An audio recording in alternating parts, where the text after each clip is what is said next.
Hey, welcome back to the Metropole Grid. My name is Andre. Thanks so much for tuning in. We got a special day today. We've been talking about this for a while and it's finally come. Welcome to the Hemophilia Charity Tournament. We have a full day of Netrunner going on today. We have, I think, about 60 players. We're going to be playing 5 rounds of Swiss into a top cut. But to explain what exactly is going on today, I'm joined by someone you might know them as Whiteblade, followed by, I believe, 4 1s, otherwise known as Eric Keelback, a national champion, a continental champion, a Canadian heel of Netrunner. Eric, are you there? Thanks for having me. How's it going, man? Good morning. It's I'm really good. early I'm, over I'm there in Manitoba, huh?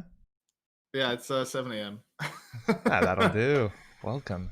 No, I mean I'm excited. I'm excited for today. It's been a long time in the running. Yeah.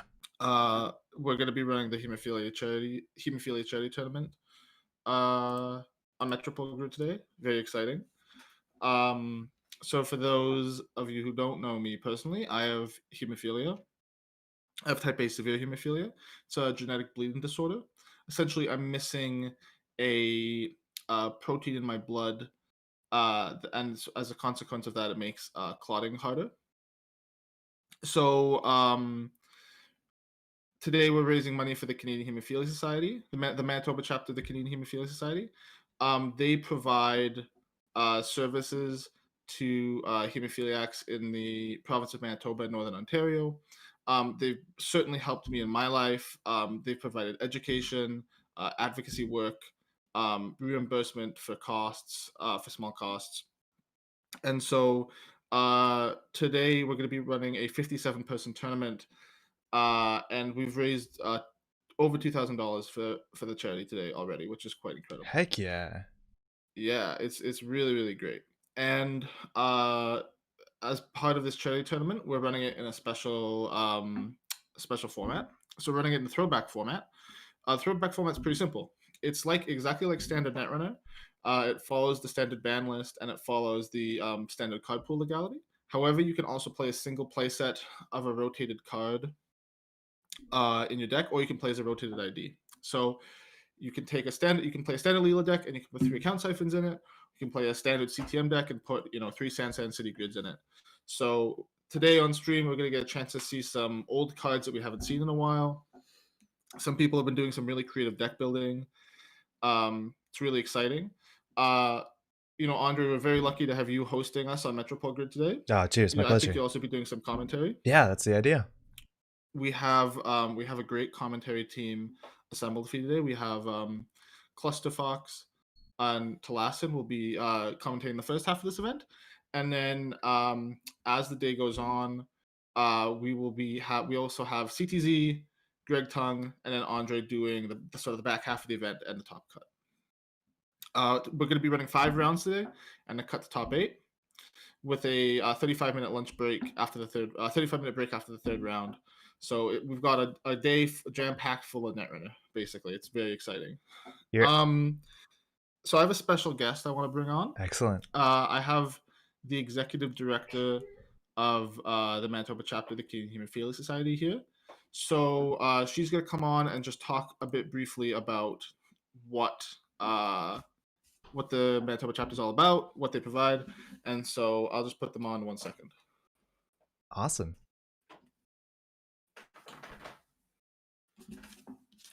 Hello, and thank you all for joining us for the tournament today.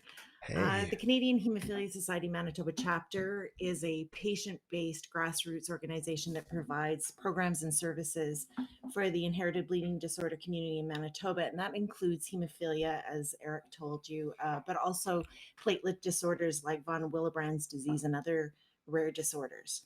So, in this time of COVID 19 and our shared experience with COVID 19, we lost 2 fundraisers at the latter half of this year. And in fact, in Manitoba, we're in lockdown right now. So, we were so grateful to Eric for bringing this fundraiser to our organization because it was a virtual fundraiser. And also, it gave us the opportunity to touch the Netrunner community all over the world, which has been very exciting for us. So some of the direct services that we provide our membership are medical ID, jewelry, parking reimbursement at the hospital, part-time mobility rentals like wheelchairs and knee scooters. We provide crutches. And for our rural members coming into Winnipeg for treatment, we provide transportation allowances and accommodation allowances. One of the services that we provide more this year than any other is courier delivery of folks' medication from Canadian Blood Services to their homes, because, of course, with COVID-19, people are afraid to go out, and some people are in high risk and can't go out. So we're happy to make sure that they get their medication. Our most popular program is Family Camp, which we had to do virtually this year. But normally we get our families together for a week-long camp where we have medical staff there to help teach parents and their children how to deliver their IV medications, so we can get those folks out of the hospital for treatments and be able to manage their bleeding disorders at home. Our advocacy efforts this year are around maintaining our clinical space at the Health Sciences Center and to raise awareness and to achieve equitable access to treatment for women and girls with inherited bleeding disorders. So I just want to thank you so much for your incredible generosity to our charity. It's been such a pleasure to see all of you and all of your usernames. And I really wish you a great tournament. And this tournament, I hope, is as entertaining and a bright spot for you as it is a bright spot for us. That's awesome, Christine. Thanks so much. We're really excited for today. Okay. So we have our first set of commentators, Talass and Clusterfox. Are you guys there? Hey, how you guys doing? Good. Thanks for coming on today. How's it going? Yo. Yeah, still good. It's a bright, sunny day in England, and I have the pleasure of it not being 7 in the morning. It's 1 o'clock. So yeah, yeah. No. It's 2 in the afternoon here. So, well, not that I've been up for that long, but yeah, it's exciting. yeah, I'm looking forward to it. Yeah, so we have this event's pretty unique in the sense that we're running it in the throwback format.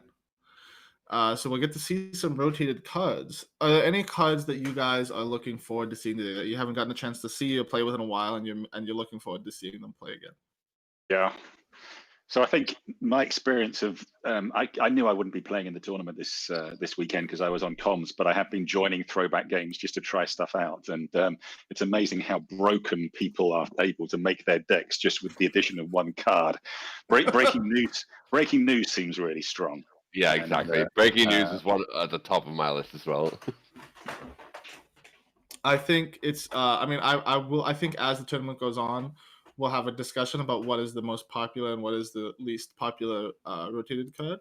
I'll just say it already. We have 4 people who are playing Scorpio's defense systems today. Oh, Scorpios. Wow. That is so good. I love Scorpios. Bye breakers. Exactly. And so not only today, we will also be running giveaways in the chat across the tournament. So basically how this is going to work is about halfway through each round, we'll be doing a giveaway. So the first giveaway is going to be a playset of each of the Eternal Breaker Altards. So the Altart Deus Exes from Nisei, the Altart Fairies, and the Altart Mimics. Nice. So we'll be giving those away basically to a random user in chat. And also, in addition, today we have a bounty system. So Andre and I haven't donated to the tournament yet, but we wanted a way to like sort of donate money, but also like challenge people to play Netrunner in an interesting way. So we have a pinned list of bounties in the Nisei event Discord. And what basically the first time someone meets one of these bounties, we will they guys take a screenshot of the game, they'll send it to me, and then when a bounty is claimed, Andre and I are going to be between Andre and I will donate $20 to the Canadian Hemophilia Society, and we'll put the screenshot up on stream. and celebrate their amazing accomplishment. I'm not going to go over all of them, but a couple of them are one of them is score an accelerated beta test and res more than 15 credits worth of ice. Access 12 cards on R&D in a single run. Kill the runner with brain damage. And one of them is also win as the runner with 0 credits, 0 cards in hand, and 0 cards in deck. So Nice. some good motivation for people to, play interestingly at least. Hopefully, Andre and I will be donating some money to charity today. So yeah, I think I'll leave you. I'll leave Clusterfox and Plus, and I'll leave you guys to it. All right. Eric, sorry, or Whiteblade. Do you want to quickly point out the command for Twitch chat for donations? Yeah, perfect. So if you do !donate, you'll get a link to the Hemophilia Manitoba event page. There's a big donate button on that page. Registrations for the event are closed. However, you can still donate and get the clot altered. So Awesome. if you really love the clot outlet on the page, if you donate, fill out the Google form and just put your address in there. We will mail you the clot, and it's really it's a really, really beautiful clot art. It's original by Kat Kisrish, and they've done such an excellent job with it. I'm so impressed. Just going to say, Eric, I just looked at the registration form, and there isn't a placeholder for the address. So probably people want to just fill in the where you would put your deck names and stuff and choice of cards. I guess put the street address into those fields rather than, because there's no explicit address placeholder in the form. Okay, I'll take a look at that. I'll take a look at that after I'm off comps and make sure that all works out. Hey, real quick, actually, if I just can insert here before I put myself on mute, just for everybody watching, that command is !donate. It only is working on Twitch chat. We are streaming onto 2 channels at the same time, YouTube and Twitch. Unfortunately for this event, those commands and the raffles will only be held on the Twitch side, which is a bit of a bummer for the YouTube crowd, but if you want to migrate over, we'd love to have you there. The VOD will still be on YouTube.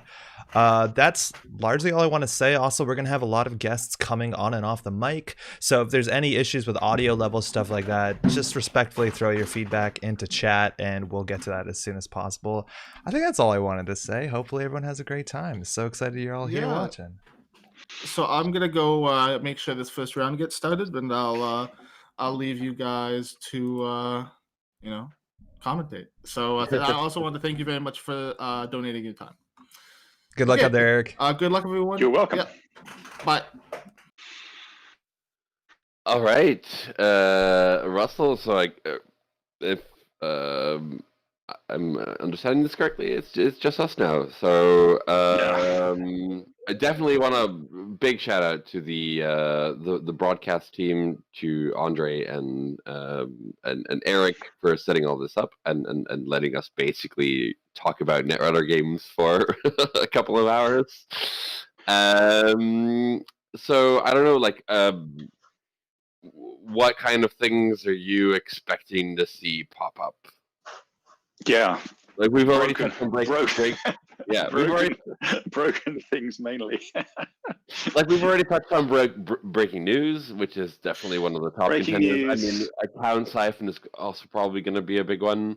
Yeah, but I mean, Scorpios is interesting. So you can't do Scorpios and bring back Hunter Seeker, so it's one of the two. Yeah, but Trojan Horse is an option. Oh, for sure. Oh, Trojan Horse. Oh, yeah. That's a roadage special. Yeah. So it's interesting, right? Because from a meta perspective, people are probably, if you assume that there's going to be a lot of people are going to be choosing their siphon as their card. So does that mean that people tech for that by putting in, asset-based decks of some protection against siphon? You just dump your credits, or people running 3 copies of Chrysium, which is always good anyway because of Stargate. But then, somebody this week I saw was on a Vamp deck.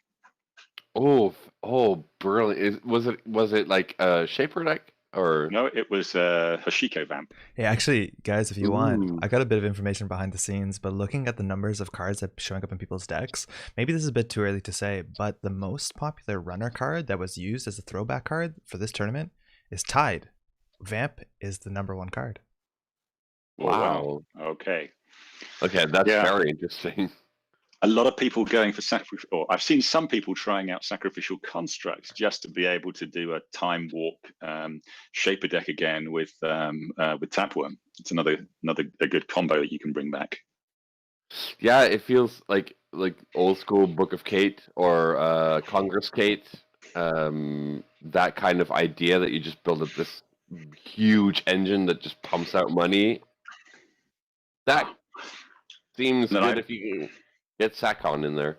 Hey, Yeah. if you, And of course, I'm always intrigued by what Rotage might be bringing back. You know, the King of Diaper and other broken decks. Yeah. So you've got to figure he's doing something spicy. Exactly. Like I specifically wanted to bring this up because I was looking over the roster of players that we have today, and we have Swifty and Rotage, both of the Daves from Aldershot, and that might be cool.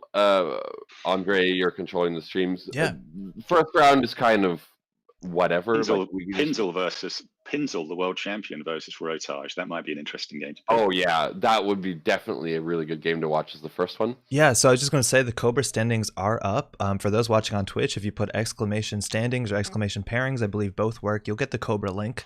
For the first round, y'all, if you want to pick which direction we'll go, we'll all end up in that lobby as spectators. What do you want to see first, Pincel Rotage? Yeah, that sounds really good. The current Table world 10 seems champion against the diaper master himself.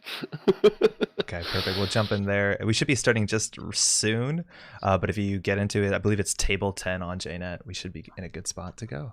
I just joined as my Smurf by accident. Oops.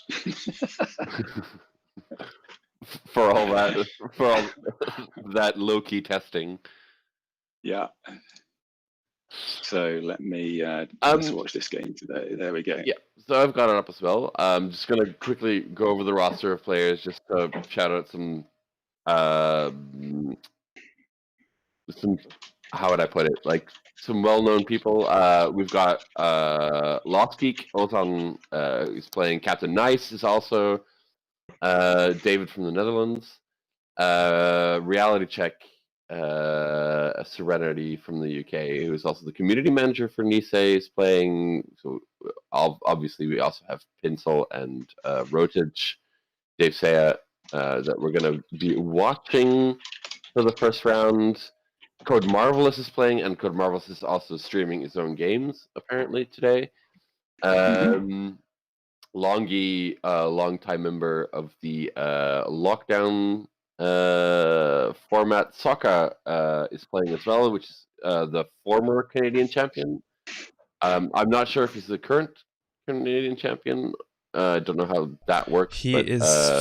Oh, excuse me. I'm thinking of something go else. ahead. So sorry. No. I'm not actually sure the Canadian champion right now. I think it's Sokka. I think it's Will, right? So Sokka's playing as well. We got Swifty, absolutely, Baramu, and Kuchin, who are also very well-known players for landing top spots in the lockdown tournaments. Dragoonkin, obviously, is also in the mix. Bibam. So I mean, like it's an interesting format, but it's also like there's a lot of well-known players on the field today, so it should be quite competitive, I think, and should be some interesting games to watch. Yep.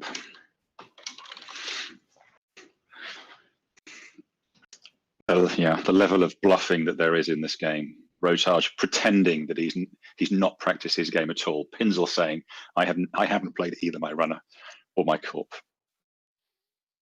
Do we believe them? Not at all.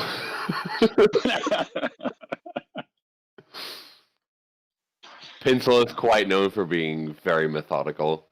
And Pinsel is also in one of the most well-known testing groups the NWE or the New World Heritage, I'm very convinced that his decks have been extensively play tested. So this brings up Yeah. an It interesting. may be, of course, that. Sorry. Go ahead. I was saying this is gonna brings up an interesting question, and we'll see how this shakes out. But there's, I think, two big paths for building decks for this format in Throwback. One of them is to take a standard legal deck, something that's already good, something that you've already played, and just kind of upgrade it by adding one rotated card that might be of higher quality. The other is actually to build up from the ground and say like, oh, now there's a combination between two cards that might deliver something that wasn't possible before. Maybe E3 feedback implants is all you need to get more out of Geist with your boomerangs and your grappling hooks. Or I'm interested to see where the players land, whether we're going to see Pincel playing something that they played at Worlds and just have a better HB card in that Asa list, or something wildly different. That is really interesting. Like that you bring up E3 is like one of my favorite cards of all time, because when I started playing, my favorite runner was Quetzal. Yeah. And Quetzal with E3 is like any barrier, just like you don't care. It's a credit to break it.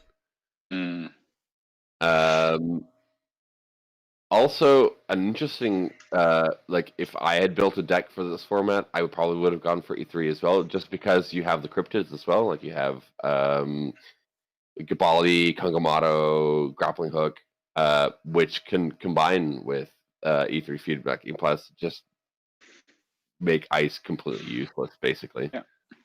So the interesting question there is, E3 is obviously an option, but the other card that I've seen this week for people who are playing those kinds of lists is deep data mining. Yeah, there's Geist is so exciting. Specifically, if you want to play Geist, there's so many options in the format, right? Like you have deep data mining is fantastic. On top of that, like anything with the trash cost is really good. Dean Lister is an incredibly powerful card. Maxwell James is a powerful card. Even just Sakon has a trash can attached to it. If you want to add the Tapworms into your list, those become almost unpurgeable. There's just so many flexible options. It's going to be really exciting to see which way we go. Yeah, so they're just remaking the game now because they obviously had some kind of challenge with loading the decks up. You've got to make sure the game room is specified as being casual, otherwise it doesn't may well not let you load the deck that you want. Andre, you might know this. What's the rule on AstroScript? So AstroScript is errated, so it's only one per deck. So all standing erratas are followed. It's not as if it came in the core set, it's what it was when it rotated. Okay. Is Maxwell James actually legal, or is that a banned card? Is that available? No, right so Maxwell is part of Terminal Directive, and from my understanding, all of Terminal Directive is rotated. So all the cards should be legal besides Estelle Moon, which is spot banned. Yeah. Okay, right, so we're into the game. Yeah, Hashiko and Acer. So sounds like maybe Pinsel is going down the route of Ace is a good deck, and I'll just add some spice. Question is, I suppose, what flavor of Acer is it? Is it kill Acer? Is it hard hitting news Acer? Is it brain rewiring Acer? Is it? Who knows? That's kind of the thing with Acer, or in by extension sports metal. You can kind of do anything with it, and you don't really know what it is until you access a couple of cards and see kind of what the deck is doing. It has the same sort of quality that I've always enjoyed about the outfit, for example. The outfit can do so many different things, but you don't really know what it's doing. Is it trying to rush? Is it trying to kill? Is it trying to just like ice up or whatever? Like it's one of those IDs that is very, very flexible. But we've already got a border control. Rashida Fire. Yeah, to get the Rashida on the table. That's a good start for Pinsel. Yeah, absolutely.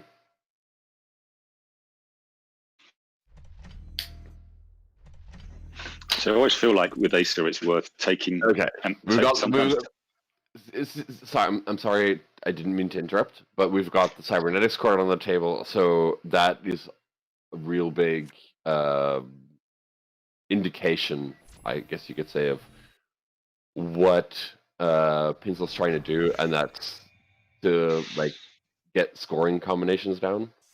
Yeah, or if it was Rotage on Acer, I'd be saying Helheim servers, the archetypal Dave Sayer card. But yeah, that is true. I always feel like taking early single accesses against Acer, although you know, sometimes often you might not do that. You really don't want to take those early single accesses because they're, you know, not terribly useful. But in the situation where it's Acer, just being able to see, if you see a key, if you see a hard hitting news, or if you see a Helheim servers off the top of our ID, it's so helpful in terms of working out what your play lines are going to be. Yeah, for sure. Pinsel popping another Rashida just to draw cards and like get options. So it's probably find the Jeeves time. There's the Jeeves. Yeah. Do you trash it? Probably. Yeah, I think you have to.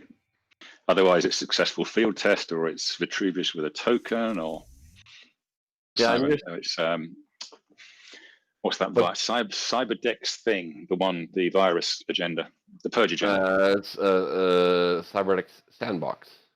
That's the one. I played that yesterday. Played against that yesterday, and they scored 3 of them and had Cyberdex in archives, and that was the only place I could run with my dirty laundries. It didn't go well. Yeah, I can assume, but that's like Happy Christmas Land. I mean, you have to get that lined up. Very much magical Christmas Land.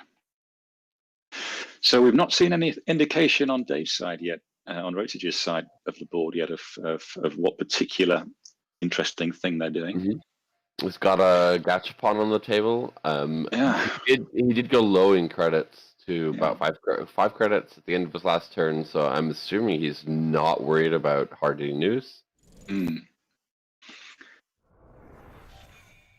So, is there any ice that you would splash? Is there any ice that you would splash as a restricted card or a throwback card?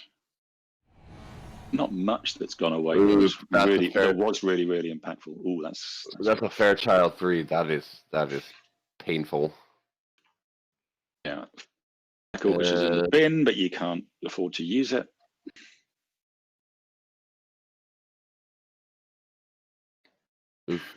Oof. Yeah, this is very much an oof moment. I don't know about ice. Like, ice isn't something that I particularly thought about. There's not a lot of ice that I really miss. I would go unless David was your restricted card and you can Gapichon for David. Yeah.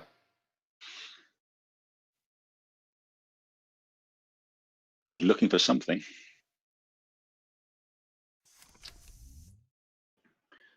Starting wheel, sure, I guess.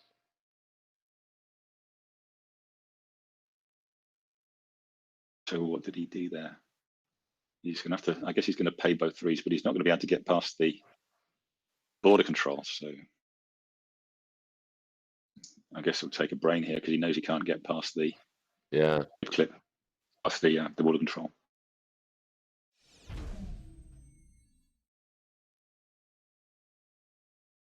Fighting Walloon in the chat also says big oof. Big oof. Yeah, very much so. Oh, Simon Moon, we got Kenny in the chat as well. So yeah. So there's the Cyberdex. That's so good with Jeeves out in Acer because you can purge away turtle counters or tapworms and still install 2 cards. Mm-hmm.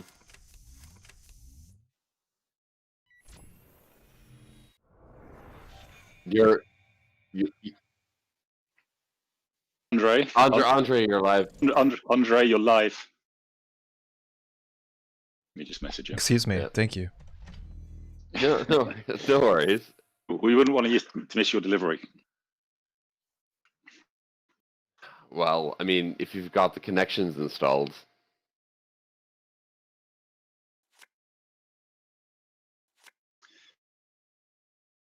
Game's just running a little bit away from Rotage right now. Yeah, I think so. Well, I mean, he's playing against the current world champion.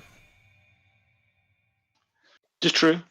Yeah, Dave's still top 16 worlds competitor, so not sure he's not phased by the fact that it's Pinsel he's playing.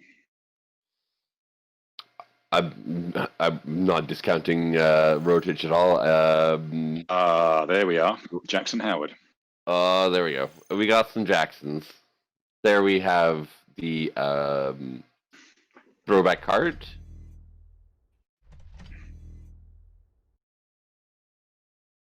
Which will make this Atlas quite, like, significantly faster. Yeah. So it could be a vamp list. Could be.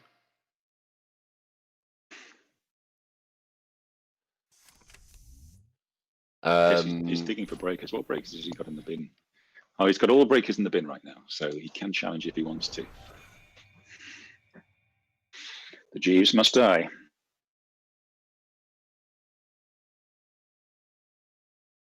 So the Hashiko vamp list I played against had Stargate, and then just basically kept vamping me off R&D and then off HQ, and then just Stargating, and while I was trying to recover on money.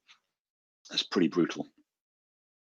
That feels reminiscent of, like, the old school headlock raid. Yeah. I bet. Or Mopus vamp. Oh yeah, Mopus vamp, like Congress Kate style, just have a ton of drip and. Ooh, look at that. That would do it. Crescentus, would that be like an interesting card to use? I don't know. Geist, maybe, I guess. Yeah. Geist. They're probably better options, though. Yeah. You got to figure Dave's got a stim hack by now. Got a loaded trickster, so run's not going to be so expensive. He can probably get into server one.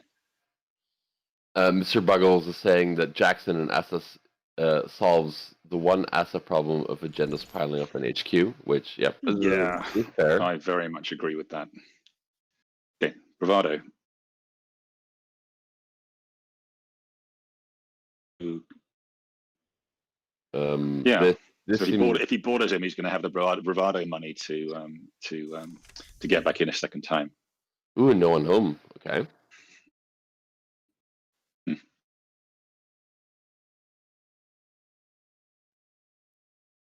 There we are. Gaffershon shuffles Stim Hack, Vamp, and Shore Gamble into the stack.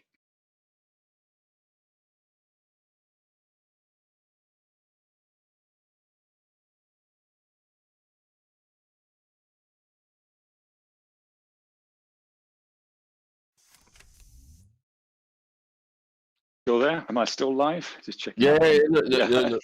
I'm sorry. I was thinking this move through from Rodage. I don't know what he's doing. Yeah, like your bravado, you can install the Black Orchestra. You can use your trickster credit to break it, and if Pinsel borders him, then he's got the bravado money to go back in a second time. I think that's probably the idea. That makes sense. And you can also, if you don't think it's on a hard hitting news deck, you can use the No One Home as a sacrificial card on Fairchild and let that fire if you want. So. And like you said, that's nice. But now so he can install the paperclip, break one sub, let the other one fire. Oh, yeah, and then go back in a second time. I think he's going to be landing Vamp anytime soon. Yeah, because like Rodage basically knows at this point that it's probably the world's list, just including Jackson. So it's vegan. There's no repercussions of any sort. Yeah.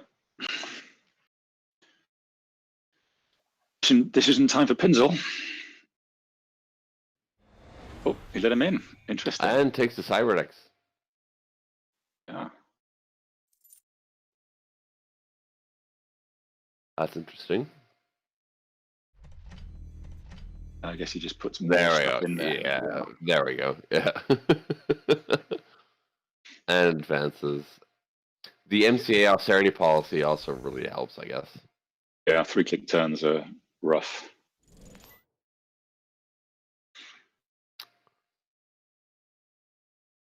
Stimakin, always a good card. Ooh, that's a gatekeeper. That's really expensive with Black Orchestra. It's like 9 to break, is it? Yeah, it's ridiculous. That's basically your sim hack. It's 6 to break, but he has got Taka, so it's only actually four real credits. That's fair.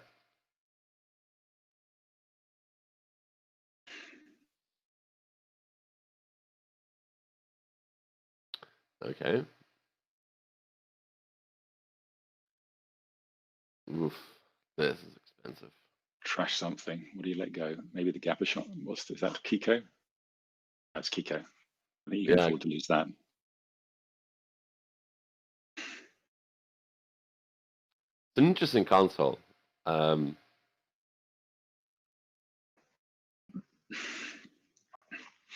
quite like with like the Nisei cards in Uprising and Downfall. I've quite liked the functionality of them. Yeah, I've not played much with Keiko. I've played Hashiko with Paladin and DreamNet, but just using most recently a patchwork build.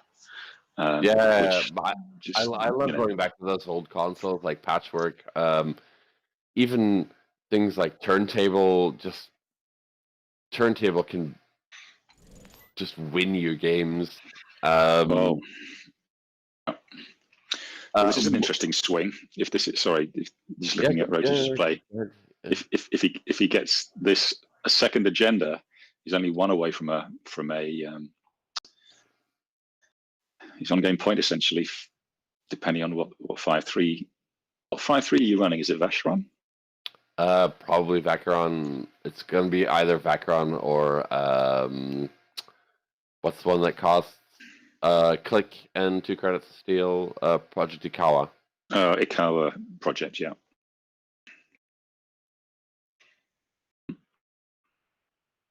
Which is great if they click through like a Fairchild 3. It's like, well, you have no more clicks. So 3 brain. He's running on 2 cards now. But both you and me, we know Rodich, aka Dave Saya, quite personally, and we know he likes to fly quite close to the ground. Yeah. He's one of those Netrunner players that I love to watch because he takes risks. Yeah, it's a very thoughtful player. It's quite evenly balanced right now. 4 points each, 1 Vitruvius token, but say Dave's only 1 access away from a steal. Pinsel's a little bit vulnerable to Vamp now. Absolutely. Well, we just what just happened there? Just revealed that was an NGO front. You saw nothing.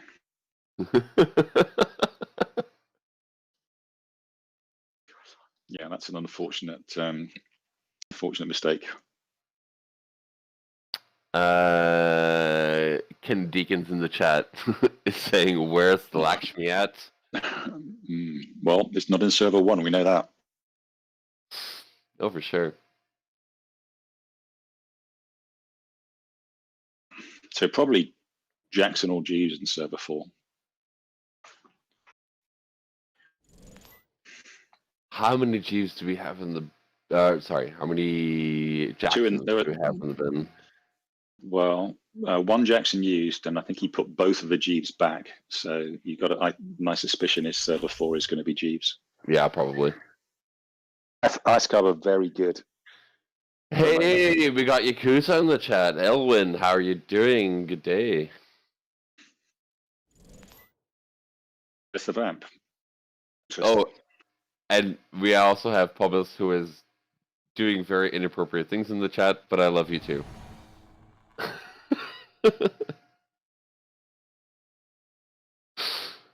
That's an interesting one. Do you border the Vamp? Probably not, because you can recover with the NGO fund fairly fast. You got to click for 2 credits, and I guess you can res if it is a Jeeves, you can res that. See how much you get stamped for. Just all the credits, I guess. But yeah, if there is a window there to res the Jeeves, which he could Yeah. have done. So maybe it's not Jeeves. Oh, it is Jeeves, but he didn't res it. Interesting. It might have been a brain fart, like just not thought about it. Yeah, don't forget the vamp tag. Oh, he's forgotten the vamp tag. Ooh. Sure, but with 0 credits. Yeah, he's not going to do it. He's going to credit up and put the money on the NGO. Oh, fully operational. Oh wow. Oh wow. That is perfect timing. You trash. Something now if you want to. Yeah. Probably the turning wheel. Yeah, turning was probably how you lose. Or do you advance the NGO once?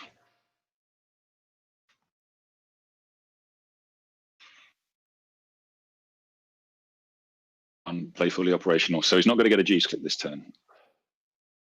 And he isn't rest anyway.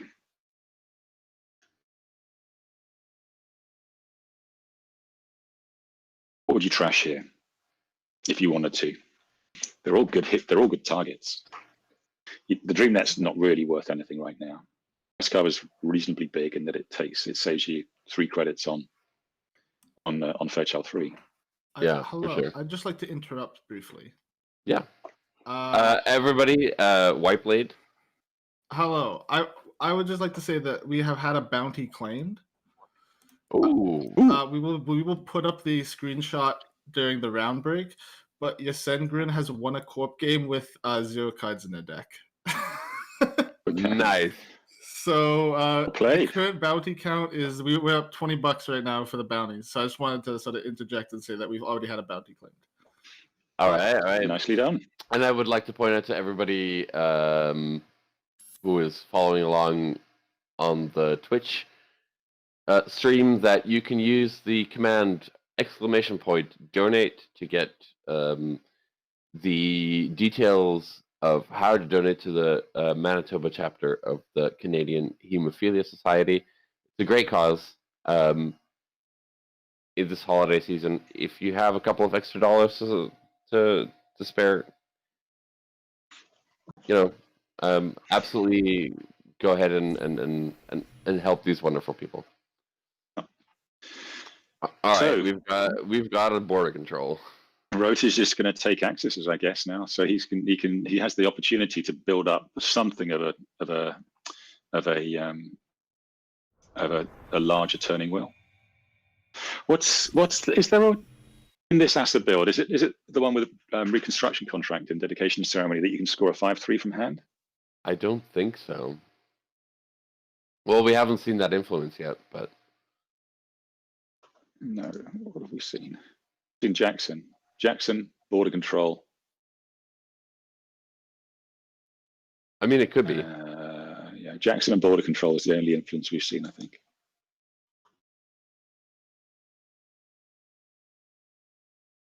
Like Jackson, basically, because a lot of the problems with this deck is when you're in a bad spot with this sort of fast advanced asset deck that Pinsel piloted at Worlds last year, is that sometimes you can really, really get flooded with agendas. And that's the keystone that Jackson helps alleviate. Yeah. Well, this is pretty tightly balanced now. 1 access away from a win for Runner, and there's a little bit of work to do for Pinsel. He's got to find a way to score either a 5/3, which I guess, well, Food's the obvious one, right? So. Yeah, and it's completely possible that Pinsel was just holding onto that border control pop just to make it more difficult in this last round of accesses.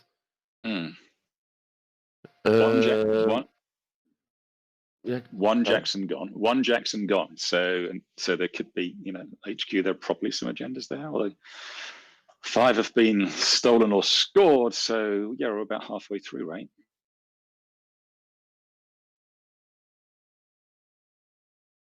Oh yeah, Yakuza. Jackson is insane here. 1 to 9 extra flops. Yes, please. That is absolutely the line that we're taking. So there's the purge and then do something with the juice click. Okay, that's fine. Gives him money on NGO. It's also just like that it's not an agenda. Yeah.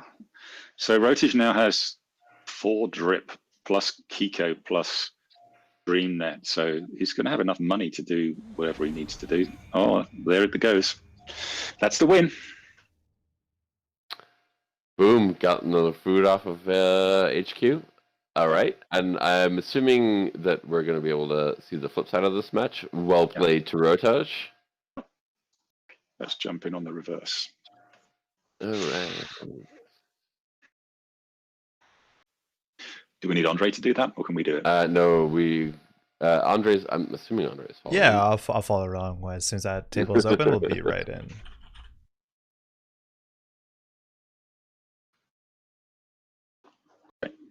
Table looks like it's up. Yep. Yeah, the vamp was reasonably impactful there. In that, for sure. Pinzel recovered, but he still lost some tempo getting there. I think holding the fully operational lane hand was great recovery. Oh yeah, this is like, okay, vamp. What does he do now? Oh, here's the fully operational. Yeah, it was beautiful timing. Okay, Pinzel on Geist. So what? And Rodich on Blue Sun. This is just 2 players that just like, wow. No surprises here. Both of these players are very well known for playing these identities. Yeah. I remember, for example, last year, before Worlds, a week before we had our Belgian nationals, which was about an hour by train from the World Championships, and Rodich made top 8 with a Blue Sun deck, who was also, as you pointed out, was also running Trojan Horse. So it's naively, and that can be quite naive at times. Naively, I was thinking Levy's the obvious choice but the back's a good card, and the sort of received wisdom from the small Slack conversations that I took part in this week, saying tough actually to find out which card you would put in, guys, that really makes it better than the card that it is right now. Fall Guy, possibility, I suppose. Fall Guy would be nice. It could be a count siphon. It could be a count siphon. Yeah. Deep data mining. Yeah, it could be E3 as well. Yeah. On the side of Blue Sun, I don't know exactly what card you would. Scorched. Probably Scorched Earth. Yeah, that would make sense.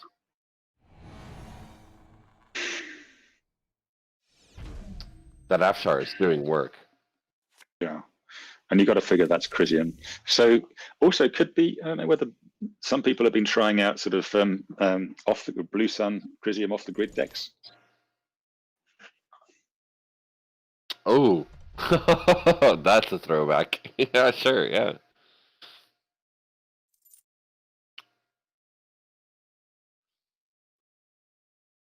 Okay, so Blue Sun pulling back the Afshar and playing something else on top of HQ. For those at home who don't know, Yeah. People in chat saying, yep, go ahead. People in chat saying mid-seasons. Yeah, mid-seasons would be amazing. Be careful though. Oversight isn't great here because Geist has got so many ways to break cards without spending huge amounts of money.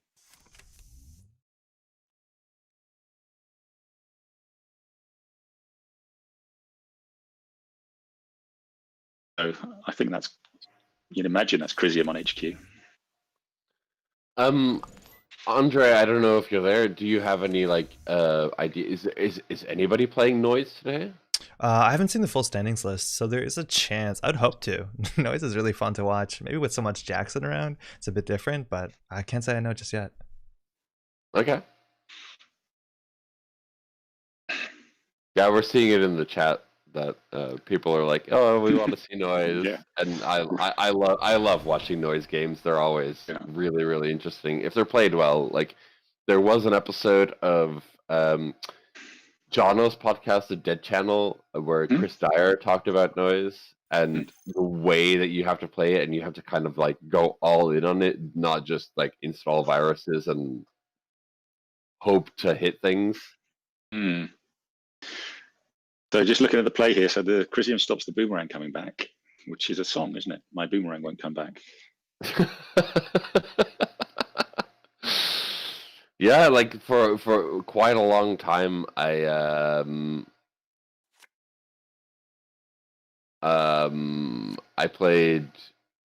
What's the card that you can pop to end the run?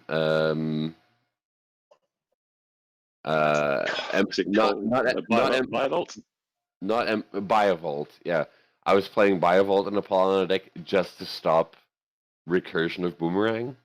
Oh, look, Pinsel's just accessed. I missed that. Chat pointed it out.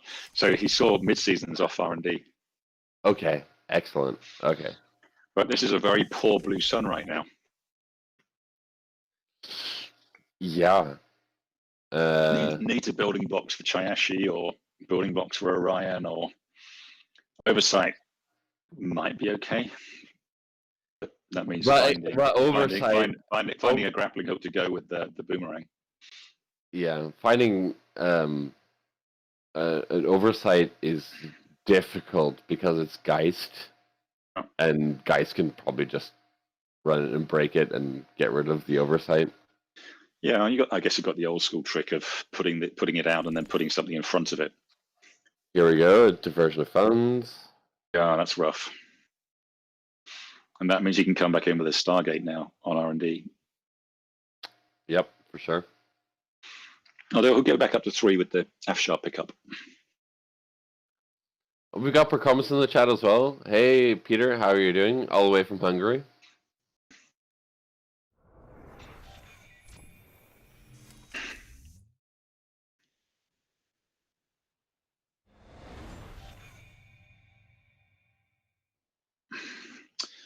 So, one agenda in the bin, you've got to figure there are more in HQ.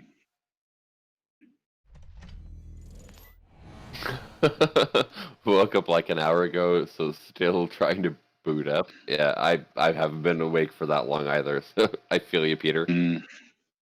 Okay, back to the game. So we've got another spy cam down. Is a boomerang and a grappling hook, or a paperclip to break that? Just to interrupt again, this is White Blade again. Yeah. So the laser IDs that are for the top of faction and for first place, that being generously donated by Yakuza. Yep. Yeah. We just finished talking. They've made another very generous offer. The highest donation we've had so far from anyone is 4 people have donated $100. It's very generous. Nice. Those people will be receiving a laser cut Polana ID from him. And then additionally, the person at the end of the day who donates the highest total of money, so at least over $100, will receive a Polana ID and an ID from his personal collection. So you can work that out through DM. So I'll be tracking the highest donation we have over the day. But if anyone sort of donates north of 100, and we'll basically total up into the day, see who's donated the most, and they'll get these special laser IDs from Yakuza. Awesome. So it's very, very generous of them, very, very generous offer, and it's a great opportunity to raise money. Thanks. Cool.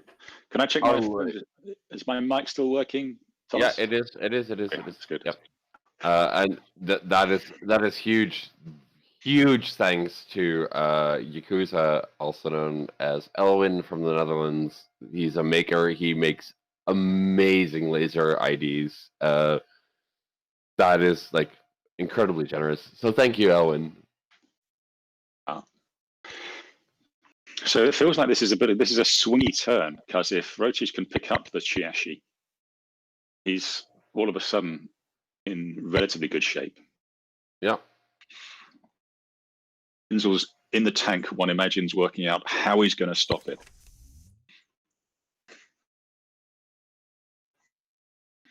drawing more cards.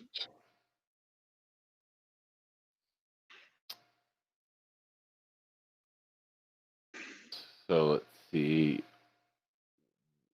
I have a very, very short, incredibly sweet story about Elwin. The last time I saw him, he gifted me I was one of the only people playing CTM at the tournament, and he gifted me like a gold-plated, shiny CTM laser ID. And we were walking along the street, and he's like, "Yeah, this is limited edition because there's only 2 of them in existence." And I was, "Oh, who has the other one?" And he looked at me like I was an idiot because I was. "Yeah, I have the other one, you dumbass." Yeah. But he makes amazing stuff. Yeah. Kinzel found a way to kill the Chayashi. Cost him everything to get there. And it's worth it, in my opinion. Oh yeah. If you can that's what I was saying. If you can get rid of the oversight AI, then to make the corp not gain that amount of credits, then it's always worth it.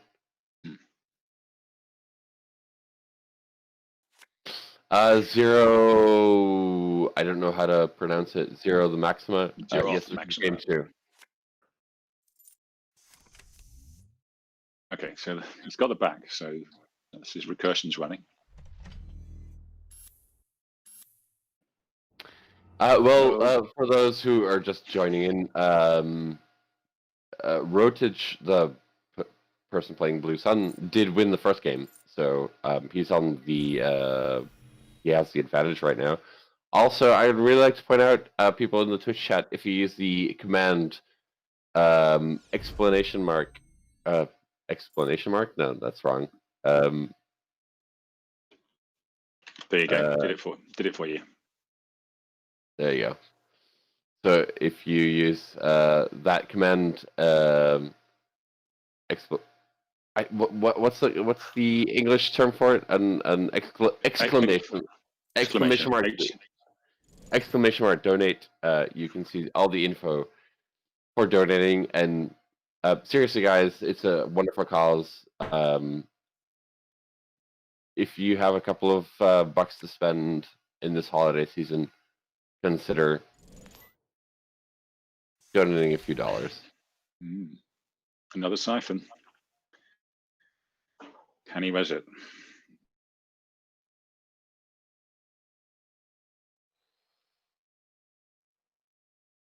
Can't clear the tags, can he?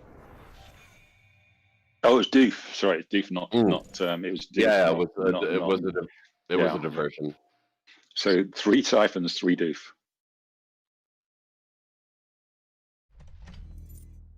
Have we seen Pinsel's rotated card yet? Count siphon. It's Fall Guy. No, it's Fall Guy. It's Fall Guy. Yeah, Fall Guy. Oh, Fall Guy. I love Fall Guy. It's so good.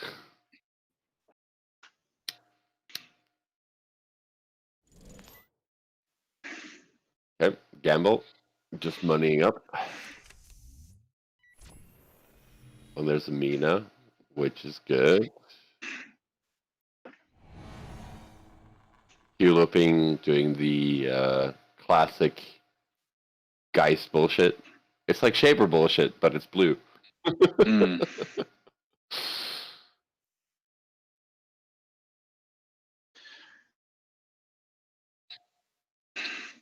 So Mina versus Afshar, kind of, you spend 4 credits to deny the corp 1 credit. But you got bad pups, so I guess it's the 3-for-1 trade. Yeah, sure. Stargate. He hasn't lost Stargate yet. Oh yeah, his Stargate's in the bin, so he's got to find a way to get that back. I guess he's. And what about the security ship? Is that gone? The whatever it's called, Simmel ship. Simmel ship. Yeah, there it comes. So that gets his being able to play Stargate back. Able to play clone ship would be awesome.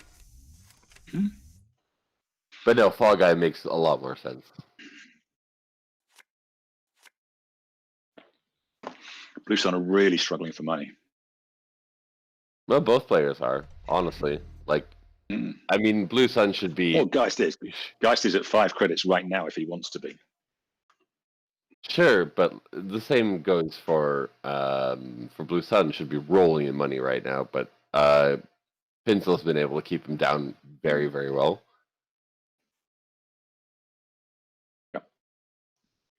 Cruzium back on HQ, one assumes.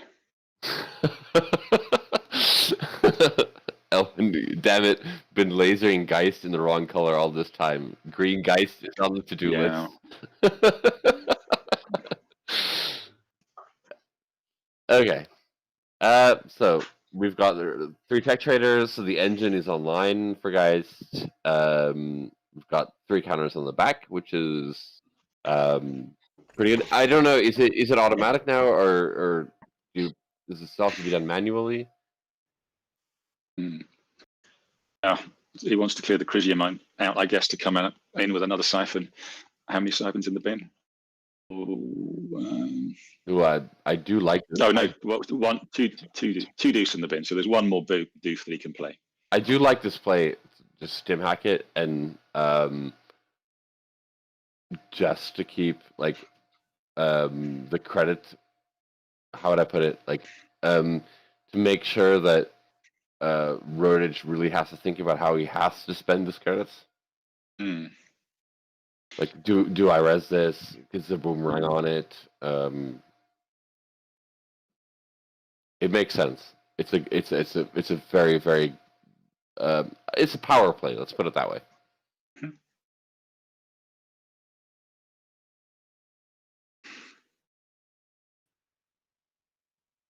Okay, makes sense not to res it.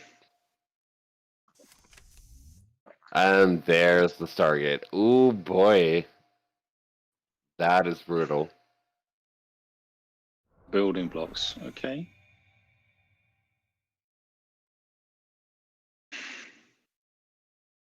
And Shayashi would swing this around a bit. Trash is a prognostic Q loop, which doesn't matter because. Ooh, oh, this is. Now the doof. A diversion of funds. This is just putting more pain to it. Ooh, okay, Oh, that's okay. That's all right. Yeah. Yeah. And technically, Rodage can pull one of them back for the Blue Sun credits next turn if he wants to. Stargate. Where are the agendas? Where are the agendas, Lebowski? So Pinsel's rid of the grid, okay. Pinsel's out of stack, pretty much. That's one boomerang in there. Well, so the back's gonna bring some cards back. This is indeed like one of those games that we're not playing nice anymore. Now it's time to hammer it home. And of course, with Stargate, he can just bin all the agendas, doesn't need to steal them, so he's not at any risk at mid-seasons, even if Rotage has Oh, that's beautiful. That is beautiful. Now he's going to lose one, though. It's going to cost him 4. Or to break it, then he's going to go down 1. But even that. But Slot Machine is a really good res on R&D right now because repeated runs are going to be annoying. Well, except for he's just going to install Boomerang and then get the money back off Tech Trader and just cycle the Boomerang round and round and round and round. That is true. Yeah, you're right. Eric, are you back? Yeah, so I just wanted to hop in again. So we're going to be running giveaways all day for the Twitch viewers. So we're going to be doing a giveaway each round. I just want to announce our first giveaway. Nise has been very generous by donating prizes to this event. They have given us a variety of prizes. So the first set giveaway this round is going to be a playset of each of the Eternal program arts. So a playset of the fairies, the Deus Exes, and the Mimics.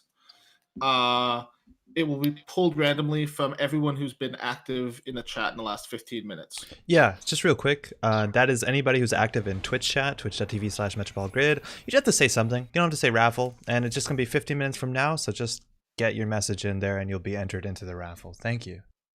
Yeah, exactly. And once you win, either I'll reach out to you or you can reach out to me on Discord or Slack. So yeah, get your exclamation point raffles up in the chat. It's been a great game. All right, thanks, guys. Yeah, chat pointing out, people in chat pointing out that Jashi kill was the key turn, and that's totally swung the game towards Spinzels. Yeah. I think that's completely right. Yeah, getting rid of that Chiashi was absolutely probably the turning point in this game. Or, I mean, like, Rodage is scrappy. He can maybe pull something out, but we'll have to see how he does. Tough. So yeah, for people in the chat, you don't have to use any sort of command. We're just monitoring everybody who's active in the chat. Thank you all for being here and you know, communicating with us. And both myself and Kalasan are watching the chat as well. So how long to go on the round? Do we know, Thomas? I don't know if there's a timer anywhere. Let me check Discord. There's about 25, 24 minutes left. Okay. Okay. Excellent. Thank you, Andre.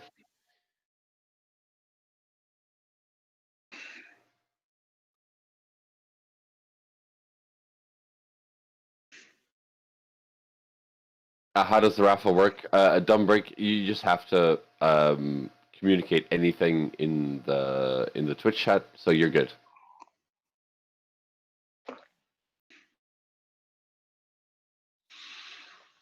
All right. So how do we think that Rodage can get out of this? He needs to get something. He needs to get something res that he can. Building blocks and Shayashi, probably. Yeah. Have we seen Rodage's rotated card? No, we haven't. Mid-seasons. All right, it was mid-seasons.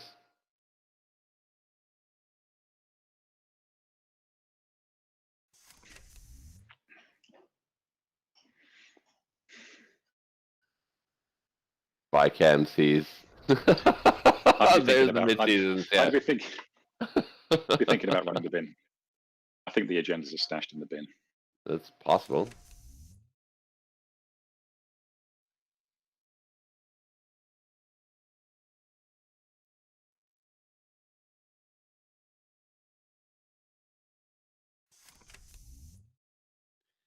To answer to the chat, I don't think Rodage can get out of this easily, but I mean, it's Netrunner. There's always a possibility, but it's looking pretty dire for Rodage.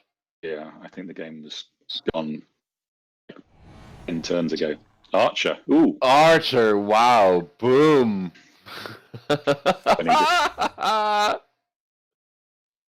But yeah, okay. There's a boomerang off the prognostic key loop.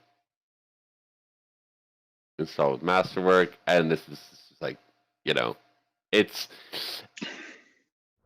shaper level nonsense. That's what I've not seen before. 2 boomerangs used in a run to kill 4 subs, and then shuffling both of them back. That's pretty sweet. I think it's rid of the Atlas. Okay, so he needs to find one agenda somewhere, because we know we have, unless Rodage is running preemptive action, we know that the winning 2 points are on Archives. Oh, this is novel. What's he doing? Leaving HQ open and saying steal so that you can then mid-scenes kill. But they've got 8 face down cards in Archives. Archives has got to have agendas in right now. He's saying come and score. Run HQ, right? That's what he's saying. Yeah. Then pick up the Orion and try and land a mid-seasons, I guess. That makes sense.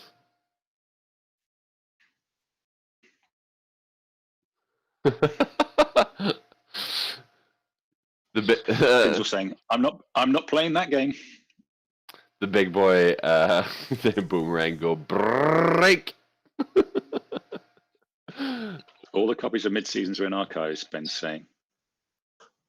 I guess that's a hypothesis. Yeah, could be.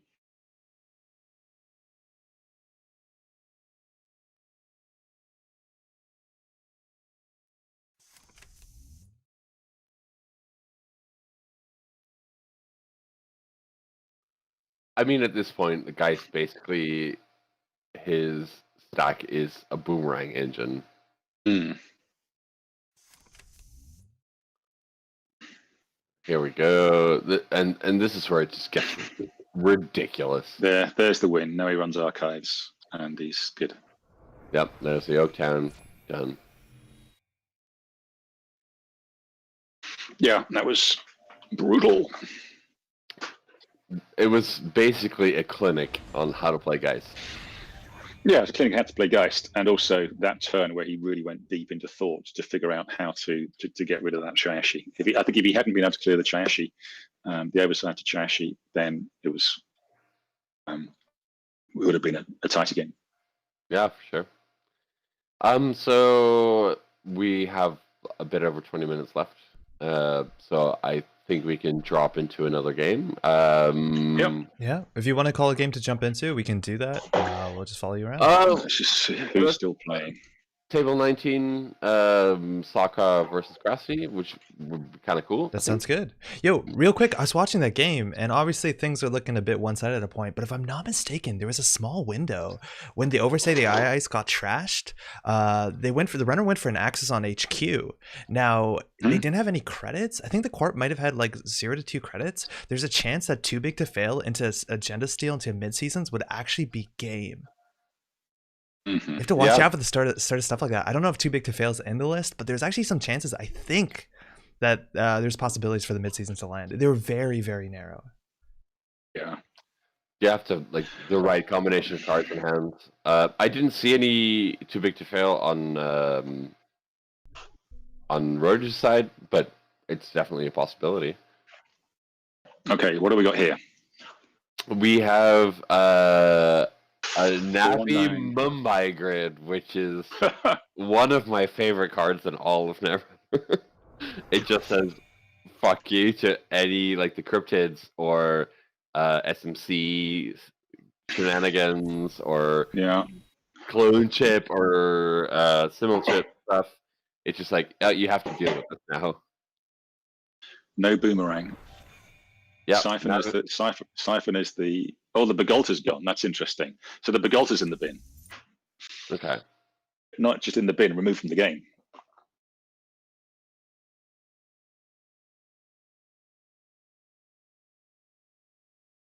Correct, Luke.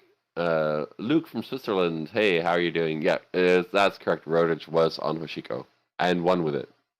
Vamp Hoshiko. Okay, mic check. Am I still with you? Yep. I can still hear you. So he's leaning very hard on Turtle right now. What else is there? We've got a baddie as well on R&D, which is interesting. It's Navi Mumbai. Is it rotated or is Navi Mumbai is still a legal card. Okay. The Scorp is the identity is the. Oh yeah, for sure. That makes sense. Scorpios, I don't know. I'm so sad that got rotated because I loved playing Scorpios. And a lot of people thought it was like degenerate, but I don't know. I always just I enjoyed playing with it and also playing against it. It's a very, very interesting ID. This is a horrible matchup for Krim because you just can't run anywhere when Batty Thonium blowouts and Batty Archer blowouts, and you can't use your boomerang. It's pretty hard tech for Krim here. Right, so there's a Batty in the remote. Oh, a roto turret. Oh. Well, that you can break that with Turtle, no problem. Well, you can if it doesn't get trashed by the Batty.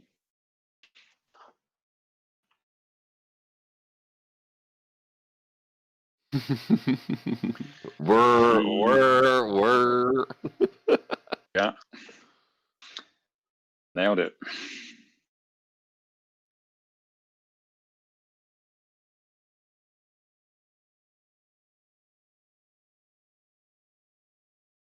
Oh, we've got some fans in the chat rooting for soccer. Will is an incredible player.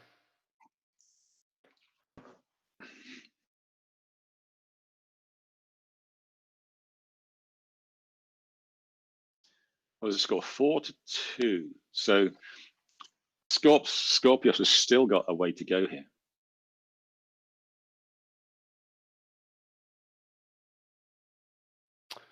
Rototurret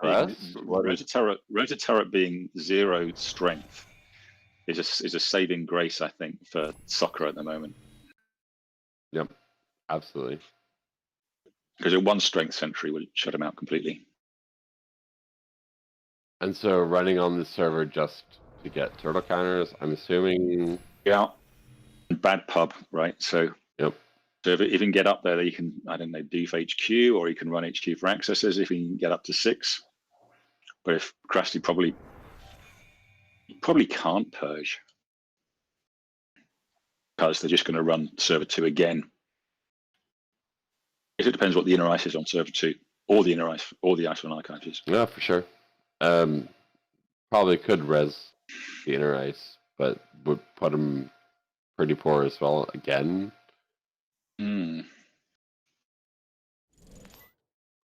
There we go. Here's the siphon.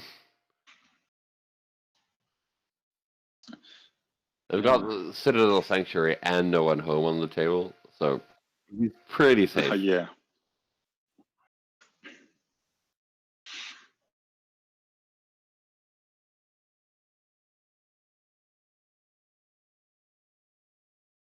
Okay, and that's 1 credit to break the ice wall. Yeah. So it's interesting, people, recognizing that tags aren't good to float in Crim, but running copies of No One Home, not for hard-hitting news, but just to get around the siphon trace, and people looking at it on the LAM as well as an alternative. Mm-hmm. I guess you've got flip switch. Flip switch and Citadel probably also works. Yeah. Zamba, what's that? Zamba is. Yeah, okay, when a court card exchange, gain a credit. Yep. That makes a lot of sense in this deck. It's a big console. It's a beefy boy to install. But over the course of a longer game, it's gonna pay out in dividends.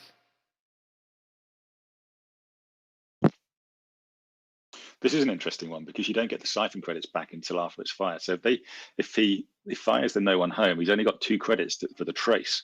So Krusty can land 2 tags here if he boosted. Nope. Okay. But no, it's not. That's not the order, right? You take the siphon money and the tags, and then No One Home fires. Yeah, that's better. Well, if he's got a high-profile target in hand, this could be over very quickly.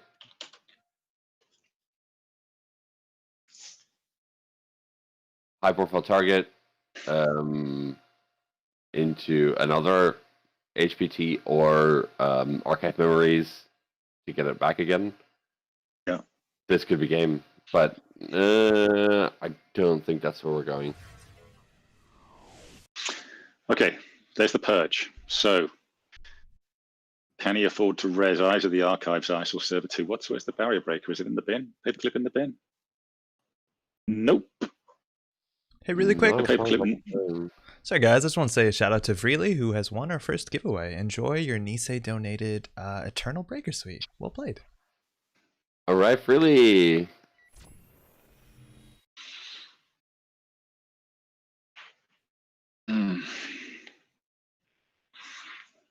Do you res an archer here? Sacrifice to blow out the turtle and the Roseki? I don't think. Probably not. No. I don't think so. But gonna maybe, become but, but maybe it's something like an ice wall or an enigma. That would be really good. Just like a cheap gear check ice. That would have been nice. But Yeah, apparently, it's something more beefy. yeah, that's the problem with purging here, right? Yeah. You purge. No, But you I know. can't I have played go back against. in again. I have played against Turtle Deck so many times. It's just so frustrating. I remember the first time we actually met in Meat Space. So Mandra update asking in chat about what the RFG cards. So the Corp ID is Scorpios, Yep. carefully hidden by the Navi Mumbai grid. Yeah, but Talasan, the first time that we ever met in Meat Space was a regional in Stockport, I believe. Oh yeah, And sure. You came over for that, yeah. Yeah, and you were so kind as to drop us off at the train station. Yeah, sure. But I remember that I made top 8, but I remember vehemently being annoyed at having to play Turtle Decks round after round after round. And like it is quite frustrating if you cannot protect against Omakua. I'm wondering if that was the weekend that Foil Floors Peter McCohen came over from America and won both the Stockport Regional and the Manchester Regional in a weekend. Was it that weekend? It was not. It was not. Okay. The winner was a British person, but Okay. But it was in that vicinity, I believe. But that was a good time. I was also the same week as Akira, who was the online event organizer for Nisei, who I believe has moved on to other things, but is still a part of Nisei.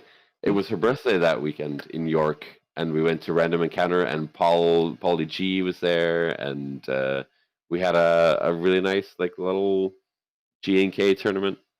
Glad you enjoyed it. Yeah.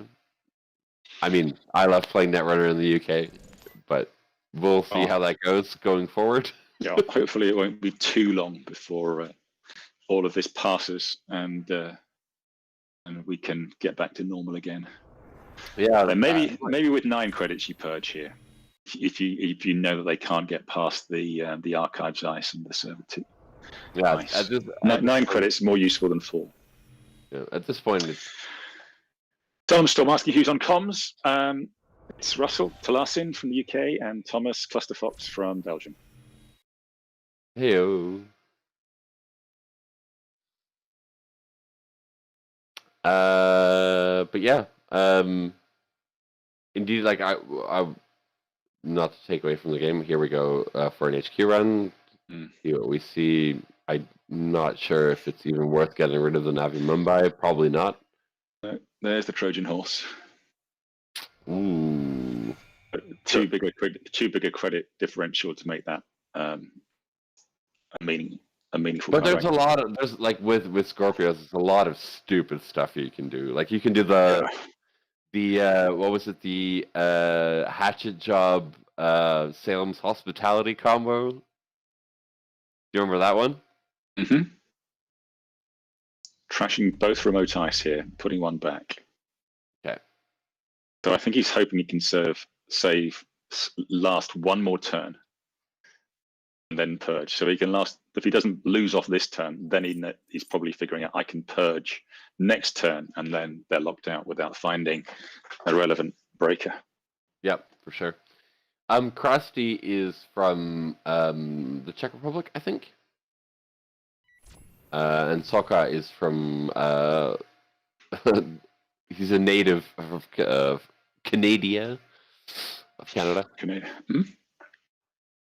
So okay, getting through this without too much of an issue. Let's see, and he grabs the. Ooh, that is a nice snipe. Yeah, I think you run HQ 3 times here. Most certainly. Yeah, just make sure that he's not bluffing anything. Ooh, runs R&D. APOC play. I'm not sure I'd be running R&D here. Run HQ 3 times more. You think this is an APOC play? No, I'm just saying that would be wild if it was. With like Samba and two Rozekis down, I don't think, no, it won't be. Notoriety. Trebuchet. I love Trebuchet. It's such a nice piece of ice. Oh, Noto. Yeah, Notoriety. That could definitely be it. Ooh. All right. It doesn't even matter. Doesn't matter. There's the win. There we go. Okay. Andre, do we have a timer on how much is left in the round? Not much time, I suspect. Looks like it's only about 3 minutes, give or take. Not a lot of time left Yeah. the round. So we should be on to round So- 2 very soon. Yeah. I'm just going to dip out of comms just for a second to go take a quick restroom break. No, it's all good. Grab another cup of Actually, coffee. So We're gonna be back just in 5 minutes. I'm gonna throw up between rounds, and don't go anywhere. We'll be back with round 2. Again, this is the Hemophilia charity tournament. Stay right where you are. We'll be right back.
Welcome back to the Matchball Grid. We're about to start round 2 of the Hemophilia Charity Tournament. My name is Andre. You're watching the Matchball Grid, but I'm joined by both Talassen and Clusterfox. How's it going, y'all? How was round 1 looking for you? Yeah, it's good. Tight games. Yeah, absolutely. Oh, first one was tight. I mean, like we've seen a couple of cards that we kind of expected to see. But yeah, the fun games, absolutely fun games to watch. We've got like a couple of like mainstays on the stream right now. I believe this round we're gonna go to table 2. Okay. Which is Analyze Chris versus I don't really know how to Matashek. pronounce this. I'm gonna butcher that. But yeah. Thank you for saving me from that. Oh, good.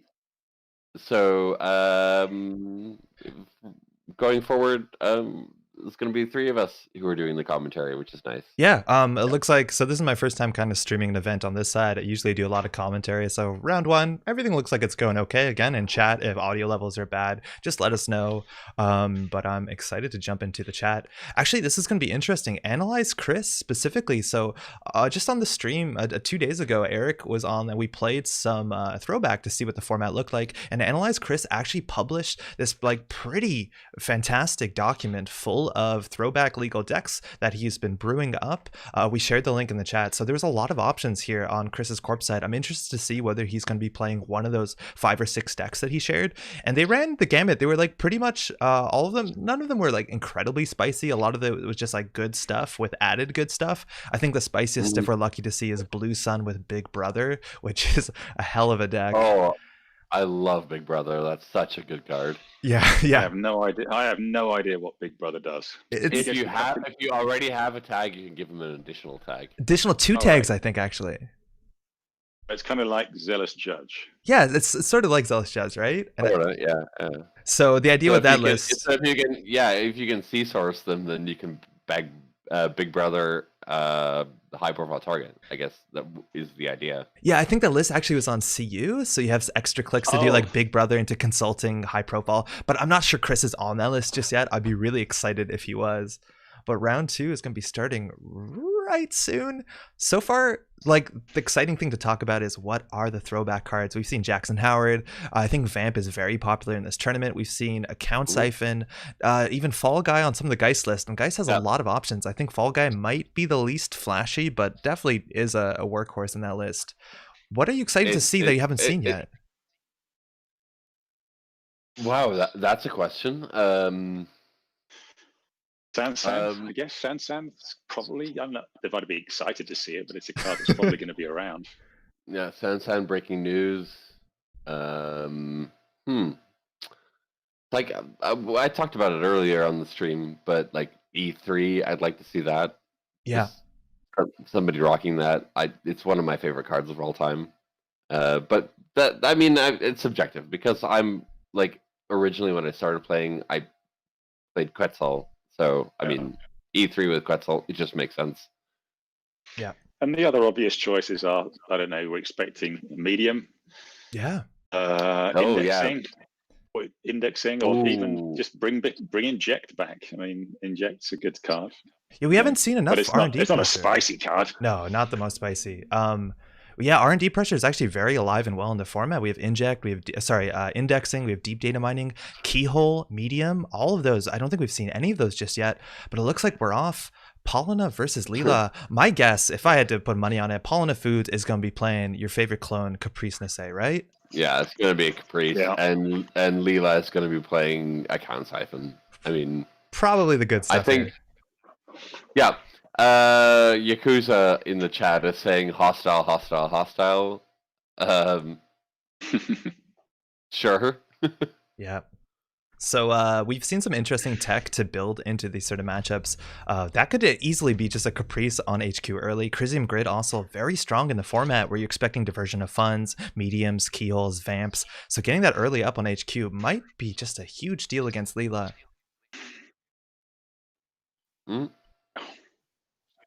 Also stops your boomerang from coming back. Yeah, for sure. Yeah, just value. Absolutely. And like the combination, I don't know if analyze Chris is going to be playing it, but like the combination of Lacoste Grid and what were we talking about earlier? The one Bio Vault also is a very big deterrent in not letting them recycle their boomerangs. Ooh, this can be So huge. Okay, so we're gonna see what this is. At 10 credits, it could be an Anansi. Boomerang's not going to get you all the way through that. It looks like we're playing diesels instead of I've Had Worse. Just an Engram Flush, Okay. though. So you can break that for sure Well, with I your mean- Boomerang. Crisium still could be potentially an issue. And doesn't look like we're going to get a bounce anytime soon if there's an agenda steal here. Well, if it's a Christian, it doesn't really matter because Bravado doesn't require a successful run. Oh, it's more about the Boomerang recursion. If you really need 3 Boomerangs in your Yeah, which yeah, sure. I don't know if Chris is going to res here. It looks like it's a Caprice. That's coming down early. No res. And a Crisium. So 2 upgrades access. The Caprice is going to not be trashed. Oh, I would What? definitely trash the Caprice. What is happening? You definitely. Did he have trash any the money to Caprice. do? Did he have enough money to trash it? I don't think so. That's probably the Boomerang thing. into And there's Bravado, that's all Taproom. 5 of your credits. Tapworm coming down.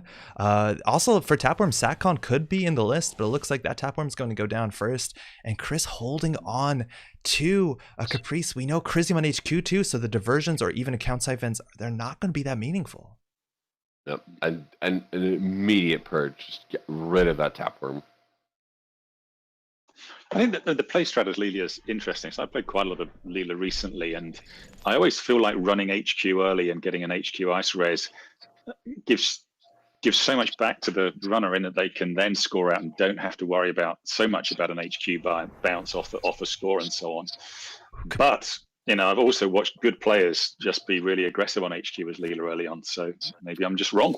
Yeah, it looks like they wanted to get that value from the Bravado and then very elegantly attach that to the Tapworm.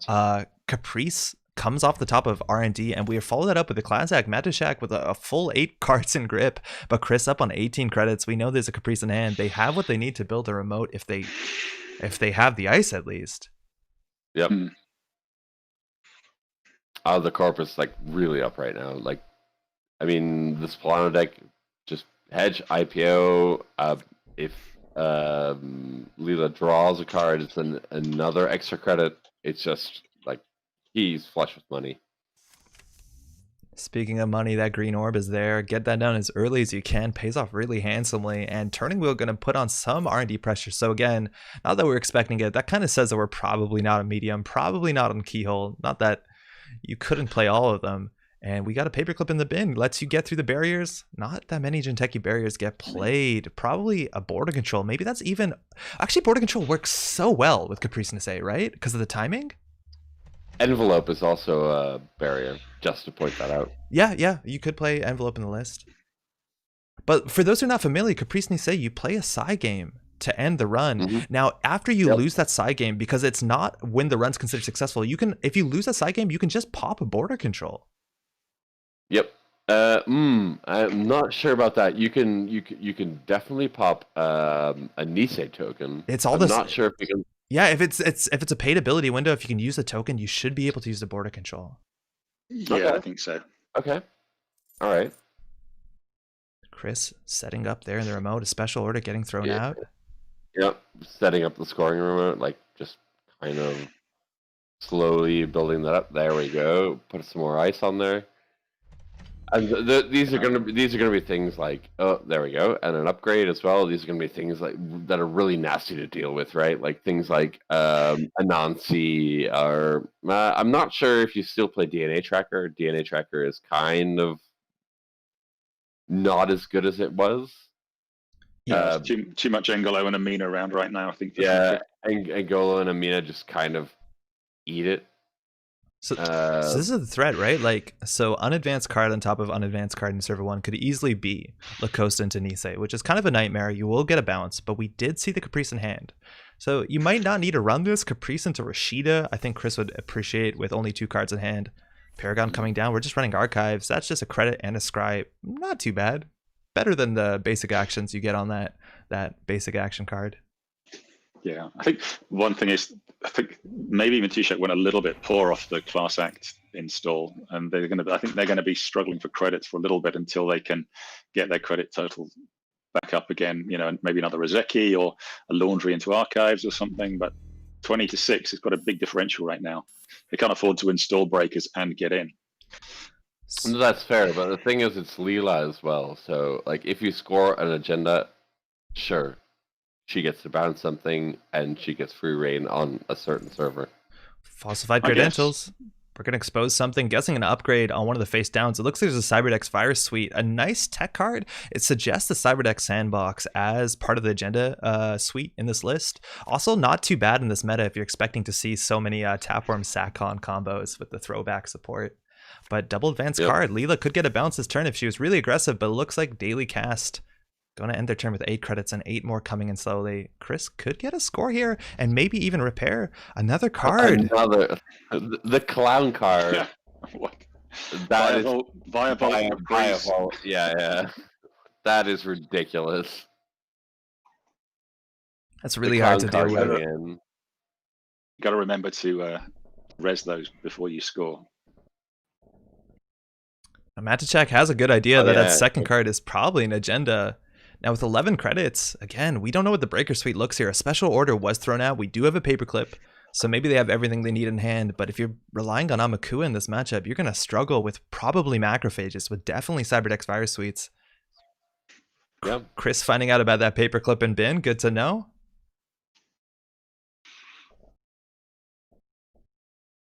Ooh, this could get very, very interesting. I don't know. I always feel at this stage you kind of just give up on the remote now. you're gonna ruin yourself trying to win off that. I think you probably got to win off. For sure. But you let them. Ooh, wow. Okay, we're going for an inside job, which could be devastating if there's an Anansi. So getting through an Enigma, Caprice just getting rezzed. Again, you don't need a second ice, but this is the window in which you have to res her. Again, throwback card confirmed, no big surprise. One of the strongest cards and not too many end the runs here. The Engram Flush still relevant. You can carve out maybe some account siphons. Maybe those are in grip here. The amount of cards in hand could even matter if there's an Obakata in this remote, but 2 cards out of hand at most is still going to get you there. But we have a Psy game. Oh, what? Ooh, looks like we don't want to res the Engram. Cheeky. Matichak just is that legal? Is that an okay play? That feels kind of. Oh, so the problem was Matichak wanted to jack out, and it looks like Chris didn't wait for that window. Yeah. Okay. So Matichak got additional information, unfortunately, and it looks like we're going to res that Biovault to not get a bounce. Again, so powerful with Caprice. You can pop it after you lose a side game. Let's see if this is a Nisei or a Sandbox. Letting Chris repair the board state. There's a Sandbox. Purge gain 4. Good luck with the Tapworms and Amakuas. What do you bounce here? You go for the remote ice. You know it's an Engram Flush. Not particularly good on the remote, and it lets you reposition it to a central server if you really want. Just put it back. And this is kind of good too, right? Because you play around inside job. They actually have to deal with the Enigma, which is either a Boomerang or an Amina.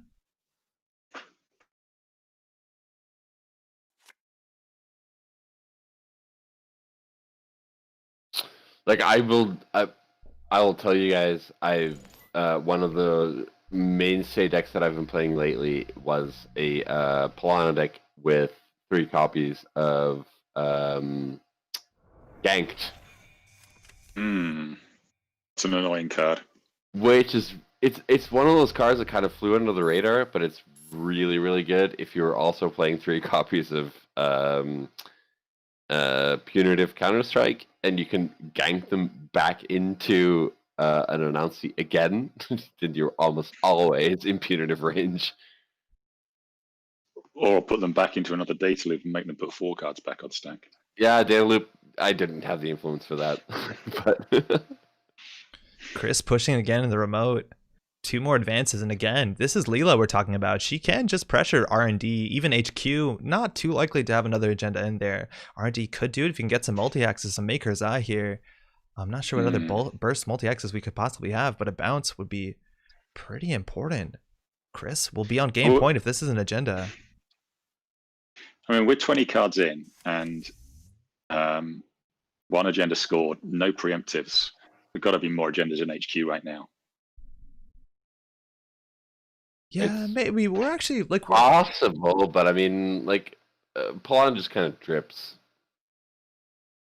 We got a boomerang there on HQ. Again, we know there's a Crisium lying in wait, so if Chris wants to spend the 3 credits, you can res it. And actually getting, it might not matter too much this turn, but resing the Crisium is actually really good tech against Political Operative, a card that seems really strong in this format considering Caprice Nassé, Jackson Howard. There's so many things you want to respect. So we'll see if Matachak pokes here. There's a legwork. So very good reasons. Very good reasons for the Crisium to be rezzed. It will say something about Chris's hand. Maybe even res here just to bluff there's something in there. But there you go. Snap res. That boomerang's not flying back.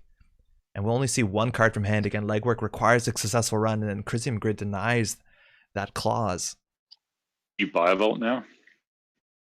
To stop the bounce on the remote? I'm not sure it even matters because the legwork doesn't trigger either, does it? No. No, you'd see 1 card, but if you know that there's an agenda in HQ, then Firebolt would stop the double advance card and the remote being bounced. Fair. Daily quest is 3 NBN influence. That's an econ card. Caprice can protect, and that's coming down for 3 credits. Matachak ending their turn on 7 credits, all the daily casts, and it looks like Chris is scoring out here. Is it 4? Is it 5? A Nisei Mark II. This looks... Oh, it's a Nisei. Oh, that's brilliant. This looks so bad for Matachak right now. That remote server is behind so many end the runs, so many side games, excuse me. I think Matachak needs to pressure centrals or they have no chance here. Locking R&D seems important. We're bouncing the unres ice on server 1. Looked like an Engram flush at some point. Yeah, I think you really want to find a decoder here. But what can you play? Like Amina for 7? Yeah, or Angelo. Or, I don't know. I'm just being wildly throwing this out there, but maybe like a passport. So we haven't seen, in terms of influence, we've seen Paperclip. Rizeki and Turning Wheel. And Diesel. And Diesel. Oh yeah, and Diesel, right? So we haven't seen a restricted card. So the MU isn't tight so far, and Goldo could be there. Amina also definitely favored against those mid-strength, mid-range code gates. But only 1 ice. And again, that was an IPO instead of icing up that Enigma. In theory, if Matachak can find a decoder, that is the easiest time you're gonna have taking down the Caprice. Yeah, I just run it a million times. Yeah, waste some of those end the runs if you really want to. I don't think Chris will use them. Probably just find another Caprice down the line. Mm-hmm. But you could score behind this. You know, a single Enigma, but Caprice, Biovault, like Nisei, there's a chance you don't even need ice sometimes.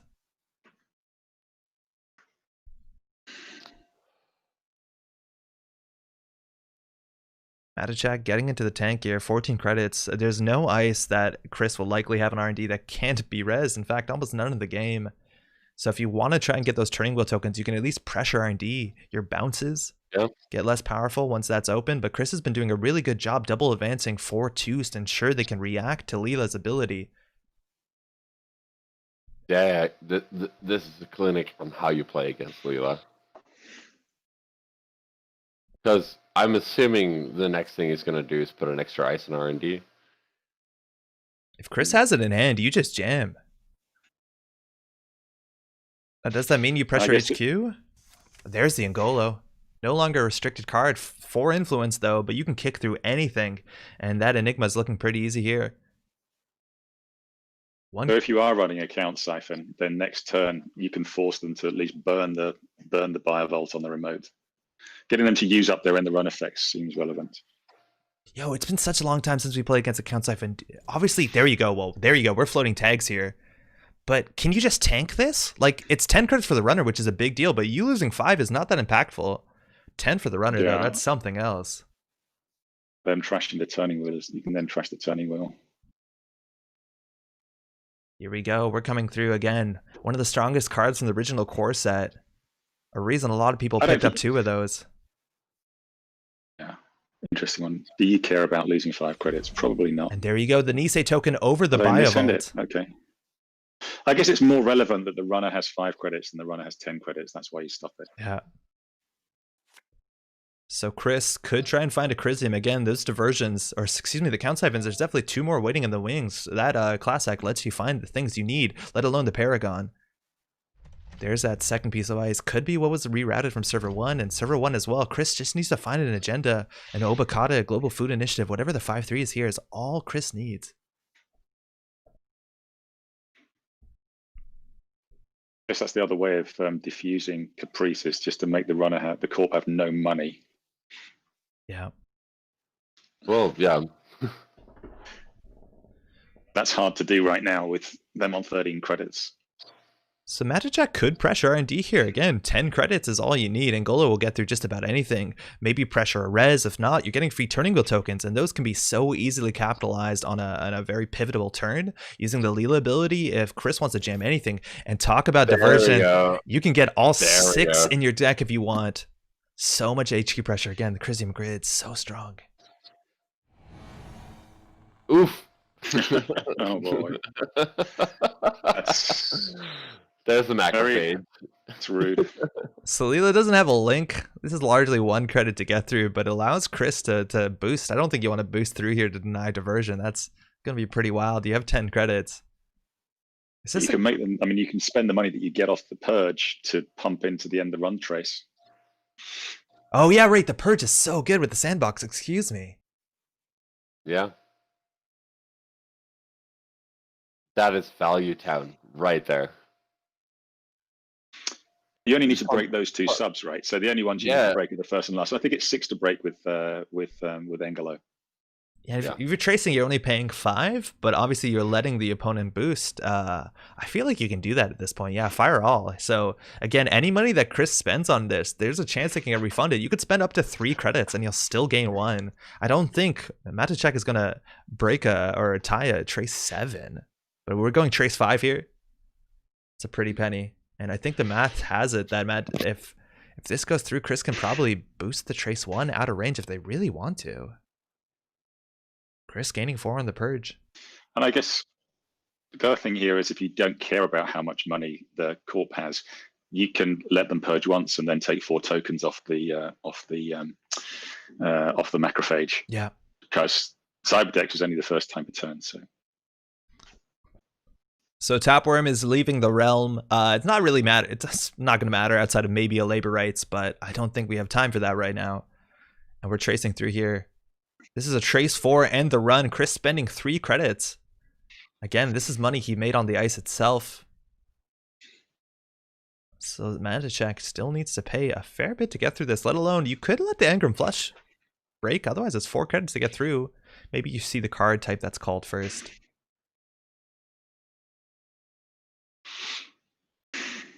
But yeah, not boosting here. Gives the power to Chris. Chris can control what happens. So trace 4, that leaves him with 5 left, 4 to break the Engram Flush. Then you Biovolt. I guess you could Biovolt it there. Oh my god, there you're coming back to punch number 2. Maybe this time we don't let the traces go through, you break it, but actually we're tracing again and again, as you said. Yeah, well the purge doesn't matter the second time because Cyberdex is only the first time per turn. Yeah. Yep. So you just, I don't know. It's not really like a vamp, right? Like that money was free money from the first trace. So this is now just a trace 1. But that was a whole turn. Double diversion. You don't see that too often. But you are getting turning wheels at the same time. You don't feel too bad about it. We'll see what the Engram Flush calls. In theory, you can wait for that call. Matacek just eager to start breaking. Okay. Event has been named. Event, absolutely. That's what I would do as well. And even if you don't feel the events in your hand are good, right? If there's Obacatas, like just having cards in hand as a defense is very valuable. We're going to get that diversion here. Another turning wheel token. That's 8 for Matacek. I think actually 9 because of Paragon. And Chris will be down to 5 credits. Paragon, also known as Desperado Light. But it's a good console. I like it. Yeah, quite cool. Information's fun. Okay. Doing his scry. So, would you buy a vault there? I don't think so. Nah, probably not. Like probably want to keep it for like a really critical turn. I think the Bioval on top of Caprice is absolutely absurdly powerful. I don't think there's anything like that, right? Like lose 1/3 of the time, then end the run, then they have to go back and install double advance here. not threatening that much money if that is a 5-3 to score out. You have no money to play Caprice, looking more like an NGO front or a really clever bait. But Matachak can always just go R&D and try and get some access with that turning wheel. Probably provokes the res and pop of an and NGO. bounce, yeah, and bounce whatever that is. But that is like we've had several discussions about this, like in our local group, that what is the most important card that was brought out in the Katara cycle, and for me, absolutely, it is NGO front. It just like enables glacier play, in the sense that you can install advance. It's like, oh, is that an agenda? I'm gonna spend a whole bunch of credits running this thing, and it's like, nope, okay, I just got 8 credits, sure. I really, really like it as a card. It could be an NGO front, but it could be an agenda, and that's the entire point, you know. And the thing that Leela can do is can run one of the centrals and spend turning wheel counters, and if she finds an agenda, can bounce whatever that is, which is also one of the things. Like, this is a personal note. I am no way affiliated with Nisei or anything. I'm very sad to see her leave because she's going to be rotated very soon. And I've always thought that Leela was very unique as far as criminal identities go. And it's kind of sad to see her go. Yeah, Leela's been an absolute force this last competitive season, being the most represented criminal after the 419 fad kind of died down. But Matachak here diving into the tank, giving some good thought here, what could, in theory, there's a pretty long, it's a pretty hard bet that this is game, but Chris, in theory, is posturing. So Matachak figuring out what to do this turn. Class act, filter draw, gives Chris 1 more credit. Trying to figure out what to do this turn. Time to install Sneak Door. Sneak Door beta would be awesome. I often wonder why people don't run that more. People aren't expecting it in Crim, but maybe these days with enough ice around, you're only going to get one turn of accesses. But it could turn this game around if you got it right now. Yeah, well, it's 5 credits. It's 5 credits install, right? It is, yeah. So we're getting that access here. Here we go. All right. This is, if this is not an NGO front, like, you should pop res this if you don't want it to be boosted. You can wait for after the turning wheel, but this actually could be an agenda. We're seeing 3 cards with turning wheel. They do have 4 cards in hand. Playing around the Obokata, if that's in the list, Chris can react again. You can Biovault after the turning wheel is popped. If they use all the wheels, they will get a counter back. But this is a very interesting point. And if this is not an NGO front, do you not snap res it here? Probably, yeah. If it's an NGO front, you res it. If it's an agenda in the remote, you probably Biovault. We're going through turning wheel accesses. This could be an agenda, could be another Biovault. You'd still res a not unique. 3 cards off the top. Ooh, and it looks like that's an oboe pause. That could be an oboe pause. Could easily be. You have to take an Obokata it's protocol. An Obokata. Oh, wow. Wow, the pause based off of losing a Bagalter from hand, probably the only killer in the list, maybe a 2 of, and we're bouncing from what's in hand, diffusing 3 cards down, but Analyze Chris was posturing to win. Huge. Rip. These feel like misplays. I mean, I don't know. You can trust. Well, I guess you know where the agendas are, right? Maybe yeah. You're holding more on HQ, and you know what the agenda density is in R&D. So now this is really awkward, right? Like, we're talking about 5-3s here. This could be any other agenda, but if Chris scores, like, with 2 credits, they could score at a 4-2. You get maybe a big purge on the sandbox, but you're going to have to score 4 agendas to win unless there's some shenanigans here. You're not going to win unless, and this is like a really big unless it's an improved protein source. Yeah. There's even that other 4-3 that Nisei printed. I don't remember the name. Vulnerability on it. Yeah. But that's that costs an influence, I think. I think it's 1 neutral influence. Yeah. But that's got to be an NGO in the remote, right? Yeah, But how was it not last turn? Is that such a good bluff? I mean, maybe it was an agenda last time, but now it's an NGO. Magic drawing up again. Now R&D Ice. Doesn't look like they could have rested before if there's an NGO front that changes it, but we're just charging the remote here again. Nisei, we only have 3 credits to play with, and the Biovault. Not a lot can be rezzed here. We're going through this Enigma for either 2 or 1 credit, depending on when in the turn it is. You can force a lot of money out there, so you can't really pay a lot for Caprice. You can run this 2 more times, and you're probably getting through. What's the other card that lets you clear a remote? It's not Wonton, it's the other one. Oh, so we do know there's a CVS in the remote, right? So at any point you can res it to gain a credit? Yeah, that's right. The CVS is going to it's going to gain you 1 credit, right? It's 3 to res, and it gains you 4.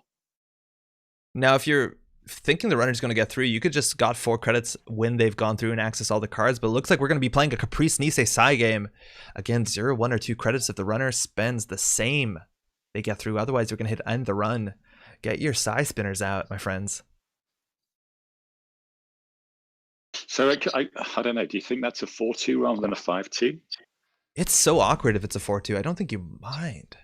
Like, that's all their money, right? Even if it's a if it's a sandbox, they recover if it's quite a sandbox, then you get back 8 credits. But Caprice it. Caprice hit it. Chris paying 1, Magic Shack paying 0. This is like the mini vamp you've wanted. But we have 2 more clicks to go back, and we're going back right away again. Ngolo, 2 credits to get through that Enigma just to end the run. I think it's some agendas.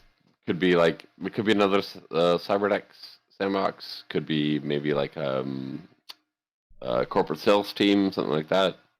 Could be another Caprice. Nisei. Nisei Mark II.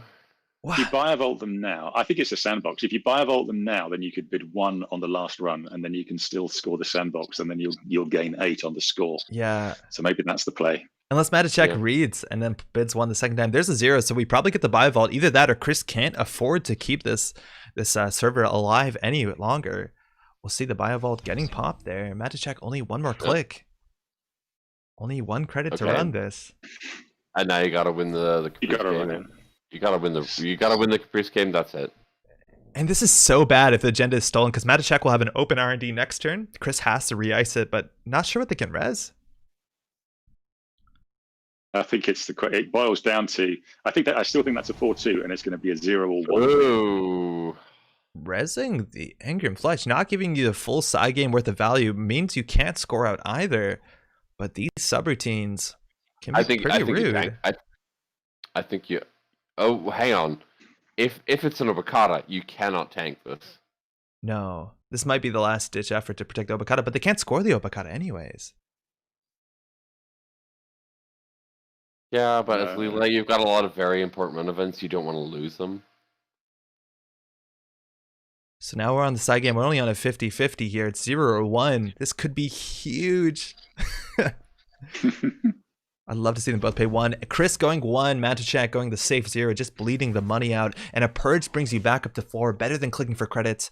And this server's still alive and well, and now a lot more taxing to get through. Again, exactly like you said, if there's an Obokata in there, that's some those subroutines actually do matter.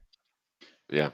Yeah. You can't just tank them. You have to have the cards in hand to be able to get it. And the thing is, with criminals, a lot of their cards are very important because they're like high impact run events, and they don't want to throw them away. That's exactly what you need now. You need a diversion or you need a siphon. This is like the Netrunner of old. So Chris is going to be back down onto 0, probably having to purge. And at this point, you can just run server 1. You can trash Caprice. You can hopefully steal an agenda. But again, if it's not an Obokata, you're going to have some problems if it is, actually. And we're not letting those traces fire. No, because the next time they can purge and they're back on 4, right? You need this window to go through. You are going to float tags. So you can run server 1. You can bounce the R&D ice. You can start getting some turning wheel tokens at the same time. You have a really strong turn here. What a siphon. If you can break this and then run R&D a couple of times. The problem is Obokata. So you have no way to deal with it. I think it's fine though, right? You just take the Caprice down. It's going to be their next turn, and that server is not that strong. Because you can draw up twice and run Yeah. the next turn. You might actually want to draw up this turn instead of slamming R&D for the turning wheels, if you understand that the Obokata threat is live and well. I think you land the siphon, you run the remote, you draw a card. Yeah. That sounds good. Why didn't they run? Did they purge there? That seems bad. Because now they're going to be able to back on 3 credits. That seems really bad. Why didn't they? They didn't break it? Did he not break the subs? They only broke the end to run. Oh no. That seems bad. Now they have Caprice money. Terrible. That's so rough. This is really bad. That 1 credit cost the Corp 4 credits. And this is an end the run now. Wait, no, that's also really weird because now you can still run server 1 and take it down. That seems bad. What's going on? Yeah, but it's going to cost them. It's going to cost them if it's over Carter in the mode. Maybe they don't care about that. They can purge. I don't know. But you want to protect your Caprice. My head in, but I don't understand why you wouldn't break the macrophage with Engelo for 6 there. I think they both goofed. Like one person goofed and allowed the other person the ability to goof. Right? Because like you should definitely break the trace. Both traces, right? But they didn't let the first. Did they break any of the traces? Here we go. Okay. I don't understand what happened. Going up. Like we just kind of have to roll with the punches at this point. Do you pick down server 1? Do you bring down Caprice when they have 0 credits? This is the cheapest run. Enigma's only 1 credit now. Yeah. Let's go for it. So you could at least clear. Okay, let's see what this is. Okay. Now Chris can't score out. Assuming a purge, there you go. Straight up to 4 credits. Take that Gia Hands Arcology. Gila Hands. I love it. Oh, excuse me, chat. So it looks like they did break the end of the run. It's what we saw. But then Chris just said, you know what? If you're not getting my money, and just boost it into any of the other traces. Just spending 8 to like trash a virus or whatever. So there's 1 siphon left. So that Caprice, that Obo is alive and well in the score here if Chris can get it. If Matuchak can't get some turning wheel counters into an agenda on R&D, Chris can easily have it here. Matuchak could pressure the Caprice, again, make you just spend a bit of money so you can't score out. You only need 3 credits. That card draw going to put Chris up to 5 with Polana's ability. Yeah. Falsified credentials, calling an agenda. We'll see what this is. Looks like it's probably an Obo, and that's a card out of hand. Obokata is totally safe. It's R&D or bust. It's an Obo. Well, your line is run R&D twice. Oh my god! Right, and then see 2 cards. Yeah. See 2 cards with the second R&D run. And you have to hope one of them isn't the last Obo, obviously. So there's still like what 2 Sandbox, 2 Nisei, so 4 in 24. That's not amazing odds on a 2-card dig. Sure, but if you can. Oh, there we go. There you go. Let's slow this game down. You clear the Caprice out. What's he going to do this time? Surely you break the first and the last. Yeah, there we go. We're actually breaking everything just so you can boost into it. Macrophage being so relevant in front of HQ. So now you can clear. Now you can clear the Caprice. Next turn, you draw 3 times run. Oh, actually, no. We're losing a card to Engram, so you can't run the remote next turn unless you top deck like a Diesel. That's bad. Seems rough. They're just going to purge again, right? Yeah. Why? I would definitely. You had enough credits to break that. Like You'd have gone up. Even Diesel isn't enough. I mean, you got to run the remote here, right? Otherwise, I don't know what you're doing next turn because you're right. Chris is just going to keep on purging. No virus is necessary. There we go. Yeah. Engram doesn't have any subroutines that matter, so you're paying 2 credits to bring down Caprice and just kind of touch the Obokata. Feel the Obokata. God, 10 credits off Siphon. What did we used to play, huh? That costs, yeah. So it costs you 1 to kill the Caprice. So I don't know. Maybe if Chris purges to go up to 4 credits, then you can then run R&D a few times. that becomes the same thing I was thinking. Like you could just get accesses on R&D, sure, but it's pretty important to get rid of the Caprice there. Yo, this is wild counterplay that we hadn't seen, but remember there was a Cyberdex Fire Suite in that remote, right? Oh, I think we're taking down that turning wheel. Yeah, there you go. Credit, credit, trash the turning wheel, not purging this turn. But in theory, if you're playing around Siphon, you can res the CVS in the remote and just leave it there. And even if they siphon you to death, you can always purge, gain 4, score the agenda out. Yep. But Chris used it to get 1 credit that turn, which you just lost to Siphon down the line. That was, I think, a pretty reasonable play out of here. Matachak 2 tags. 1 credit means R&D is wide open, but no turning wheel, just drawing up. Again, Obokata is what you need to steal. Yeah. Now you can take the Obokata. Another Caprice here would be disastrous, but again, if you res that for 2, you only have 1 credit to play the side game. Matachak just has to run that server twice, if I'm not mistaken.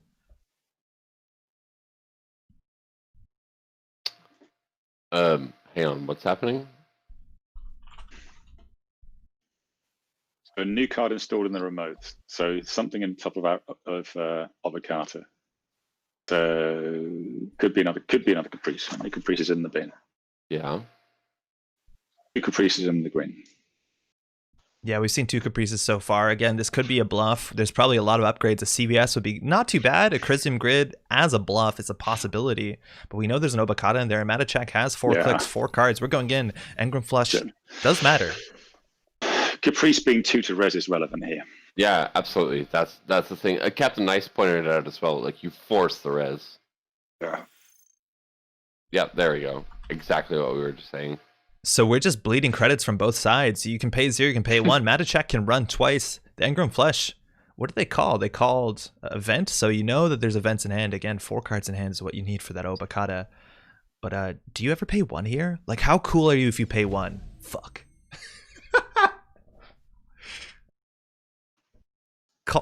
Wait. This is brutal. This is pretty brutal. Wait, no, Matachak paid 1. Chris paid 0. That was incredible. Yeah, that's the next level. What just happened? Okay. Getting some money off in Dirty Laundry. But you have to go. They can't. You've got to go back. You've got to go back twice. Dirty Laundry for credits.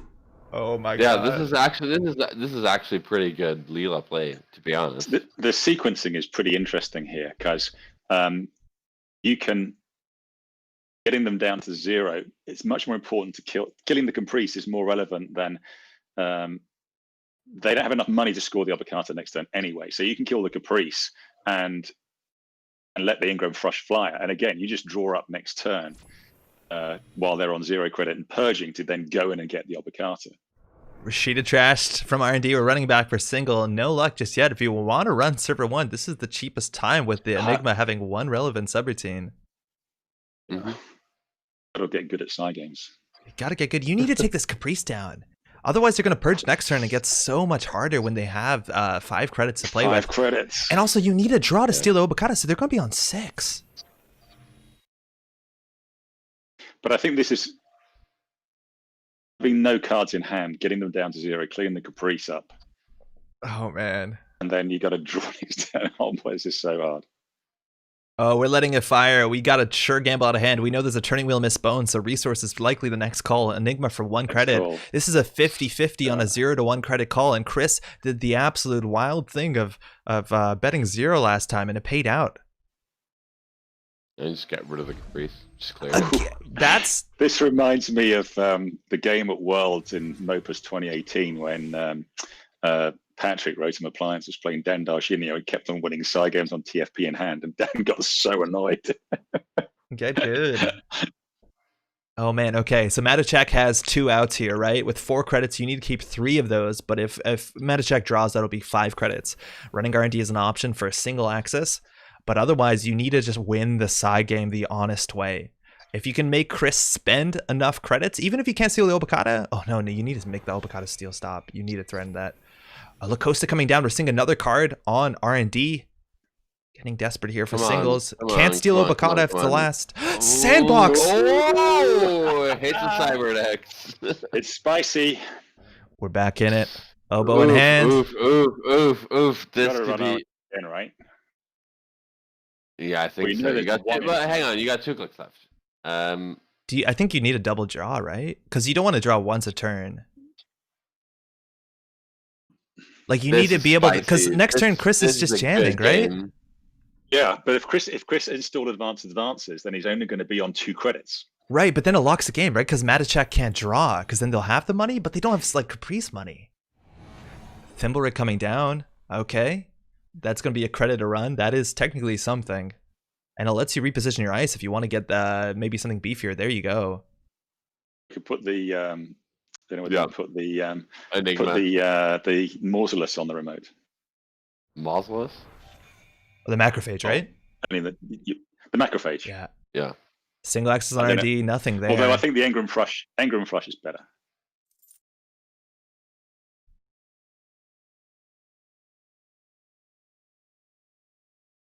Okay. Big oof. Chris got to figure out what he'd do here. Again, 7 cards in hand after the bounce. We know one of them is an Obokata. Matachek knows what was just drawn there off the R&D axis. A Purge will get you 4 credits, which is obviously good money, but it doesn't... He doesn't put any pressure on the board, and the Obokata, you don't exactly have the credits. Install. Credit. Ghostbird, yeah.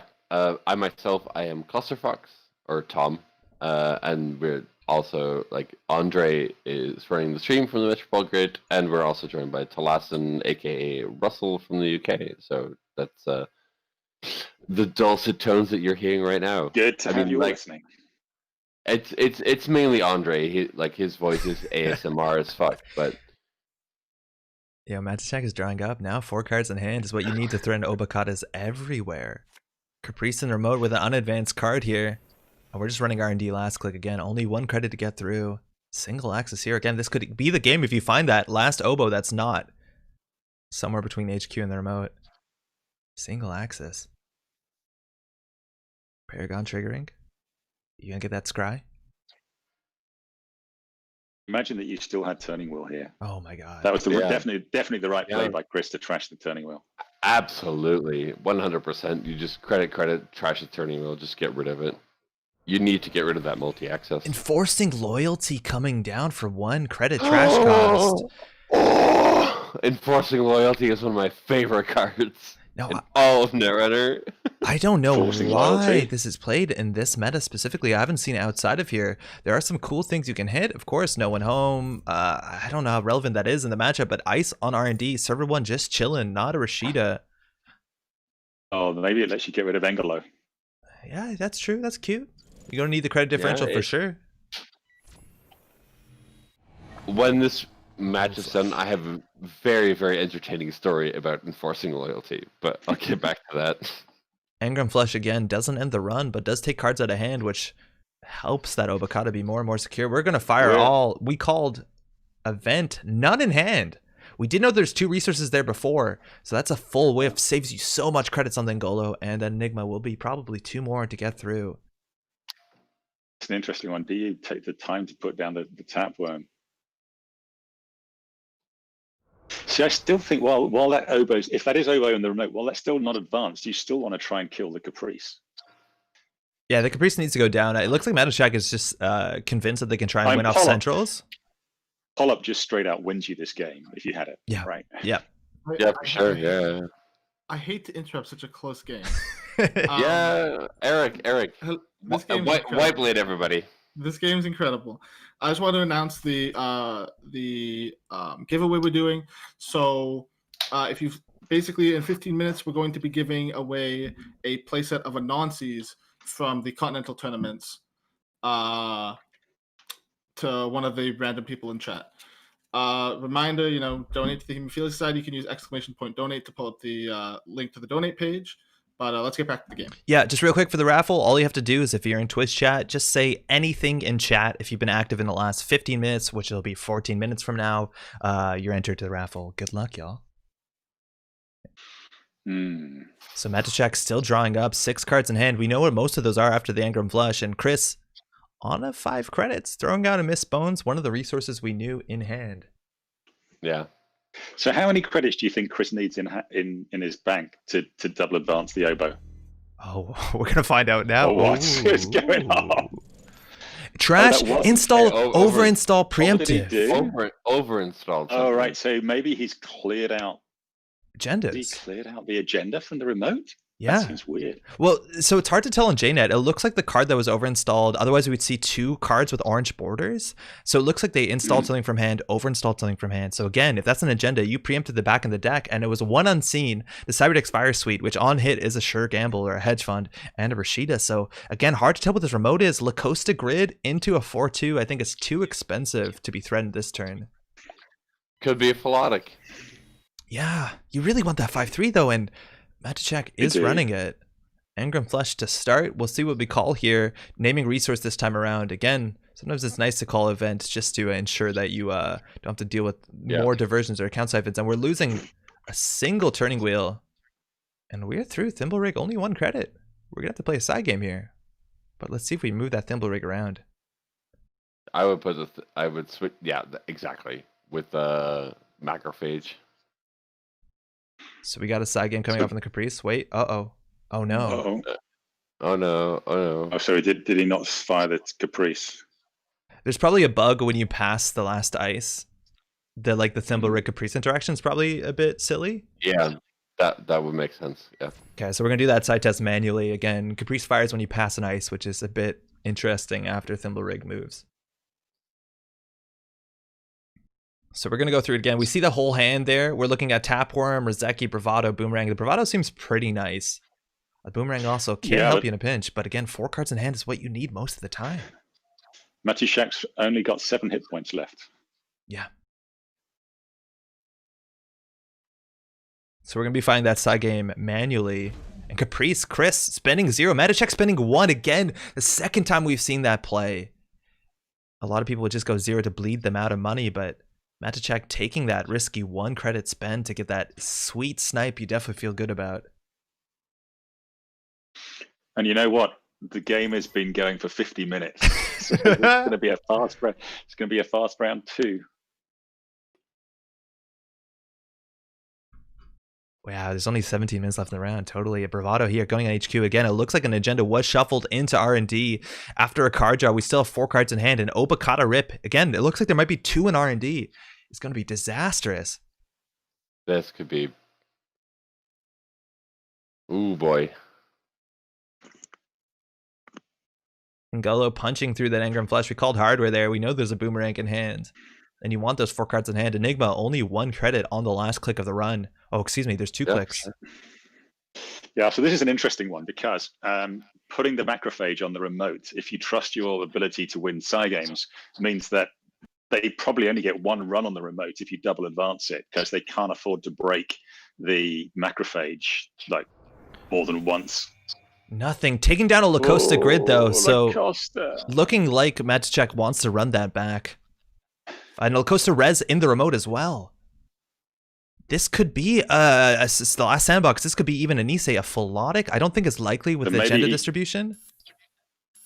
4-2. Oh, Nisei token. Ooh, so the Obakata's recycled into R&D? Is that what he did? It looks like he it. overwrote the Obakata with the Nisei and then preempted the Obakata back into R&D. Do you pull Caprice down this turn? It looks like you need to. You could do, sure. Really, really quickly want to point out. Expensive to do, right? It's going to cost you 4 plus 6. It's going to cost you 10 to get into the remote. Yeah, I think you boomerang the Macrophage, right? Because only 2 subs matter, which is really elegant. That's true. Yeah, you could do that. But yeah, otherwise expensive. Oh, we're going on the Engram. Not that one. No. That's okay. That's the wrong one. Maybe you can trace out of this instead. The Engram Flush is pretty expensive. We're looking at 4 to get through, and your hit points do matter. Obakata, we only have 5 cards left, so 2 damage will push you out of the Obakata range. You'll have to keep bouncing that as defense. I think you're right. You boomerang the Macrophage, not the Engram Flush. It's going to cost you 6. It's going to cost you 6 to break this rather than 4 to break the Engram Flush. I agree. Yep. Yeah, Chris can't boost, right? So you definitely have to pay 4 and then 1. So it's like 5 to 4. Yeah, so it's cheaper to do this. Oh, that's true. It's cheaper though to boomerang the Phage. But I mean, this is like heat of the moment, right? People are just like, really trying to get that last agenda. And sometimes math just goes out the window. It just happens. No, for sure. That's as commentary. We're meant to, I suppose, do that to some extent, but of course. Oh no, I'm not envious to be in their situation. Absolutely. A lot of the time. I wasn't trying to So we're going through. So that La Costa is probably a bit too expensive to trash. You're gonna have to run that remote. Largely anything that's put in there. Well, yeah, I don't think there's Floodic, so maybe it matters. But that Caprice is so important, especially with the Nisei token. Yeah, you want to try and clear that remote if you can. Yeah, I want to do an influence check real quick. All we've seen so far is daily quest, Crisium Grid. So whether there are border controls. Firing the Nisei token. Oh, that is brutal. That is very like that puts Leela in a very, very awkward position right now. That's a hit point down, right? So that boomerang doesn't come back. If ever there was an argument for saying that Caprice is a good choice of a throwback card, this is it. I swear I'm not trying to slow play. These lines feel correct.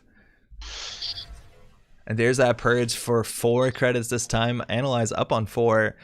Matushak again is expecting 2 oboes in R&D. So you can put the Obokata in the remote and then just slow advance it with the Costa. Yeah, it's the tech cards here, right? Like, just like you said, if there's something like, I don't know, a Polop, if there's something like even a Lucky Charm, the Caprice power just absolutely plateaus, but we're down to 4 cards in grip. I'll always have a backup plan. Yeah. Yeah. Thimble Rig, this is the cheapest remote, I think. You're going to boomerang the Engram for free. Get that boomerang to be the only card in your stack. A single access here could be a big deal. 4 cards if you find an Obokata. But we know there's an Obokata in hand, right? It could have been recycled with the because he overwrote it. It could be. Okay. Could be like a huge mind game, or maybe they were flooded even. This single access could be very important. Paragon. It's an Anansi from HQ. Not something you want to see, but Chris nowhere near resing that at this point. You can always Angola through that. Your Bagulter is in the heap. Yeah, just credit up, I guess. La Costa having to advance itself. And we're switching out. Which is fine, because like I mean, this is one of the things that people don't really appreciate is that La Costa can advance itself if there's nothing else to advance, and you can use it as a trick of light battery. Yo, talk about slow play. That daily quest is going to take some time to pay out, but at least next turn, that's 9 credits for Chris. That's probably enough. All you need for Caprice plus Jam 5-3 if you have it. Matuchek probably needs to hammer the centrals. We're going back for HQ again. It's only 1 credit for this run. You get that boomerang back in circulation. But we're actually running server 1. No, that's a misclick for sure. No, that's not right. Mike in the chat is reiterating hashtag slot the Polop. Yo, it's so hard too, right? Like if there was a Polop in hand, you can't play it because then you're out of oboe range. Unless I guess you could eat the boomerang. But yeah, Polop seems so good in this format. You probably only need the daily quest in there for 1 turn. Yeah. So if we do an agenda count, I'm thinking there's 3 agendas out, right? Excuse me, 4 agendas out. 2 oboes, a sandbox, and a Nisei is my guess.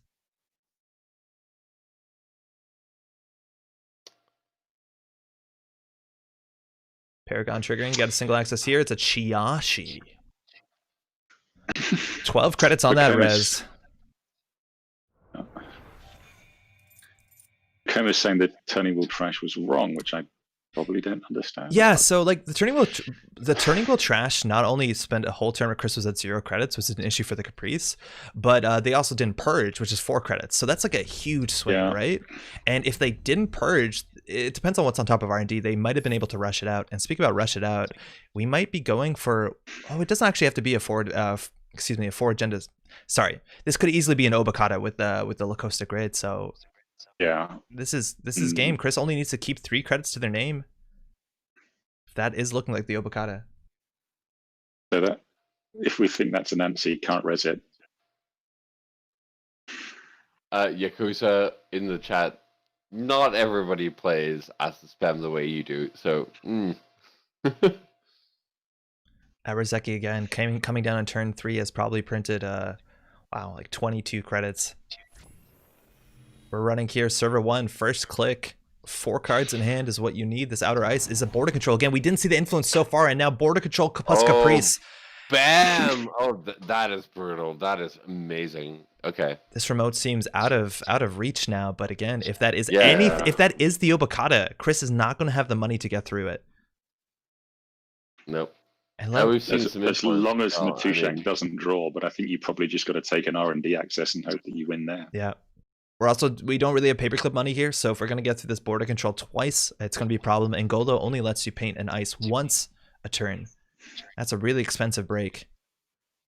You can't let those credit subroutines fire either, otherwise they have the money. So those subroutines both very relevant. Oh, we're letting the credits fire? No, the end the run fire, excuse me, of course. And Matushak probably only can go R&D here. Yeah, this could be a 4-2, and on 2 credits, Chris does have what they need. It could be the sandbox, or the Nisei doesn't have to be the 5-3. But the single advance is a cool bluff play. It ensures that Matushak has to respect 4 cards in hand and break the Engram Flush, so either way possibility, we're going R&D. If you miss off R&D, do you run archives and just see whether he stashed one in there? I don't know. I think you have to go HQ after, but yeah, last click you definitely go archives if you have nothing better, right? Oh, that seems bad. You lose a card there? Losing a single card, hoping that there's an oboe in the remote. That seems bad. So you only playing around 1 oboe.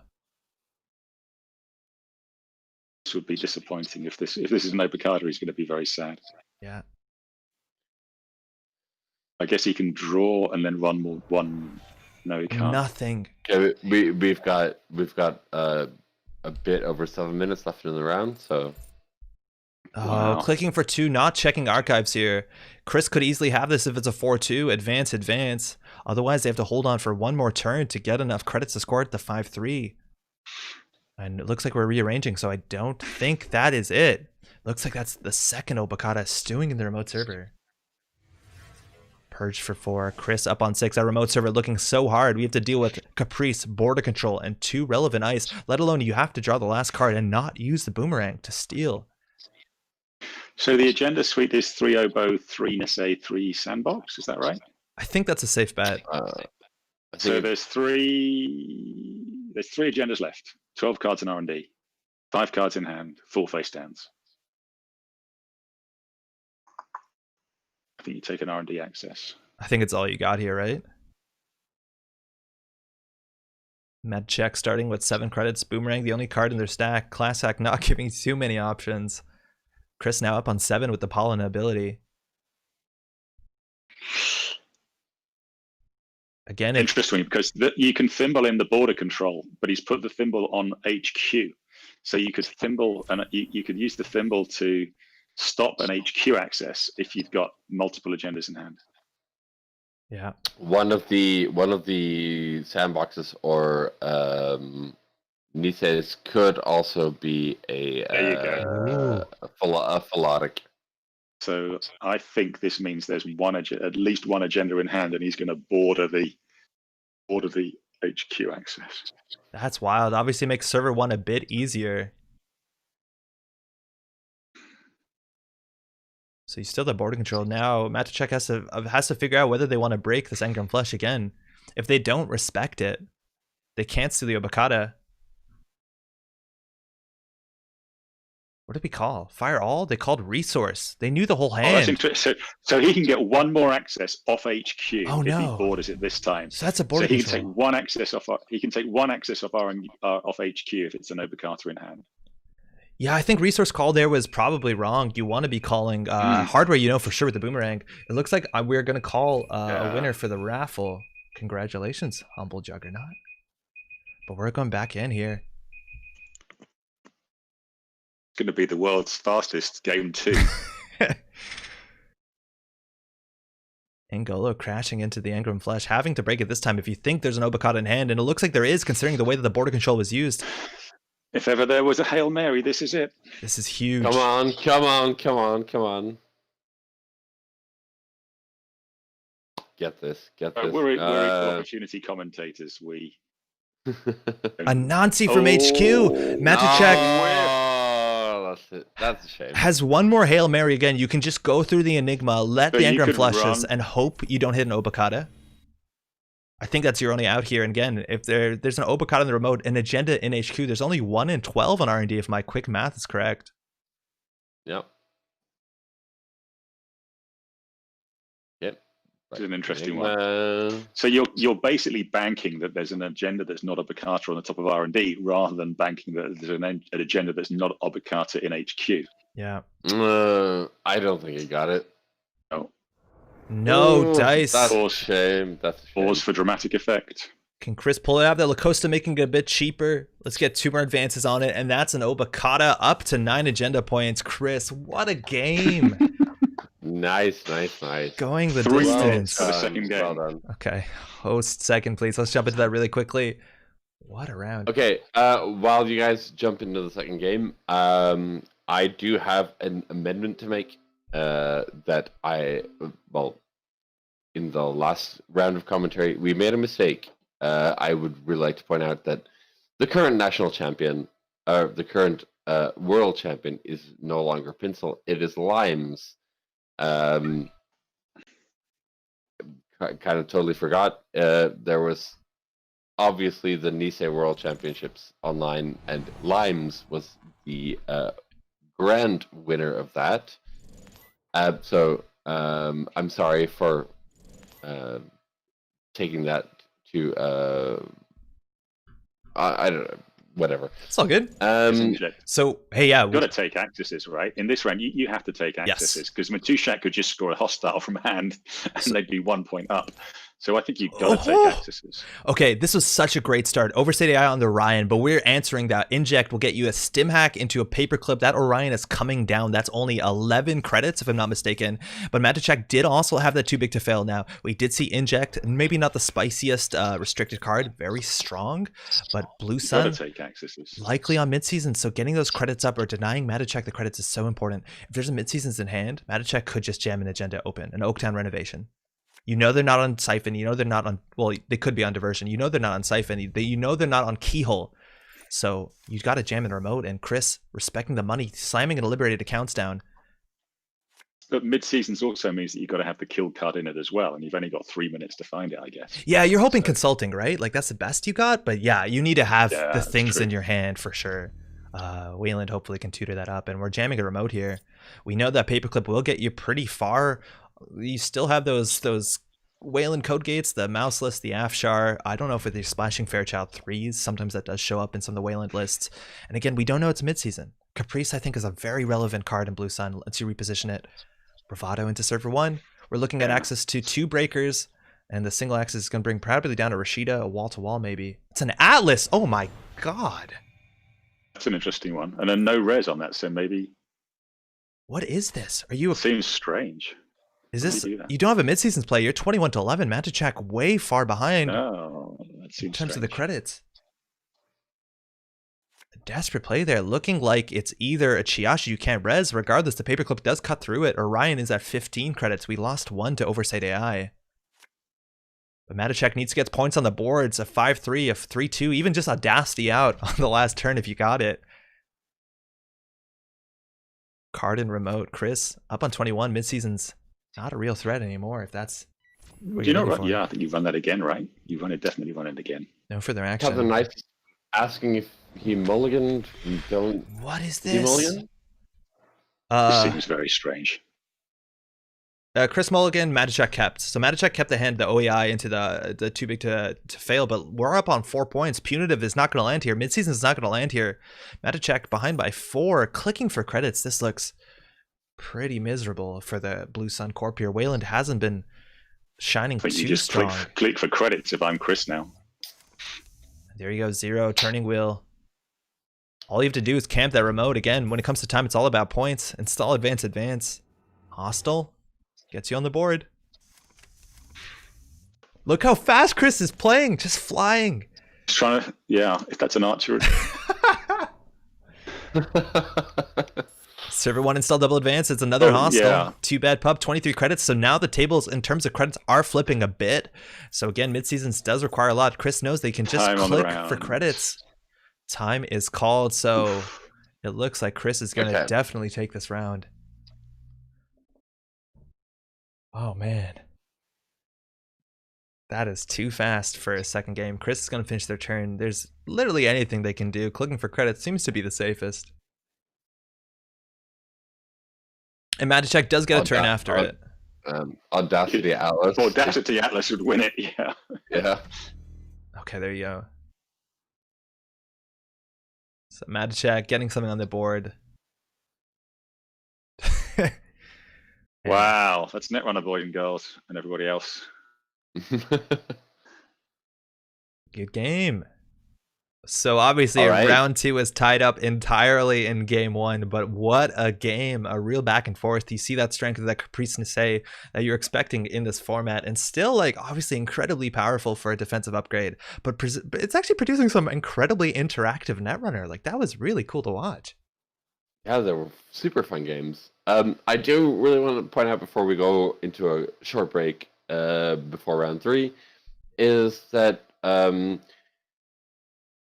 we're all doing this for the Manitoba chapter of the Canadian Hemophilia Society. Everybody who's watching in chat, you can use the command !donate to get the details on how to contribute. And if you have a couple of dollars to spare in this holiday season, absolutely think about contributing a couple of bucks to this wonderful charity that we're all like playing Netrunner for today. So, and I guess I don't know, Andre, I can pass it off to you. Yeah, right on. Yeah, totally. Hash or exclamation mark bang donate into the chat. We'll get you a link if you want to throw some money that way. There is a really nice claw that Kizra has drawn up that if you donate a minimum of $10 Canadian, it'll be sent to your door. Otherwise, there are incentives for top donators. There will be some acrylic identities sent your way, but any donations, even if it's below that $10 minimum, of course, is incredibly welcome and we're incredibly thankful for it. You're watching the Hemophilia Netrunner charity tournament. Thanks so much. We're just going to go into a quick break before round 3. We'll be right back. See you soon. Cheers.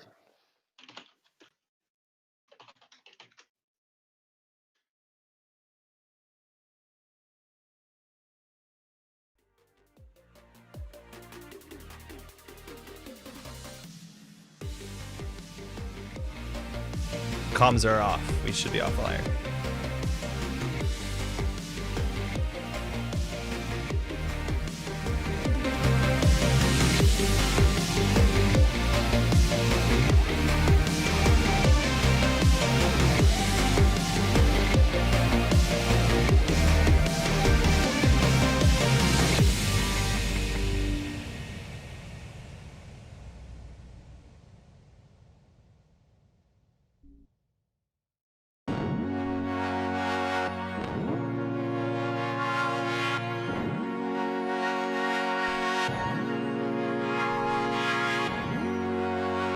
That's a full win. Yeah.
Welcome back. You're watching the Metro Ball Grid. My name is Andre. Thanks so much for joining us. We're about to start round 3 of the Hemophilia charity tournament. I'm joined by Clusterfox and Talassen. How's it going, y'all? Hey, Going guys. well. It's been a heck of a we're- tournament. that last round that was a nail biter. So I'm going to say real Yeah, quick, very just much so. so for those who might be tuning in right in the middle, what's going on right now? So we're raising money for the Manitoba chapter of the Canadian Hemophilia Society. In Twitch chat, if you want to hit !donate, you can get a link for more information. You can get the donation page. We're excited to be able to raise so much money for such a cool cause. We're also playing a new format called Throwback. The basis is you have to build a standard legal deck as of right now, and on top of that, you can add one full playset or one identity from rotated Netrunner cards from all existence. There's only 3 bans on top of that. We can't play Blackmail, we can't play Data Leak Reversal, and we can't play Estelle Moon. And so far, we've seen some of the strongest stuff so far. Caprice Nissays, we saw Jackson Howard pop up. Those account siphons are really powerful, that's for sure. And we're about to start round 3. What have you all been excited about so far? What's it looked like? Is this what you expected? Yeah, I think what we've seen so far has been interesting. That they haven't been revolutionary decks. It's we talked about it right at the beginning. They've been good decks that have been made better with the addition of a card. Maybe Rotage's deck, the mid-season's Blue Sun's a little bit different, but the other decks have been good, solid decks with just a small tweak rather than something built around picking a really off the meta card and doing something really different with that. But that's fine. I think it's the games have been good, right? There's been lots of thinking and lots of different lines to play. So yeah, it's great fun so far. Yep, and the game that we're gonna jump into on the stream in just a couple of minutes is also one that's gonna be very interesting. Is Jading playing Replicating Perfection, and it's like apparently it's a kill RP against Freedom, and Freedom can kill assets very easily. And the Switch game was going to be CTM against and Freedom again. So it's another like kill combo against Freedom that can easily kind of like get rid of certain things, and I think it's going to be a couple of really, really entertaining games to watch.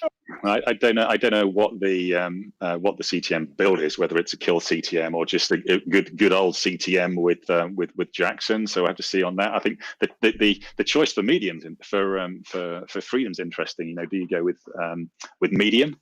Medium's an interesting card, which Freedom hasn't previously been able to play. Interesting. Actually, hey, we're off. We're right now starting on table, I believe we're table 3. Yeah, exactly. It's Controlling the Message versus Freedom. Controlling the Message, a really strong identity in this format, definitely really strong as well. The question of what throwback card to play, I think there's some good options. Jackson Howard is still really strong. If you want to go a bit fast advance, you have that Sand City Grid you can get access to. And on top of that, Breaking News, which is an incredibly rude agenda. Exactly like you said, Freedom. Interesting choices. Medium, Parasite, all are very good viruses that rotated, and it looks like a Jadang is just setting up there, getting down that Liberated Accounts, getting down that drip draw from the Earthrise Hotel, and Manticore now pushing to the remotes. Again, a lot of these cards that you want to play in these acid-based decks are low res costs, but high trash costs, and Freedom will get around that pretty well. We're going to dirty laundry into server 1. Find a Rashidi Yahim. That goes down for no virus counters if you really want to. You will have to take that Trace 4.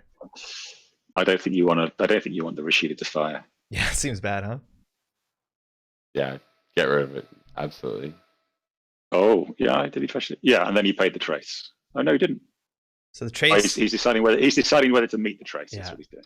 So that trace is only the first card you trash each turn. So if you want to go check out what server 2 is and pull it down, you can. There are some cards you're more worried about now. Whether Mumbad Virtual Tour still makes in the list, Price X, stuff like that can be pretty annoying. But we don't have a really good read on Manticore's CTM just yet. Again, both of these players I think are undefeated. Is that correct?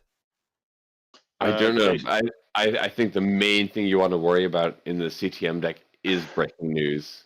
Yes. If there's a breaking news on the table, then you're just done for.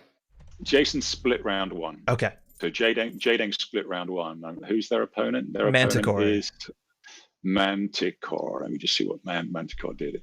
Let's just find Manticore. Manticore swept round one. Perfect. Okay. Zero hitting the table to get some nice efficiency there. Getting rid of career fair, which might be annoying. Yeah. And there's the Yusuf. And there's Yusuf. That's really going to help. So I have a very small informal testing group with Jadang and Biblum, and we were futzing around. We've had I guess 2 or 3 sessions where we've just played, just games where 2 people spectate, or 2 people play, and then 1 person spectates the game and then just gives feedback afterwards, which has been a ton of fun to do.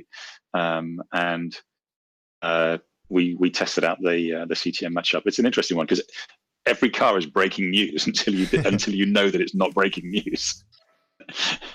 That feels very like Chris Dyer, like testing out CTM. I don't know. I'm sure it's a fine deck. We've got something else in here. Hello, I just want to. I'm Hey. going to interrupt again. This is White Blade. So, Hey. we're running a competition for highest donation over the day. So I just wanted to give a short update on that. I have bad and good news. Uh-oh. Okay. Lay it on us. Is if anybody else wanted to win the Polana, it's now. The good news is that our very own CTZ Andrew Cortez has donated 500 Canadian dollars. Hey. Which is an absolute incredible amount. So send him your love. It's very, very gracious. So our overall highest donation now is $500. That's just an update. Thanks, everyone. Thank you, Eric. Hey. Shout out CTZ and everyone donating. That's absolutely fantastic. A round of applause for Andrew. I mean, Good job, CTZ. That's amazing. So now that Yusuf is on the table, this is such a good breaker when it comes to just trashing assets in Freedom. Every single successful run gets you a virus counter, and that's basically you can use any virus counters that are installed with Freedom's ability to take down assets. So that Mumba Temple went down for just a virus counter, which is a pretty good trade. Again, that CTM trace is still alive and well, but Jadang, 15-13 in that Hippo. Absolutely. And being a CTM player myself, I know that 9 out of 10 those ice that are on the centrals there, they're just going to be gear checks. They're going to be like maybe 1 toll booth, like an IP block, or I don't know, maybe like a resistor or something. Yeah, if you don't want to do anything too splashy, like if you look at the worlds list, you're looking at generally Enigmas, IP blocks are pretty common, sometimes resistor. Sometimes you have an interesting sentry. Sometimes it's F2P has been showing up. Maybe you want to get splashy with a Jua. Yeah. But Toll Booth or Hydra could be the upper end, and I think Toll Booth is a lot more common here. Yeah, sure. Hydra is definitely a possibility. I play that in my CTM list as well. Data Raven. Yep. Also a possibility, although you probably want Data Ravens on a remote, but you never know. Ooh, medium. Interesting. Is there a medium? No, it got hit by the 0. Yeah. Oh, hit by a 0. Okay. So interesting. We know what restricted card they're on. Medium, you could play a full playset if you want. One of the strongest R&D pressure cards in the game. Again, you can also use the virus counters from any other card to trash cards you access to dig even deeper on the run if you like. So you know that if you're like, this is the medium effect, right? Like if you want to win on a remote server, the runner can just say, whatever, put down medium and slam R&D. Maybe start trashing all the tag me pieces. We do see a psychographics in the bin. We had a wraparound thrown out the turn before as well. But you have to watch out. R&D is, if that's your weakest server, the runner can just turn around and try and close the game. Double ice. There's also a thing here to watch out. I have a little bit of inside information since we did some testing with Jason, but rebirth into Omar with medium and freedom is also neat. Disgusting. And hey, if we were playing 15 minutes, that turntable is gonna put in a lot of work here. You have to play around 15 minutes scored into exchange of information, maybe swap around some Bolognas or global food initiatives, and that turntable is gonna let you record scratch swap straight back. Let's see if we do see that ice on archives. I think you're right that the Omar rebirth is absolutely so strong. Even in a virus heavy list, you might consider that. Oh, interesting. that looks like something put on. Okay. Oh, calibration testing. That's why you check the remotes. So we can score out. Jason hadn't been just testing the remotes. So. I was thinking about Mumbat Virtual Tour, which would also have been very viable. The thing is, my big oof right now is he has, or Jason, I'm so assuming it's he. Jason is he, him. Yes. What are you going to do with the last one? You're going to do all-seeing eye? You not only have the click, you have the team sponsorship trigger. We're going close accounts, lose 14 credits. J Dang gonna have to rely on that last liberty to take the last daily cast money. Oh, that is rough. What a swing! The thing also is he has a turtle installed or an Amakua, and NBN decks generally will be playing IP blocks, which is gonna make it really, really rough. Yeah, although he can overwrite with paperclip if he needs to. There probably is a paperclip in the deck. So calibration test was reinstalled with a team sponsorship. If you want to pull it down, it's 2 credits or 3 virus counters. You can do it. You're gonna have to deal with that trace 4. Now losing 14 credits, you're happy to be back up on, well, now 4 after the trash. But hard-hitting news is probably alive and well in the deck if we have psychographics in the bin. At this point, Manticore, as a rotated card, would just love enhanced login protocol, right? Just to stop the runs on the remotes? No. Hang on, what's happened here? We've lost something. He's done something weird there. The one that makes should probably undo the turn. Increases the trash cost. Am I thinking of the wrong card? I'm not sure. Encryption protocol, I think, was it like a HP asset? Yeah, right. Encryption protocol. So 0 did damage. If apparently their run was made between the 0 damage for some reason. Something weird. So what happened was he made a run on HQ and then he clicked on 0 by mistake while the run was happening. It's worth mentioning a couple turns ago, you did see that 0 into I've had worse hit, which is that sick draw 5. So we're going to sort this out real quickly. I wanted to trash team sponsorship.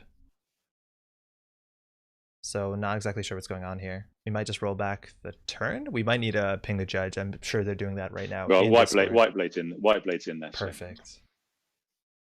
He made a run on HQ and then clicked 0, which seems very strange.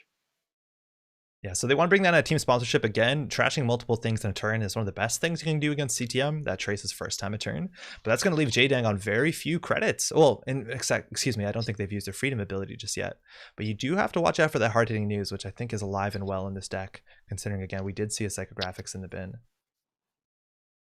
Yeah, Terrace, I was wrong. I'm sorry. ELP is the one that does, it's a current, I guess, an extra, you need to use an extra click. I was looking for the asset that makes everything 1 more to trash, which is, that was my bad. I'm sorry.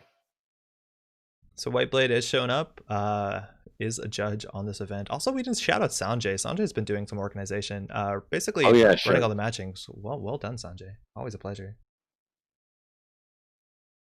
All right, so we're just going to sort this out.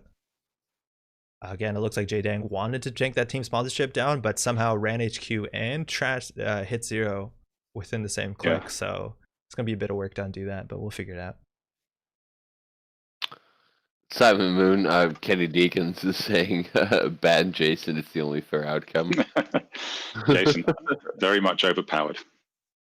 I think it's been a while since we've seen J-Dang playing in a public space. Yeah.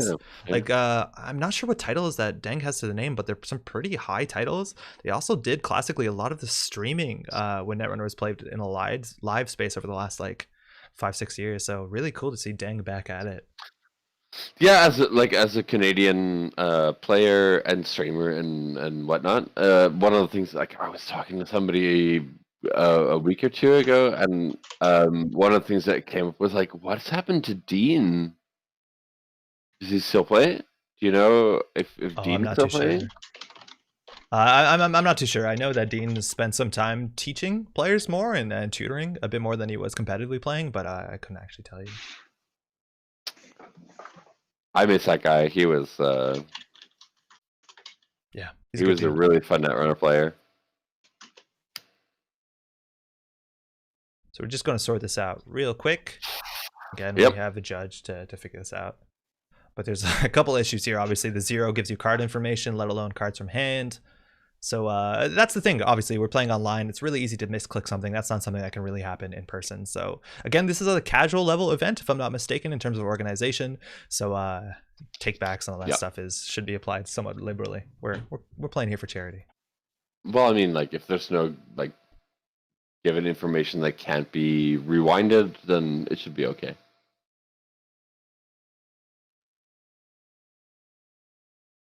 Yeah, internet, I I think believe also is our the judge. right answer is probably undo the turn, then shuffle R&D, and then do the run calibration test, run team sponsorship, and that way you don't know, you don't get the information on the draw. Yeah, we'll see. But it's an interesting list. Now those the 2-1s, the breaking news obviously is the restricted card.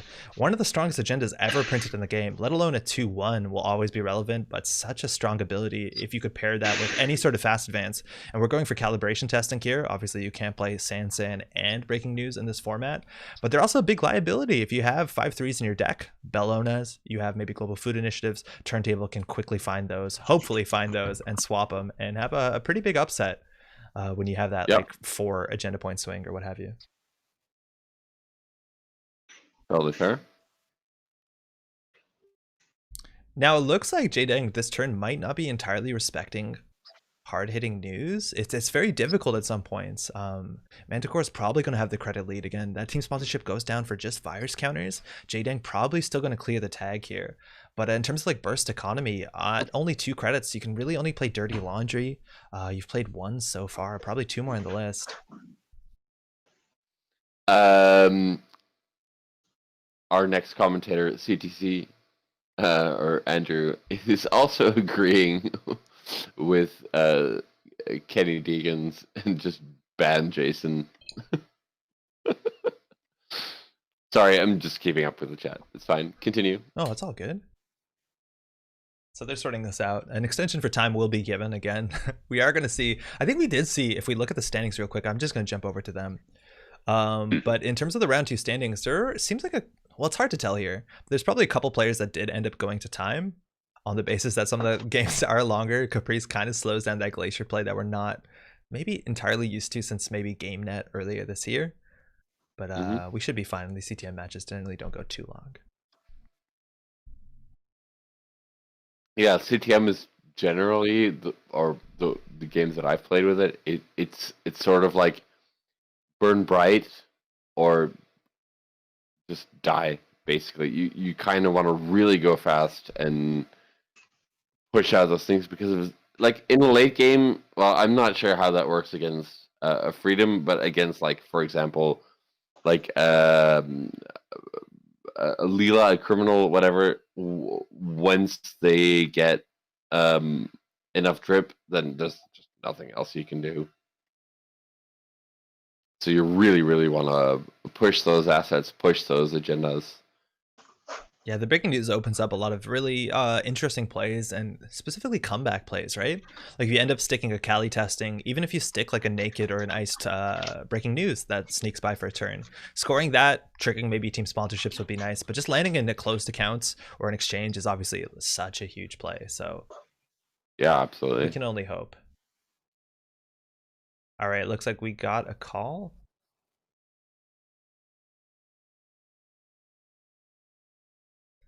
So we'll start this out very soon. Thanks for your patience, y'all.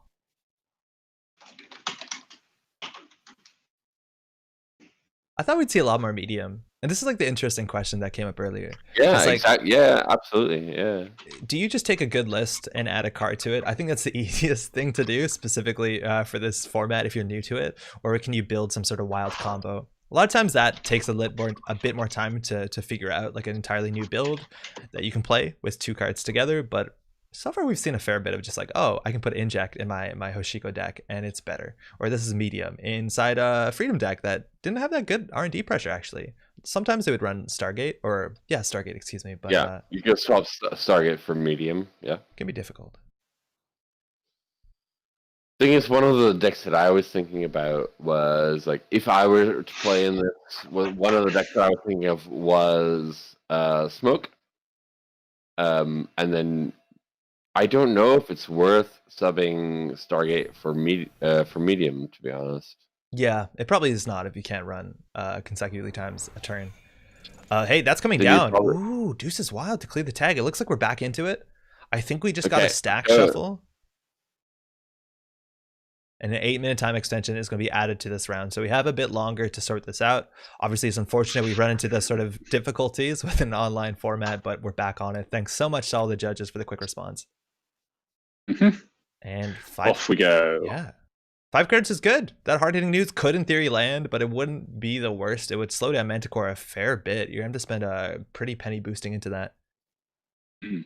So I think now that Jason knows the kind of build that Manticore's on, he probably wants to be checking more emotes, right? You've got to find the calibration testing to stop those scores from hand, and stop the recursion. Like team sponsorship and then scoring 15 minutes from hand puts you, gives you options that you otherwise don't have. Yeah.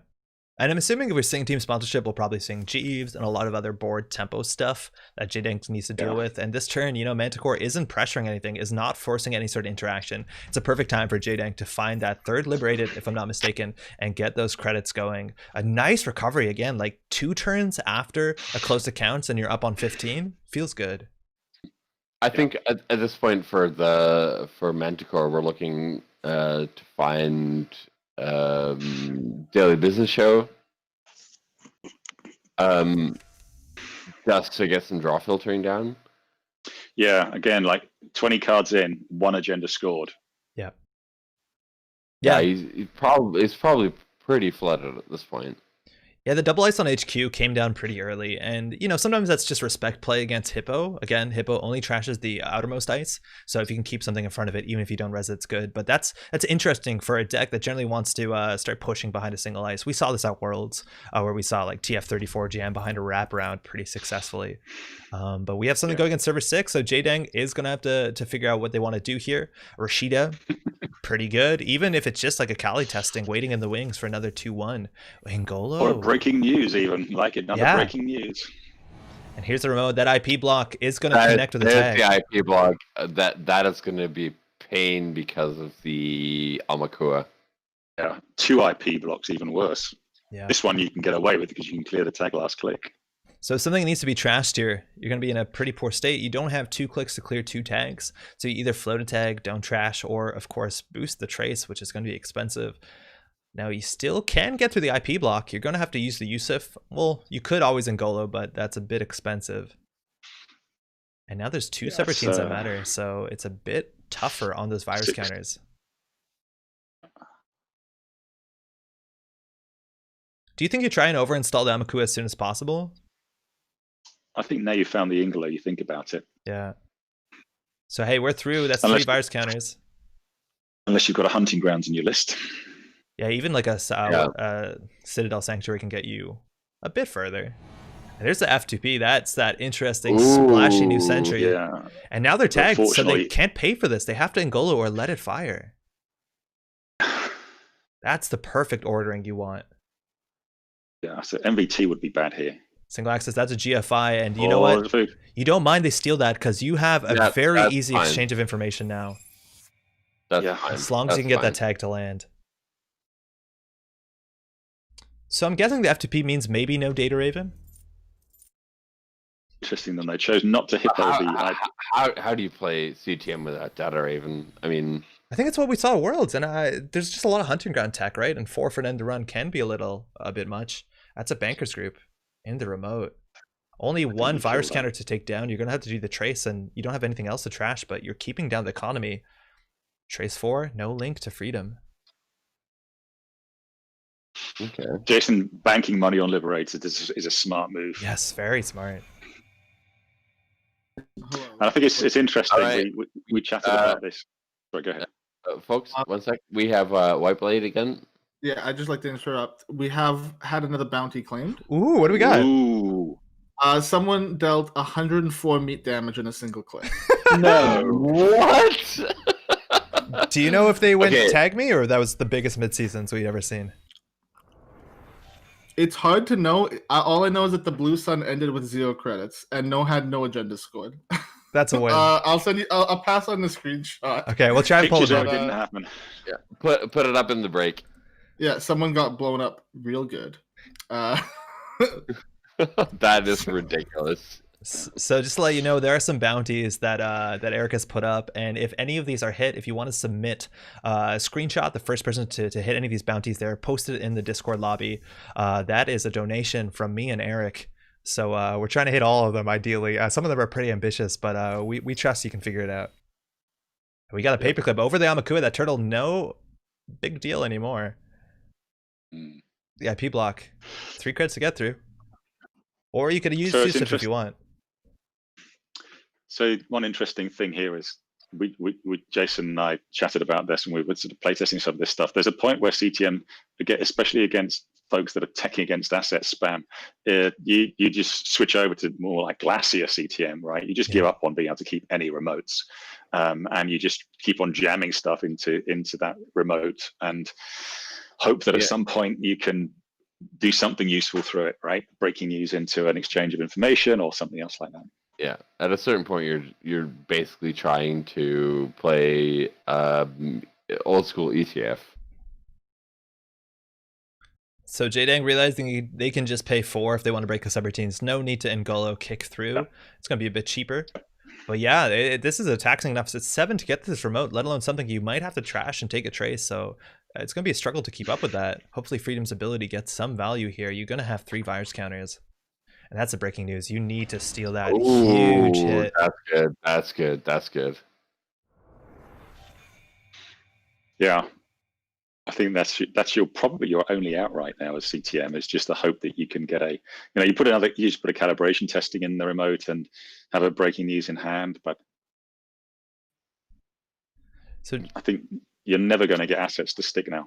So if you look at, I'm going to be right back. Yeah, perfect. Okay. If you look at Deng's heap, right? Like you're seeing the sort of econ cards. We're down all the Liberateds, or sorry, one more. Yeah, all 3 Liberateds are at. We have 2 Sure Gambles. There's some Deuces Wilds left, maybe some Dirty Laundries left. But just like you said, Delastin, like you can't afford to go through that remote in perpetuity. This is not a Rizeki list. This is not a Caddy Jones list so far. So your economy is going to be limited if Manticore can drag this out. And there's only 11 cards left in the stack. And I'm pretty sure that Ailing's not going to be on a compile list, right, where you're able to, get the compile money from trashes. Oh, the Apex thing? Yeah. Yeah. Like was in the Intercontinentals list that TF34 had. Yeah, the 5 influence card. Here's the IP block on HQ again. But I think I think pivoting to HQ is okay. Yeah, it's been a while again, and those remote jams seem slightly desperate. We'll see how this goes. There's been no Rashidas, no daily business shows, and this is pretty easily to deal with. IP block into Enigma again.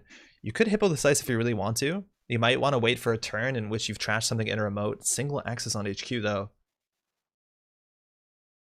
Hard hitting news, no real surprise there. You want to make sure you keep your credits at least above 8, but if you can, above the corp.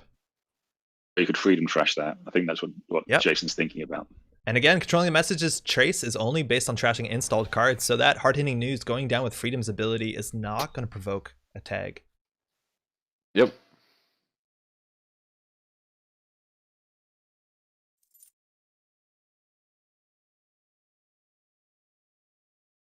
Jaden clicking up to 9. Again, straight back to the remote again. A pretty penny. Server 8 as well. A Kali testing sticking can be really scary, but again, breaking news counts. 2 are out of the game. The biggest threat of an agenda. If you can find the last one, then it's all of a sudden gets much easier. Yeah. And Manticore's in a really uncomfortable place, right? Like if you score a Beal here, you score a Food here, Turntable does so much work. Well, I don't think you can score a Food, right? I mean, you're just not going to happen. You're never going to be able to install advance that in a CTM list. Yeah, maybe you're just hoping to EOI out everything, exchange of information. I think that has to be the plan. Starting to put the pressure on R&D instead of checking the servers. Putting the pressure on again. There's mediums waiting in the wings, and if you can't res that R&D ice, you're in a really bad spot. But there's a toll booth. Most of Manticore's credits. Ngolo deals with that okay. 6 credits altogether, and the Hippo protection is really well placed. You don't need to res that ice. But back from the core set, still around for what it's been 8 years. Medium, I mean, Tollbooth's a good piece of ice. a medium rather than toll boot. Medium rather than turning wheel means you can't just bounce off the outer. You don't have the option to just bounce off the outer wheel out. With wheel, you can bounce off the unrest R&D ice, but medium, to get those counters up, you've got to be running through the toll booth or rebirth into Omar, which I suspect we're going to see. I would love the rebirth. And it's also Omer. like, I mean, this is a very edge case that I'm pointing out, but it's also an amazing little piece of ice to play in Eigenfusion. Just to throw them on there and pay another 3 credits, go for it. So sponsorship. So Terabay asking about medium and Will, yeah, sure, you totally can use that, but I'm just hypothesizing that that Jason doesn't have turning wheel in his desk. We haven't seen it trashed so far. So no, absolutely true. From the chat on Twitch, we there's been quite a bit of a discussion about people like trying to jury rig chains of how to score, but I mean, like hasty relocation, yeah, okay, there's things that you can do with that, but then you're not. I mean, there's only one card that you can bring back. I think this is the right time to trash the IP block on HQ, because Exactly. now you can run through it with Engelo really affordably and kill stuff out of HQ. Because if they can't hold the key operations in hand, then breaking news and so on isn't going to do anything anyway. So Rashida in the remote, that's going to draw 4 cards with the mandatory 3 more credits, and actually right after that IP block goes down, just having an Enigma on HQ, drawing up into a handful of agendas here can be pretty clumsy. You need to ice up HQ again. A second Hippo could come down and scrape away everything you have on HQ. So Manticore definitely forked here. Whether you want to jam your best card in the remote, whether you want to ice up HQ, hopefully you have the answers. It's going to be expensive. Yeah, and the way that he's thinking about it is probably not great, because otherwise he would just throw down 3 assets, just like spam the board. Single advanced server 6. Very interesting. So it's 3. He really had to think about this.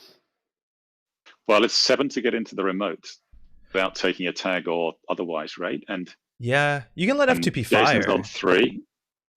It's not amazing, but you could let it fire. Well, yeah, it'll put Engelo back in hand, and then you're way back. But single advance is really weird, right? Like Beal doesn't make too much sense. I don't know whether they're on the remastered edition, but StimHack is going to solve all your math problems. It's a free run and a brain damage. Single advance, though, I don't think there's NGO fronts. I don't know if there's going to be reversed accounts in this list. None of that makes too much sense. This looks like a legitimate agenda. Maybe that Exploded Palooza, that would be okay for Manticore's position, but again, then J-Dang is on game point.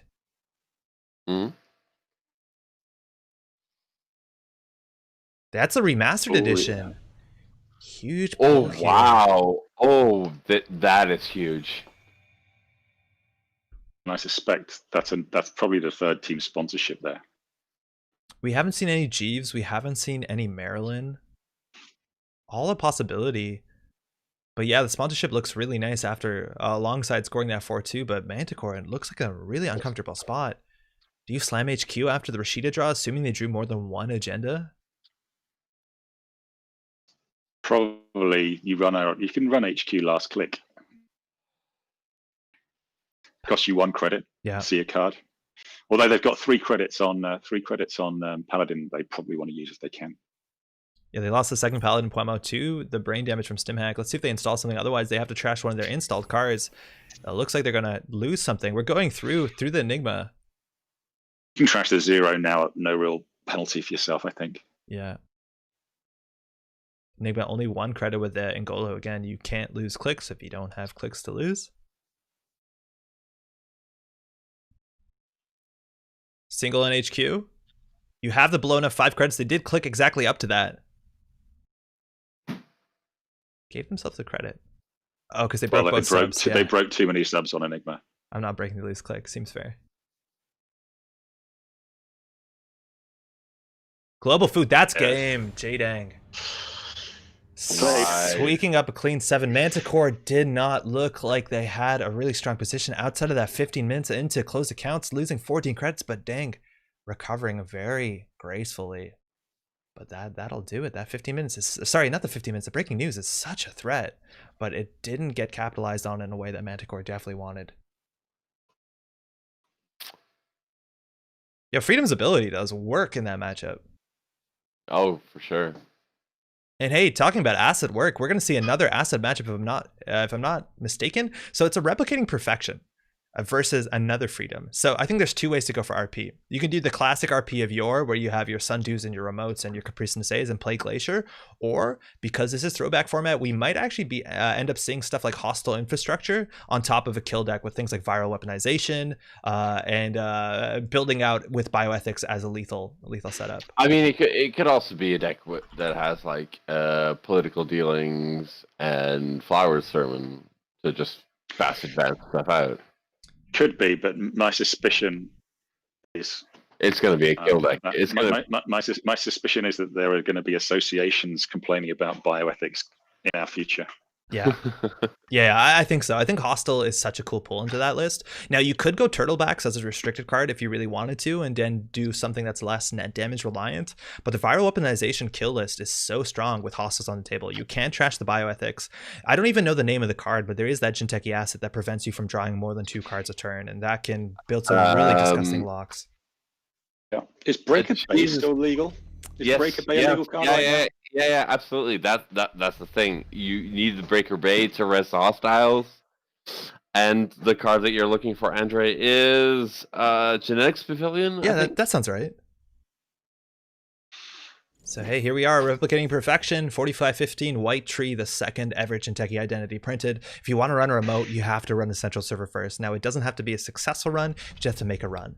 And dang, icing up archives again. In this format, you could, in theory, play Shock as your throwback card, but there's not many other good archives traps at this point. And J-Dang pushing out server 1 behind what's probably cheap but very impactful ice. Things like Ike, Engram Flush, Cortex Lock early game. That stuff can be pretty scary.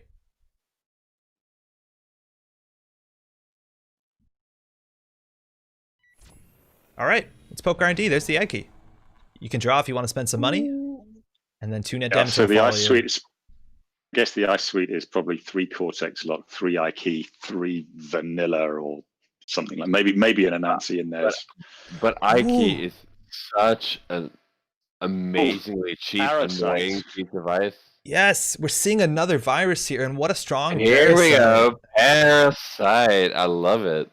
That combo is a lot better in some ways with Simulchip than Clone Chip, so you're going to have that recursion there. Maybe just labor rights to pull those back over and over again. You can't play Deja Vu as well. And there's that Breaker Bay grid coming down for free with Freedom's ability. 0 virus counters will bring that, saving you 2. And the Turtle's coming down with Dirty Laundry or Remote. Get some virus counters, or at least trash something. There's the Ethics Association going down for 2 credits. No turtle counters for you. What's server 2? I have a feeling that there may be some spicy traps in this as well, like a psychic field or 2. Oh man, yeah, that's so strong. It's like snares could be in here. Double credit into Violet level clearance, one of the strongest cards in the game for 3 influence, no problem.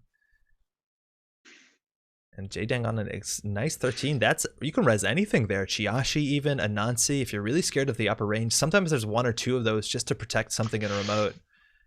Oh, there are some interesting interactions as well you can do here that I hadn't thought about with Parasite. So you can put Parasite on an ice, and then you've got Turtle out, right?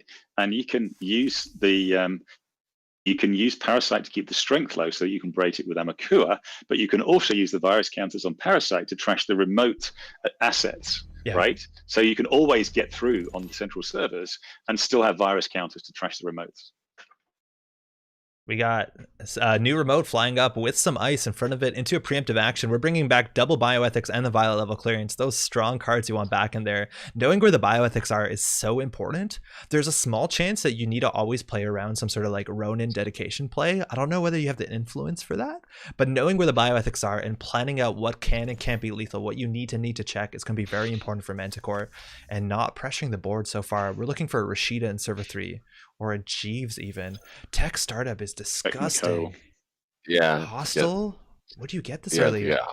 Mamba Temple, maybe? I do Sundew maybe. I do really want to Oh, bring up hostile. something like a point of strategy that was brought up in the chat from Yakuza, who is a fervent player of RP. He says you don't actually want Breaker Bay Grid in this format. It makes your hostiles weak to freedom, plus nullifies their sinking ability. Is that true? So would Breaker Bay reduce the trash cost of hostile? Yeah, is that a thing? because it lowers the res cost of any card in the server. Yeah, It but- doesn't have to be resed even. Oh, whoa, Right, but I'm whoa! just thinking- Is this lethal? We just ran into a Cortex lock. right. You have 4 MU. Yeah. That's game. It's not good. No amount of I've had worse is going to be it. We're not going to see this deck do its thing. That's the Cortex lock connecting 4 net damage with that turntable, adding an extra MU. Good game. Oh no. That is So- brutal. That's brutal. So speaking of I've had worse,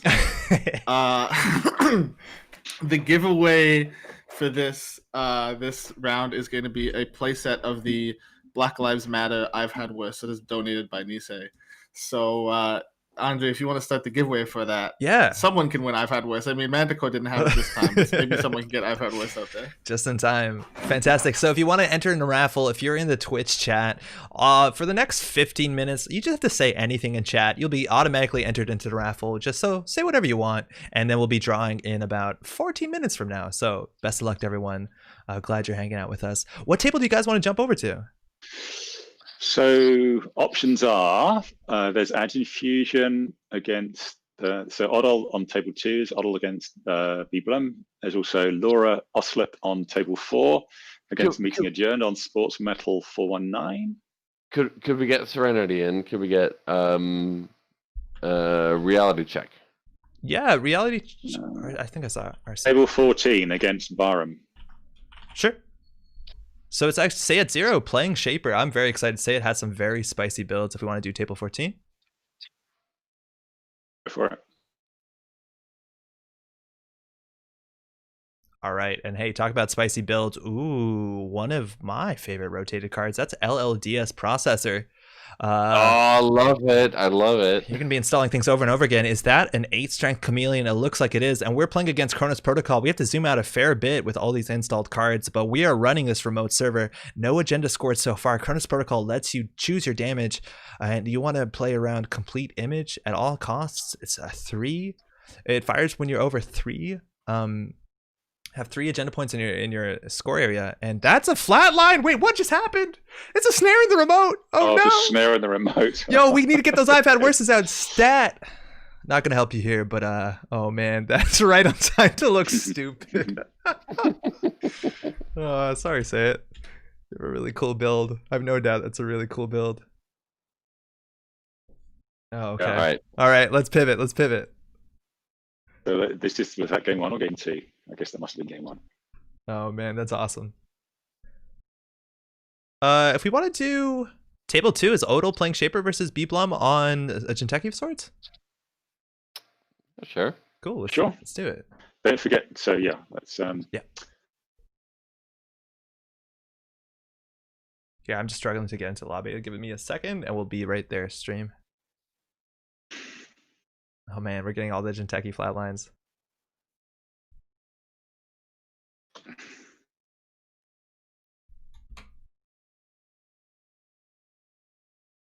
Okay, so hey, are y'all in? Yeah, looks like it. Yep.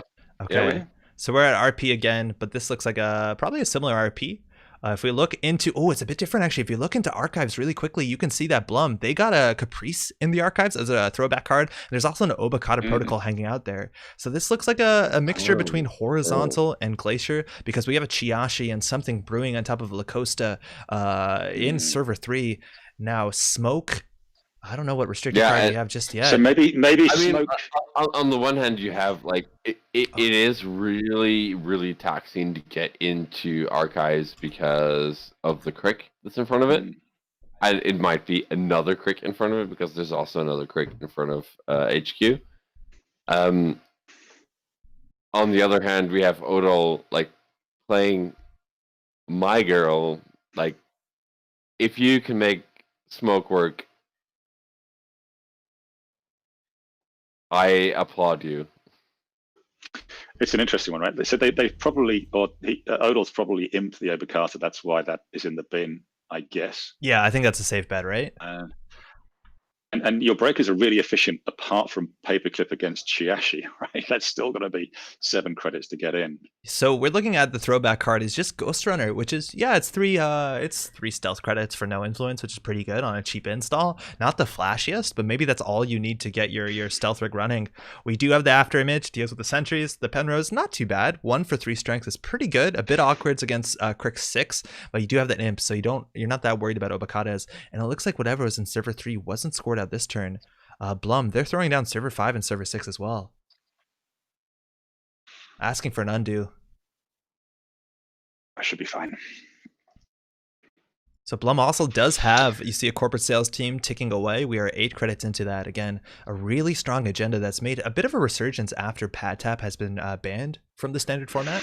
Well, it looks like this. I've always liked it as an agenda. I mean, it just gives you money. It's fine. They're just jamming out. There's no need to put other stuff on the table. They're going to opt for another 10 credit click or drip. Odal on only 3 credits, 2 on the net recur, and 1 on smoke, 1 on the mental. So it's a bit more than it looks. Yeah, so they can. Odal can take singles off R&D relatively affordable, but that a combination of the CST that people have scored and their Sundew in server 1, that's a lot of money coming in. Yeah.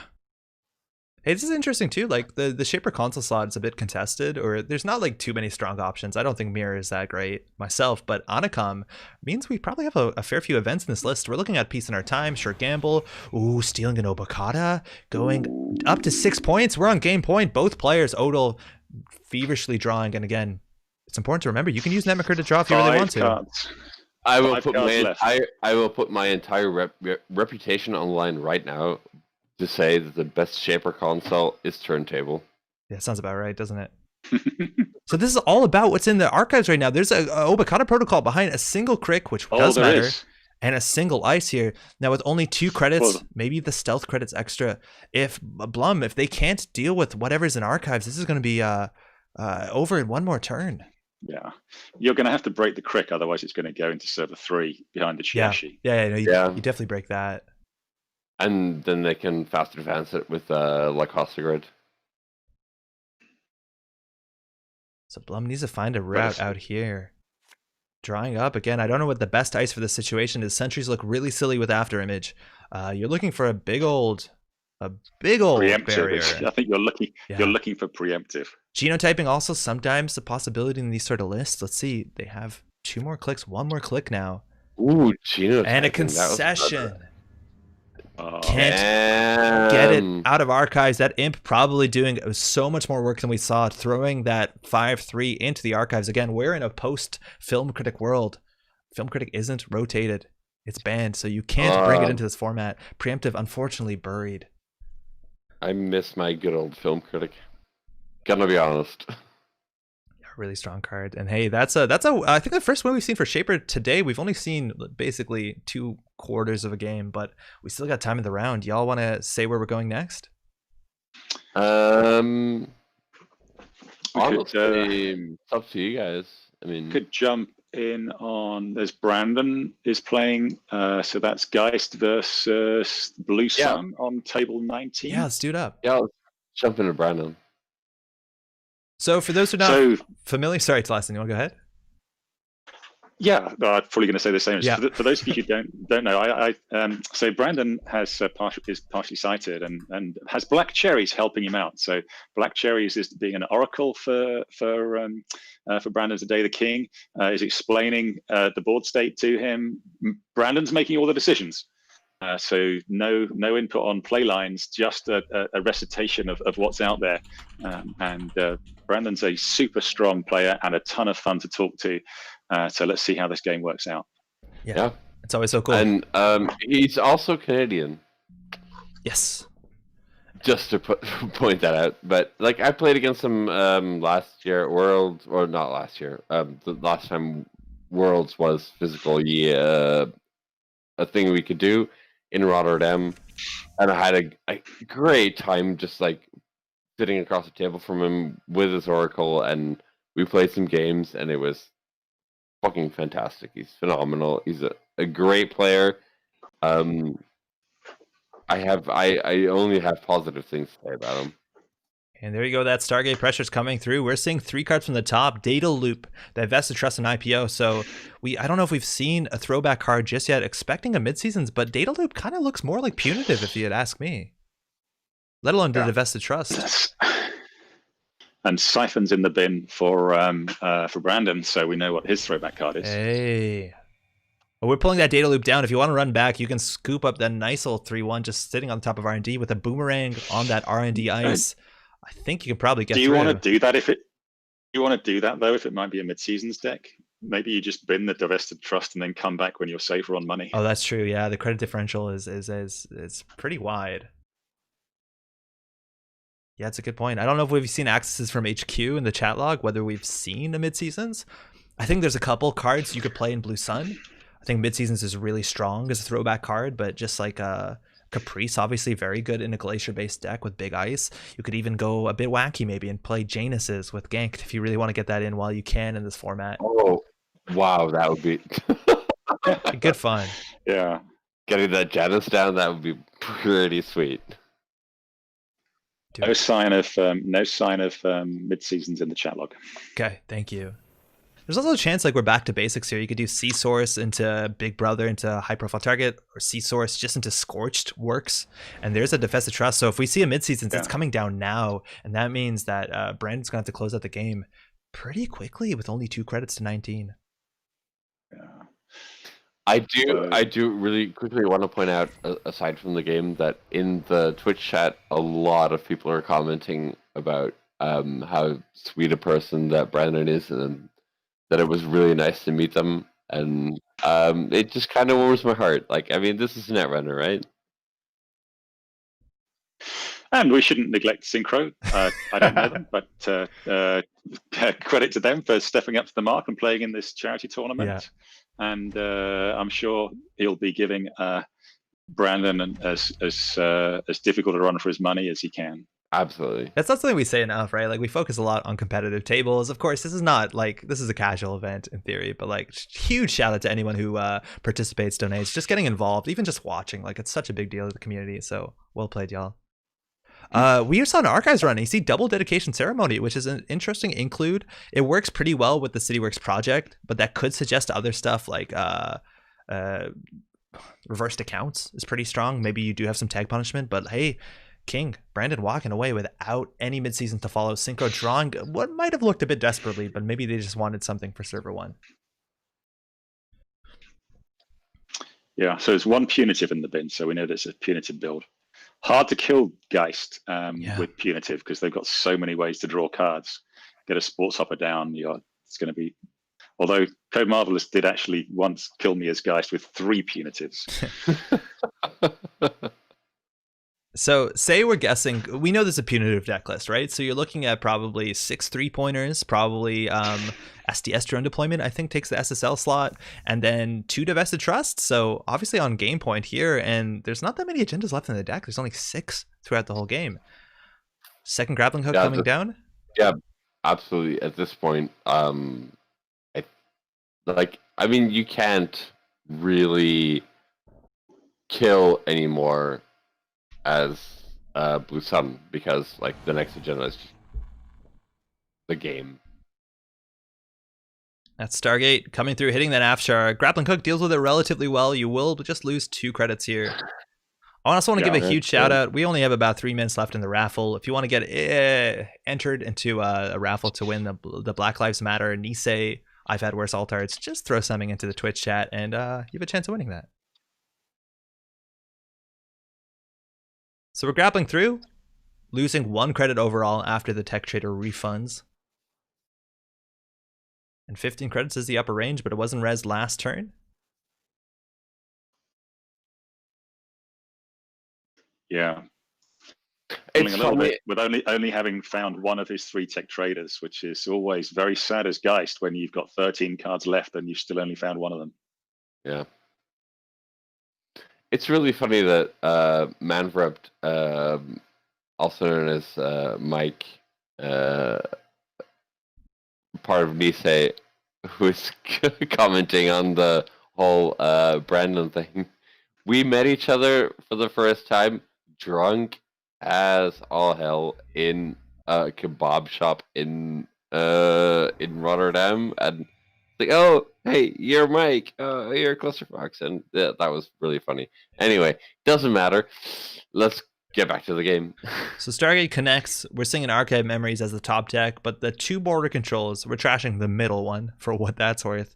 So border control coming up pretty soon. A relatively strong card against any runner, but specifically a runner that relies on things like Boomerang and Grappling Hook, things that are single use.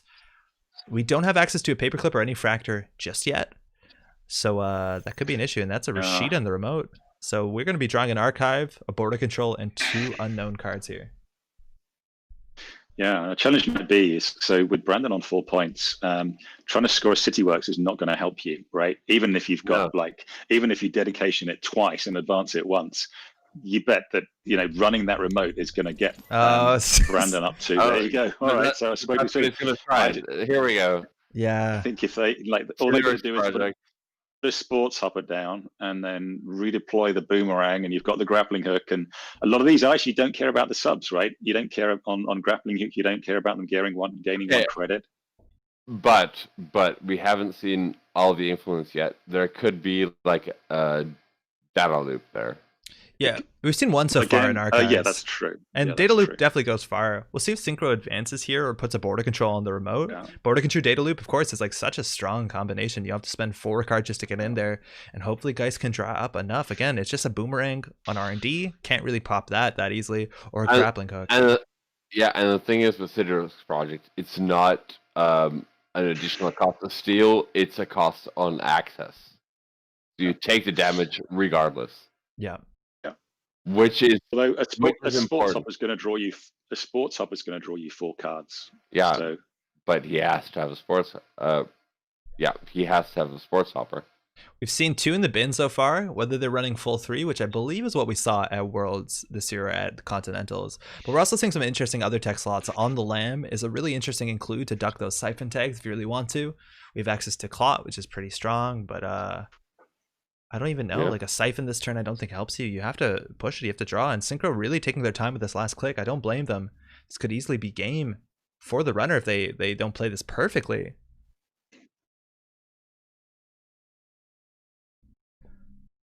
I mean, at a certain point, I mean, that's Netrunner, right? You just kind of have to push and hope.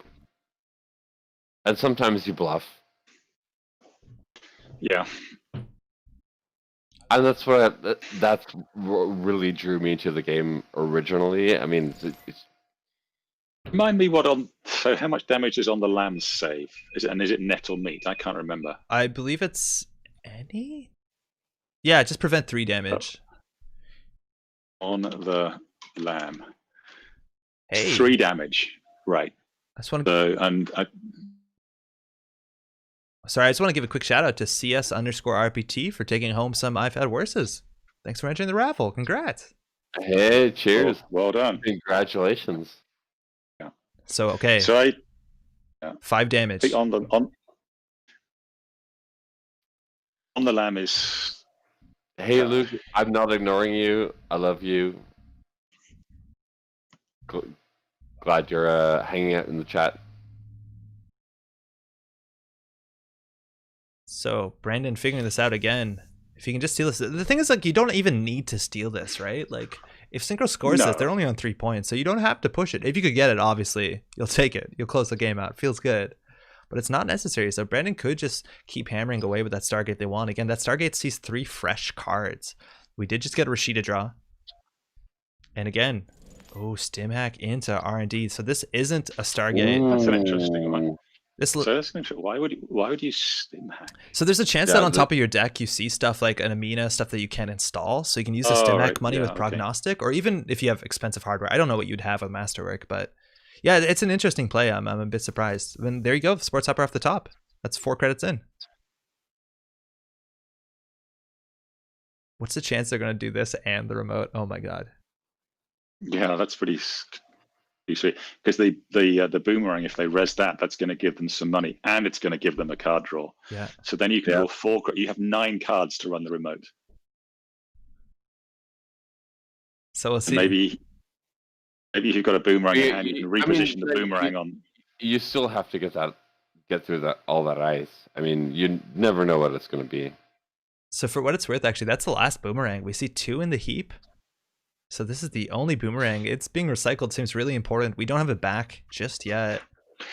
Yeah, this is an interesting one. So as runner, do you even res the inner ice here? I don't think so. Probably don't, because it's just going to put the boomerang back in stack.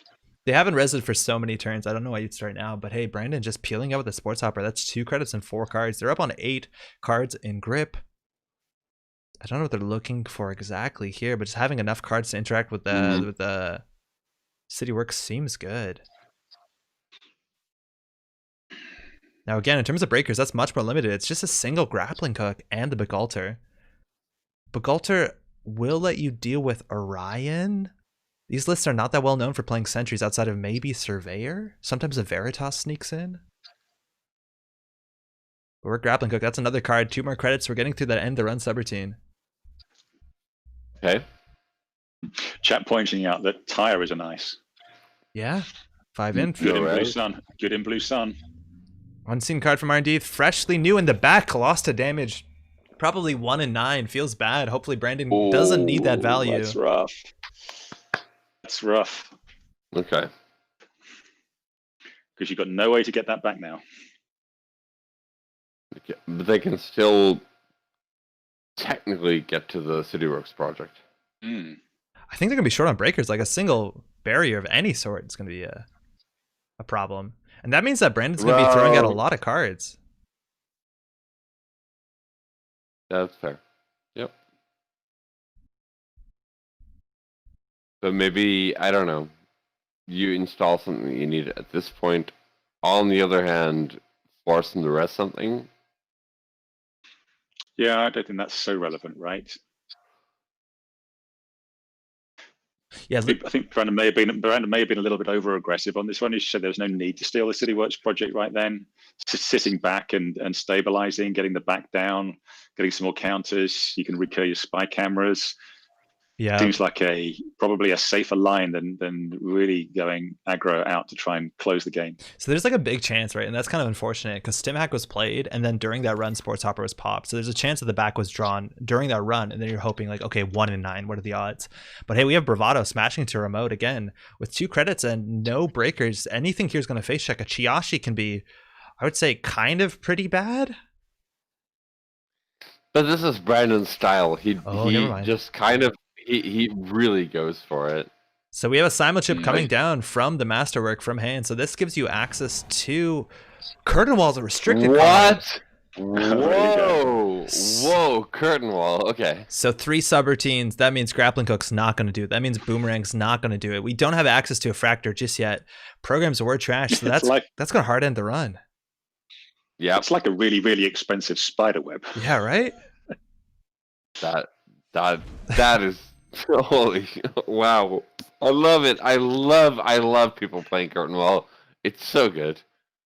Man, not unless you're playing against Quetzal with E3 feedback response. It's just, I don't care. Yo, that's wild. So that's gonna go through. Brandon have to discard down to 4 cards because of the brain damage. So that Paperclip hits the bin at least. Now Paperclip lining up against Curtain Wall. This is actually well, Curtain Wall doesn't. Oh wait, yeah, it's 10 strength because of the text ability. That's still 9 credits. That's a pretty penny. Yeah. Paperclip helps you a bit, but really expensive to break. That's still a lot, and you're gonna need something like a Boomerang into your Grappling Hook if you want to get through that for free. Oh man, Synchro gonna get points on the board though. If they bounce that Curtain Wall, they're going to be at 7 cards in hand. I'm going to have to discard 2. It's probably pretty safe there, besides maybe the diversion pressure. But Brandon has very limited resources to be able to close this game. Oh, we're bouncing. Yeah. Losing the back to Brain feels like it's going to be a big challenge now. So that bounce there is really interesting. Like, I hope that they can capitalize on it. I forgot they have a click left here, so they could reinstall it. But just bouncing to reinstall, like maybe that gives you the money to be able to res cards on centrals or do something like this. That's pretty expensive. Yeah. they're thinking maybe I lose off Stargate, so now if I reposition the curtain wall to be in front of R&D, I'm not going to lose to Stargate. Yeah, I think that's fair. Yakuza just pointed out in the chat that it has one of the best flavor text of all the other cards, and it's pretty nice. Curtain Wall has a flavor text that has like the subroutine icon and says "End the game." Just kidding.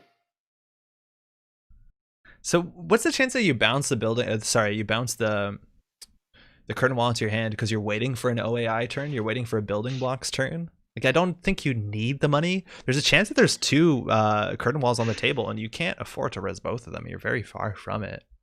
But we have something here on R&D.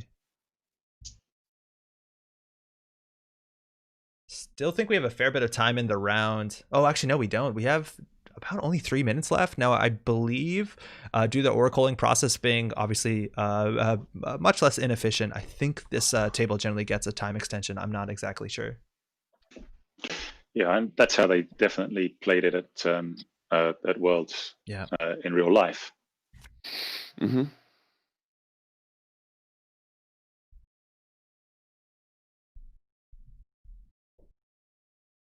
Brandon drawn up again, 10 cards between the grip and the stack, hoping for some recursion. A second back is not something we've seen in a long time from the Continentals and World season. Generally, one is good enough.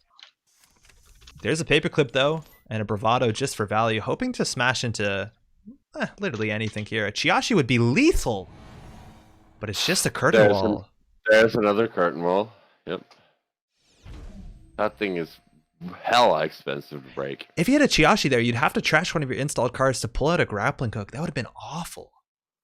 But hoping for the curtain wall redirect and forcing Synchro to spend so many clicks and credits installing and bouncing, it's really inefficient to do that unless you have a purpose. But Synchro might have an ability to jam here. Only 2 clicks left though.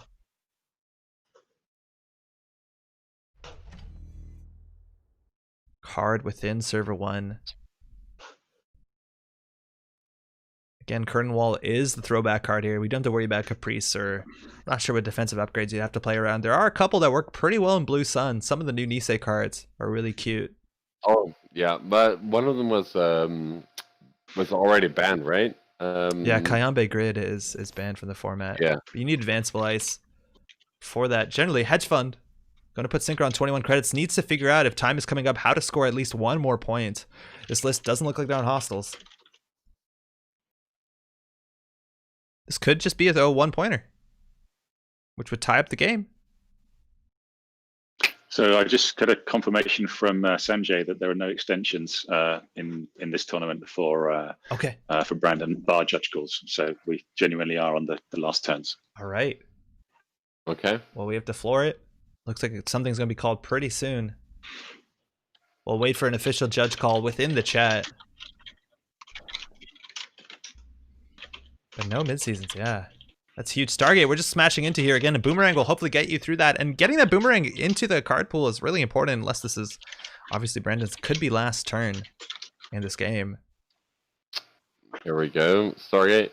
Afshar, we're going to need something to get through that. So Simulchip's going to trash an installed card, installing either Grappling Hook. I don't think we've seen an Amino, let alone have the credits. There's a Grappling Hook replacing the Paperclip. Again, that makes you money. Yeah, but it's a bit inefficient. There's a CityWorks project. That's the full game. That's the game. That's the game. If you get that in Archives, GG. We're running Archives, seeing 2 face-down cards on top of a CityWorks project. Double data loop, double punitive. There we go. Well played. We got it. So hard to try and punitive a Geist. They can get the credits while dealing with your expensive ice, let alone all that card draw clicklessly.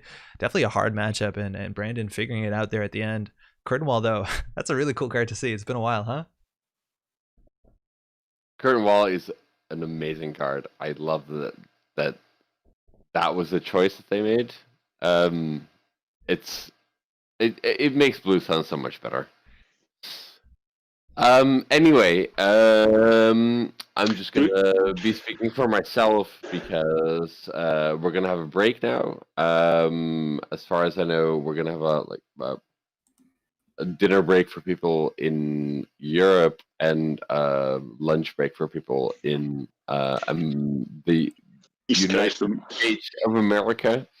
breakfast for the people on the West Coast. Yeah, exactly. I just after the break, you won't be hearing us anymore. We have some fantastic people coming up.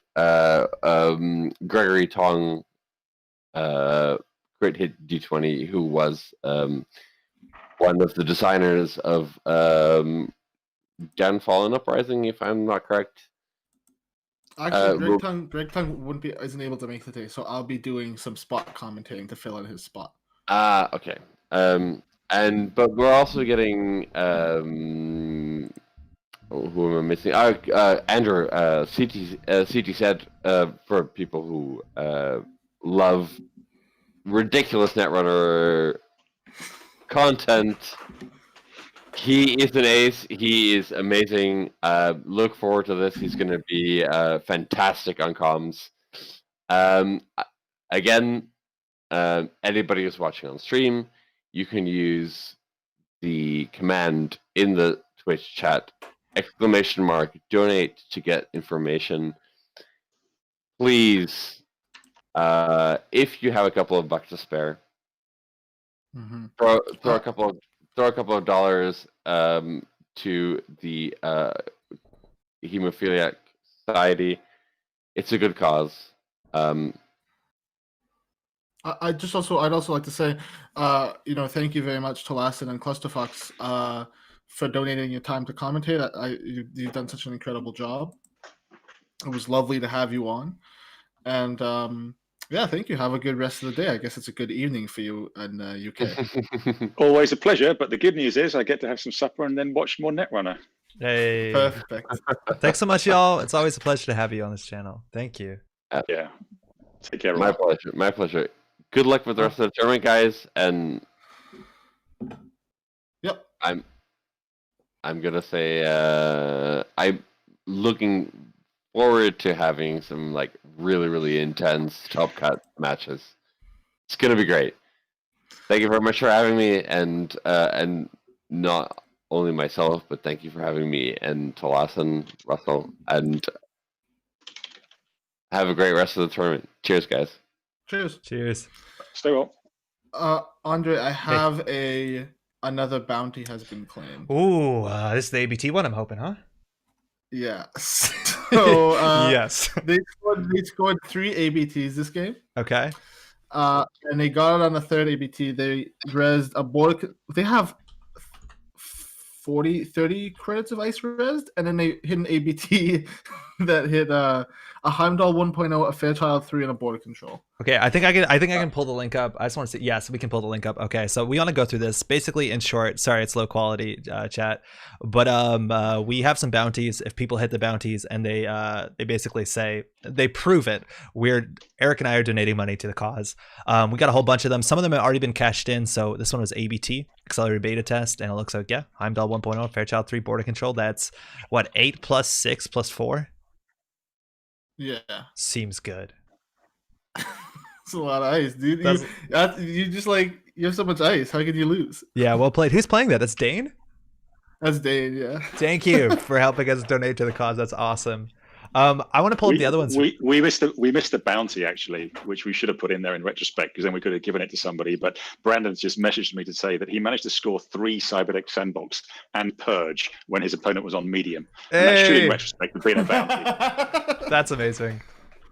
This is another one that came up. This is Matashak versus Mobius Striptease, and it looks like we did. Oh, it's hard to tell. And this, it was 102 meat damage, high profile target. Yeah. Oh my god. And I'm taking that. I don't think that's a tag meme, Omar. Is it a tag meme? No, no. They just dumped all their money into the mid-season streams. Oh, so beautiful. So that's more. And I think we had one more bounty so far. I think it was the no cards and deck win as a corp. That was yeah. I have a picture of that. 1 second. Here, I'm just gonna scroll up. If you scroll up, it's the Sengrin. Did you DM me it? Playing. Yeah, I DM'd you. Okay, I it's, can pull it scroll up. It's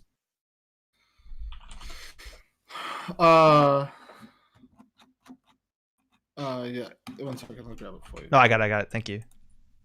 Cool. Yeah. And it makes me download it. Woof. The yeah, it was Nitni. the Sengrin did it Yeah, winning with Asa. an Asa with 0 cards in deck. I don't have the image right now. It's a bit hard for me to show, but a huge shout out. So that's 3 bounties out of, I think, 11, right? Yeah, that's 3 out of. I think we have 10. I mean, like, it's hard to keep track. I think we have 10. I want to say. Yeah. For those who are wondering where the bounties are, they're posted in Discord. I believe they're pinned at the top if you want to see them. So there's a couple more. I'd be excited if more of those landed for sure. Some of them are pretty ambitious, but I think we can get all of them. Some of them depend on the deck list for sure. Fantastic. Yo, Eric, how's it been going so far behind the scenes? It's been good. I think the games have been good.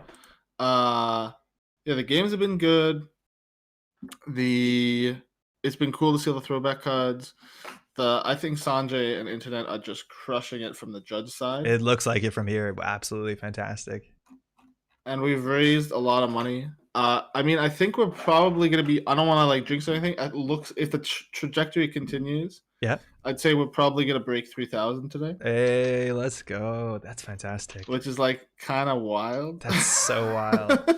Thank you, everyone who is hanging out, donating, playing today. It's absolutely fantastic. Just to check, is it cut to 8 or cut to 4? It's cut to 8. So we have right now, it looks like Analyze Chris is the only 6-0 right now. Nice. And then we have we have a bunch of 5-1. So we have Neuropanzer, Soccer 234, that's Will, the Canadian national champion. Meeting Adjourned, that's Chase T. Cody from New York. He made top 16. Pinsel, former world champion. Isengrin, J-Dang. And so we have 6 people at 5-1, and then Chris at 6-0. So I don't know what the ID situation looks like. I mean, I think Chris can probably ID into the cut, but because there's so many 5-1s, it's going to be like a lot of these people are going to have to play it out. So we finally solved the format, right? Like if you're really negative about intentional draws, all you need to do is you need to add these bounties in it so that people play to get the money donated. I'm kind of joking, but it's pretty interesting. Single-sided Swiss 2021, man. You wait. Yeah. The new meta. No, I think it's a good tournament. We'll be back in about 25 minutes or so. About 25 minutes or so. When's the start of the next round? Do you have a time? 25. So yeah. The timer right now says in 25 minutes. So basically at 11:40 your time. 40, yeah. Okay. So I just want to really say real quick, we're going to throw to a Be Right Back screen for round 4. The Be Right Back screen says back in 20 minutes. I don't know a bigger number than 20, so that's slightly wrong, but we'll hopefully see you in 25, okay? Yeah. We'll see you soon. See ya. Ciao.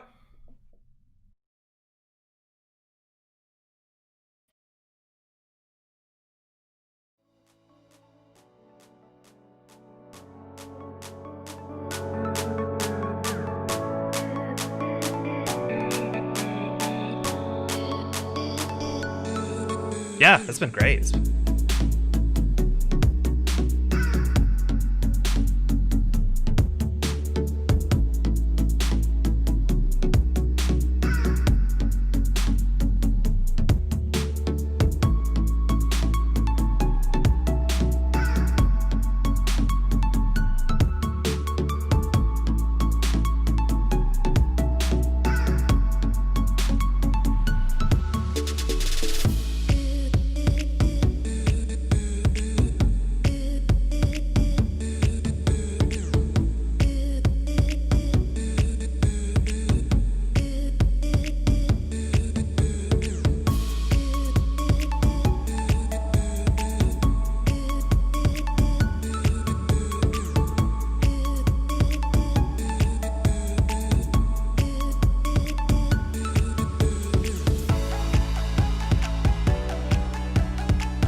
Welcome back. We are starting the second half of the Hemophilia Netrunner charity tournament. My name is Andre. Thanks so much for tuning in. You're at the Metropole Grid, but I am not alone, luckily. I'm joined by a couple really strong Netrunner players and just lovely commentators and people. Firstly, I'm going to just say Eric is here. Eric is running this event from Manitoba. How's it going, man? Good. It's good. I'm like, it's a regular time of the day now. It's where I gain power from the sunlight, so it's good. Yeah, get that photosynthesis in. Yeah, I gotta get that photosynthesis going. It's no, it's good. I was just checking in. We've raised $3,300 so far. Whoa! Hey, well done. Yeah, and donations keep rolling in. It's pretty incredible. I mean, like, the fact of the matter is, that's the community that's doing all this. It's just, the Netrunner community is so generous. We're so lucky, I think, to have a community that is like this. Yep. So yeah, hopefully we keep raising money. Hopefully we break 4K. That'd be great. We're gonna have some more raffles going on. We got another raffle going on later this round. But I'm really excited to see how this tournament shakes out. And hey, we're joined by another voice here I've actually never met till this day, which is buck wild in my books. North of the border is known as CTZ, but otherwise CTZ. Yo, what's up? Listen, all right. So I know there was a whole controversy. Okay, is this your start of day? Is this your afternoon? Is this your evening?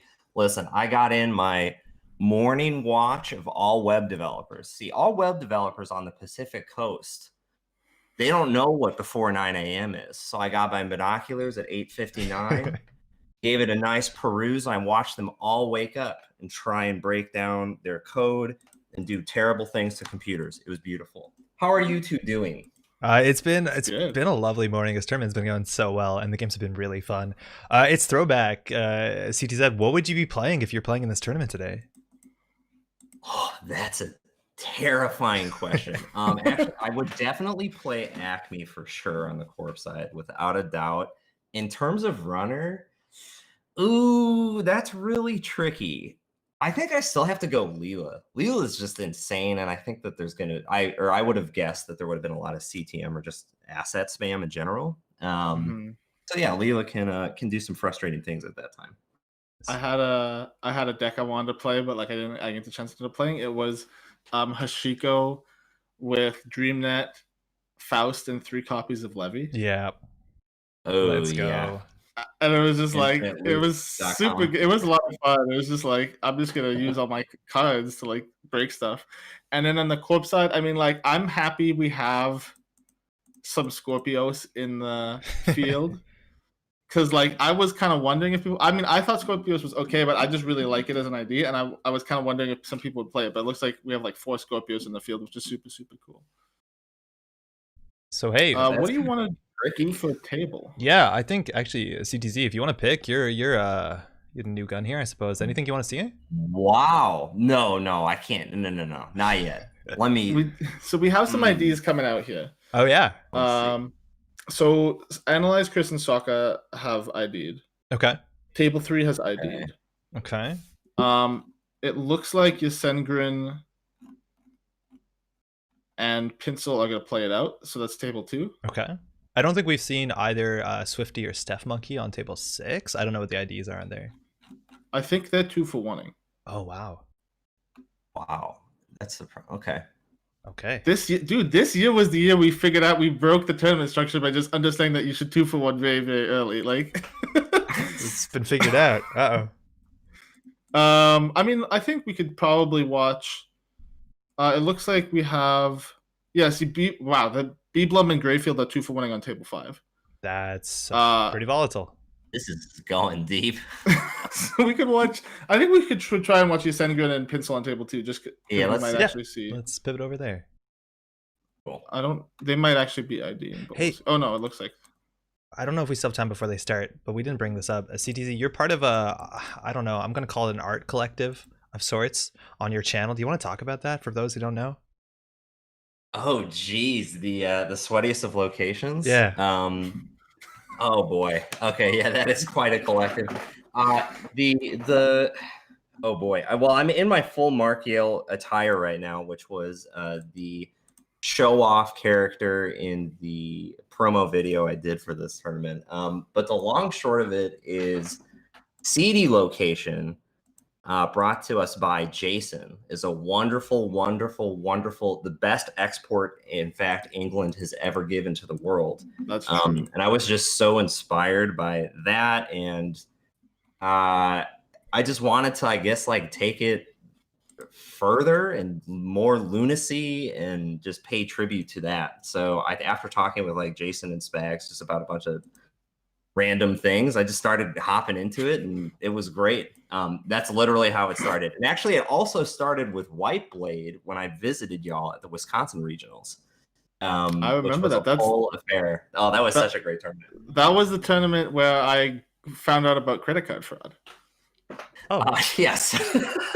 uh-oh. It was one of the many subjects discussed on the day. But no matter, listen, I will call this. Pencil playing Geist is going to appear to look exactly like credit card fraud. I think the credit numbers are going to spike pretty hard here. So that is going to be something to watch. I was talking to Pencil about this. You know, it's funny. He was like, I mean, like, he's so funny. We were talking about the deck. I was like, at first, I remember back when this deck, like all the way back in January, he won German Nationals with Geist, and he was like, the tech we discovered was to put Gamble in Geist. And then for Worlds, he was like, dude, did you understand how insane StimHack is? And now, so it's like the Geist deck is just getting better by playing like cards everyone knows is good. Yeah. So yeah, I think it's the small set realizations, but whoa, Doof Town. So we got an early Doof. I think we've seen Pincel before on stream. That Doof is going to go through uncontested. I think Pincel's throwback card is Fall Guy, which isn't too splashy. Obviously, like a good card that Geist loved before rotation, but we're not looking at account siphon. We're not looking at E3 feed and planks, clone chips. There's a lot of options, but we're going to go for back to basics. This is a really interesting draw because you can also do the whole tapworm approach. Sakon, that stuff's good. Which is coming. Yep. Mm-hmm. Yo, the crazy thing about Sakon is you can use the back to shuffle the Sakon back into your deck. Yep. So red level clearance does that mean that this is a dedication Rococo combo deck? I think it has to be. I mean, yeah. But I'm actually curious about what the upgrade is. Is this a cyber deck that he's bluffing as a Crucian Grid? We got Stimac on the remote. It could still be crazy. You're on 4, right? Then you're only losing 1 to a Doof or a Siphon. So the StimHack's so good here. It lets you get the Sports Hopper in for free. I don't think this sub's gonna fire. I think you got Boomerang on the Peddler. Bingo, bango, bongo. You're in the remote. You're going in. So we got a Stargate. Stargate and Diversion in the bin. The Stargate will definitely be coming back, and that's a Rashida coming down. Prognostic loss to damage. Boomerang coming back, but what a start. We're gonna see what that is. Fully op in hand into Crisium Grid again. In a meta of account siphons and mediums and potentially keyholes and vamps, like such a strong card. Gonna be trashed flat out for 5. Keep them low. Keep them low. Yeah, it's tough because if you're Sengrin, what you want to do next is ideally like install a card, get an Ace of Ice, install a card in the Gatekeeper remote, and play the fully up and just take money. But now you're really soft to the line of like just pop the Sports Hopper for like what is it, like 4 cards? Yeah, but it's also like you're starting to get into territory then of am I going to get doofed again, and then Court goes away, and now I have all these cards I can't deal with. Like there's some trouble there. We're just taking the line of so we're drawing 2 and probably making 4. Okay, yeah, it's a good recovery. If you have a Jeeves, or something in the remotes, you can duck a lot of the doof money too. So there's only one more doof. I think we hit one off the Street Peddler. Oh, did we? Oh, okay. Yeah. This is like going to be a tough matchup also because of the clot. So. Oh, there it is. Oh, no. Oh, no. You see, sometimes you just smell it. You know it's in the water. No further action. And there's a pull-up. I was going to ask. This is just like that's a stake in the heart. So like the Crisium only mattered for the last doof unless Pincel was also on the pull-up, which is so much work against MC Austerity. Even in theory, you could like spite trash a Rashida if you really feel good about it. But Sengrin. If we think the deck's on Rococo. Yeah, that's a really big deal. Oh yeah, that's just a huge bullet. So if the deck's on Rococo, then what do we think the rotated card is? Jackson for recursion? Jackson. Yeah, Jackson. 100%. Could also be FCOM. Oh yeah, right. Yeah, that's neat. Oh, that's like the classic SamRS style CI. Yeah, that's Use like the EC Elemental P. Ooh, that's a good call. That's a good call. What's the HB operation that lets you recur as many cards of the same title? Right? Oh, wow. I don't know. Wow, Andre used disable. Oh my god. That's a deep cut. What? It can work. Let's go. No, I know. No, you're totally right. That's a total blank. It's like assembly lines is in the title, right? Sort of. There's an assembly Not line on such the a- art. Reclamation order. Thank you, Ghostbird. Yeah, reclamation order. Yeah, Reclamation the order. double. That's right. God. Wow. It's flexing some card knowledge there. That reclamation order is like a 2014 CI combo card. Yeah, you needed that. That was a good Yeah, card. you would use it for archive. Pull back memories, Jacksons find or archives or something. Jacksons. Yeah. Mm-hmm. So we're going singles on R&D. The spy camera was not popped. That's kind of interesting. Maybe you just want the prognostic trigger. Pivoting to HQ. Yeah, you probably want to save it.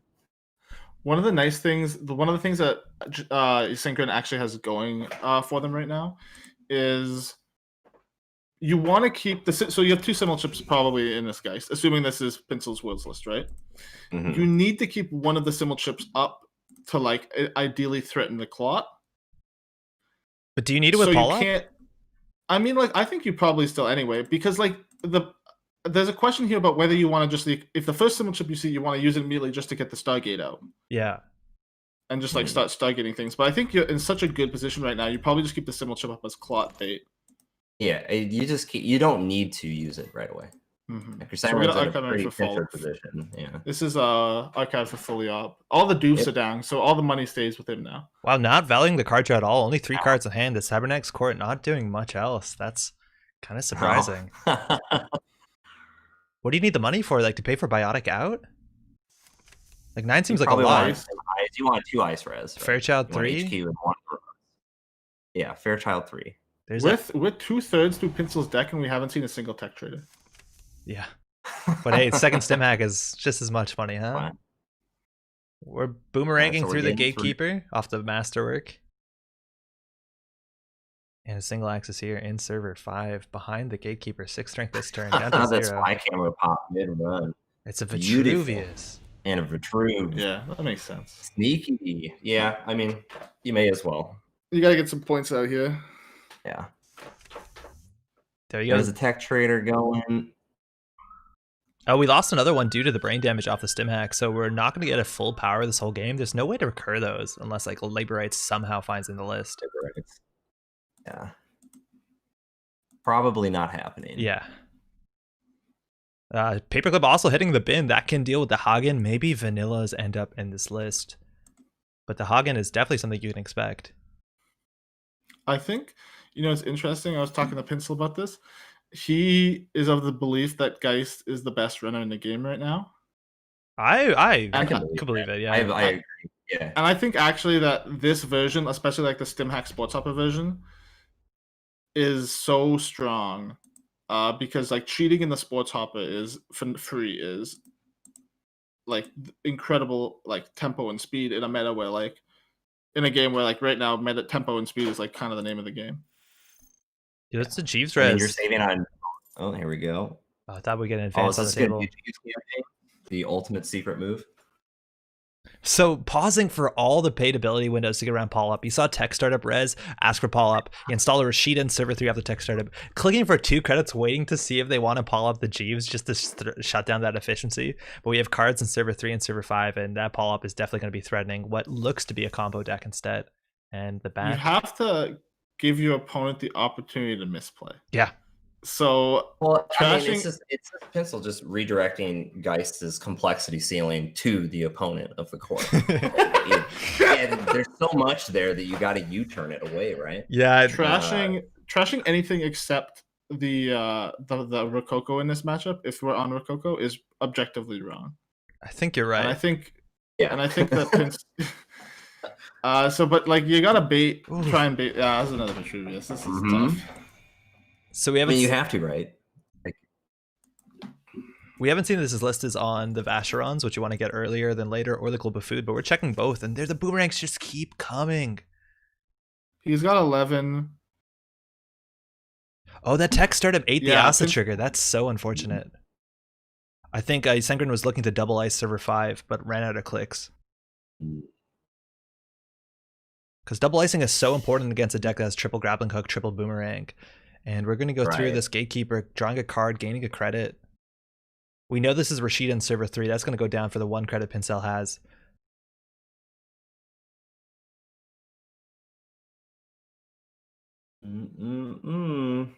I think this is a tough matchup. I mean, like the Geist just has. I feel like the Geist in this matchup has like 4 different ways to win the game, and the Asa has 1. Yeah, and you know what I mean? I think Asa is trying to do multiple small obstacles, but Geist is very good at small obstacles of just continually hopping over them. So like single ice remotes, he's like, okay, I'll boomerang that. It's when you get into like the Glacier matchup where it's like, a 3 ice remote or a 4 ice remote.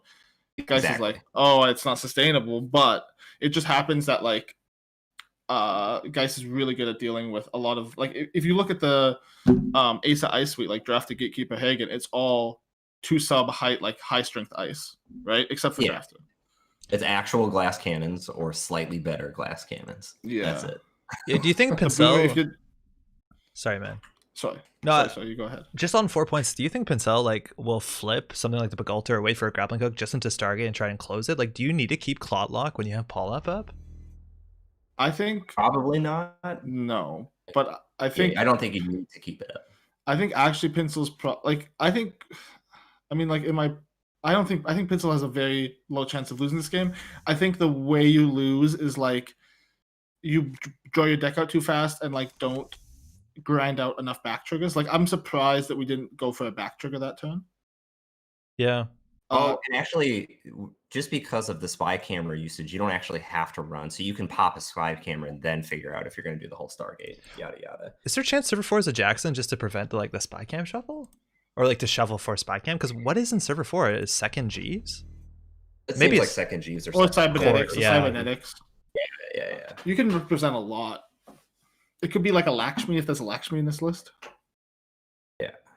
Keep in mind the 2 Project Vs that were already stolen were kind of baity in nature. So it's unlikely that server 4 is like a real ruse cruise. It's probably just a court. We got ice on server 3, a single advance, and again, a Gatekeeper, you just need a boomerang to line up with that. Pincel doesn't look like they have the credits to pull in a Mina if they do have the decoder, and red level clearance. What can you do with that here? Installing a non-agenda from hand, a modal card. If they install a card and daddy it. It's it. Okay. So they don't have the money unless they pop out with Spy Camera and Sports Hopper. If you pop the Spy Camera and the Sports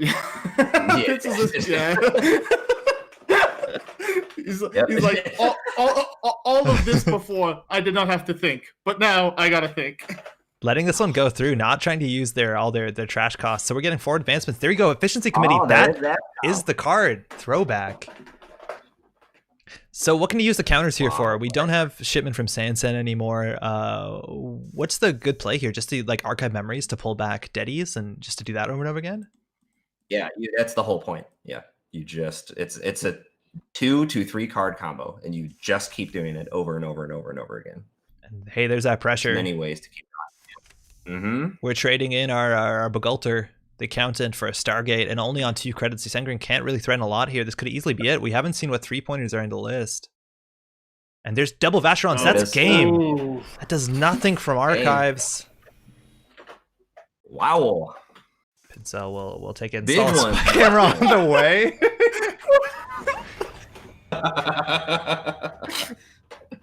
All right. Yeah, Sengren's needing a much better draw. I think if you can jam behind 2 ice, obviously that opening is not going to go like that. Like Boomerang is such a big threat in there of the game. But if you get 2 ice, or if you're able to reliably do multiple in-server installs, then you're stressing clicks and tricks, right? So it's like the opening with no ice is just like brutal. Yeah, especially against we got all the doofs win the top 12 cards or something. Yeah, double dupe by turn 3 or turn 4 is kind of not what you want. Yeah. Paul up is for Caprice. Yeah.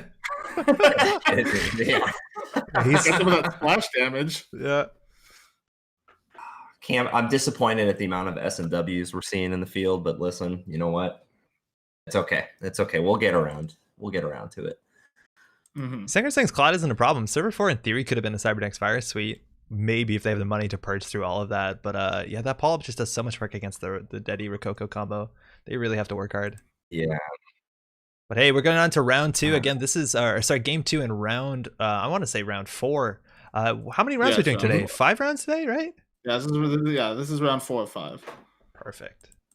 So we have our second matchup is going to be Haley versus Asa. Cool. So what throwback card do you put in Haley? Do you go the I think it has to be Tapworm? Sakon, Yeah, right? okay. Yeah, you do Sakon. Yeah. 100%. So this is kind of close to, if I'm not mistaken, the 2017 list. Was Tapworm Sakon in that? Yeah, I think it was. Yeah. Yep. Mm-hmm. And that's quite the start. Because even people, nerds like Kenny were throwing in that Apex program that you can trash and flip over. Like, it's just value gas, which is super, super good. And then you have the Tapworm functionality on top of it, which is So this is one of the best openings the pawn shop deck can get, right? Yeah. Click for credit, Proco punch, pencil with the knife. This is one of the beautiful things that I've seen in Netrunner and not many other games. I feel like when the two players playing against each other start actively conversating about the game, because they're just like, okay, you do this and I do this, and then you do this and then I do this. It's perfect. It's great. No, yeah, I think it's interesting.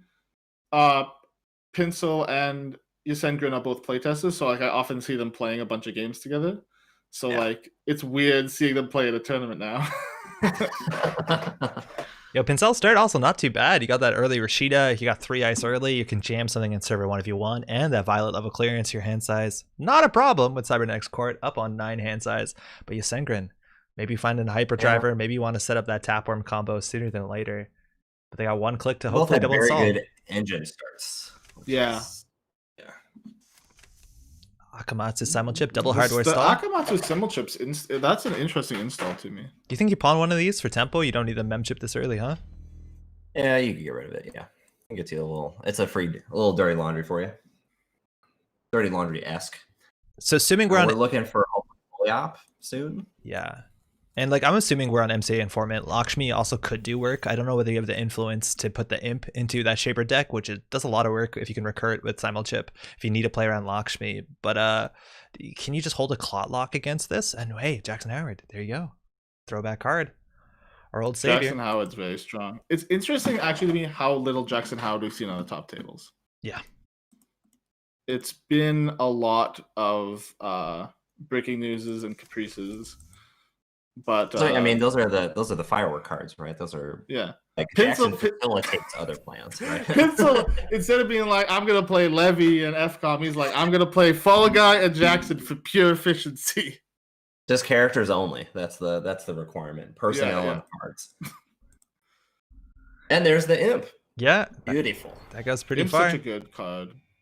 Yep. 3 influence is a fair chunk, but I don't know where the rest of the influence goes. You're getting so many copies of it, but ooh, 4 no advance. problem. Going to cyber deck. Oh, Vitruvius. Ooh, the 2 counters is so. Ooh, that's so illegal. So good.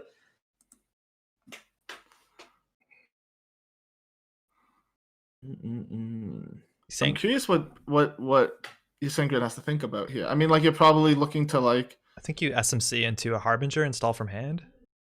Yeah. You're thinking about maybe getting a hype. It's a shaper. You're setting a shaper trick start a turn, but not. Yeah.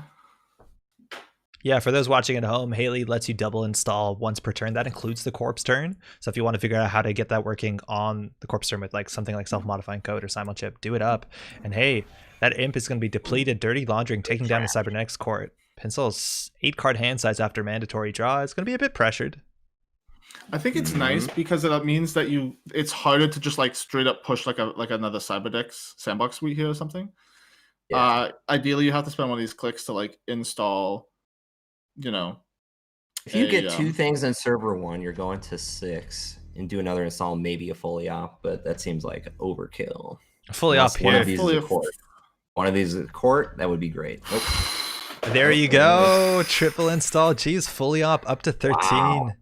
Okay, we're popping the SMT. There's a We're gonna get a hyperdrive. hyperdriver, which gets a Oh hybrid. boy. Nice. So stuff's a pawn. Could it be? Could it be? Wait a second. I think I We're know going. I think I know where we're going. You think? Show me spaghetti. You think it's the show me spaghetti? It's the spaghetti. Come Oh, on. it's spaghetti. Yeah, You totally. feel it in the bones. You know it. Oh, he's symbol chipping the SMC out with. Okay. It's an Ika. It's a keyhole. Oh, it's keyhole. yeah, Let's go. boy. Wait, 6 clicks keyhole? That's illegal. Oh, but there's still a Vitruvius counter. You can't do is this. All sorts of whack. So this isn't your everyday Wow. Stargate. This shuffles Vitruvius in the If there- bin. So, is Yeah. one of these a Jackson? Oh, they have the Vitruvius counter, but yeah, Jackson would be so important. Because you've one on the heat. These are pretty low value. These are pretty low value Yeah. keyholes. Actually, we must be missing Yeah. in a big way.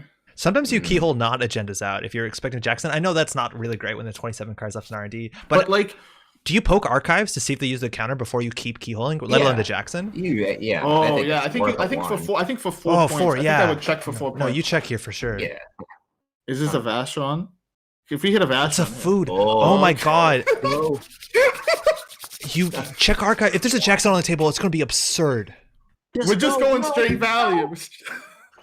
There's a Jackson. Oh no. Oh, is the man in blue on the table? Let him access. Let him access. He worked so hard for this. Probably figuring out what to do with the Vitruvius the other counter. thing here is Wow. how much ice has Pinsel committed to his remote? Like, Too much. Oh, yeah. It's a big middle finger. If you zone out too much, you can see it on the board. Oh wow. he's thinking of whether he wants to use a Vitruvius counter here. You definitely do.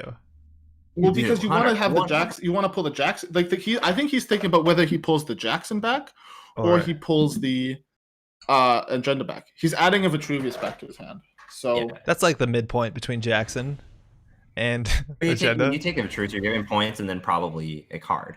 But like, what can you possibly install in R&D that's going to stop this attack?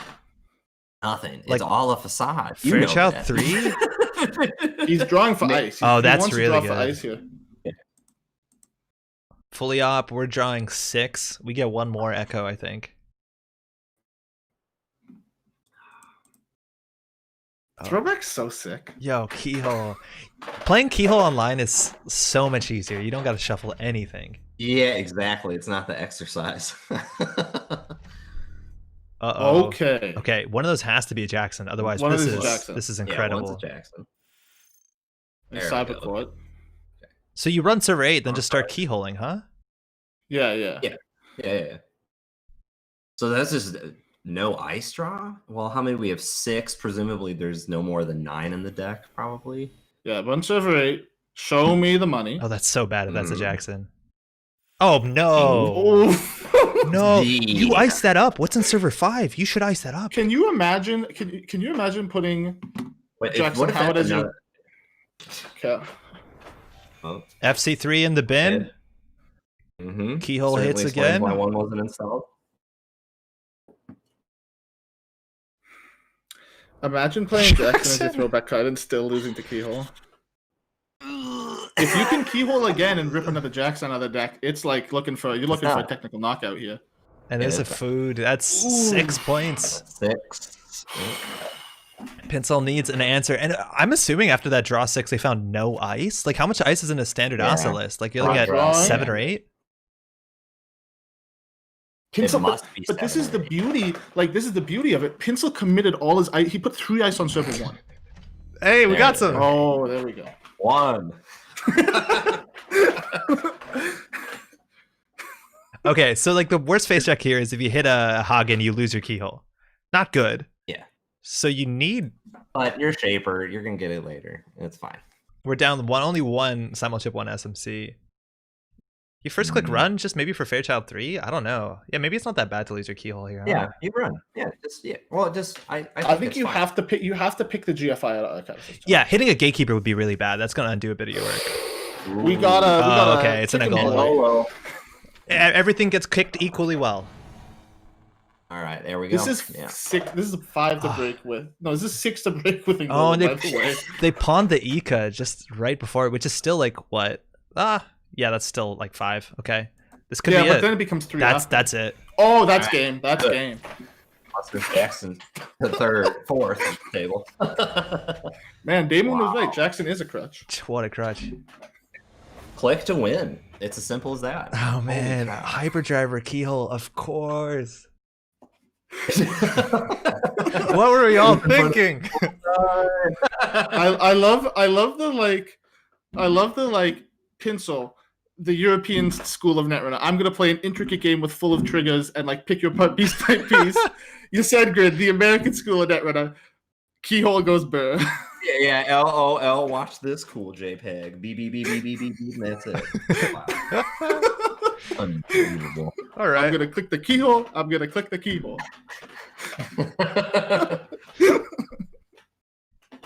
right, where we bouncing? You know, if Elvis Chris is saying that was a wild ride, the person that bid 0, that was wild. Okay, let's see what games are up. Yeah. What do we got?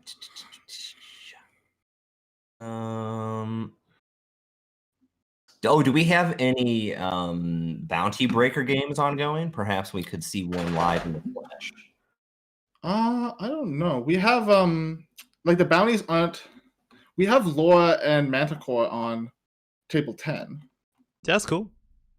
That's Wanna it. watch that? Yeah, let's do it up. Yeah. All right, sync. Ooh, sync machine. Okay. And Freedom. We saw Manticore before.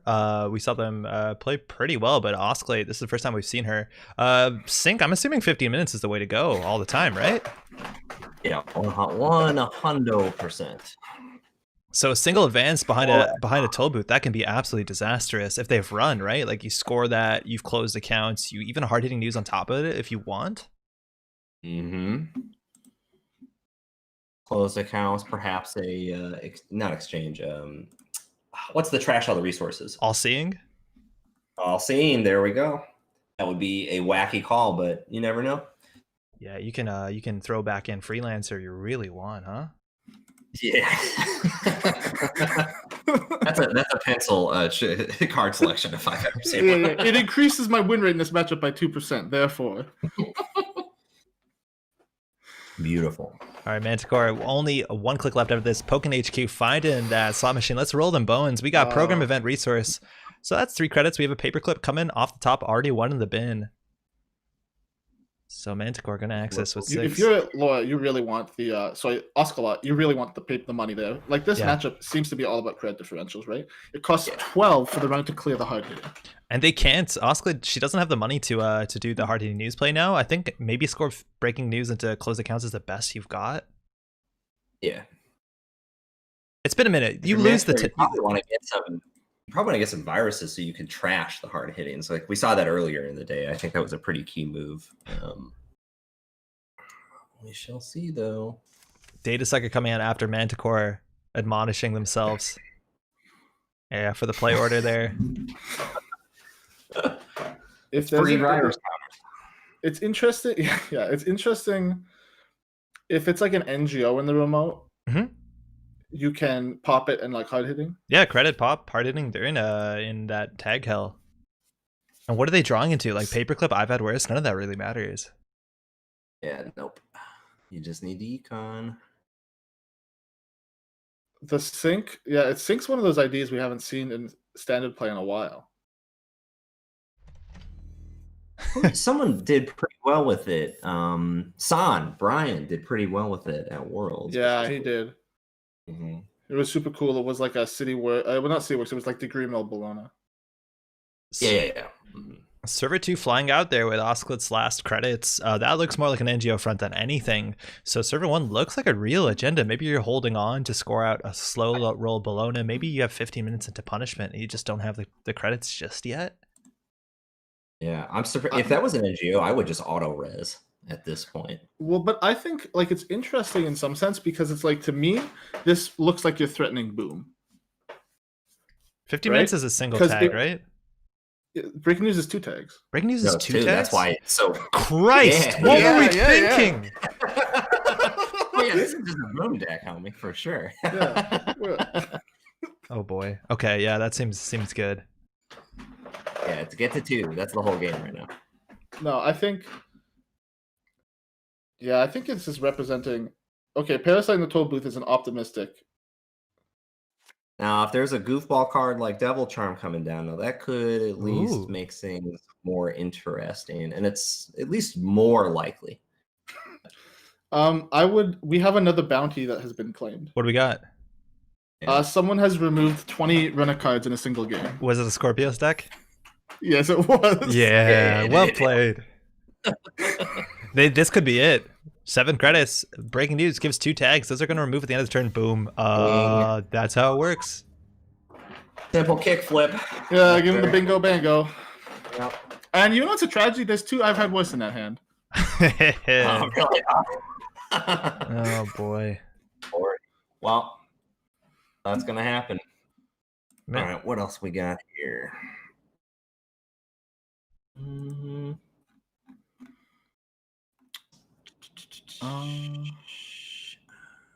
We have the King versus Brand Animated on table 9. Yeah. We also have you want to do that? Oh, Yeah. we have Yeah. also I don't want to not show Brandon, but like Dane is playing the silly ABT deck on table 7. Yeah, let's play. Let's do that. Yeah, I want an ABT deck. That one. Cool.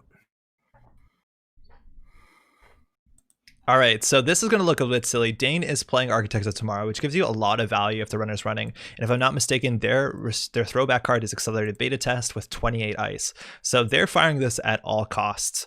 We're looking at Leela, who just looks like good stuff here. If we look into the bin, we don't see a diversion. We see a Tapworm, which kind of suggests Satcon, but nothing just yet. And that legwork's going to fly in to see 3 of 4 of Dane's cards. But through a Naja, which is an ice you can play, and an Ichi 1.0. Yeah. Oh, wow. Yeah, I mean, that's a very good choice in Architect Tomorrow. And I would also say the Satcon is really good for Ngolo backup, just in terms of rig shooter and all that fun little So stuff. we're seeing every card in HQ here. Oh, tier. Pop-up window, need that money back. Ichi 1.0 and Distract the Masses, a recursion card that pays out to the runner. Server 1, mind you, has an Ash on top of something. My favorite thing about that hand is half of it's stuck in 2014 and the other half is in 2019. And the great part is you use the Distract the Masses not to shuffle agendas, but to shuffle ice to then score the ABT to then have a higher chance of resing more ice. I think that's unironically, I think that's unironically what the plan is. I know, right? No, that's 100%. Please be ABC. Let's go. Just in time. Yes! Yes! Hit me. Dane, what we got? Look at top 3 cards of R&D. Again, if any of these are ice, install and res for free. That's a bit of saving. Okay, that's not surprising now. It's a Cortex lock, but that's cool. There's an Eli, the better Naja. One more. Come on, give me the triple. 28 ice. We're deciding where we want to put it. Yeah, if this was not any, this has to be an ice. Ding, ding, Sherlock Los Dos. Okay. So I just want to say that the bounty was 15 credits worth of ice, so this is kind of upsetting. But we've already hit that bounty. He claimed the bounty last. Okay, round. So this is fine, Dan. You did good enough. It's just a knockoff restructure. Unbelievable. Aye. Oh man, it's so wild to see this stuff like pop-up window and Cortex lock in a deck you expect is all Biroid, so you just face check into whatever if you really want. And you get zapped. Mm-hmm. Literally every res core card is a Biroid, including Ash. Cortex lock. Cortex lock. Oh yeah, sorry, never mind. That looks like a Biroid. There we go. That's Sherlock too. That's real mean. Like we're in the classic non-ETF strat of just click for credits. Yeah, both players have figured it out. The Timmy strategy. Bing, bing, bing, bing, bing, bing, bing, bing, bing. I don't even think I haven't even seen this Heimdall 1.0 artwork. Yeah, that's the revised core set, huh? Do you know what Victor looks like now? It's pretty cool. I have not seen that. Oh. This remote's actually kind of expensive to run through. It's pretty gnarly. Yeah. There's so many 6 strength ice. That's beautiful. Yeah, Dane can now just effectively take 3 or install 1, take 2. that's it Yeah. for the remainder of the game. So if Matt, Leela has to decide if they want to run the remote or not. yeah, HQ pressure doesn't seem too good. We saw everything a couple turns ago, so we know all that ice is still in hand, plus one unknown card, and whatever went to the remote, I think, is definitely the unknown. Mm-hmm. At least you're not going to be giving Architects of Tomorrow triggers. Nothing to res unless server 1 somehow is a Byroid asset. Yeah, and which probably isn't, even if it's a backup Ash, can't res it. Okay. Diversion of funds. We're getting through. How expensive is this? Do you just click through the You Ichi? got clicks. You got clicks. Just click through the Oh, Ichi we're and then, painting it. Break.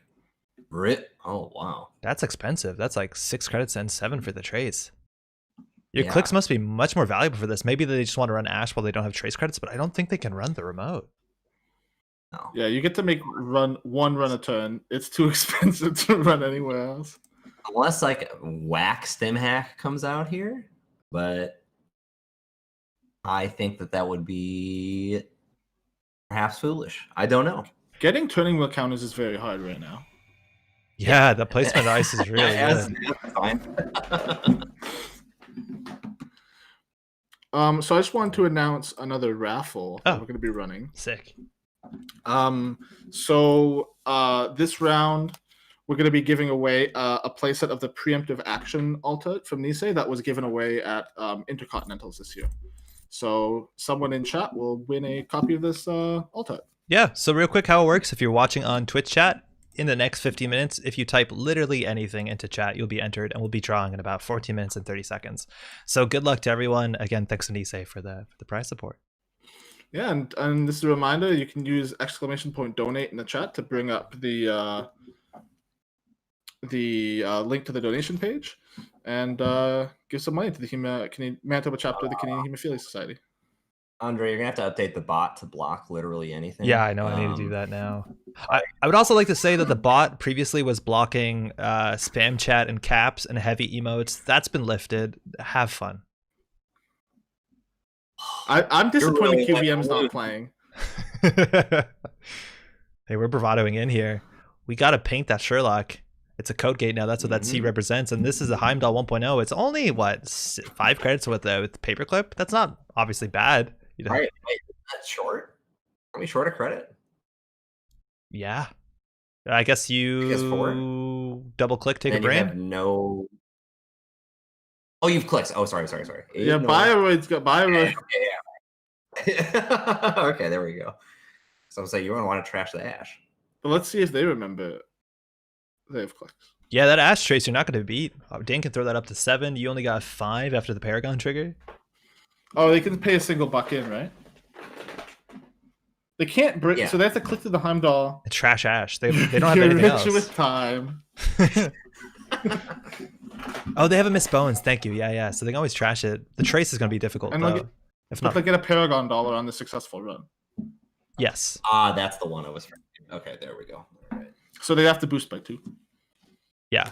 Dane can make this impenetrable if they want to. Mm-hmm. Heimdall, breaking the brain damage, not wanting to lose a card in hand. Going to spend all the clicks doing that. So I think it's safe to guess Akawa project is probably going to be in this list. So clicking through like that, I don't think they're going to steal this turn, but like you have to be a bit careful. I bet dollars to donuts. This is another ABT. We can hope, huh? Like, Man, especially if there's a boost here. this like the Architects of Tomorrow ability, let alone the accelerated beta test ability, is just so good against Leela because everything gets rezzed. No matter what you do, everything just gets rezzed. So we're not boosting in. So obvious. Oh no, yeah, this is ABT for sure. Try 6. Yeah, and Dane's keeping 1 because then you can at least. I mean, you're going to triple click for credits. Yeah, you gotta give them the click. This is classic HB, by the way. If you're not ETF, this is just how it used to be. You're just out here clicking for credits. Yep. Install take 2. Install take 2. Take 3. That was it. Yeah. Dane jamming on top. A new Ash, perhaps. I don't know whether we need anything like Mason Bellamy to make this ice more taxing. You say Mason Bellamy 3 times, he's gonna show up right away. I had to check drawing up those Rozekis. A lot of value here. A Caddy Jones would probably be the best thing you could get in this board state, but letting what could be an Accelerate beta test through. But hey, we're just clicking for more credits, staying up on 5, ditching a card. Clicking for crits. When you think about it, clicking for crits is kind of busted. You think? You can do It's it open, infinite. it comes with the game, and you can do it. Yeah, forever. but you can do it forever. That's busted. Yeah.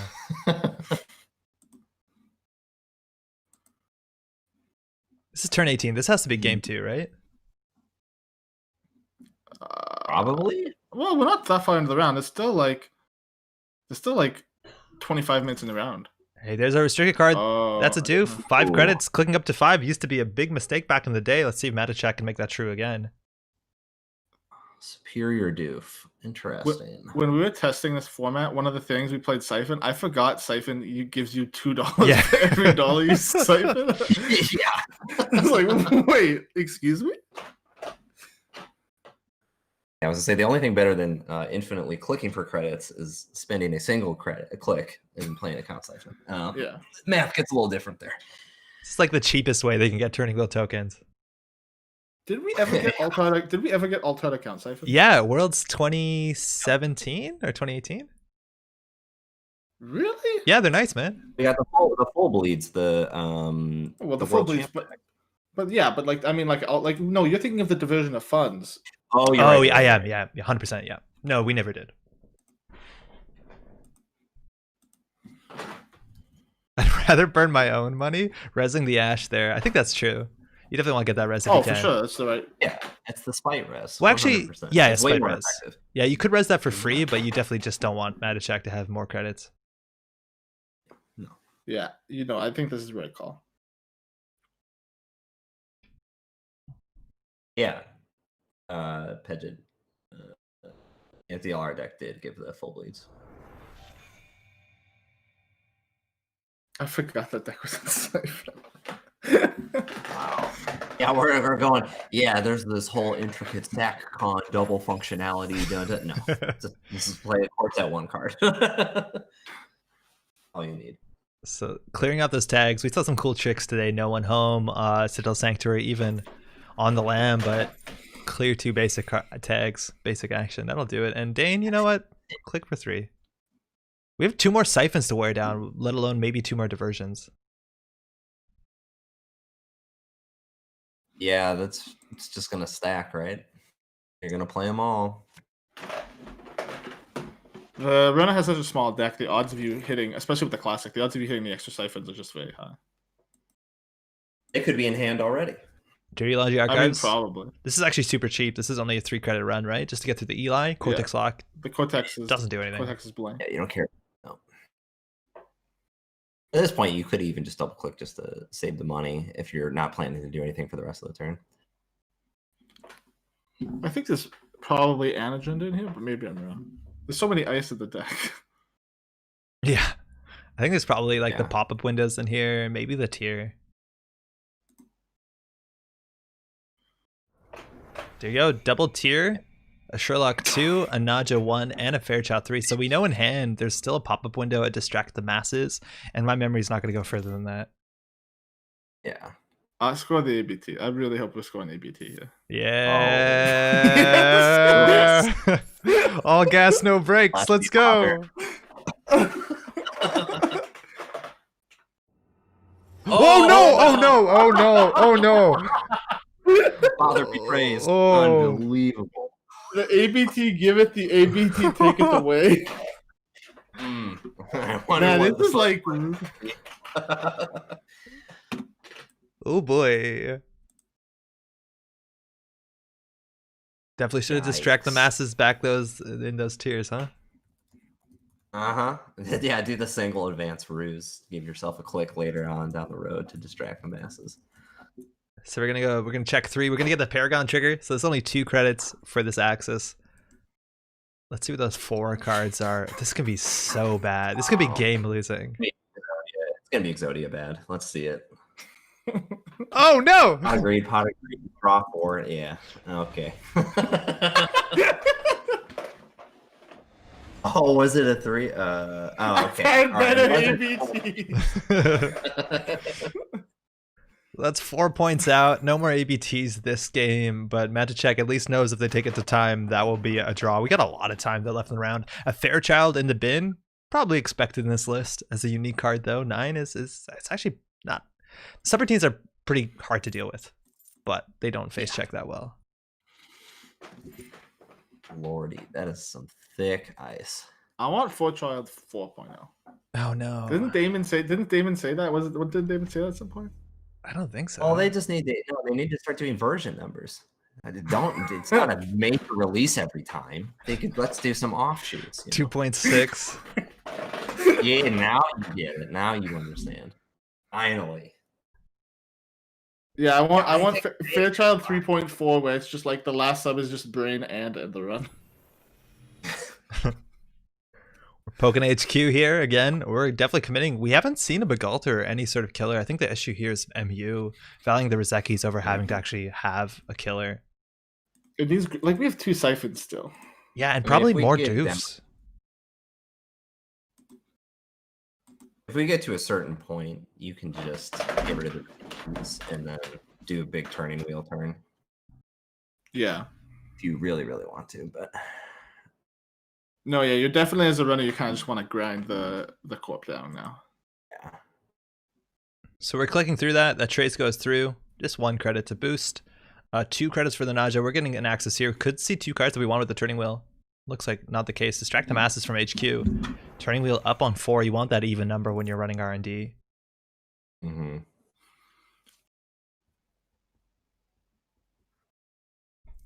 Show us the 3.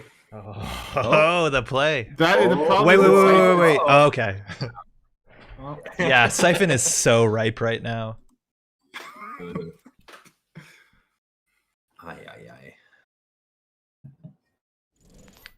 Yep, Yep. Yeah. there it is. Yeah. So that's gonna land. You have to break the trace, I think, on this Ichi 1.0. You don't want to let them dump the money. Yeah, you don't want dump, and the likelihood that you have another siphon or a doof, because there's 3 in total left in your hand. Yeah. Yeah. It's not bad. So yeah, I wouldn't. I wouldn't dumping risk in- the biscuit. Dumping into the Ichi trace is like He's here! ancient. Like that's what the Egyptians were doing. Like that is He's here! ancient tech. Yeah, we said his name. He showed up. I know, right? If you say it 3 times, then you auto res an ice. Yeah. So we haven't seen You just Ichi say 1.0 in like a really long time, but the fact that Magic is consistently paying 7 to break this thing is kind of wild.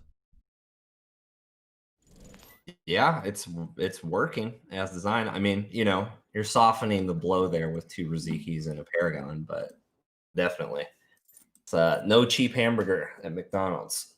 Like, what's the chance that if you installed Big Alter, you'd actually be saving more money than the Rizeki is giving you? Not great. Really? Yeah. Dude, it's an orb. You can't beat an orb. Isn't a sphere like the strongest shape? I think Listen, it just has to happen is the thing, right?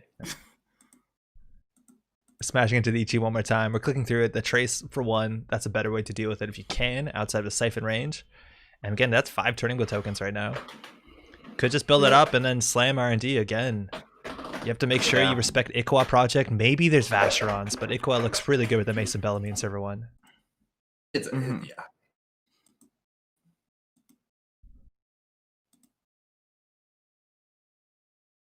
Also, if I had just had to guess, Dane is certainly a deck builder that is only playing cards that he actually wants to play. And Iqua seems like a card he really, really wants to play. Rather than this Vacheron or counter business. Another distract the masses. Dane's a man who's interested in thick cards. Yeah, And- Brain and- Token Warehouse. Oof. Ica was a thick agenda. Yeah. Big one. Are we getting click to 5 again? It's good. Because we know how that ends usually. Stop! He's I'll do already dead. Oh, Okay. Ooh, the tech. The pre-siphon yourself so that you can't get siphoned. Big brain. So this is like a liability. If it's not like a pop-up window or a nausea, like this is free turning wheel town, right? Like this can't be good. Oh yeah. I think you just demonstrated the value there. Oh, that's yeah. such a problem. Ooh. That was something Matachak Right. was paying like 7 credits, 6 credits, and like clicks for or whatever, and now it's free. Okay. Now looks like an NGO front. Right, of course, and there's 2 in the bin. I think you're this really could- playing around the line. I think the solid line here is for the runner to play peace in our time, and you can score your 3-5. Yeah. Yeah, you need a Queen's Gambit here, huh? That's really You gotta find Yeah. find the outs. just go. Yeah, I mean, you spend all your turning wheels now. And, yeah, okay. There's the NGO. There's the front. Cool. Sherlock coming in as a code gate. Luckily, everything after it's a code gate too, and 5 strength isn't too bad for N'Golo. The 6 here is a bit. It's fine though, too. Yeah. If Dane has an Ikawa in hand, the runner can't steal it out of the remote. No. So like we're memeing, but like No, he has it's, like an it's actual really good. way to win the game. Well, like- that's why you have to use the counters here. Yeah. You just go you take it now. Or There's keep no doofing. reason not. Keep doofing until they can't. Mm-hmm. But here we go. That's an Ichi now res on the outermost. And a Byroid was passed, so that Ichi comes up for only 1 credit. The Ravana, the subroutines don't matter. We're going to break anything. And the Fairchild 3, it's going to be another 5 credits. And we're going to see, what, 6 cards here? 6, yep. There's a bounty to see, like, what, 12 cards in R&D? Do you think we're going to see it sooner Yeah. off of medium or turning wheel? Medium. Just has the bigger blowout, right? Yeah, but sure, but like the thing about medium is like you have to kind of like you win. You just win. You're going to win sooner, yeah. You probably win on like card access 10 or access 11. I mean, like All right, I'll give that to you. Absolutely. the turning wheel. All right, we're going in. We're going to see 6 here. We have the clicks and credits for the Ikawa. Fast round would be a bit annoying because Dane could still, in theory, jam out a different 5-3. We're going in 1, 2, 3, 4, nothing yet. Corporate sales team, you're up on 6. You don't have a bounce here with Leela. And that's There the it is, Ikawa. and the Icky Wiki. There we go. Wow, that was a big game. That was 40 minutes. That was Okay, that first makes game. sense. Oh no, that was second game. Yeah. ABT betrays. The timer So- for the giveaway was meant to end right now, but something is goofed up on my side. I'm going to look into it. We might have to run it again in a couple minutes. Apologies for that. Sure. Reroll. We got about 12 minutes left. Do we want to play another game or do not play that? Do we want to watch another game or do we want to just call it and come back for round 5? I'm cool to watch another game. Cool. There's only a couple tables. So if we want to restart the raffle now, apologies. You got 15 minutes from now on. Just say something in chat and then you'll be entered. But we should be good this time around. Don't worry. It was a practice join. Remember what we all agreed upon. Do you want to watch table 16, Mobius versus Jacobi? Yeah. Yeah, let's go. Oh, this is Yuka's from SF. Great player. This is Oracle May Max. With a POC. There's 2 APOC already in the heap. It doesn't look like we APOC'd yet. Obviously, this is like turn 2 or something. Oh, I bet we're all events except for breakers, except for bin breakers. Ooh. That's sick. Maybe a spicy resource other than Oracle May. Just one. Yeah, we got like Stargate and Eater also hitting the bin there. That Oracle May just over and over again. Mobius, what a cool deck. Oh, that's sick. It is a sick deck, actually. Is he just gonna eat 3? Are we just eating 3 net? Nah, you got a MK. Oh, no, we're taking 3 net. You don't want to pay 6 there. Server 1 could be lethal. It's a Biovault. That's coming down. Make them spend 2. That's fine. If you're an APOC deck, you actually care a lot about that. Yeah, that's a huge access. So same old thing is a restricted card. Not Levy, it's same old thing. Which means I guess I mean, you have labor rights, so it's fine. Yeah. Right? Like I think But that means like you have to be playing amped up, right? If you see it in the heap, right? Like if you want to amped up into an APOC with the same old thing. Yeah. So off the top, we lose a Wanton and a Stim Hack, 1 card in hand, something behind that Cortex lock. Liberated count, probably one of the few resources getting whiffed off the top of the Oracle May. Have we hit a May yet? Maybe not. Is that going to stop us from Maying in the future? No. No. You don't go value May and then never use it the rest of the game. So that should have actually been an achievement, but yeah. We're tanking again. I've had worse. Does get hit on that Cortex Lock trigger, replacing a Stim Hack and a Paperclip with 3 new cards. Yuka's like Cortex Locks are really being put to the test here. Anything they jam, Mobius is totally okay finding out what it is. Ruthless.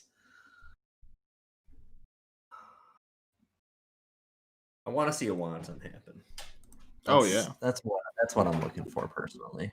Well, we have 2 in the heap, which is not out of the ashes. Oh wow!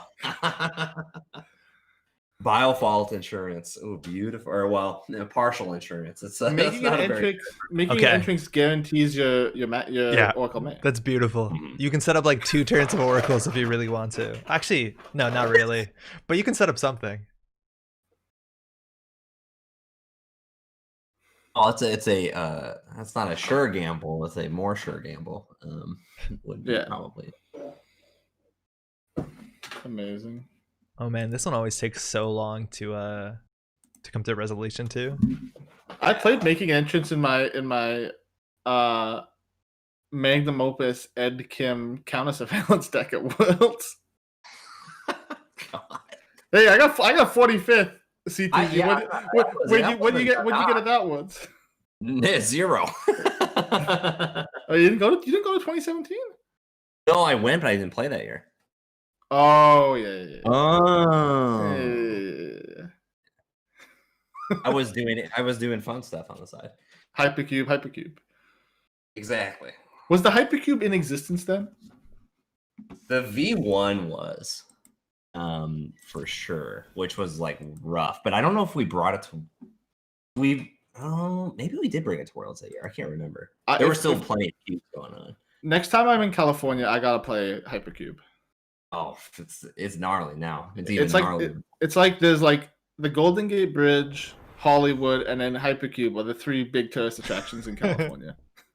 Okay, you saved yourself. I thought you were going to say Hollywood was an SF, and then I was going to subtract some academic points for you. Listen, if I can't take a taxi to like Oakville, like if I can't take a taxi, small village of Oakland. Yeah.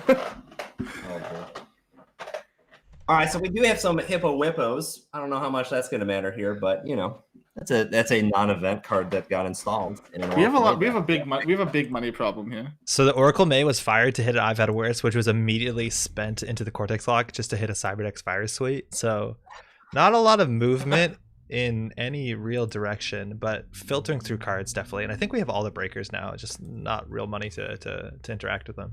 To use anything. You probably just want to liberate it to just get ready and then call it good, launch it off. Man, the Plana versus Max matchup feels so good for Plana, where you just get the free 30 credits or whatever. Oh yeah.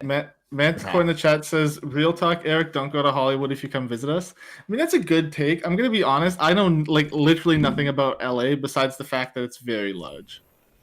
Wow, yeah, you got the one fact. All right, nice. That's it, really. Sick. It's large. It's a big sign, and then that you can close it out. So we hippoed that. We're interacting with a La Costa grid in server 1. Not going to trash that for all their money. A sure gamble, I think, was the peak of economy we've seen so far.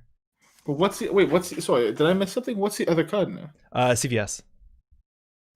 Oh, I see. Oh. I'm waiting for the offhanded snare to kill Mobius. I just feel that that's what's going to happen. This deck, do you think the Planet deck's on snare? Probably. What kind of time are we looking at? We got like 10 minutes more? We have... They got work to do. Yeah, I think it's 10. Oh, 6. Okay. 6 minutes.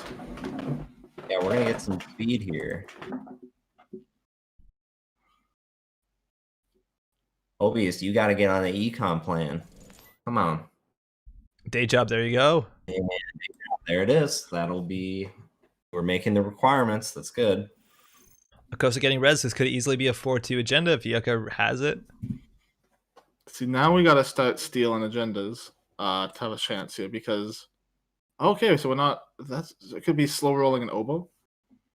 Slow roll oboe or biovault that just had, and then which would probably be Yuka's last click.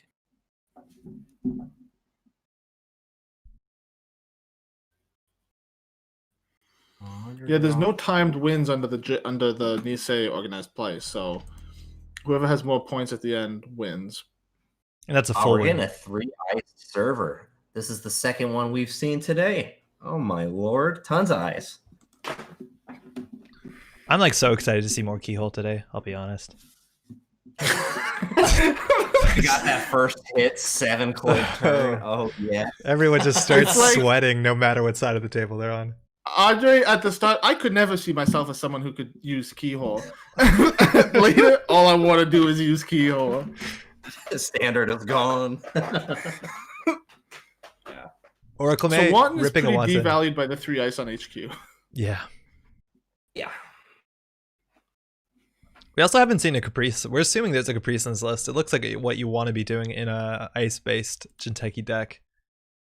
Yeah, and I think that those Pilana decks, most of those Biovolt Lacosta ones, they're also playing BC plus Nisei the agenda. It just keeps going on and on. Mm-hmm.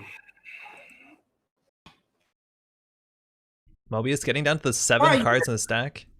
You're gonna need to what? Oh, same thing into Rebirth. Are we Omar? What are we? Omar time. We are Omar. Omar saying, let's go to HQ. Omar's coming. Yeah. He's coming down the alleyway to get out. Okay, can you explain to me where like Omar comes from, CTZ? Yeah, to show the wire. There's that dude that is a big bad boy, and his name is Omar, and he's coming. Oh, okay. The end. That's the only explanation you could need.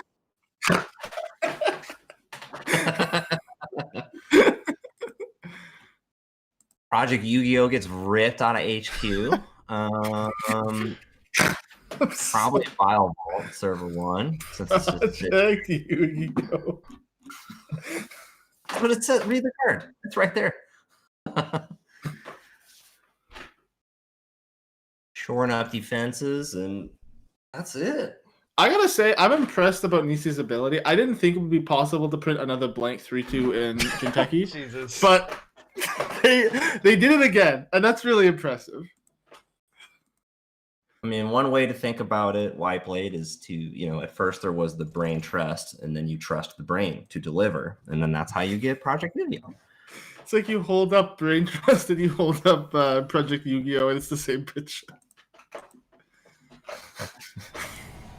Whoa, Spiderweb boy. splash.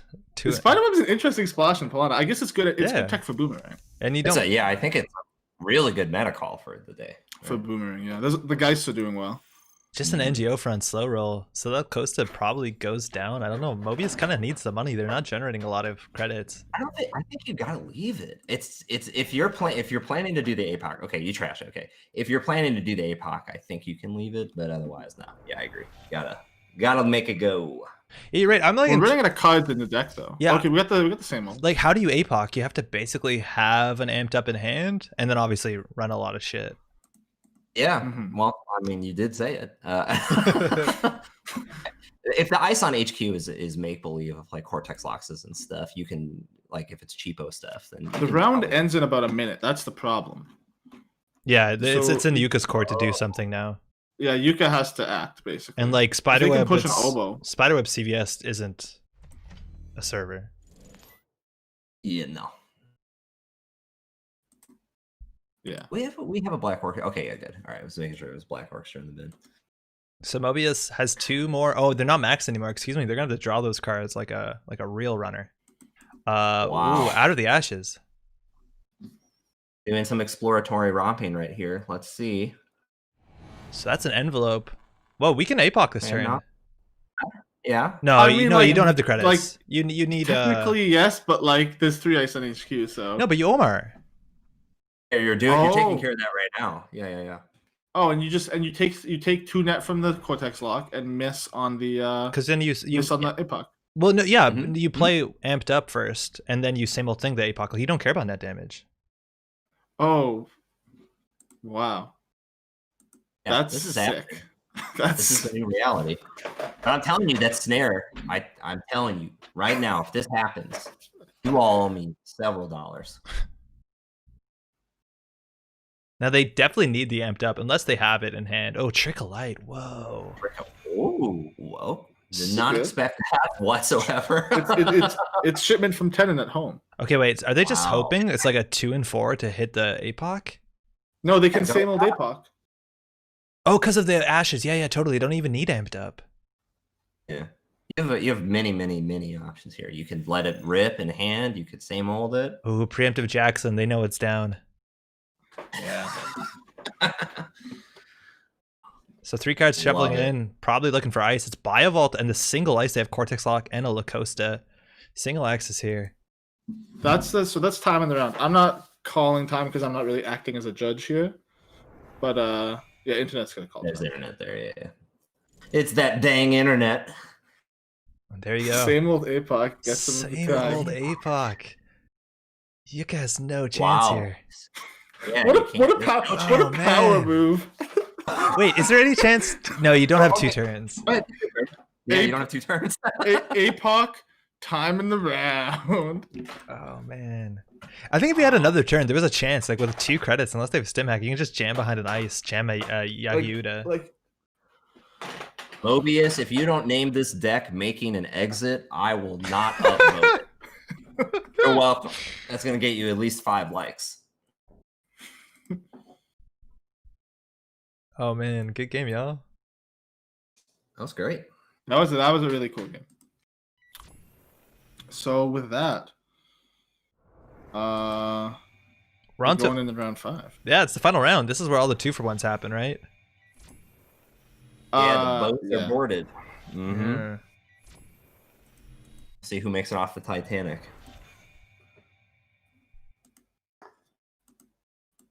And that'll be it. I have a funny, yeah. Well, never mind. Actually, I have a Titanic anecdote, but it's not the time to Wait, share it. so Mobius there was running HQ for singles on their last turn. They could have died to snare. Yeah. How I mean, that's sick. why. That's why what you call CTZ that. was saying. Oh, I didn't realize that. Sorry. How sick is that? Dude, listen. I'm not a good soothsayer, but I can soothsays about a few things. No respect. Unbelievable. But yeah, we're getting on round 5. We'll have a bunch of fake mathematics occurring at the start of the round, and then we'll get some two tables. Yeah. What are the stand-ins looking like? That's a great question. So we will have them updated soon. I think there's just 2 Okay, Oh, tables. son. you're right. Oh, duh. Oh, yeah. Duh. One of the things I like about Netrunner is it really requires it uses all parts of the curriculum. So like you use ELA when you're doing your deck list write-up, and you do math when you're doing like the cut math. You know what I mean? No, I don't. I don't do math. I don't. So that one, the second part, absolutely not. What was the first one? UTC, ELA. What did Do you not? Is ELA a Canadian thing? Yeah, it is. ELA is a. It's like elegant, like ELA. Like I don't even know what it is, but I'm gonna assume it's elegant. This is us Americans. Yo, what are you? Are you X and 2? Are you X and 5? Like, listen. I'm X and 17. I had such a bad beat last round. That's how every conversation goes as an American. It's ELA is English language arts. Yo, Eric, what were we raffling right now? Because Rongi just won it. He just won a set of preemptives. Nice. Well played. That's great. Yeah. He's very excited.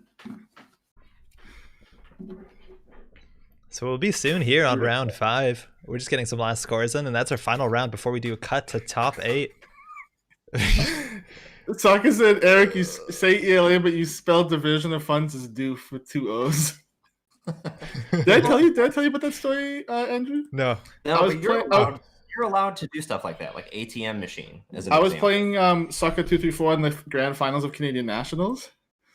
And he hands me my deck list and he's like, what does doof stand for? Like, what does doof mean? And I'm like, oh, it's diversion of funds. He's like, what's the second O? I'm like, oh, it's diversion of funds. Exactly. The O was silent. Yeah.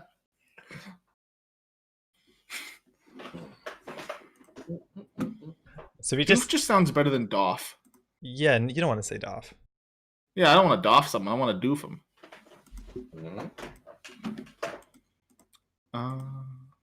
So if you're just tuning in, you might be wondering what's going on.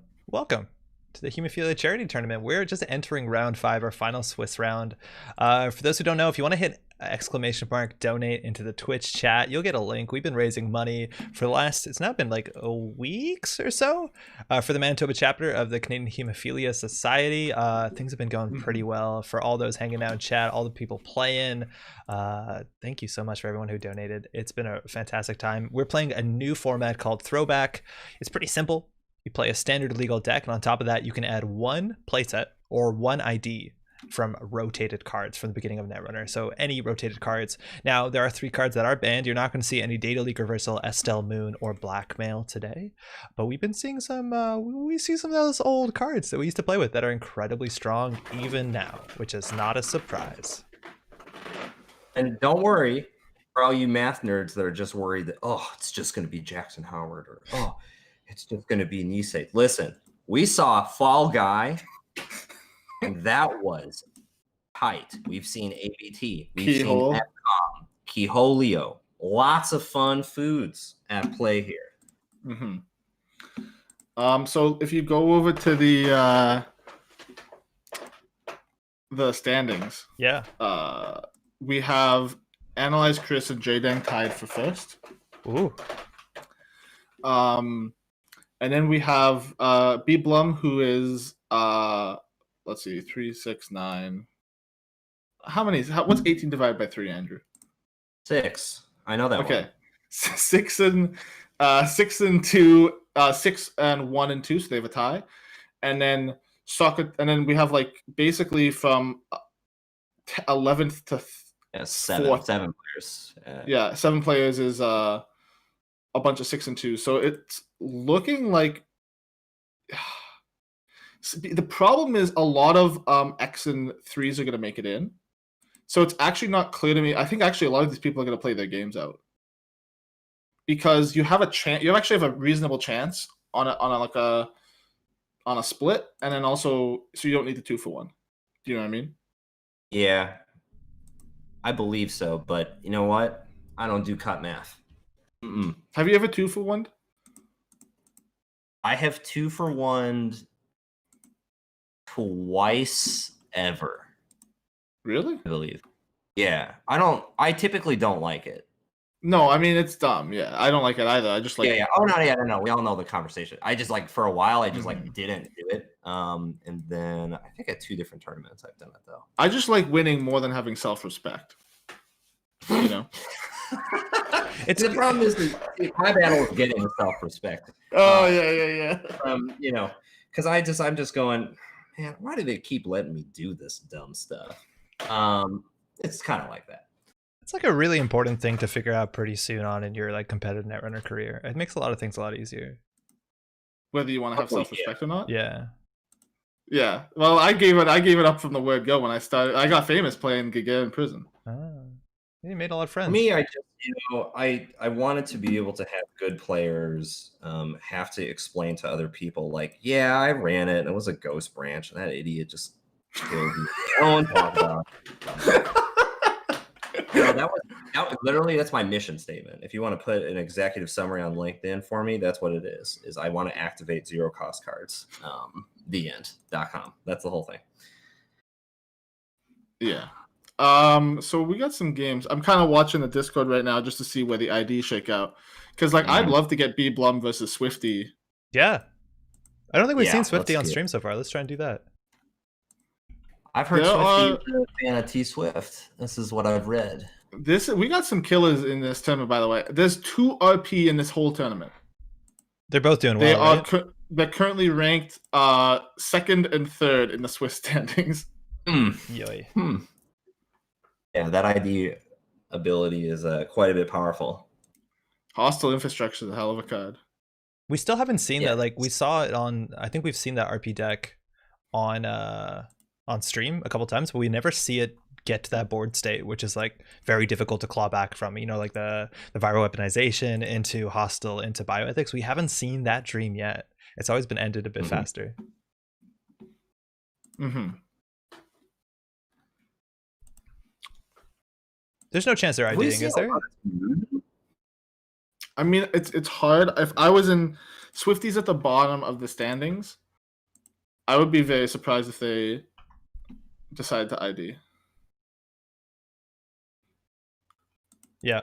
I also want to shout out all the people from California who played at this tournament, even though I put it at like an unholy hour.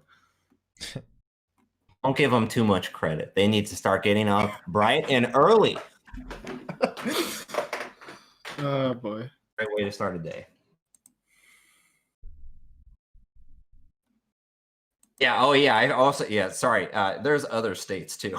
I suppose there's a whole time zone. Classic California move right there. Yeah, we are the entire West Coast. Yeah. Aren't there only like 3 states on the West Coast? Yeah, but And I mean, one of them doesn't count. no, they all count. Idaho, you're telling me Idaho's a real state? Oh boy. Okay. All right. Don't look at the map. Okay. I've never heard you. If you look at the map's gonna shake your world up, homie. That Idaho does not have water touching it. Okay. Yeah, I was gonna say I've never Sorry. heard you speak so confidently about geography, Eric. I just You don't really guess- no scoped it, but not in a good way. But yeah, You just did.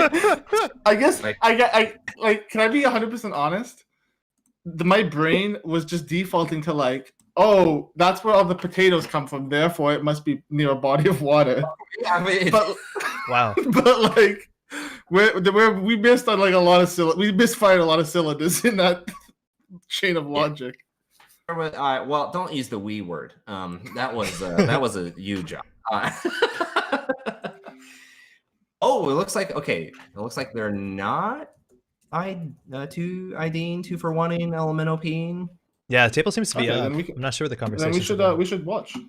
Yeah, it's table 2. I have queued. Yeah, I'm chilling there. It's table 2, right? Yes. Okay.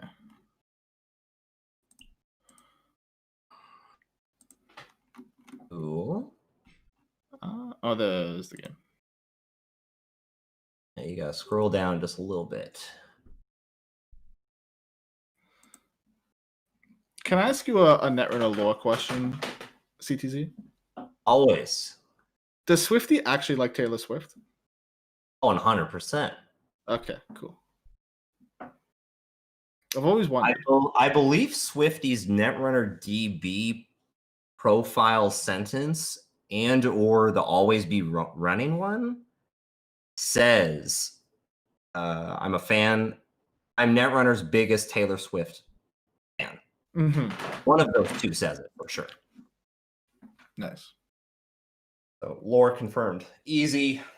I didn't realize this was going to be a real social studies class. I'm giving you culture. I'm giving you states. That's what I'm saying. Use every part of the curriculum. This is the social studies part. Mm-hmm. Don't mention Taylor Swift. Wow.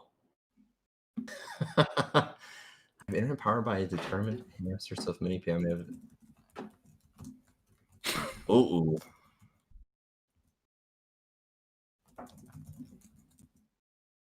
Yeah, do we want to bounce? I'll ask. We can. I mean, that's very. Yeah, I don't want to mess with the game at all. No, yeah. Like, yeah, we can comment. We can find somewhere else Yeah. to go. That's Yeah. I'll start looking in the background. We've got table 3, right? Yeah, it's RC versus meeting adjourned. Oh, that's actually great. Right? Let's watch that. Okay. Yeah. All right. No. Let's just.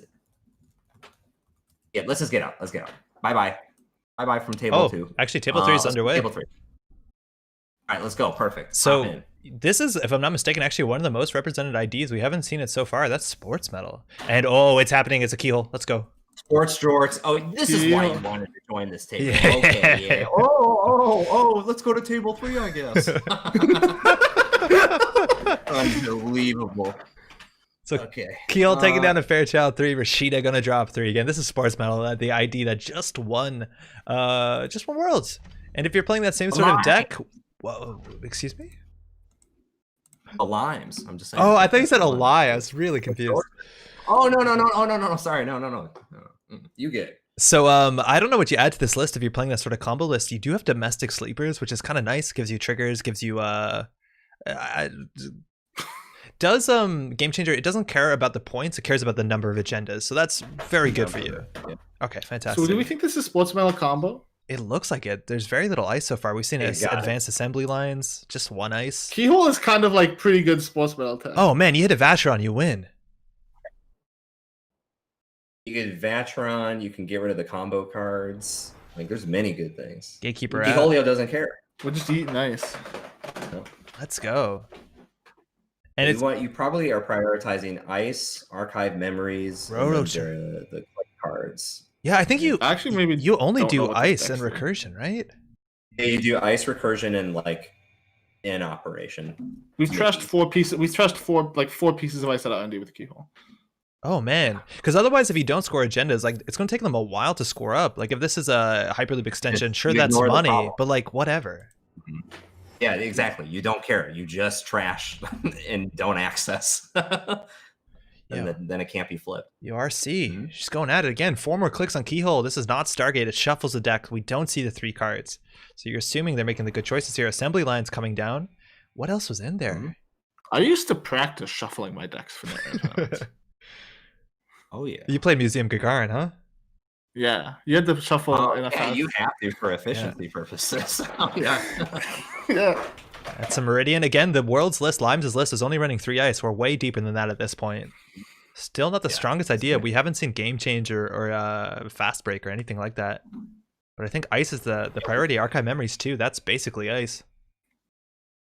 Yep. Dang, this is looking really good. Can RC do it with just playing Sure Gamble Keyhole?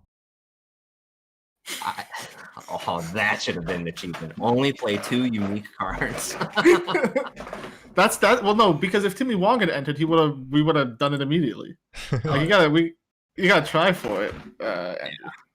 Yeah, that's right. There has to be some. Yeah, that's just that's just Timmy. That's just Timmy saying, give us $20.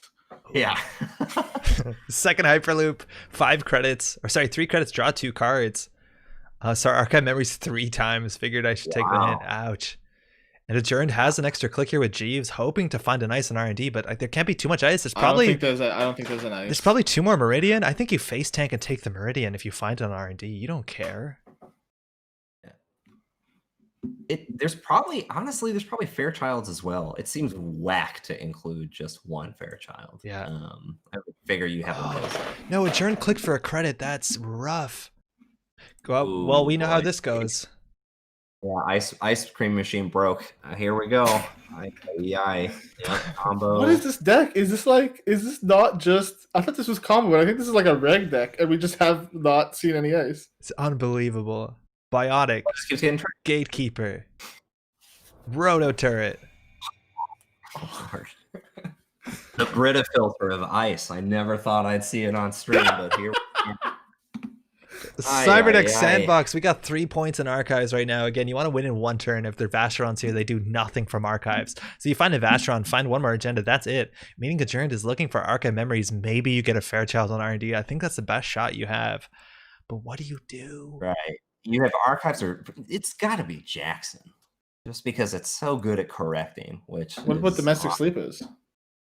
I mean, yeah, but Jackson just gets you. Yeah, you think this deck's on Jackson? Or it could be on ABT? No, that's wrong. I don't know, actually. I would say... Well, you can't think of it as wrong. It's going to be... There's more fun in that ratio. We're going to archive for ice. That makes a lot of sense. Archiving, probably a Fairchild 3. Do you just click through that every time? You look for a Hippo, probably. You find the Hippo. You had the Hippo in hand. It's disgusting. Yeah, I would have grabbed a Gatekeeper personally, because then you actually have to earn the breaker. Obviously, it's cheap, but you have to have the card then, rather than just clicking through. So RC drawing up, not going for that first click pressure, probably looking for a Hippo.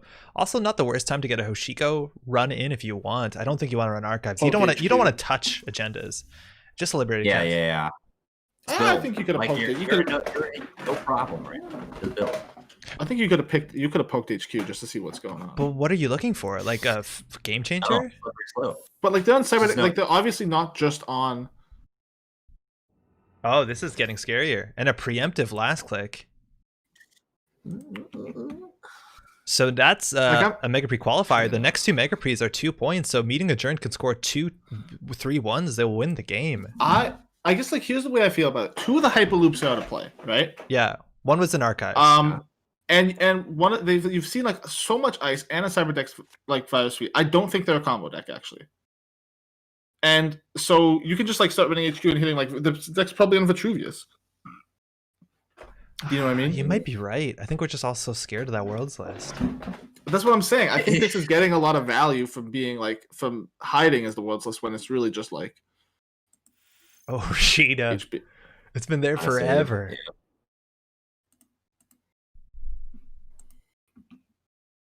I wonder if trashing the Jeeves was right instead, just to get your Hoshiko access.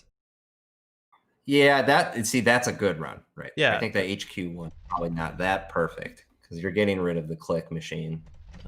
It's a safe run. No agendas. Slamming 2 on the table, 1 on R&D. That's going to give you that Jeeves click. The Butler lets you do what you want with this last click. Discarding a card again. I think they left. Yeah, they did leave the Hyperloop extension in archives, and there's 4 unknown. Yeah. But we're going for the Jeeves just now.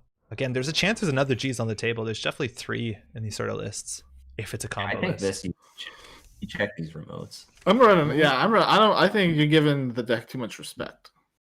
A Mega Pre on the table here will be absolutely stunning. It's devastating. Yeah, because now you have so many biotic lines. Okay, I think you have to check server 10, no matter what. You check both of these. Go right now. You gotta smell the fear. You gotta smell the fear. Oh, 0-10. Deuces gonna get you some cards.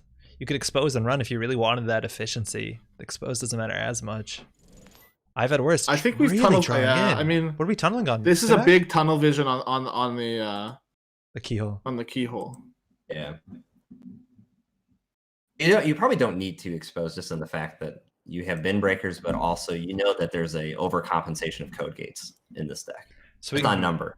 We got all our breakers. We're seeing not a lot of influence. Is there a chance it's an APOC? But is that it? That's a Mega Pre just sitting there. Duke Sayer. That's what they call me in the village. I tell you. This is so scary. Don't check server 11. Don't check it. That's a big old tarp for sure. We've seen 1 Biotic Labor in archives, probably more in the list. Game Changer's not going to do anything, obviously, but we're 1 Biotic away from winning. It doesn't look like a clot deck. No way to bring that up. There's a lot of ways to win here.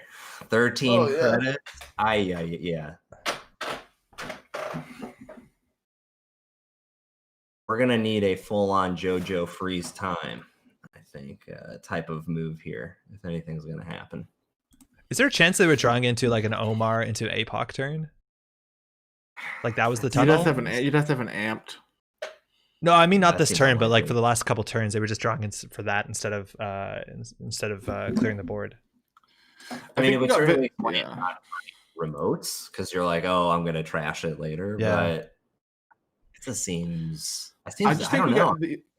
I mean, I think we got honeypotted in R&D by the fact that like we had such a strong early game with the keyhole, and then it was like, ooh. So this will get you breakers out. This is not a keyhole run. Once you get your breakers down, you just don't res it. Don't res any of the ice. Yeah, 100%. Let him go. Yeah, so RC is gonna get in here. She's not gonna get any value from this. Losing an isolation due to brain damage. That's a fun card. Slamming HQ. Is this an APOC? Vacheron. Okay. Now the APOC doesn't matter if we're just biotic out from hand. The Vacheron's gonna be worth 0 points for the next 4 turns. And running archives. Gain 2 credits is interesting. If you didn't have the biotic, you would draw. Yeah. Now you are gonna have another trigger off of the Hyperloop. There's a stock buyback. I think a draw. Hunter Changer? Seeker. That's the restricted card. Whoa. Whoa. Wow, that's so tight. Oh, wow, I love that. That's cool. Being adjourned. Real. News team as well? A+. Do you take the tags? Again, you have to play around a boom that's been floating around in these lists. Looks like you can take it on as -1 points. You're on 0 points right now, and that APOC is going to show up. Flipping the table, a meeting So adjourned could Game easily Changer- could have it. They didn't draw again. Game Changer also wins us here. Yeah. I'm surprised. Like if I was meeting adjourned, I would have figured if I didn't have the okay. Double Game Okay, Changer? okay. Never mind. Oh, we gonna score Vashon? Yeah. Go off. Oh, man. One click to Amazing. spare. Unnecessary. It was looking so good with that keyhole. Wow. Yeah, so I think RC, she was Naked tunneling. GFI just hit the bin. There's a naked GFI on the table. Oh, my God. Well played, medium Jaren. Just Wow. slamming on the table. Yeah. Just slamming it. That game was Lamb. spiced. That's a Steal something. sweaty after that one. Yeah. Oh my god. My lord, that's so funny. You generally don't come back from like, what was it, 12, maybe more keyhole hits? That's wild. No Jackson either, eh? Oh, we did not. Or yeah, we found that out obviously very late. Yeah, so obviously there's respect. Like, there's definitely keyholes where agendas came up, but the problem is if you get them into archives and steal them and don't win to 7, it's going to be a problem for you with the game changer. So it's hard to play around that for sure. You're definitely hoping to get rid of all the recursion pieces and keep the pressure on, but that single ice got through. Was this a 2-for-1? Was that a 2-for-1? Oh, oh. I'm gonna use the rest real fast. I'll be right back. Oh yeah, that was a 2-for-1. Ooh. Well done. Okay, so then let's go find the game. We got what's good. Table 4 is Pincel versus Neuropanzer. Table 7 is Tester McTest versus Rotage. Can we do Tester McTest versus Rotage? Yeah, totally. The Tester McTest is actually a Winnipeg local. Oh, cool. And talk about Winnipeg local on that Scorpios train from Winnipeg. Yeah, he loves playing Scorpios. Nice. It's like his favorite. He was really good at it. He also likes playing he also likes playing PE grinded. So I don't know how this happened, but if we look into the archives real quick, you see an aggressive secretary, you see 2 Marcus Baddies, and removed from game are 2 Rizekis. Now, I'm assuming either that was hit with the Tithonium or the Baddie fired, maybe even the aggressive secretary. But we have all heat breakers. Now, luckily, Scorpios can deal with the heal breakers, but with 15 credits, I don't think any face check here can be that bad. Let's go see a Trebuchet. Tithonium, only 4 credits to come through. And we are on 4 points to game point, 4 to 6. Yeah, this is a tough spot for Scorpios for sure. Yeah. That's the issue, like Trojan horse. If you Marcus Baddie into an archer, right? Like you only remove one of the breakers from the game. So like the other one's gonna come back. So you RFG one of them with the Scorpius ability. All right. It's also worth noting we haven't seen a restricted card so far, or sorry, a throwback card so far from Hoshiko. So let's look out for that. Yeah, the only people who ID'd this round were Chris and Jason, and everyone else played. Oh, really? Okay. Okay. Tester McTest, I will say, gotta give it up for the username. This is a Winnipeg local, actually, CTZ. A+. Yeah. This it's a tough spot though. I mean, if you have Baddie in the remote, there's an argument that you can like, if you have an archer, you could like try and push an SDS to win the game or something. Oh, we're gonna Trojan horse. Okay. So you have to succeed by more or equal to the cost of the card that you want to trash. It's an installed program. That is going to be almost all testers' money, if not more. But you do have a bounce back if you have too big to fail, at least in Wayland. But this is going to be pretty rough. Yeah, you have a bounce back, and the differential is it starts as a trace 4. So that does help. Obviously, Hoshiko has 1 link, but... So if you look into the heap, there's no breakers there. Now, I'm assuming as Rotage, if you have heat breakers, you want to keep them in hand as much as possible so you don't just flat out lose to Arc Lockdown plus like one play like this.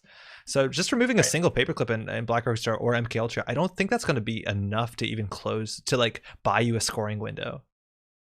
Yeah, no, I think you just have to focus. You just choose one, probably barriers, unless you have archers. I think MK indicates to me that they're trying to represent Archer. Century. Yeah, or Trebuchet too. Right, because you got Treb and Archer. Yeah, exactly. You have both of those nowadays, which is a pretty potent combo. So now you have to find or install the second MK. And then if they baddie that MK, you're basically up Shit's Creek. Yep. There's a chance you're on 3 of breakers. Sometimes that's a thing. Again, we only have 13 cards left in the stack. We don't see any boomerangs so far. They might be shuffled back into the deck. No Amakua, so we're spending probably 9 influence on bravados. That is hefty, but Cast setting Yeah, up. we really want to find, as the Scorpius player, we really need like a preemptive or something to get the baddies back in the deck. yeah, I say you need a trick. So Agsec, baddie are probably what you're shuffling in. No one home. Turning Wheel, Dreamnet, all discarded.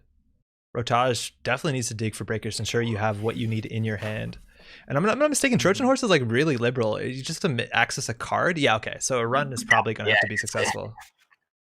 You can do anything. Wait, we don't know Rotage's. No, we do. It's Vamp. Oh, it's Vamp. Okay, cool. Got it. Oh, we played the right. That was like round 1. They were on stream on the first round. Gotcha. Okay. That's going to be such a big deal. Like Rotage can just sit back, install casts, maybe install another Liberated, just get some money. And then if Tester ever pushes, just Vamp, run remote, you're good. Yeah. Yep. Let's see if Wayland got the Chrism Grids in there, which seems so good in this format. Tester pushing something on server 2? Could be a baddie. We also saw Navi Mumbed City Grid, which doesn't do too much work against this deck. Does it prevent you from installing heat breakers? No, it doesn't. But you can install. You can. Oh, that's an interesting question. No, because the install is not a paid. It's not a paid ability. Yeah. Yeah, it's an icebreaker ability. Yeah. No. It's not because it's an icebreaker. It's because it's not a paid ability. Yeah. Oh, you're right. You're right. Got it. So it's looking like a baddie, maybe even a CVS if you need to deal with like an Amakua into like an Archer hit or something ridiculous like that. But Tester is not like, you think that Agenda Suite is just 3-pointers and 1-pointer. You don't really have to run here unless you're really scared of a Divested Trust. It's worth knowing that Divested Trust doesn't save you if the runner steals the 7th point. Right. Game is over on score. The old classic fetal AI ruling. Or no, the PE gonna kill you ruling. Yeah. So Hoshiko poking archives, looking just to get their flip on their ability. 3 cards going to be discarded from hand. No brain damage taken so far. And again, throwing out breakers is so scary. Throwing out a Bravado, a Stim Hack, and that final green orb. I would have maybe kept the Stim Hack as an emergency, but obviously you only use that to win the game pretty much. Don't want to knock anything out from hand. This looks like game point here. I got another set of cards if we want to throw out a little raffle business here. What are we talking about? Also an Intercontinental Special. I have 3 copies of Daily Business Show up for raffle. Is that from Nisei? The nice folks at Nisei? Yep. Nice. So hey, maybe you know the drill by now, but if you just have your voice be heard in chat, I'm not going to say literally anything. Just get it in there in the next 14 minutes and 30 seconds, and you'll be entered for the raffle. Good luck, y'all. Sorry, I was fast to pull the trigger on that one, and I don't apologize. I didn't realize you wrote that. That's great. Oh yeah, I did the first one. So if this is the other SDS and an Archer, it's baddie or bust, isn't it? It's bad. Okay, there's like actually this is like I think Tester McTest actually is like in an amazing spot, because assuming this is the third SDS or whatever, or like the third SDS. Yeah, it has to be. Archer on the outside and baddie in the remote. Like they basically have to find the MK, install it, and then also win the baddie side game. Yes. and then a border control, And then they have go- to, and you have enough money to break Archer twice. What about just Vamp run server 2? Well, fuck. What if it's a border control on the outside and you don't know that hidden information? Retort. Thank you, Yeah, Andrew. right, yeah, of course, right? Yeah. Yeah, I think you're right. If there's a border control on HQ as well, like it's maybe you can double vamp. I don't know, but you're right. Like Tester, like it looked worse a couple turns ago, but this is definitely a pretty strong fork. Yeah, the window was small, but executed brilliantly, I think. So, Andrew, I got a question for you. Yeah. Sure. You know, there's this prize, this incentive for the largest donation, right? Yeah. What are you gonna I- choose? What are you gonna choose as your ID? Wait, I get a choice in the matter? Yeah, so you get Polana, and then you get one out of Jakuz's personal collection. Oh wow! You got one. It's like opening up the vault. You know, they got those Disney classics. You're getting a Disney classic. I get to steal Luke Saber's lights, OG lightsaber, and sell it on eBay for millions of dollars of profit. Oh, baby! I would honestly say I would love to. I want to hear chat's thoughts on it. I know that everyone has had looks inside of the vault. Yo, Let the people. what's the chance that there's some ridiculous play here where with 6 cards in the stack, you know your Gachapon can get an MK Ultra so that you can run server 2, wait for them to fire the baddie game, and then install your... Is there a window for that? No, because you can always react to it. No, because you the other can't. line available here is like then you just baddie and trash the paperclip and they bounce off the border control. Yeah, you're right. They need to get another border control somewhere. Sorry, another paperclip access to that. So at least the Gachapon's flexible. Ice Carver, I don't know what that's going to do. That makes the...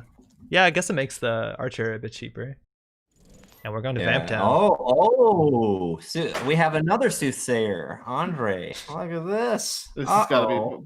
You hope it is, I huh? guess he didn't... Let's see.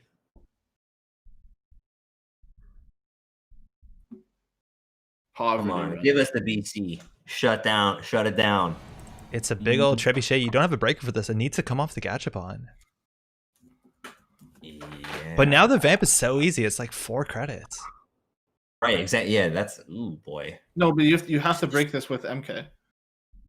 I mean, that's fine. Do you have an you? ice carver on the Do you have Yeah, to? because they trash your paperclip. They trash the paperclip. But you have another one. Taka too. In the Like bin? Well, no. Oh, to get to Titanium. Right, for the Vamp. Yeah, no, 100%. Yeah. You're breaking it with Monopoly dollars. This is actually like kind of expensive. Yeah. You have 3 on Taka. Oh, So never it's mind. Oh, yeah, it's not bad. That's It's, not it's right. 2 credits with Yeah, Bad Pug. Never mind. Yeah, that you ice carver, you got all this resource nonsense going on here.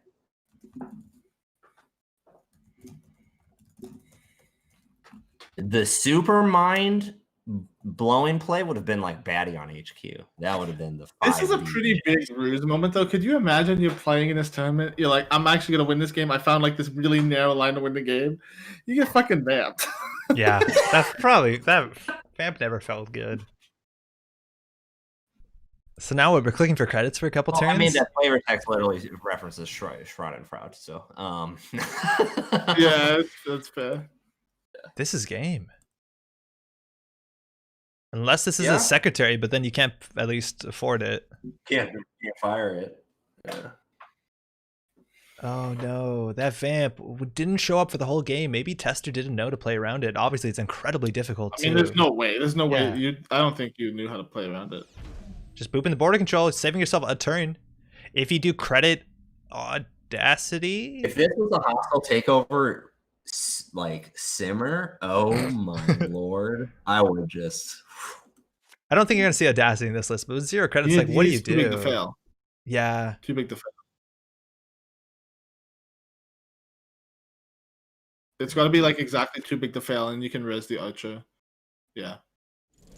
you can. Oh, There you go.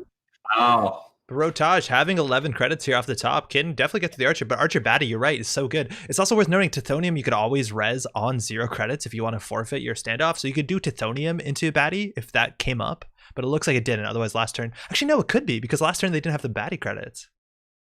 Right. Yeah, that was that was a draw. This That was got very interesting. that was a good draw. Holy shit. Wow. Yeah, we'll probably see a second vamp I need though, to- right? You don't play one vamp. I mean, yeah. Yeah, but vamping through the trebuchet is not like I think it's a easy. little bit worse now because you don't have the Taka dollar saving you. Yeah, like And you don't. have, Yeah, it's yeah, expensive. that's the Yeah, you can't even that's afford the that- vamp. yeah. You just tried to capitalize on turning wheel? Turning wheel, or you go with God on the remote? Or you just try to get it- I mean, do you see a much better play?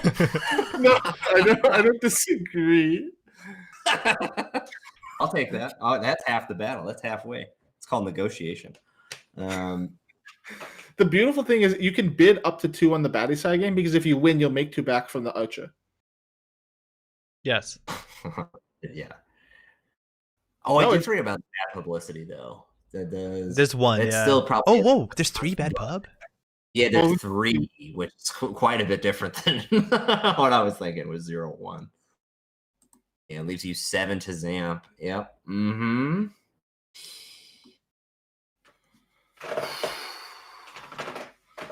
This is probably a 2 for 1 as well. This is table 3. Is that right? Or Table 7. 7? Okay. Just going through all the odd numbers at this point. Oh, this is wild.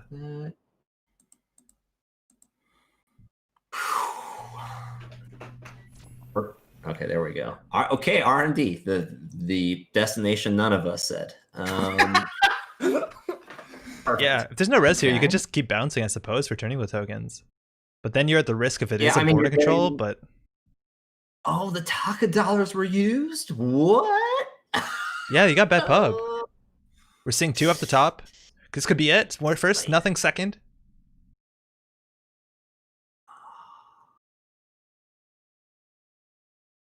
Nothing. With city population roadage.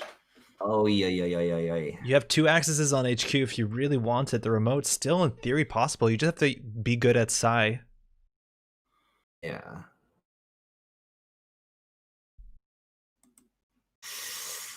I fucking hope so badly a Scorpius makes top 8. That would be so sick. We're doing it. Ooh. Yeah, we're going with God. We have to do it now. Baddie side games are where boys are turned into men. Let's see what is okay. it's a Okay, now That is was not not the- good. That is, you don't have money Yeah, for that baddie. We're playing baddie at 0. Oh no. wait, what? Why was the Oh, bet even? because he's lost. Yeah, it's GG.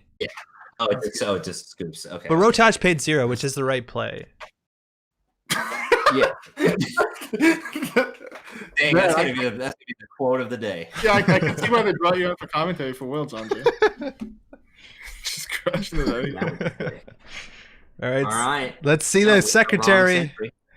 That's the SCS. That's a good game for Rotage. Pulling it up to 9 points. Trash whatever breaker you want. What a game. Wow. What a game. If that was an archer there, we would definitely had quite a side game. Yeah. that would have been the ticket. Dang, that was so much BP. Yeah. That was a good game. That's super Quite cool. good. What kind of time are we looking at in the What? round? Do we jump somewhere else? Yeah, we got 36 minutes left. That's a lot of time. Yeah. I'm gonna hop off and I'll be back in like 10. Sure. Oh, CTZ, you want to do Pinsel Panzer on table 4? oh, yes. You had me at pants. Oh, baby. Here we go. Okay. All right. CDM versus Geist. We're close to game point. This easily could be it. Geist poking HQ. This is a fall guy, Geist, if I'm not mistaken. We're in a post back world, and it looks like an Enigma is going to be a problem here for a Geist with only 1 breaker. And this is a cool Michael. list. Oh, we're coming back. Oh, yeah. Boomerang. A boomerang. This Tour okay. guide, 2 subroutines. You're gonna have maybe the 5 credits. Yeah, you're definitely gonna have the 5 credits if you want, if to steal Bologna, if it's in here. Neuropanzer on only 4 points. We're looking at a lot of Is 1 this an pointers. Oh, they have 7 to be on. perfect. See a Right? Cali testing MVT. Oh, give me the MVT, Michael. Come on. Spy camera to draw up. Gain 2 credits before the exit. Sabille, that's game. GG. Dang, we keep hopping into games. Yeah. Just executing on the spot. Shutting him down. Okay. All right. Well, we'll play to both. So that was presumed game 2? Oh, wait, no. That took 31. Oh, yeah. You think that's game 2? Oh, no, because how much time was left in the round? Like 36 minutes. This is only turn 15. I think we have another game in us. Yeah. Cool. You want to see the other side of it, or? All right. Yeah. Let's flip this side. Wait for them to make the game. Oh, that Scorpios game. Dang, if that was in March, that would have been so astronomically sick. Oh, wow. Yeah, they're starting up. Yeah, it's been such a while to play against Scorpios. Obviously, the play patterns, you need to play a certain way or you straight lose super easily. And obviously, those players have a good idea what that's going to look like. And it's certainly going to be a little bit harder for the average criminal matchup on the day. Yeah, I think so. And like, for what it's worth, we haven't seen almost any, even in criminal, we haven't seen any sack on Tapeworm. We've just seen Siphon. I think that's the only thing we've seen in criminal. I mean, it's a hard argument not to make, right? Yeah. Feels good, doesn't feel good for the other person, cost 0. The list kind of just goes on and on. Okay, so Panzer. Right, pencil. Yeah. Pants on max, and the max questions are so interesting. What throwback cards you play? You got Levy if you want. You got Same Old Thing if you want. You can do Magnum Opus and ensure they have like infinite econ once you got through your deck. What do you do in max? So Michael plays max a lot. Okay. He's made a lot of really, really cool decks. I know he's a huge fan of Falsified, which would be hilarious. In this, I don't know what he's gonna do restricted wise. Can you just do like good stuff indexing? Like, yeah, typically, I mean, that's his build style historically is just good stuff.com. Did you see how fast Pincel popped that Jackson? It disappeared before we could see what it is. 3 cards shuffled in. Bio level and 2 unseen. Could actually be agenda filtering turn 1. That's really cool. Mm-hmm. Let's see, do we get a court VLC play, huh? Nope. Just the old 3-card Monty. Oh, no. You got it. You got the 3-card VLC. There we go. Yeah. Okay. Yo, that's so good. Turn 1 VLC with Jackson on the table. You can get rid of whatever the heck you want. That's so strong. Yeah, you just have so much insurance with 3 Jackson, 3 court. Yeah. And 3, presumably 2 or 3 archive memory. Like you can solve the mess up of the ambitious rocket launch of the start of the game. Yo, Pincel afraid of the Vamp or the Siphon. No comment from our runner. I'm like so stoked to see those cards come off the top of the deck where that influence goes. Panther though, clicking for 2 just to get the Liberated down. And we're siphoning. Let's bring down that Jeeves, I take it? Whoa. Or do you pressure the court? No, Jeeves. No. Win half for the big asset trash. Yep, that makes sense. You got to play the stem hacks early. You're trying to shut down Asa, you got to get him out ASAP. 4. There we go, forked. Could just be good stuff. Feels much more like your keyhole siphon-ish. Like if you're seeing something like that. Yeah. Hey, and also for our daily business shows that we've been raffling, congratulations to Ghostbird. You got yourself a nice playset of a very good yellow card. Well done, y'all. Ghostbird, do not put those alt arts with your magic cards. Keep them separate. They are not the same. All right. Yo, that's the 3rd VLC travel, 3 VLCs in. And now we're going to ice up some of that better stuff. That second Jeeves is going to show up, take the place of the first. This is just looking like CI at home. Holy cow. I went downstairs to get some lunch. And the first thing my mom said to me was, "Why the fuck do you not know where Idaho is?" Yes. The caller was in the building. Oh, beautiful. That's so good. All right. Oh, we're getting Been a Miramorph vibes without the actual card. 3 installs fully off. Ay. Do we think this is on Levy? Maybe. We haven't seen anything, and like we've We seen haven't seen any- forked, which we is have no like information. I feel slightly like the spicy. moshing is like moshing means you go in turbo mode. I guess. I don't know. I guess if you're playing also those characters, the companions, like you can trash those from your hand too, right? So what's the best case here? Server 6 is Vitruvius that you're going to get a counter on? okay, the fact that Michael is thinking this smells like apocalypse. One apocalypse upcoming. We got 2 breakers in the bin, an MK and a Black Orchestra, so the Hagen will be a hard end to run. Yeah. But it looks like we're liberating some money from the count. No. And Ngolo, hey, that looks just like some good stuff we got here. Mm-hmm. All right, everyone, keep calm. There's some 4 dots, but I'm surprised we didn't more. get a stim hack. It would have been pretty great. That's a border control. You're going to have to paint that, unfortunately. So if you want to hit through a second barrier, that's going to be a problem. yeah, get him to res though. Hey, Hagen is super bad right here. Ooh. Oh, and the run. Hard end the run. Not going to end up trashing a program. We do have a decoder there on that kicking person, but not great end the run at least. Where's your paperclip? You run 3 in max? You're going to trash it anyways. You don't care. Yeah, no. Get it on the return. Maybe this, I will say, it's definitely not, but maybe this is the ultimate Roost Cruise. Get Pencil to spend some money on the remotes so that you can go do central pressure stuff. Wait, what? What happened? Angola got trashed. That's not a subroutine. Is Neuro overinstalling it? Oh no. So they just the subroutine. They just tried to fire the subroutine. It shouldn't matter. Yeah. Decoder, sanity check complete. Yeah, we're good there. Forget.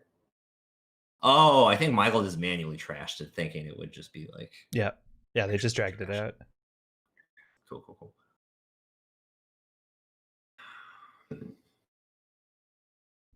That's okay. The Angola's coming back. It's still technically used its ability, so you're not going to paint anything this turn. Thank you, lol. Yeah. All good. Hagen's not that good. Just medium good. Server 7. Uniced. What is this? We're looking for Lakshmi's. Maryland's is another Jackson. Do you pull that down for 3 at this point? Pincel not opting to use it. Yeah, I think you have to. It doesn't feel good at all, but 4 credits is a sandbox. Get that purging. yeah.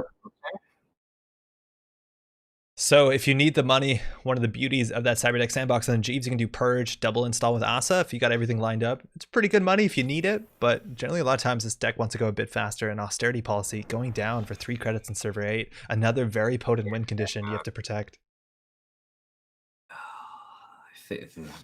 Honestly, that turns 1 through 3 start from Asa was so disgusting. Yeah, like you're kind of set up for the rest of the game. If you're operational econ recovery, you're fine. So if you want to paint and kick through this, it's 5 credits for the Hagen. Both subroutines aren't relevant just now, and we still haven't seen any other influence in this deck, in this the runner deck, right? It's mind-boggling to me. What's going on here? We haven't seen a throwback card. We haven't seen influence outside of the Angolo, and 4 is a lot, that's for sure. Right, and honestly, there's probably 2, right? Yeah, I think you need to. Yeah, it seems odd to play 1, but unsure. This, give me the op wop. Fully op. Yeah, there it is. 5 times in a row. Do you want 10 credits? You can have 10 credits. You built this for yourself. One embezzle. Whoa. Oh, yes. Yeah. Oh, he did it. I didn't want to say it, but I've seen him do this several times. Oh, it's the best every time. 3. Dang, that would have been so good early against Asa. Michael, like, well, the thing about No Panther is like he's not super known for like incredible tournament results, but when he gets the chance to play Max, it like unlocks a power. You know, like Michael, like agent wakes up. No Panther just has played so much Max. Max is so sick. Yeah, he's played an astronomical amount. It was very, very, very good. So what does Neuro need to do here? Oh, we got a knife going in. It's not interesting. It's not a lamb. You can paint this as a code gate and retain its barrier status. So you're going to pay 5 credits, 6 with a knife to get this down. And the HQ is wide open. You only have 1 credit, though, now to your name. What do you do? You trash that. Oh, can't afford it. No. Oh, you're right. Oh, sorry. I was looking at the wrong credit. I was like, oh, my God.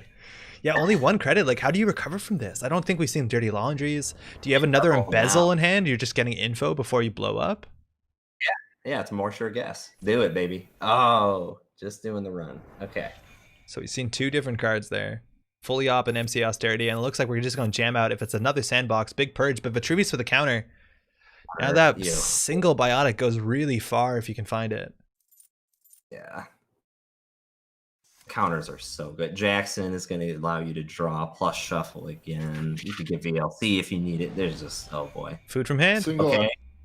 Dang, I'm good. GFI. All right. So what is it? With a single Biotic and Project Vitruvius and Jeeves, you can score a never advanced 5-3 from the table? Oh, hey, we might be doing something cool here. Just another Vitruvius. Okay, we gotta have another Biotic in hand or something. Yeah. Well, yeah, you Vitruvius the Biotic, right? Insta speed. Sweat. So Panzer has to get those accesses in. I've been saying it since 2017 here, but ban Vitruvius, you know. Oh man, you're telling me it's like I don't understand why it's in the game. It's a 2/3 that has card text. That's useful. The only reason Brain Trust is balanced is because it doesn't do anything. Shrike, I love this deck. Actually, this is like 2016, 2017 max. There's Levy. Yeah. So there's our choice. That's a big deal, and we haven't seen. Oh, we have actually seen a labor rights. So there's no single thing in this list. You can't play that card. So you're gonna have to labor rights back to Levy. Again, we've seen huge influence on these cards, like 3 influence, 4 influence. I'm not sure whether you can play 2 Levy. That's what that Shrike. The idea behind max is you just draw so fast. Yeah. So 5 credits isn't scary. What are you worried about? You're worried about 7 credits. Yeah. Stemac can only take that Jeeves down again. Because you're just. Pincel has a fully op in hand, so this turn can just be money up before the threat comes next turn. But you're gonna have to protect an agenda. Paperclip's in the heap. Yeah, Pencil just has so many options with 2 counters. So you can do 1 trick and 1 econ, which is very, very, very good. Server 6 getting a card behind 2 barriers. That's the first fully op. That's 7 credits. Biotic. Wait, what? Double Biotic into triple advance. Let's go. Yeah. Wow. No Jeeves necessary. That's amazing. Well Talking played. about playing 15 copies of a good card and calling it a corp deck. Dang, that's good. So we got about 20 minutes left in the round. Yeah, we got more tables to watch if you want. Yeah, let's do it. Well played to both players. Want to do table 6, Reanimated versus Yusenku? Sure. Yeah. Ooh, 419. Haven't seen him today personally. So we have the FCOM scored. Oh, right. We've seen this before. This is the Rococo deck, but the credits are pretty low. If you look into the heap, a Siphon just came off this turn. It looks 2 tags, and Branimated is floating, running through a Vanilla for 1, and trashing a Jeeves. Now, Econ Denial was so strong back in the day with 419 with Corporate Grind, but now that we have more Siphons on top of the diversions, it's going to be hard to keep out that turtle. Mm-hmm. Yeah. I think turtle going to go. Well, 419 was never legal at the same time that Siphon was. No. I don't think so. Wasn't it? No, I think it was for like 2 weeks, and then it wasn't. It was real. I feel like it was a really, really, really, really, really small window, because that was also the same window as IG Breach Dome Shock. Window. Yeah. Oh, maybe you're right. Actually, no. Right? Because Siphon rotated out in Core 2. Yeah. Oh, never mind. I'm talking about the eggs. No, Core 2 and Gen. Who won the DBSs, by the way? That's a good question. Ghostbird. Oh, Melvin, perfect. Mm-hmm. Yeah, because 419 came out before Diversion, right? So Siphon was gone. Yeah. Yeah, that makes sense. Yeah, okay. But still, like Corporate Grant, we used to have that Pat tab. We used to have that Econ Denial. So at least we get this back, the Siphons back. Brandon made a clearing 1 tag with the Citadel Sanctuary. Going to float a tag. Sengrin doesn't really have the credits to go and pull down those assets. That's the cool thing about Citadel. If you can float the tag for a turn, you can be able to clear both of them for free. It's interesting. Brand has no cards in hand. Yeah. What happened? So like a fully up here is actually like a pretty good amount of bounce back for you. We see one of the heaps so far. You could also like, I don't know, do you ever use the FCOMs just to click for credits or just something desperate? Like you could. You could. I mean, something, if you're going to use one, it's probably maybe to like enable an archive memory play of some Oh, sort. here we go. Hey, we got it. Back up to 6 again. Siphon still a threat. You have the Ngolo. It's going to go through any single piece of ice. You have to draw it off. You have to draw it out of your deck. Basically, you don't have. You have no cards in hand. You're not holding any threats. That's a legwork. 7 cards in hand. That's a sick top deck. Class Act does help that get a bit more consistently good. Mm-hmm. Now Resing here's so rough. That can't be like what 3 credits is the minimum. I guess there's vanilla, but that doesn't do anything. Legwork is such a classic. Yeah, this has got to be a probably Gatekeeper for 3, maybe Enigma if that's in the deck for some weird reason. Yeah, I think Hagen's the worst case, right? Because then you have to protect your Rozeki, and it's kind of expensive. You can trash Turtle. Yeah, you have to fire. You have to break. No, yeah, you have to break it. Yeah, you lose either of those. Yeah, you're totally right. There's a Gatekeeper. Ngolo doesn't sweat too much. You pay what, 3 to 4? Probably 4. Yeah, but you don't have any consistent econ here besides the Rozeki. Triple Axis here. This is 419, mind you, not Leela, so it's not gonna rip the board state. That's a efficiency committee, a vanilla and a Rikoko trash for 4.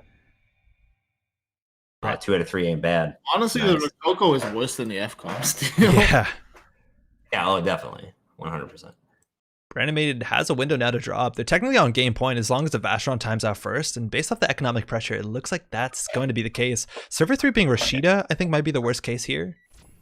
We're checking what it is. Yeah, here is good. You want to check for Rashida or Jeeves.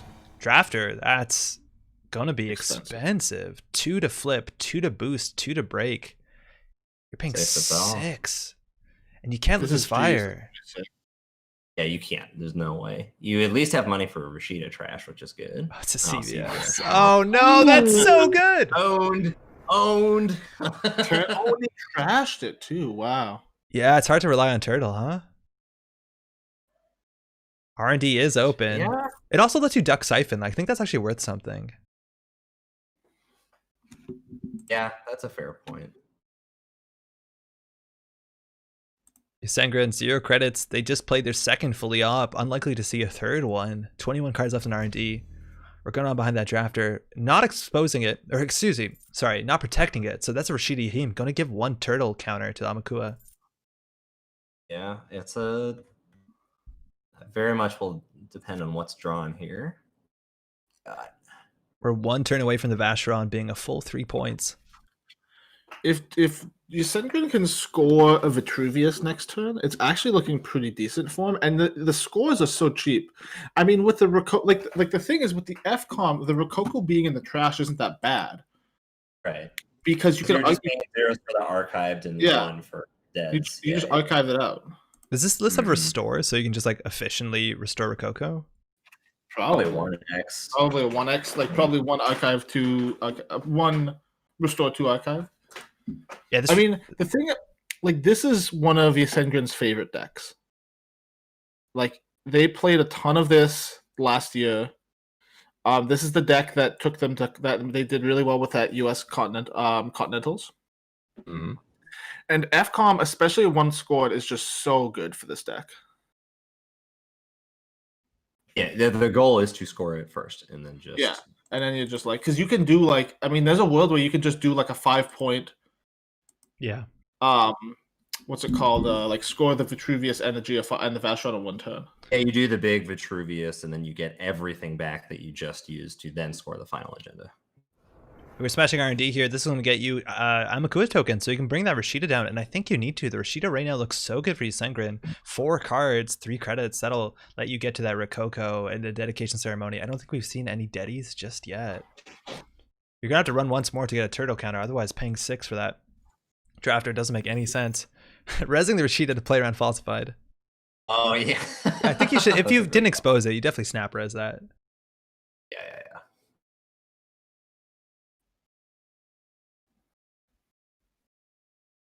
So Brandon giving a good old think here.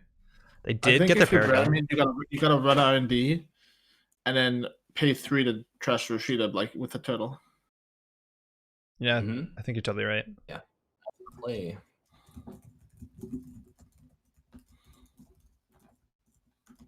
Now that card that they drew is a hell of a card. I don't know. I'm not quite sure what the decision is.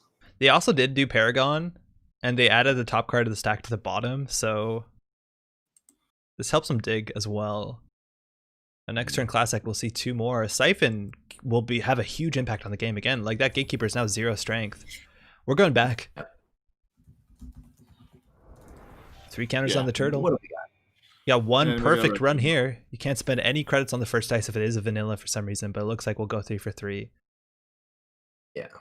Vanilla's probably the only resible ice on the deck.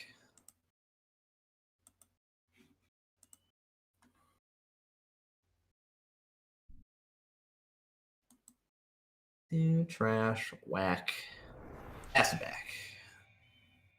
There you go, cleaning up.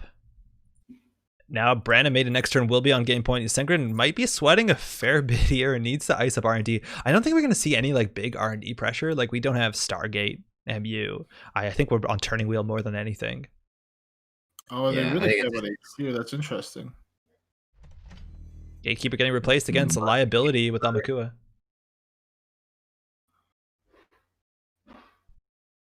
So maybe it's another drafter, just something to tax. Do you have time to purge? Like if Brand gets to that Amakua up to 6 strength, like no ice matters, right? Yeah. Ice. Yeah.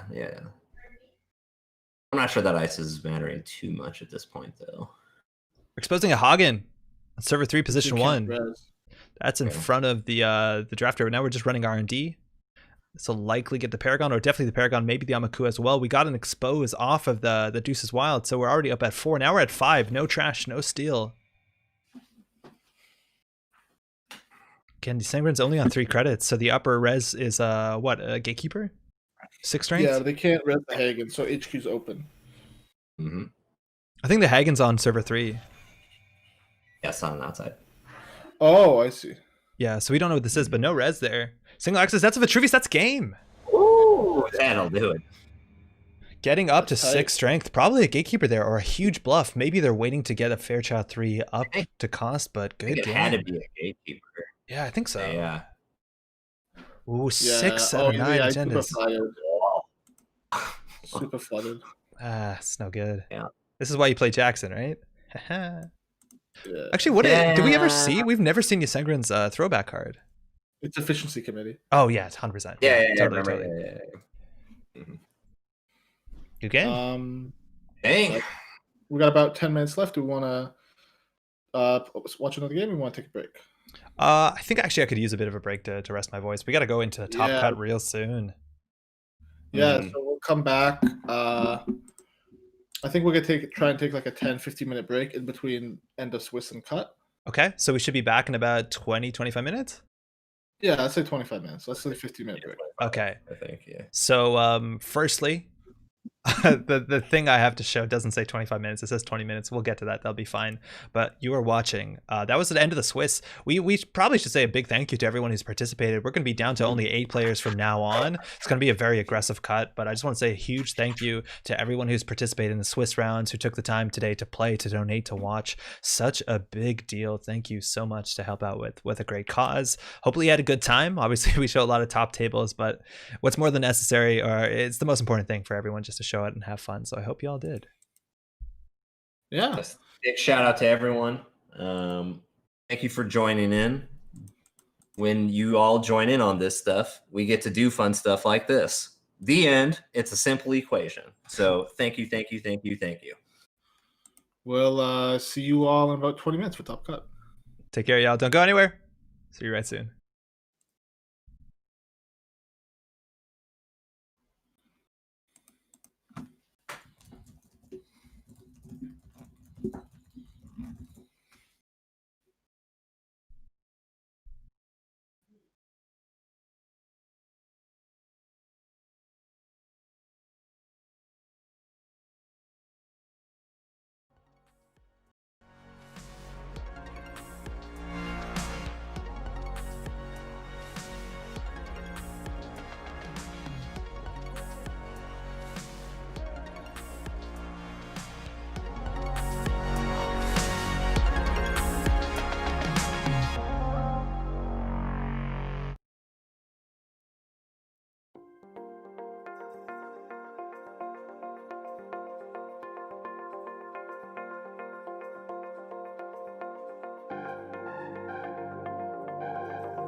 Welcome back to the Match Ball Grid. My name is Andre. Thanks so much for tuning in. We are about to start the top cut for the Hemophilia charity tournament. If you've just been tuning in, we've just went through 5 rounds of Swiss. We have a lot of players today. There's about 60 players, and we have a very competitive cut we're about to jump into. But I'm joined by 2 fantastic people. Firstly, I want to introduce Eric, this is his brainchild of a tournament. Eric, how's it going?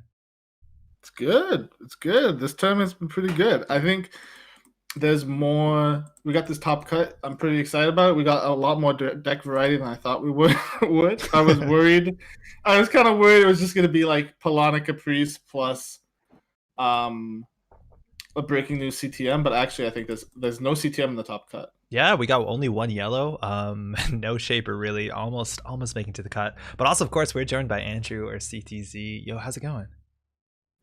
Just to account for the lack of shaper, I think the player base just they all had a meeting. They all had an honest sit down with themselves and others, and they just said, you know what, shaper sucks. The end. Let's move on. Like that was perfect.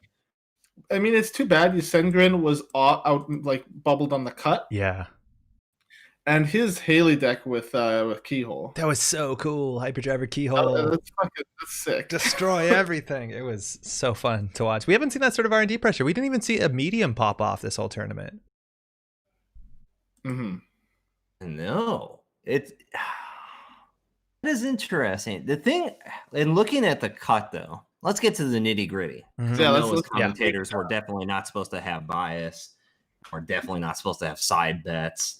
We're definitely not supposed to be staking anything on place number 3, winning. Anyways, who do you think is going to win? What ID sets do you think are going to take the cake? I will say, I'll start it off since I asked the question.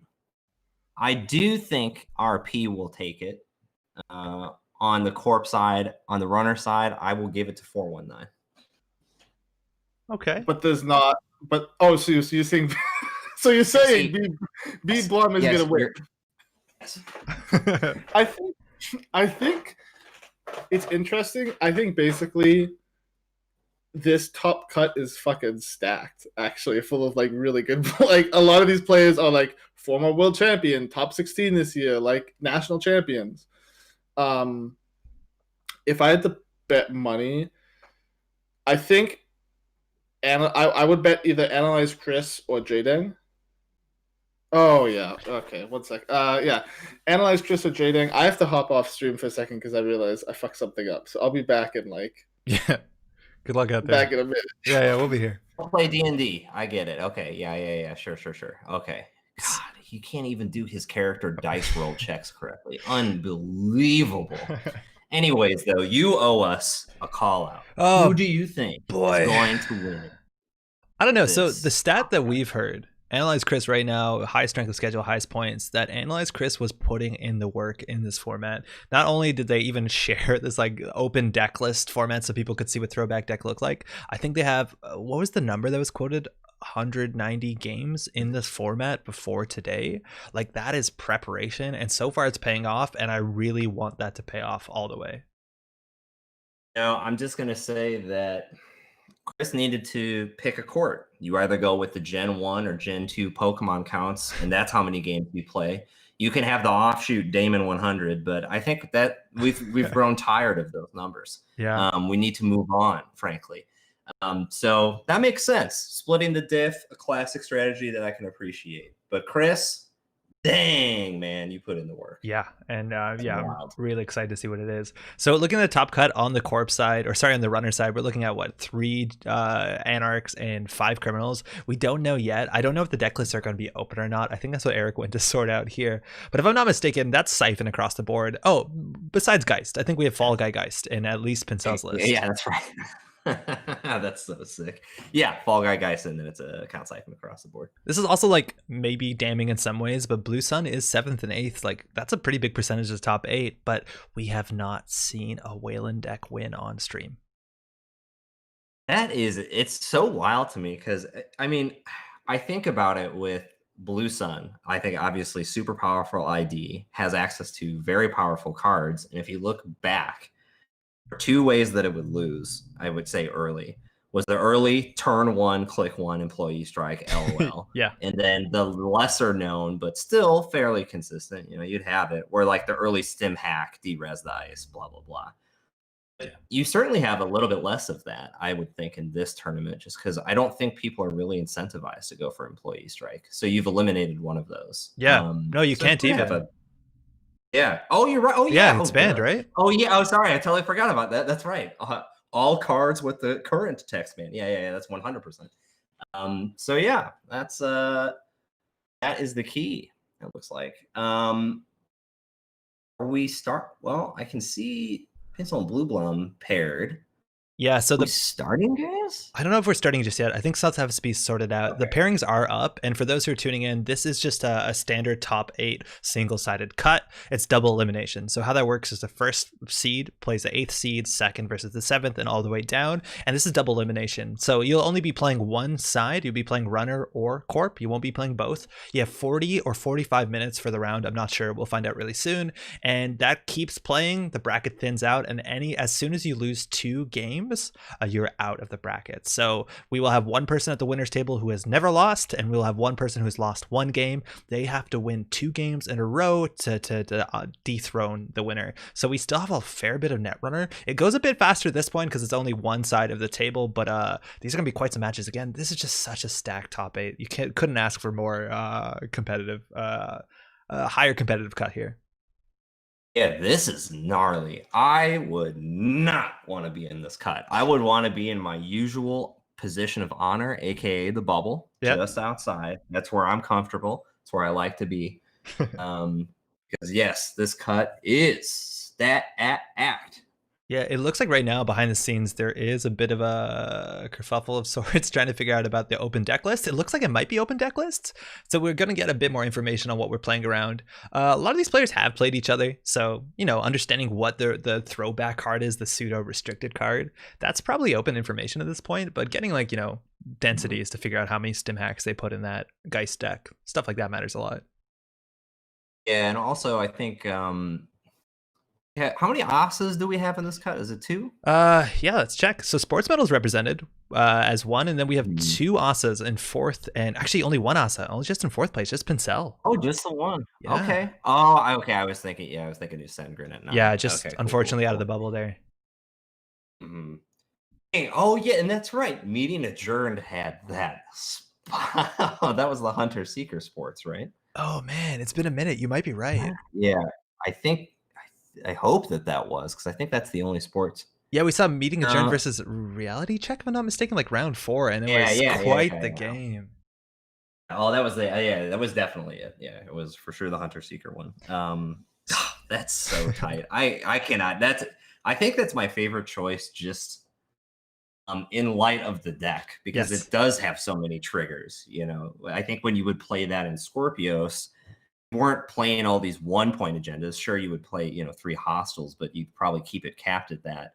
This just has all those nonsensical agendas everywhere, so they could be triggering left and right, which is super cool. And that's like a cool thing about the open deck list, right? Like that sort of Limes-esque Sports Metal combo deck, which actually we weren't even sure if it was that heavy on a combo list last time we saw it. It might actually just be more like mid-range Glacier. Well, not exactly Glacier. I think it's completely mid-range Glacier at this point, especially with having that ability, because like being able to take a breaker away, playing that mid-range, and you get into a place where you can execute on that scoring window and turn it into 2, that's just, you're going to blow past most decks. So the idea is if Hunter Seeker is there, I don't think we have an Arc lockdown. So against the Anarch pool, not going to be that impactful. Maybe you can hit a Stargate or a Keyhole even if they access an agenda at a point they don't want. But against a criminal list, like removing one of 419s and Golos, that's a huge issue. Like you can't recover from that a lot of the times.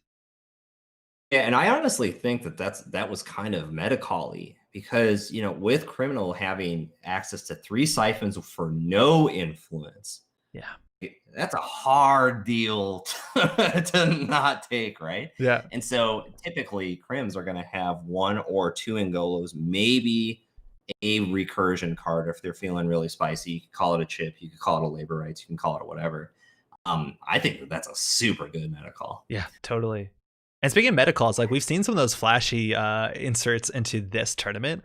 I forget which exact Geist we've seen, but like Paul Op looks like it was going to be so important in this tournament. We haven't seen it connect with the Caprice just yet, but we've seen the pressure it puts on against, what are we looking at? We were looking at like dedication ceremony sort of Jackson, fast decks. Rococo, Jackson, the yeah. combo pieces. Yeah. So that's been really cool. Like those things are all paidability windows. Again, you have to have Paul Up. There's just not, like, Councilman doesn't do it, and I don't think that there's another card that gives you the trash ability at that time on the runner side. Yeah. So yeah, it is super key. So I want to see how many of the 419s lists run that, maybe even outside. We're only speaking one, that's just one blue influence to get that card into your deck.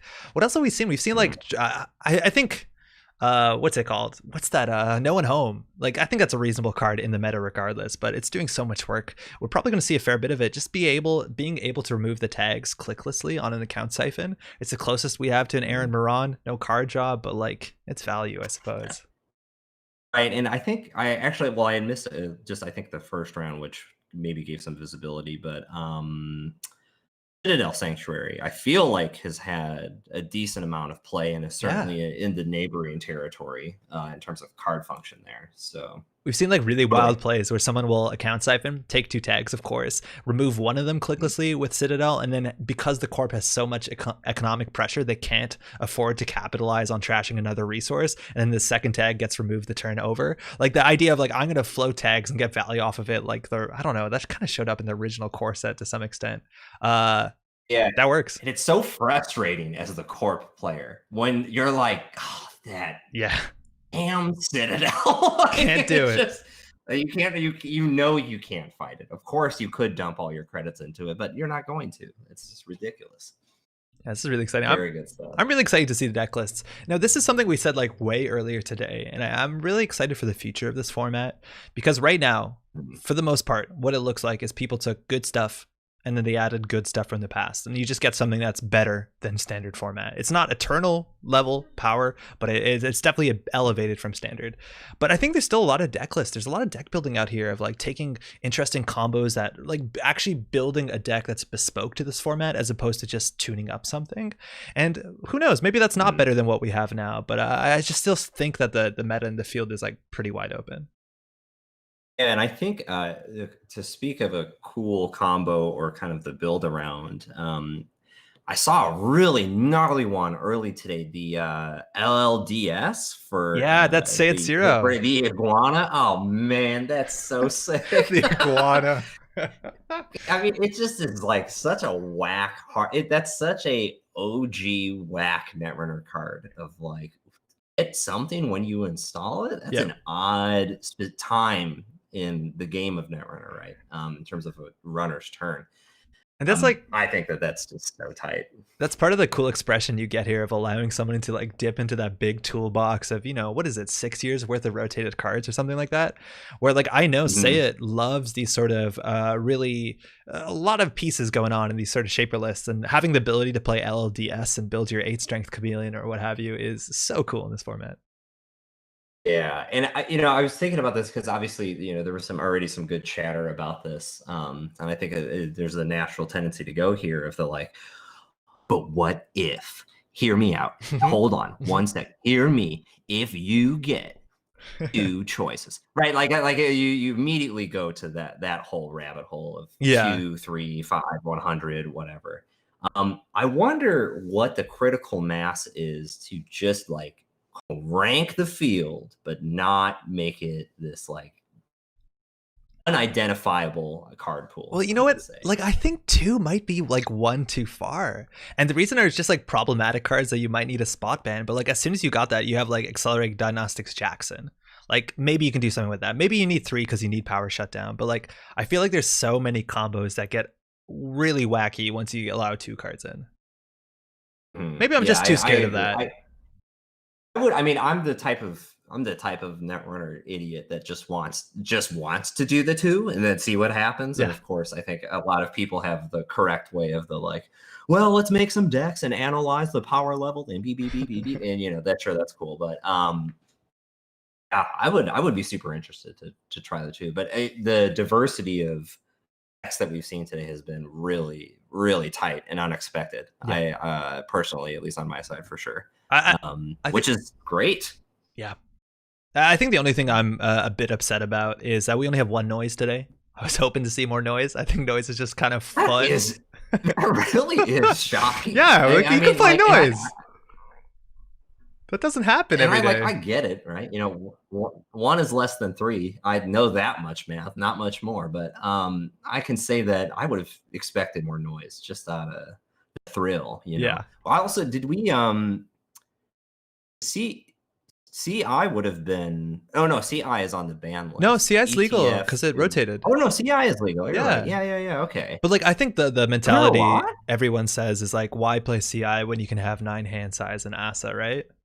Like it's a hard sell, but yeah, it's still obviously very, very good.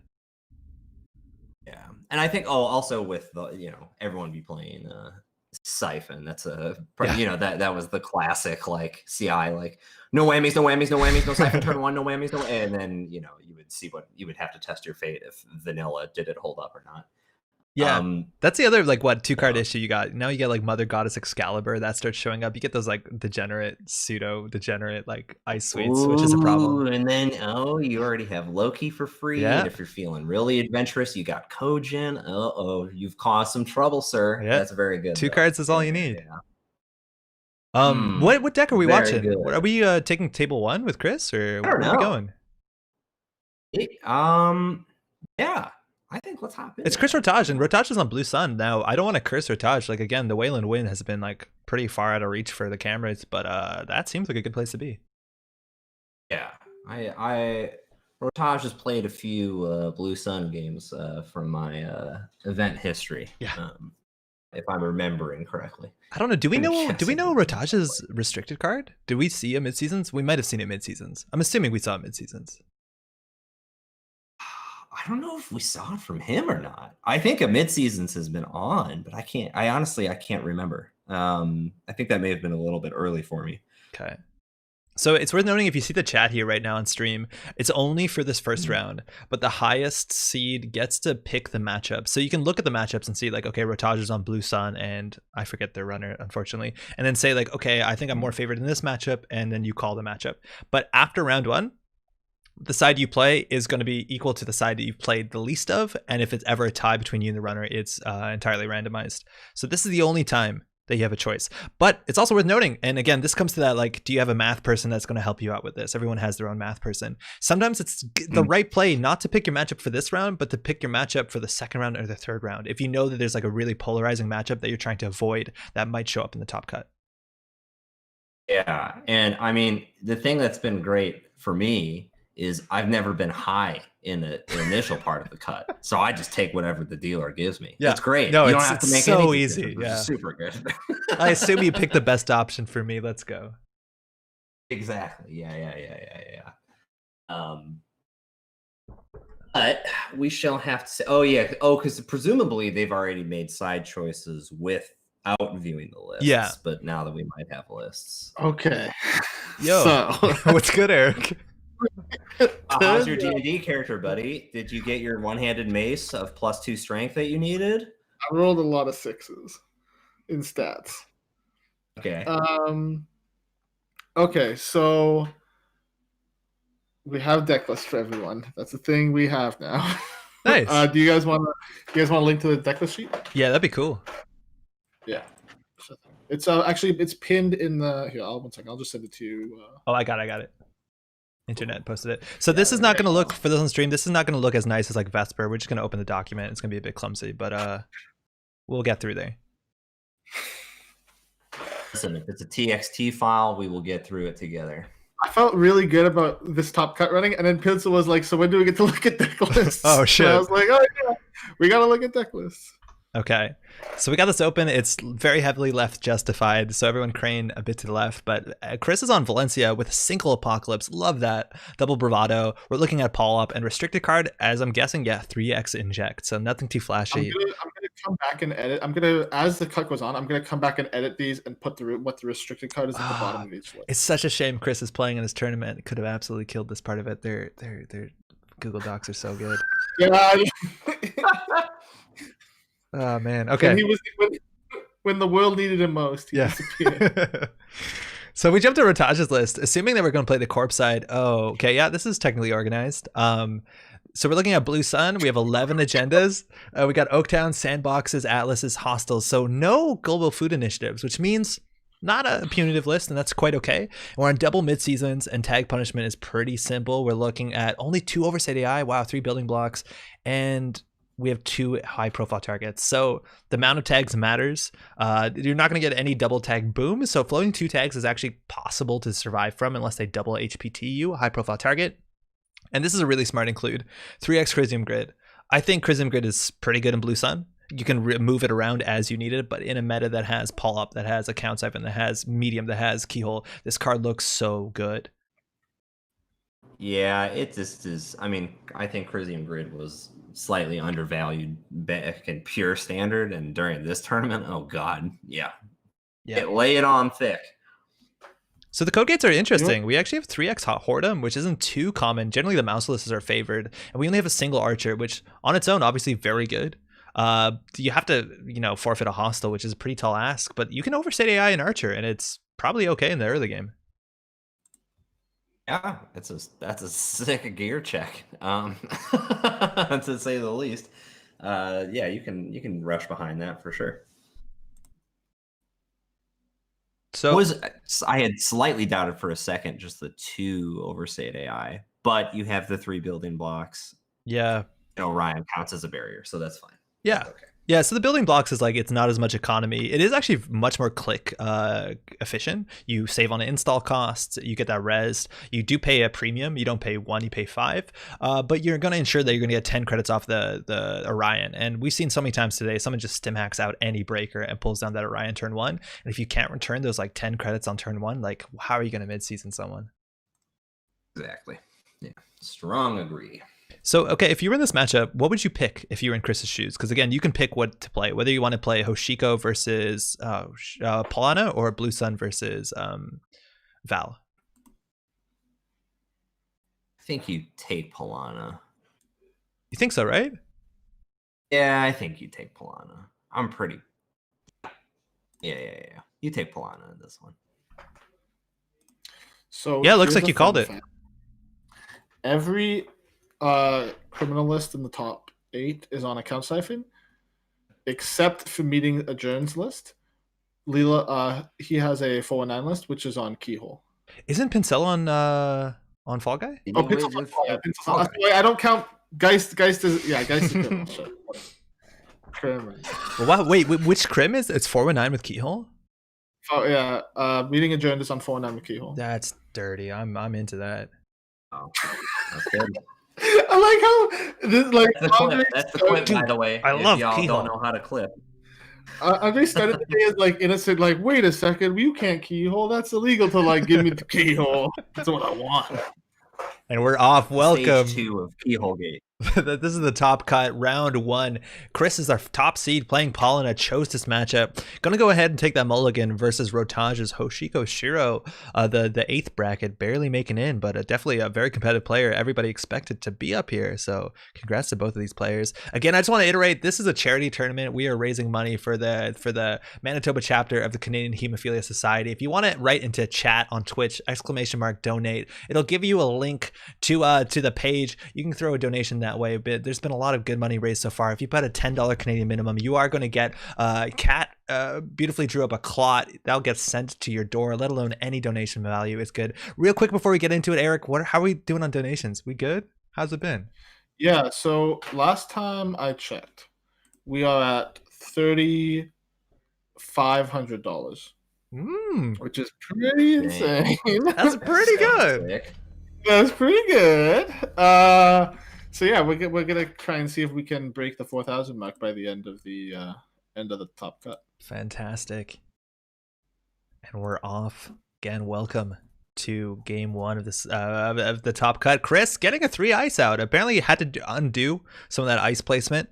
It looks like they have something to push out here, whether it's an early Rashida you Naked want? Server 1, interesting. That is telegraphing. Maybe some tricks are occurring. So, hey, speaking of tricks, I'm just going to jump over really quick to the deck list to check, or actually maybe if y'all can do it so it's not too bad on the stream. No, I can. But Rotage isn't on the Singleton APOC. I'm getting stuck on Chris's list, right? Yeah, so Rotage is on 3 Bravado, 1 No One Home, 2 Turning Wheel, and 3 Rozeki, and it's running 2 Vamps as its restricted Okay, card. thank you. So that early so Rozeki is huge if you want to get that econ up. Yeah. Chris going to get an upgrade up on HQ. Oh no, Hashiko trigger. Rotage running an archives with nothing in it. Feels bad. A wasted click there, let alone the value you'd get from flipping to that digital form. Don't tell the judges. This is collusion if I've ever seen it. Is Chris on any Chrysiums? I didn't do a good enough job checking. He's on. No, I'll run interference. He's on 1 Chrysium. So like this is something like Chris and I have played this match, not this matchup, but like Reganic versus like basically any deck that wants has like a Siphon or something like that. Mm-hmm. The tech is basically you just put Caprice on HQ. Okay, and what's your scoring remote? You build up a Biovault, Lacosta slow, or you rush early? You got like border control. Like the idea is that the Anarch can't run through like the Anansi remote like a bunch of times. You have border control anyway. Right. And so like if you could just score and you say like the plan in the long term is just a Caprice HQ and like you never get vamped or whatever. Perfect. This is like that's like some old RP like 2014 tech versus Criminal and Siphon. Yeah. Put Caprice on HQ. Rotage getting that drip from both the Rozeki and the Daily Cast, probably looking for a companion. Keiko coming down.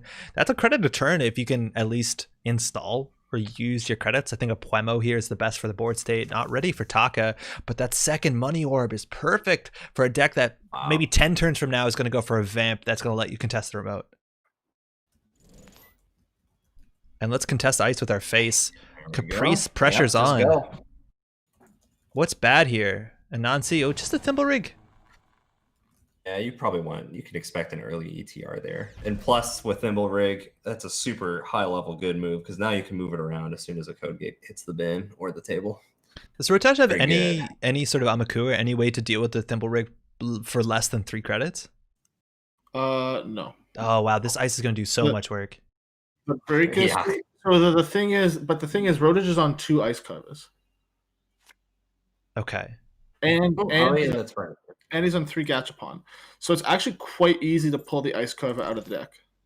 Ataka too is going to help long term. So yeah, you could probably tack down that 3 to a 2 long term. So what does Ice Carver do here, right? Like it helps with a non-C if I'm not mistaken. No, not even.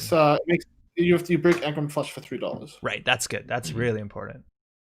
And speaking of the Gachapon, the machine is there, so again there's a lot of virtuals, let alone the programs, and for 2 less that's a pseudo Street Peddler. A bit more random of what you're gonna get, but that's kind of exciting in some ways, isn't it? It's choice is exciting. Yeah, this is the kind of like Anarch decks that they like. This deck isn't unliberated, for example. Whoa, too slow. It's like it's doing like the DreamNet. It's more of an attrition deck actually because it's doing the DreamNet Kiko Rozeki thing. Gotcha. So the idea is you want to be spending your clicks setting up your board state instead of like clicking off liberated. Right. And hey, we're gonna see what that machine has. Gachapon lets you look at the top 6. You're gonna have to remove 2 of them from the game. Install 1 if you want, and then shuffle 3 back. And this is public information, so you're going to see it in the chat log of what's shuffled back. You're going to see on the board itself what's been removed from the game. And we have a daily quest there in the remote, so if Rotage wants to get his dailies done, he's going to have to run through 2 ice and upgrade that. I don't know, looks more like a Lacosta at this point. I don't know whether the double Caprice play. That looks like Lacosta for sure. And hey, Puemo's out. You're going to get a credit on that install. Again, installing a companion from Keiko. That's good. That's a lot of economy. That's 2 credits a turn if you can install a thing. Mm-hmm. And I mean, in idea you're running, so you're probably going to get some bin breaker installs too, which is quite good. So Caprice around the board, no idea. We've removed an I've Had Worse and an MK Ultra from the game. That might suggest that there's an MK Ultra in hand. I think that heavily suggests it. And we've there's Cortex lock in this list, right? There's an Orchestra. Hard cast from hand. Again, that just gets you the Puemo credits. Mm-hmm. And Rotage is giving a think here. We're looking back. If you look really quickly up the log, the cards that were shuffled back then, one of the 2 ice carvers, Turning Wheel, which I don't know if this list has the MU for any other sort of R&D pressure or central pressure, and a Dream Net. It has none. It's just Turning Wheel as the multi-access. Nice. Yeah. Rotage, give me a think. Eric, what is it, 40 or 45 minutes for the round? It is 45 minutes. Thank you. It is 40 minutes. Am I frazzled? Maybe. Is that how we're Absolutely. Things are going surprisingly well, all things considered. I mean, if this is the largest snake we hit, I'm living. Yeah. Ooh, this is gonna connect again. That's 3 damage, but the MK Ultra from the bin installed for 2. This is an expensive break without the Is it? Oh, so this is 3 net. Right now it's 2 because they got the Ultra up. Oh, they get the Ultra up. Okay. But otherwise, without the That's ice still carver, big. that's like a lot of money. You need the carver. I would eat 2 net here. Yeah. There's no way you pay 6. That's way too much. No, especially because you probably unless there's 2 cards in the HQ that or in the grip you really want. You probably have to land. I think a lot of this matchup is going to basically be can Rotage angle to vamp Chris down to 0, then run the Caprice remote. Yeah. Do you know Chris's agenda suite? Are we looking at Obokata's and then a Virus agenda and... Yeah, so Chris is on 3 Cyberdex, 3 Nisei, 3 Obo. Okay. Oh, 2 Stimac from hand. That's 18 credits worth of value. Oh my god. Disgusting. Oh no. You could have paid 6 for that, I guess. Here's an Anger Flesh. That's another 6 credits. My god. 12 to get I don't through think this. you name Event here. I think you name Resource. What? Susana? Oh my. What? We And a pulled that Virus one out of- suite. We got bamboozled so hard CVS on HQ, but that's Susan. That's just like you boomerang that and you don't care, huh? Is this list gonna struggle with Susan? Down, though. Can this list break So what is Susan? That costs like 12. That costs Susan. That costs MK like 12 to break or something. And there's no like boomerang. There's no tricks. No. 3, 5, 7. No. It costs MK 9 to break this. It's 9. Yeah. Jesus. Holy cow! Wow. For a second, I thought I like think- this looks like a throwback card. You know what I mean? yeah. It has the odor of one for sure. A bunch of snakes, some random face, 3 influence dots. Cost 9 to 7 res. snakes. Yeah, it costs 9 to res. This is back when even FFG didn't know how much ice should cost. Yeah, that card got played though. That was an RP. That was a good card. Did in RP? Hell yeah! You won it, for fem that sure. or you lose. That was a Yeah, different. That was a different period of time, though. That was when we all thought it was. We just all took 3 turns each to click for credits, and then we started playing real Netrunner. Like that was poverty. That was before we had real econ in the game. Right. Chris got a hedge fund on top of the daily quest, up on a very pretty 15, and Hoshiko Shiro's ability is going to ensure that Paulina Foods is still selling food. And there you go off the top. A card for a credit. Rotage not looking too bad. Again, Vamp is going to be the biggest card in this matchup. Losing 2 Stimax feels terrible. But there's that Ice Carver, which will do a lot of work against Cortex Lock. Might be easier just to find a program, but that'll do something. It saves you $6. That saves you $6 on every HQ run. Yeah. Right, yeah, the Ice Carver with the Bin Breaker suite is so good. Yeah. Is this list on border control? I assume it has Yes, to be, it's right? on border Yeah. control. So that border control. No, sorry, it's on daily quest, 2 border control, and an endless Eula.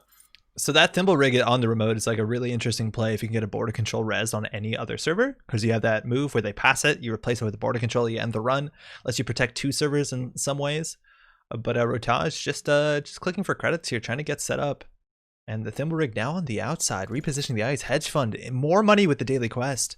Chris, looks like there actually might be a Caprice in that remote, but has to make sure that the Vamp doesn't come through. The problem is Chris really wants to push. Oh, that's Turning well into Nancy. Oh, not bad, not bad. it costs 9 to break. Does it change with the Ice Carver? No, it does not. Oh yeah, 3, 6, 9, no. yeah.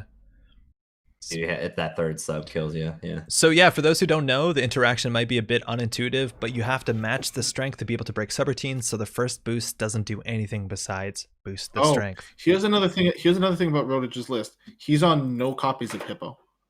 Oh, that's rough. So that That's the Anansi, clip. All right. Anansi's there for the rest of the game. So what's the chance now that, because you're worried about vamp, so if they vamp you, obviously you can't res ice on the remote, that you set up the thimble rig with the Anansi flip? Like, that's obviously bad against turning wheel, but is that a really good play to play around vamp so that your remote ice is resed? I think that's fine because, like, you think about it, you're executing that one move to invalidate the special choice. That special choice no longer matters. Like, it's more or less gone for the rest of the game. I think honestly, I think Chris is in a very good position right now. Because the Centrals run will cost money. As long as you can maintain a credit lead, you can survive the vamp. Yeah.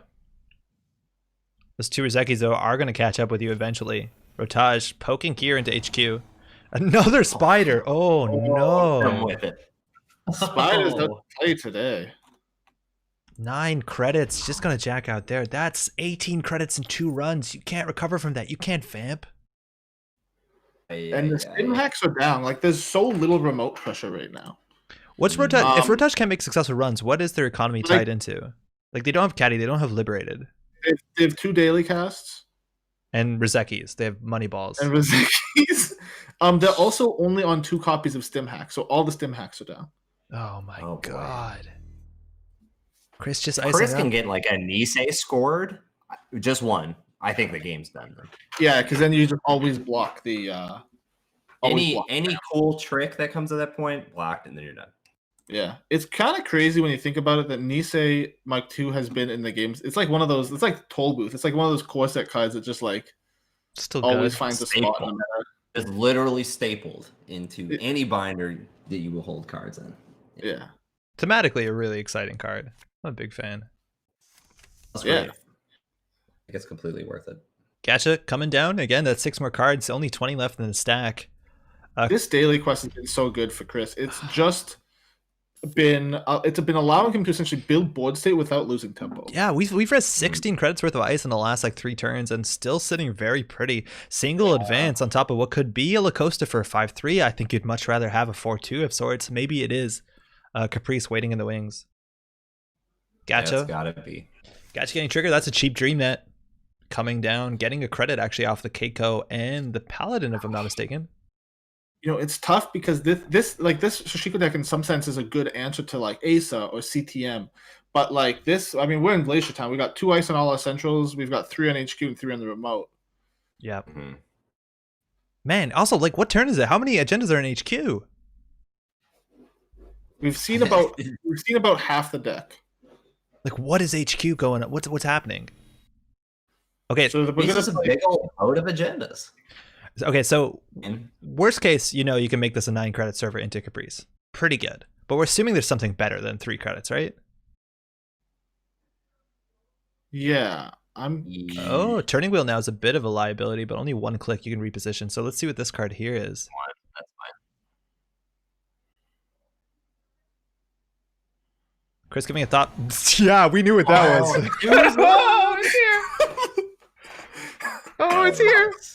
Okay, so this says it's a deflector, a subtype that exists, and it says if not running on archives, the runner is now running on archives instead of passing Susan no Makoto. The runner cannot jack out until after he or she encounters a piece of ice. So, it's an end run.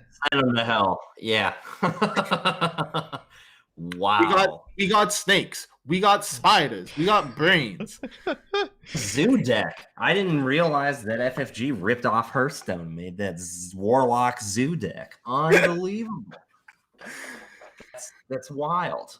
This costs Rotage 9 to break. I would be shocked if he actually paid through. But like, this is the problem. If this is Nisei, I mean, the game just got really difficult because Chris's bounce back economy is so much stronger than Rotage's. Just even the Palan ability, gaining a credit each turn. I don't know. It's going to make like I think Chris can go broke to score this Nisei. Oh, he paid 9 to break the Susan. Whoa. Okay. But wait. if you score this Nisei out, you're on 4 credits. Like, what are you doing for a bit? Like, the daily If quest this is gone. Windmill slam a border control here. It's a Eula. You can't get through that. You don't need a breaker, but you need 6 credits, and that's going to end the run. This is a 2 influence card. No one reads this thing. And the thing that's hilarious is that a runner was not able to get through an ice that had -1 strength. That's a hell of a If you had told me that Chris's remote ice that kept him out would be a Susan into Endless Eula. Oh, man. All right, so Chris. Like, Chris, we don't, obviously. Chris is going to be clicking for credits for a bit. If you check the archives, like, we're 3 hedge funds in a single IPO and a daily quest. So outside of the ability, I don't know what else we're going to hit. Maybe an NGO front you can install naked and not care too much. But we might just be safely clicking for credits here until we can eke out that agenda. If that's actually a Cyberdeck sandbox, you know, that's good for your economy. But I think you definitely do want the Nisei here. Mm-hmm. Yeah, you have no problems. You just click, and then the runner triggers ETF for you by playing the game of drawing cards, and then that's it. Like what I think Chris is going to do next turn is take the Thimble Rig and swap it with the Innermost on R&D. So you have Outermost and Nancy on R&D, Outermost and Nancy on HQ. It's so and good. Now you run the remote, but Caprice says the remote cannot be run because the border control Caprice interaction is just so strong. Chris, not even have to discard here. Click to 3. Next turn, we can get that Caprice scored if you want. There's no like rebirth into Omar or anything like that from Hoshiko, right? I thought there. Oh wait, maybe I'm wrong. There's no rebirth in the Hoshiko list. Oh, never mind. So Archives pressure is non-existent outside of maybe like DreamNet, Dirty Laundry, that sort of stuff. Mm-hmm. Yeah. You have 2 of the bravados are down, correct? Yeah, 2 of the bravados are down. I think it's only on 2 too, right? Well, no, it's on 3 bravados. Oh, okay. Sorry. Yeah, Chris is on 2. The real economy we need, you're leading into now here, is the Rozekis and really the companions plus Kiko. Yeah. And the big question is, can you leverage that to actually like get somewhere? It's really interesting because I feel like Taka is actually long term probably your best investment. No, I agree. You already have a lot of your cards installed. We're hucking a Dirty Laundry, a Paperclip, a Vamp, and a No One Home. That Vamp, honestly, probably 1 in hand still and very good. But now that Ice is rest on the remote, like, what can you do? That's just a sandbox with Purge Gain 4. That's good money. That's fine. That's good money. Better than clicking. Hey, so that play we didn't mention it. That Thimble Rig actually goes out on Archives, protecting that. So the Dirty Laundry is not going to be profitable, but like exactly the perfect play against Turning Wheel. Spiders guarding 2 of the essentials, and there's the final bravado. Let's see what you got here. Yeah, that's a good bravado target for Rotage. The Trickster Taka makes breaking the Thimble Rig cheap. Mm-hmm. Yeah, free even, huh? I mean, like the problem is to move it in most archives, you spent 3, and then like you really only profited like $2, right? Yeah, you get the Hoshiko flip, all that stuff. Sure, yeah, you get the Hoshiko flip, the DreamNet trigger, so like it's more valuable, but it's not as valuable as like. No, for sure. As you want. Yeah, I mean, remember, your other options here are so bad that Oh, it's just getting around. That makes sense because you didn't pay anything to break the. Yeah. So Thimble Rig getting swapped in, so you could spend 3 credits to basically get like Hoshiko DreamNet. Probably not worth it. Rotage. At this point, I've had worse. Gonna give a credit to Chris. 3 cards to Rotage. That's the second I've had worse we've seen so far. So just so we're keeping abreast of the other matchups, Matush. I'm still not how to pronounce his name. I think it's Matushak. Matushak won his Blue Sun game versus Meeting Adjourned. It wasn't on camera. That's what's going to happen. Good stuff. It's good in secret. Man, I felt like Rotage was broke, and now he's like flush with cash. Yeah. Well, there's a run to be had, more or less. Your run credit totals are getting really high. Reverse kind of like the whole. That's either gain 2 credits or gain 4 credits, and it was his choice, and he chose 4. He played hedge fund. That's 0 cost hedge. That's fund. A hedge fund. That's a hedge fund. Wow. Great. Sick. Respect the infection. Also, Very good. for what it's worth, there's a CVS in archive, so the successful run would 100% be a mistake there. Oh, you're right. You're right. You're right. And 100%. here we get server 1. That represents La Costa into a 4-2. Even just a Biovault roll, and it looks like that card that's been in there for a long time is either, I don't know if there's a second CVS, but most likely Caprice Nase, our throwback card, and the guardian of all remotes. Rotage up on 18. 4 on Paladin Puemo. Wait, oh, did they trash something from Puemo? Yeah, they trashed a breaker. They trashed Ultra. Trust the MK. But the MK is like essentially free to install, right? Yeah. You know what's the story of this game is that, man, MK really hates breaking high strength centuries. Oh man. Yeah. What's the chance that instead of like they are flush throwbacking in Inject, you throw back in David? The problem with throwbacking in David is that you don't have enough recursion. Yeah, you just like David Hippo aggressively, but yeah, you're right. It's really hard. And it's too much influence. Well, you do. Wait, is uninstall still legal? This is going way into You got rejig. rejig. You got rejig. Okay, you just have rejig. Okay, got it. We're hitting up. That's a thimble rig again. What does the server cost? A lot. That's 3 + 9 + 6. The quick math says 18 into a Caprice game. Yeah. 18 into a Caprice game is what we're doing here. 4 cards are in hand in case it's a stewed oboe, so you can definitely take care of everything that's in here for exactly this run, and that's it. There's a Caprice res before the past dice. Again, this is a side game, 0, 1, or 2. If the runner spends the same as the corp, they're through. If not, Caprice is going to end the run. This brings back memories. Both of these players have been playing Netrunner for a long time. Oh, there's a bid 0 on both sides here.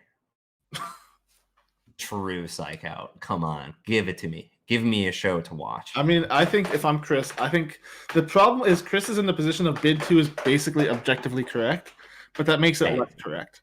Why you don't do it right, exactly. Chris's ice placement alone has signified that he is in 5D chess space, so you don't bid. Yeah, he's not in that zone. So he bids 0 or 1 100%. Rotage, roll the die. Yeah. Whatever. Rotage is playing checkers and Chris is playing Yahtzee. Oh man. I don't want to jinx anything here, but if I'm not mistaken, Chris hasn't lost a side game on camera. And we've seen a lot of them. Jinx that shit so hard. Right here. Show me 0 0. I'm just saying. Give me the zeros, baby. Come on. Spin that spinner. 2-2, no! Oh, no! Okay, all right. It was just 4D chess. Unbelievable. Yeah, we lost the dimension somewhere in there. Uh-oh. We were close. But it's an oboe. It's an oboe into a Caprice into a... What's the other card? It's a La Costa, right? They didn't access it. Oh, it's La Costa. Yeah, they accessed it first. Yeah, I see it. It's right away. So the hidden I've had worse. Yeah. And what did they lose? They lose the second vamp, right? Yeah, they lost a vamp, a labor rights. I've had worse Black Orchestra. That's the recursion and the second vamp. So Rotage down to 3 credits, but that's not an Issei. You don't have to play around vamp anymore. The vamp was never to be played around. You have to have credits to run and then vamp. No. Yo, this is such a big window, like the Obokata, whatever. And now you have La Costa on top of a 4-2. Let's hope. Yeah. So good. I mean, actually, what you want to score here is either a Cyberdex or an Issei. Yeah. Probably a Cyberdex more so than an Issei. Because the only reason you wanted to be, you have 2 more Caprice in the deck. You know? Sorry? Yeah. You have 2 Caprice in the deck, so... You don't need the token as much. Yeah, you don't need the token as much. Like, you can just lean into that. Yep. And you put a Bardic Control on that remote, you're good. But you have money to get otherwise. I think having the intangible of the token is just better. You can let the other player play through Polana, and you can click for credits. You already have all this dumb ice on the board. The Polana triggers are going to run out soon because Rotage only has 4 cards left in the stack. I mean, sure, but I don't think a single virus would be be all right. But Rotage flex and click for 3. That's just the Rashida though. Yeah. Going to give Chris 4 cards off the mandatory 3 credits. Also, if we want to report, Sokka looks to have taken their first match against J Dang. Yep, Sokka won on 4-9 versus OP. Okay, where are the agendas? After we talked about how like you can't beat IP. 17 cards in R&D. We've seen 2 agendas, probably one in server 1. What's going on? That's a border control outside there, right? That's what border controls look like. That's what border control. Yeah. I've seen border controls. The third orb taking up after the daily cast. Install orders respected. That's pretty cute. This Anarch board state brought to you by Uprising and Downfall, by the way. Look at how they map it back. Oh, yes, this is a lot of drip, which is good for Rotage as the game goes on. Okay, so if there's a border control, that's obviously out of reach, right? Entirely out of reach. You can't pay, what, 18 and then get border controlled? Yeah. All the stim hacks being down this game are so it's massive. Disgusting. 2 stim hacks off of a Cortex lock he chose not to break. Dirty Logic here is interesting. I guess he used a talk of money, so it's fine. It's interesting to note that Rotage can't steal 2 oboes here. Yeah, it's true. He can only play 2 more cards. The old 9-point victory. Wait, this Dirty Laundry is going to give Chris 4 credits. That can't be right. Yeah, there's a CVS in here. I don't think he knows. That seemed bad. The CVS was trashed on like the 4th turn or something. Oh no! Yeah, that was really early. The what do they say? Like the unseen purge is the deadliest. And that's what they definitely open every matchup with. Lacosta getting res. Looks like these counters matter. We have Biovaults, I believe, in the list, but Chris could just rip out here any 4-2. What do we got? Precog squad is on the beat. We know what you're going to do, but 24 credits to 9. That Vamp, in theory, would be scary. Last 5 cards as well. Stealing agendas is definitely pre-crime. Yeah, it's pre-crime. It's pre-crime. Rotage on 28 again, 3 credits a turn with Rzeki, let alone like what, 3 more credits of value from the companions and the dragon. Just rip 2 off R&D, call it a day. That's all you need. I mean, access agendas is a very good line. I think the problem is, I think Chris has an oboe in his hand. Chris has 2 agendas in hand, if not 3. Like the Rashida, we're just clicking for credits. Wow, that was shocking to me. Why? Like, okay, like, no. I don't mean to like undercut anyone, but like, okay, so what's the plan here? You know what? You know what's actually better than not undercutting is following it up by saying, you know what? I didn't. No, look, like this remote, how much money does it take you to run this remote twice? Because you have to do it 3 times, right? Border control Nisei. So this has to be central pressure unless you're betting it's not the border control. Yeah, you have to go centrals here. Go in. Once the poke we'll see. Like Chris can always react to a turning wheel with the Nisei. Obviously, that's pretty good resources on both sides. And this, in theory, is not threatening game. Again, you need a single advancement for that to be a 5-3 to matter. Yeah. I just don't see. Like, I understand that running centrals is at this type of for single accesses. It's not sick, trust me. But like, tap into HQ. Yeah. All right, Rotage giving their thoughts here. We lost a Puemo. You don't need that anymore. There's not much to install, so that can take itself out. Shaka only relevant one here. DreamNet. Hoshiko robs you a credit even if you can't draw, right? They're not attached. Think so. I think so, right? Yeah, that sounds right. So Rotage, trying to figure out what the accesses are. We're going to run into that Anansi. We don't know what that second ice is here, but let's see if those turning wheel tokens are going to be sent. Macrophage. Ooh, that's rough. Why not? You don't get the link this turn? One of the traces matter. 2 traces matter, mind you, the end of the run, of course, but the 4 credits off the trace 4 is relevant. You don't want to break this. No amount of Ice Carvers is going to help you here. Yeah, you pay 3 to make the run a pay 5. Chris doing some shorthand, only firing the first and last. Those are the only ones we care about. It's a good thing I'm not a judge because I have to DQ him, so can't shortcut. Be a warning. Yeah, that's a hard warning. All right, sorry, it could be a warning. So trace 5, 1 boost, and Sandbox is going to go through, giving Chris 4 credits. Wild. So that trace 1 again. It's really hard to boost into, but we're going to boost 3 more. So that's basically free money. The one you boosted to get 4 to spend 3. You're just paying 4 to get through. Rotage could I like C2. I like how through a roundabout where we still just made Rotage pay 5. Like pay 5. Yeah. Double turning No wheel. shorthand. No, I think that's the call. I'm surprised he thinks R&D is the place though. Maybe he just feels like he can't get into H. Maybe he's also just trying not to give too much cause to popping the Nisei token, but No Nisei, double axis, finding the oboe. 1 card left. Rotage on game point. Who's making fun of me for the 9-point win? Well, he can't. He can't steal the last still oboe. not possible, you dork. Look at the hand. Rotage can't. Can Rotage win here? Do you just swing HQ? Dude, he's gotta go through 2 fat single axes. I'm telling you, soothsayer mode. You made fun of me, both of you. I'm telling you, this game is gonna be won on centrals through some nonsensical stuff. Get it going. If I have a Caprice, I'm installing my next Caprice on R&D or HQ or whatever. Do you what? Spike Caprice. There's no snare count here.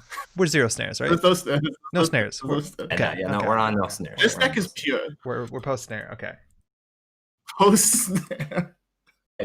You know, snare had a -1% to the overall win percentage, so it was unacceptable to Chris. I didn't know we had Pinsel on the testing.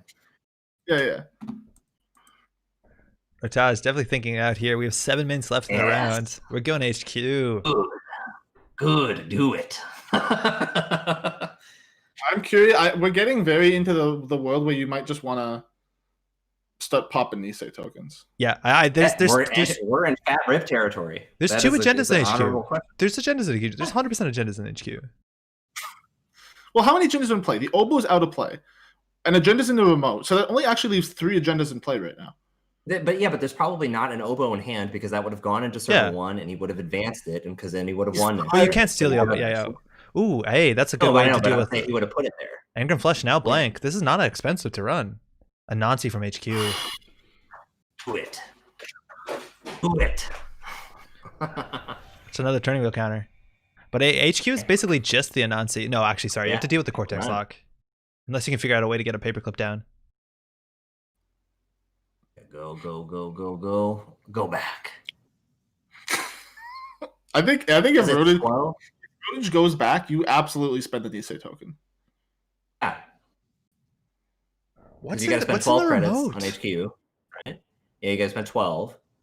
Which means you don't have enough. Only has 6, and then you can't break the Anansi on R&D, and then there's no reason to go to server 1, and Archives has got nothing. So yeah, you absolutely spend a Nisei token on a single access HQ run. You heard it here, folks. Unbelievable. I like how this stream started as like professional, and we just like fucking drove it into the ground. Oh yeah, we ruined it. All right, so if you flip a coin twice, you could get heads twice or tails twice. Like that's all this discussion is at this point. Unbelievable. I'm just okay. Spend the Nisei token is not a bad line, and you know it. We're going in. That's 9 credits for the Anansi. Cortex Lock is 3 more. Thank you, Ice Carver. And then again, the Engram Flush. Call whatever you want. It doesn't matter. And we're through single access Nisei token or not.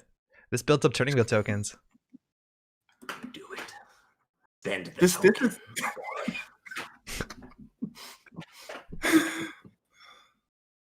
Okay, do we spend single access approaching HQ? Oh, token. Yes! Damn, I'm so good at Netrunner, I don't even have to play. Unbelievable. So that means there's agendas in there. We're pretty safe to say. No. Why is it GG? It's not GG. Well, it's not GG yet. It's a 4-2, server 1, and then now there's got to be a fat roll in R&D. It's not over. No. Rotage, you got this. You got to believe. You're not believing. Do it. So, like, what do you do if Chris wants to score out in this remote? Okay, another Nisei token is really good, but then, like, Rotage can counter HQ, C2 cards. Like, we know there's something in there. $5.2 million at the start of this. Okay, is there any chance you throw agendas into Archives? I'm like 60% there. Because why is Rotage going to check Archives? Oh, because and Chris is making sound decisions, like using the token on a single access, not jumping off a boat. Yo, you bend those agendas. Do you think Rotage is going to run archives? I think that's a straight up mistake.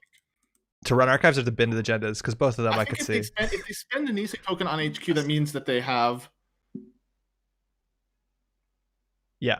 If they spend the Nisei token on HQ, that means agendas on HQ. That means they didn't pitch them archives. I refuse to believe that you like are going to accept like a 2-5. No, but that turn, they overdrew that turn.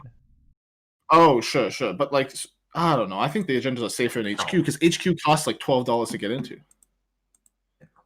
No yeah. way. Okay. So Rotage giving us a nice think. That Thimble Rig hasn't moved around for a while. I don't know whether we could improve this positioning in any way.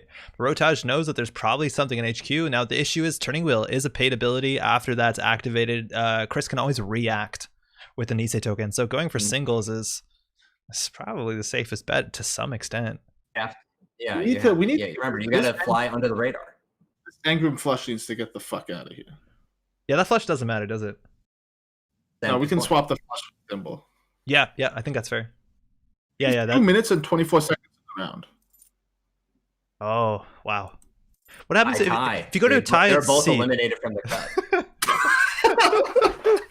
There was no winner, so they both lost. It's simple. It's in the rules. If this does go to time and it's a tie, Analyze Chris will win because he's the higher seed. Yeah, thank you. We need to clarify that for viewers. Yeah, sorry, that was too shit posting. Yeah, that is the way to do it. All right, we're going in here. 9 credits for the Spiders, 3 more for the Cortex Log. Engram doesn't matter. And again, a Nisei token could be popped here. We're getting close on time. And again, you can use the Turning Wheel tokens to provoke. You're still going to get a token back, even if the Nisei counter is used. The reason that token isn't used is if there are no agendas in hand. Here we go. Now you got Nisei. Nisei. Slam the Nisei token. So now Chris buys a full turn. You just jam any 4-2 in hand if you have it. And then click up so you have border control money.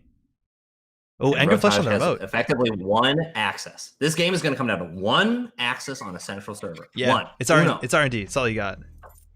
I told you. Okay, so this is beautiful, right? Because border control into 3 credits is all you need to score out what's in this remote. So if it's a border control server 1, you're good. So Rotage probably can't run the remote. 7 credits, not a lot. Can run R&D. Even if he doesn't have no. Even if he doesn't have a border control, you just can't break all the ice.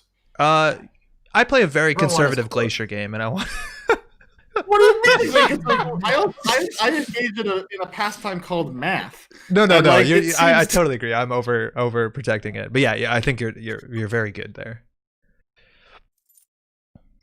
You get 1 rip on HQ, right? That's it. Go run. Go. I think HQ is more likely than. It costs you 9 to break. You can't do R&D. You can get out traced on the ETR, right? Yeah, I know. You can't go anywhere. Do you run archives? The Cortex. You run archives. Oh yeah, you can't even run HQ. Yeah. Oh, because of the 1 net damage. Oh, that's so foolish. Yeah, it's both centrals are locked. Besides archives, like that's your play. Oh yeah, this is locked. Yeah, we're done. Right, we're done. Unless there's the goof agenda, which would be in archives. This is a sick game. Yeah. Dang. This came down to 3 credits at the end of the day. Oh, there is a Taka credit +1. Oh no, that's a single credit. Oh, yeah. So sick. Flush is meaningless. We can only spend 4 credits on this ice. We're in. Looks like there's nothing there. Yeah, GG from Damn, that came down to a single credit. Quest. Costa. Wow. Sandbox for Purge, and it looks like Chris likely has it. That Lacosta is going to give that 1 advancement and 3 more to follow. Chris going to go score that 4 agenda win. Well played, Triple Nisei. That was a crazy game. Holy cow. That was a 40-minute exactly. Wow. Damn. I'll give that. Yeah. Wow. Stream got value. Like, in my opinion, this is what separates the good Pilana players from the great Pilana players. It's like a different Pilana player would have folded under the pressure, but like I felt like Chris was taking every single opportunity. I mean, Rodage was crushing it too, but it's like I don't know. I felt like Chris sort of fought for his life, and he just got there. Yo, let's talk about your really cool throwback format there. That Caprice didn't matter. That was a standard Pilana list. Do you know what mattered the most? Susan. Yeah, Susan mattered more than Caprice. Oh Lord. What That's have so we sick. done? That's so cool. Oh yeah. That's sick. Oh man, yeah, chat is crunching right now if there's a possibility to run like an Anansi and install a second Orchestra MK Ultra, but they didn't have a second MK Ultra because they removed it from the game with Gachapon. And if they did that, that's 1 credit cheaper than breaking the Cortex lock, and let alone it's a permanent solution. So maybe that MK Ultra pulled from the game from the Gachapon is actually like a really, really big deal.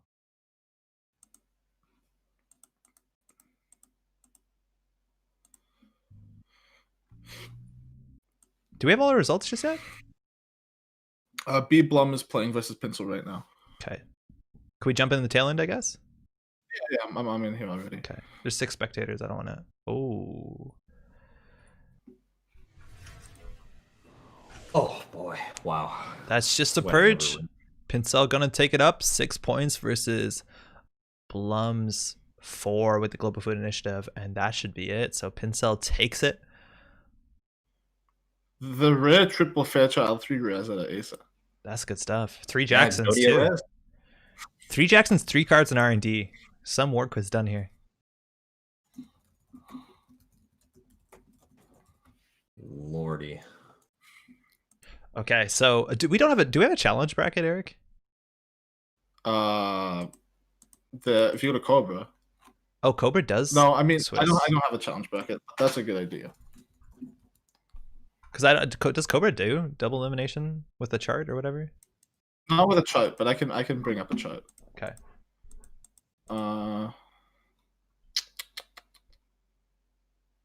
If you're just tuning in, by the way, welcome to the Hemophilia charity tournament. We are, I don't know, feels like maybe 6-7 hours in to what's been 5 rounds of Swiss, and the first round of top cut. We have a very competitive top cut right now. We've seen just the first round.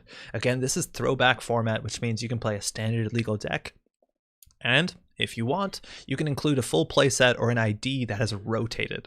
Now, you do have to recognize there are 3 cards banned. We're not looking at Blackmail today, or Data Leak Reversal, or Estelle Moon. And so far, we've seen some really strong decks. Just very good stuff in Standard, accentuated with some really fun flair from back in time. Damn, I'm still getting over that Polana game. That Polana game was great. Oh my lord. So it looks like round 2 pairings might already be up.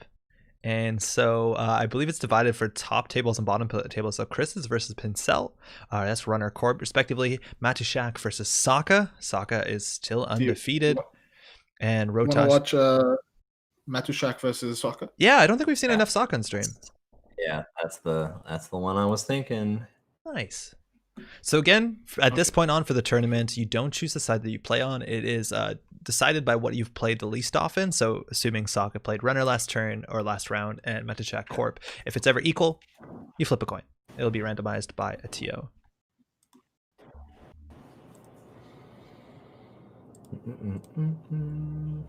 So that table will be up shortly.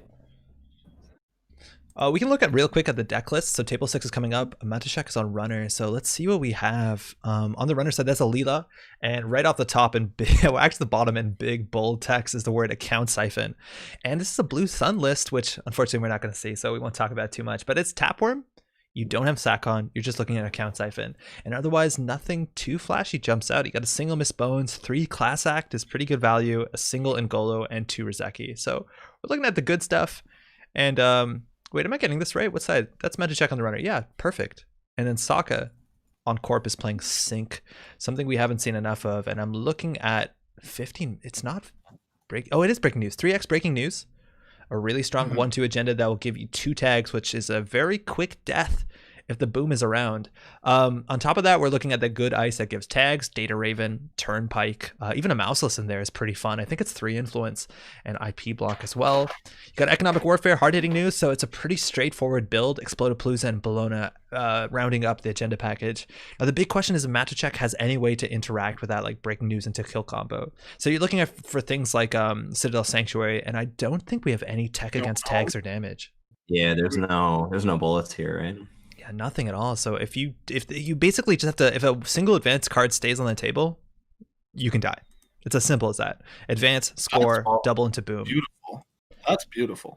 Here's my soothsayer call. That 1x inside job is going to win this game. Yeah.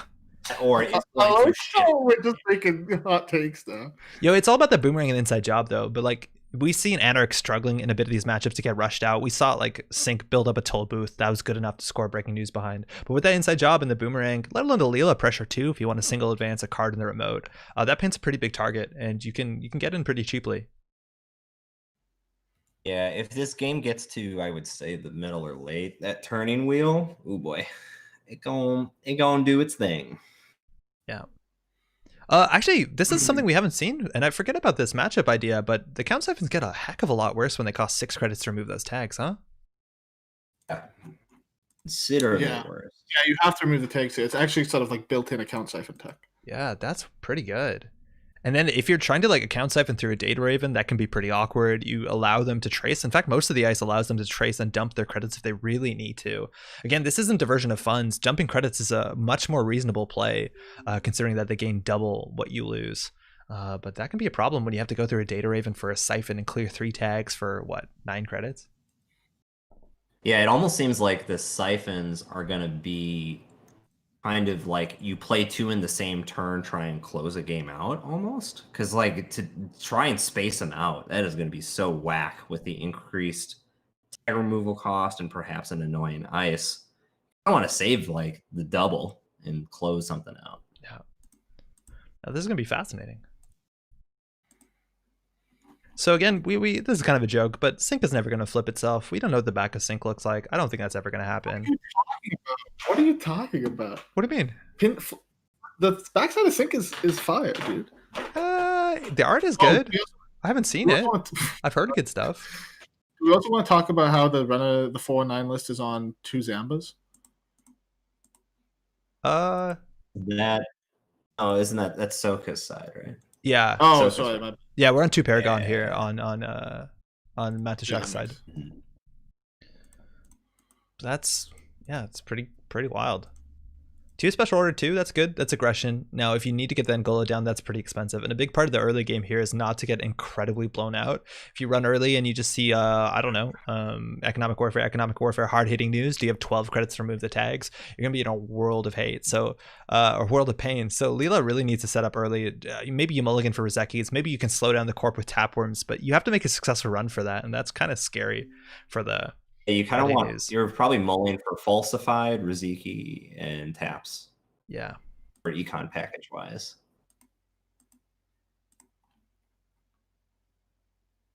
Time has started. Yo, Eric, do you want to maybe be a bit mean? I think we need to clear spectators out that aren't part of the stream. Yeah, sure. Thanks.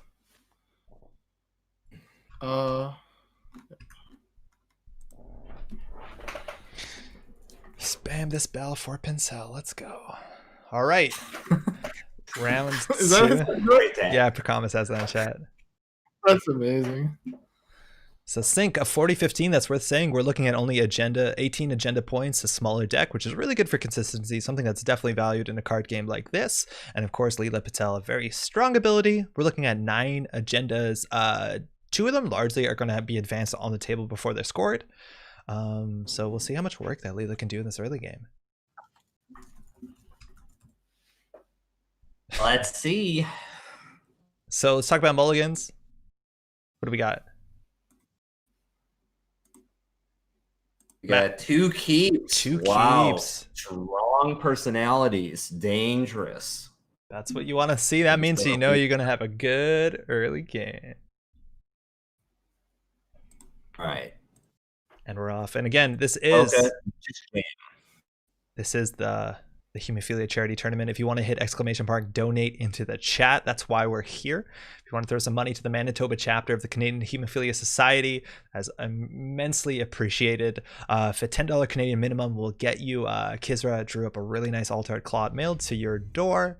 But any donation amount is definitely appreciated. Glad you all are hanging out in chat. And we're off an asset-like start. You want to protect yourself against that diversion of funds. And server 1, something behind a single piece of ice. And R&D is wide open. A bad start. If there's a run R&D. Bounce diversion or bounce siphon or whatever. Bounce rip. Oh. There's that early falsified. Oh, falsified early. Interesting play. It's good. I posted the Ah. challenge bracket in the Twitch chat. Lovely. Thanks, Eric. Ooh, perfect. Thank you. So that Rashida now getting stat res. Don't want to get another falsified in there. As it's a pretty safe bet here. I don't think there's anything that you're that excited for. Double Rizeki. Bill. Wow. Whoa, turn one. An opener. Seems good. Sorry, chat. I'm just going to open the challenge bracket. Looks good. All right. We're back to the game. Cool. So double Rizeki going to do the most work again. I think there's only 2 in the list, and getting that on top of the class act. Starting on only 3 credits next turn, you're a bit limited what you can play. You might be clicking for credits here, and Saka has that very good start. Turn 1 Rashida into more cards, more credits. And like honestly, they both got the start they wanted. Can Saka just install Advance of Breaking News? Yeah, okay. Sure. So it's like, what are you going to do? You're going to boomerang me? You're going to inside job me? Then you're going to get hard-hitting news. And if you don't, you get Consulting Visit. Maybe you can't Consulting Visit to boom, but if you get Hardcast boom, that's a game. Yeah. Unless you like play another class act, right? That buys you a turn.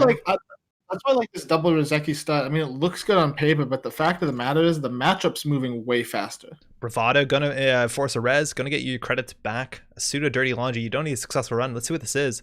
Assuming it's a Data Raven, there's not too many end the runs. Show me Mausolus. Ooh, Turnpike. Turnpike. What? It's like Mausolus. You don't have a credit to lose. Trace 5 though. The tech. Oh man, that's so rough. That's not the end of the run. That's a really brave face check, and I think it's going to pay off for Matushek. Going to have to clear that expensive tag in that 15 minutes. Oh, it's an NGO front. Wait. Okay. Oh, Saka didn't pop it, of course. They don't have the credits. It's a trash. I know. This is really scary. Like, what a good bluff. Now you have the res? No. Wow, that's sick. So, you're going... So, Hard-Hitting News costs 12 to clear. Yeah. You have a tag. That sucks. Rashida fired. It's very easy for like the economic warfare. No yogurt, hard hitting news, and then you're done.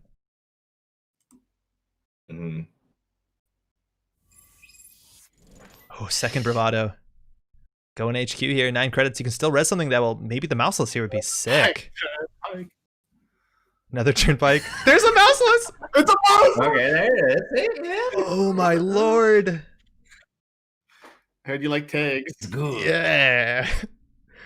Take that credit back. Losing a Siphon from hand. Again, a hard card to play in this matchup. Maybe not the worst to lose, but that tag is way more meaningful.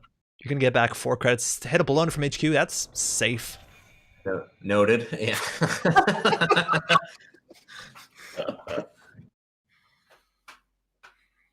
Man, economic warfare into HHN. That's a bit of a problem. That's a cute way of putting it, yeah. Big hms all around. I love the Ice Sweet in this deck, by the way. Ooh, Metacheck floating. Floating tag. Oh, this is you flip sync for value, am I right? We'll see the backside now. It could be. Oh, hey, Whiteblade was giving that move credit, so hold on there. That would be too funny if that happened, though. Class act drawing up 1 card again. 8 credits. That's brave, right? Like you're not spending 3 to remove the tag, so that forces Sokka to more likely need the second economic warfare. But actually, with the NGO front on the table, advance, pop, economic, hard hitting news, I don't think it changes too much. But if you're ready to go tag me, having 1 extra tag doesn't matter. The thing that's crazy about going tag me here is like normally you want to run HQ a bunch because you want to trash the boom, but the Mausolus, the net damage and the credit is actually going to make devalue the single access on HQ a lot. And I think this list actually might be just flat up playing influence for 2. I didn't check but I think they're playing influence for 2 consulting visit. So they're on 2 boom, 2 consulting visit, 3 economic warfare, and a Mausolus. Oh, okay. So they're not playing it. That makes sense. Okay, so but that's the problem. If the boom is in the deck, consulting visit will get it as long as you start your turn with 6 credits. Sokka. I think Sokka has the hard hitting. He's just figuring out the best way to land the punish. Hedge fund is a start. Consulting visit straight into hard hitting. Okay. Don't even need to pop that NGO front. So this actually saves you against Siphon. That's really cool to keep that NGO front offshored, right? This is like a really, really good line. Yeah. Vault returns. So hardening news gonna land with 5 tags, and again, these are not normal tags. These are 50% more efficient tags. These are 3 credit tags. Magic is not gonna be peeling these tags off. There's no tech in this. This is not restricted card paper tripping. We have to close the game now somehow. You have to get good in Netrunner, R&D rip, right? Or traps a boom. I got a question for you, CTZ. Have you ever had sealed vault actually rezzed against you? Yes, oddly enough. There was one tournament in SF where everyone played IG, or not IG, played RP, and there was a large percentage of it. I don't know why, but that I have had it res on there multiple times. Is there any chance that you try to dig up? Like, it sounds awful. I'm 100% aware. And even if you clear 3 tags this turn, you're in a really bad spot. I don't know whether deuces are available. You can't spend 9 clearing 3. You still die to boom. But Sokka will need to like have it in hand for this turn, because NGO front only gets you to 5. You're 1 credit short from consulting boom. Yeah, I don't. You think he has the second? You think he has the second consulting in hand? Well, then he can't afford it. Yeah, I don't know. Magic saying considering clearing versus YOLO running. The problem with the clear is you end on 1 credit and still 2 tags. Yeah, and 2 tags is the magic number. That's the kill number. You're in YOLO turn. There's no choice here. Sokka's being very nice. You're in YOLO territory. Yeah, I mean, you want to get turned here for sure, but like the running through the mausolus sucks. Yep, and I think you check R&D to see if you need to rerun R&D. You already know Really? there's below. I think I'd open HQ. Okay, I think I'd open HQ. HQ is a problem, right? If the mouseless fires, then NGO mouseless means you have consulting boom bunny. Like, giving the mouseless credits is really hard. I mean, like, if they have consulting boom, I think you're just like, oh, I'm gonna die anyway. So you just play around the fact that they don't have consulting. Yeah, that's true. Yeah, I think that's totally fair. So at that point, it's like a 1 in 35, which is, you know. Yeah, you're just like, oh, okay. If they have like the stone cold nuts of like double consulting, like I lose, but like you just play around the fact that they don't. You just hope they don't. So NGO front getting popped for 5 credits. You still get a successful run here with the Paragon, gives you credit and that Scry. Magic, I think the best thing they could probably find at this point is the Count Siphons. They did lose 1 earlier, but a Count Siphon here will definitely buy them peace of mind for at least 1 or 2 turns. Yeah, turn for sure. Oh, they got it. Collect them all. Okay. Count Siphon coming through. What a huge swing. Fire all there. That's another tag. That doesn't matter. The credit, you're going to get most of that money back. And the net damage, hitting a class act from hand. That's in theory, technically, boom defense, right? You install the class act, draw up, you're safe for a turn. I was surprised that they actually installed the Paragon this turn instead of installing the class act. Yeah, I agree. I think, ooh, that's an agenda no bounce here. Well, 9 tags. For 3. Okay, now you can safely flip sync, am I right? Like, yes, no. We can see what the back looks like. Sokka now, again, the magic numbers are either 4 or 6. In theory, 3 or 6, because you can always click for credit, play boom if you have it from hand. It looks like drawing means that they don't have the answers just yet. And clicking for credits is pretty dangerous against the 3rd Siphon, and I'm not sure if Magic also is packing them doofs. This is well, actually, here's an interesting thought, though. I don't know if JNet's implemented the backside of sync, so that might be... No one's ever... Oh, that's weird. My sync has a weird misprint. It has text on the other side. That's weird. I clicked this button. It doesn't work. That's so odd. We're slamming R&D here. That's an offshore NGO front. The best defense you can get against that, maybe a Count Siphon number 3 or doofs. I'm not sure if they're in the list.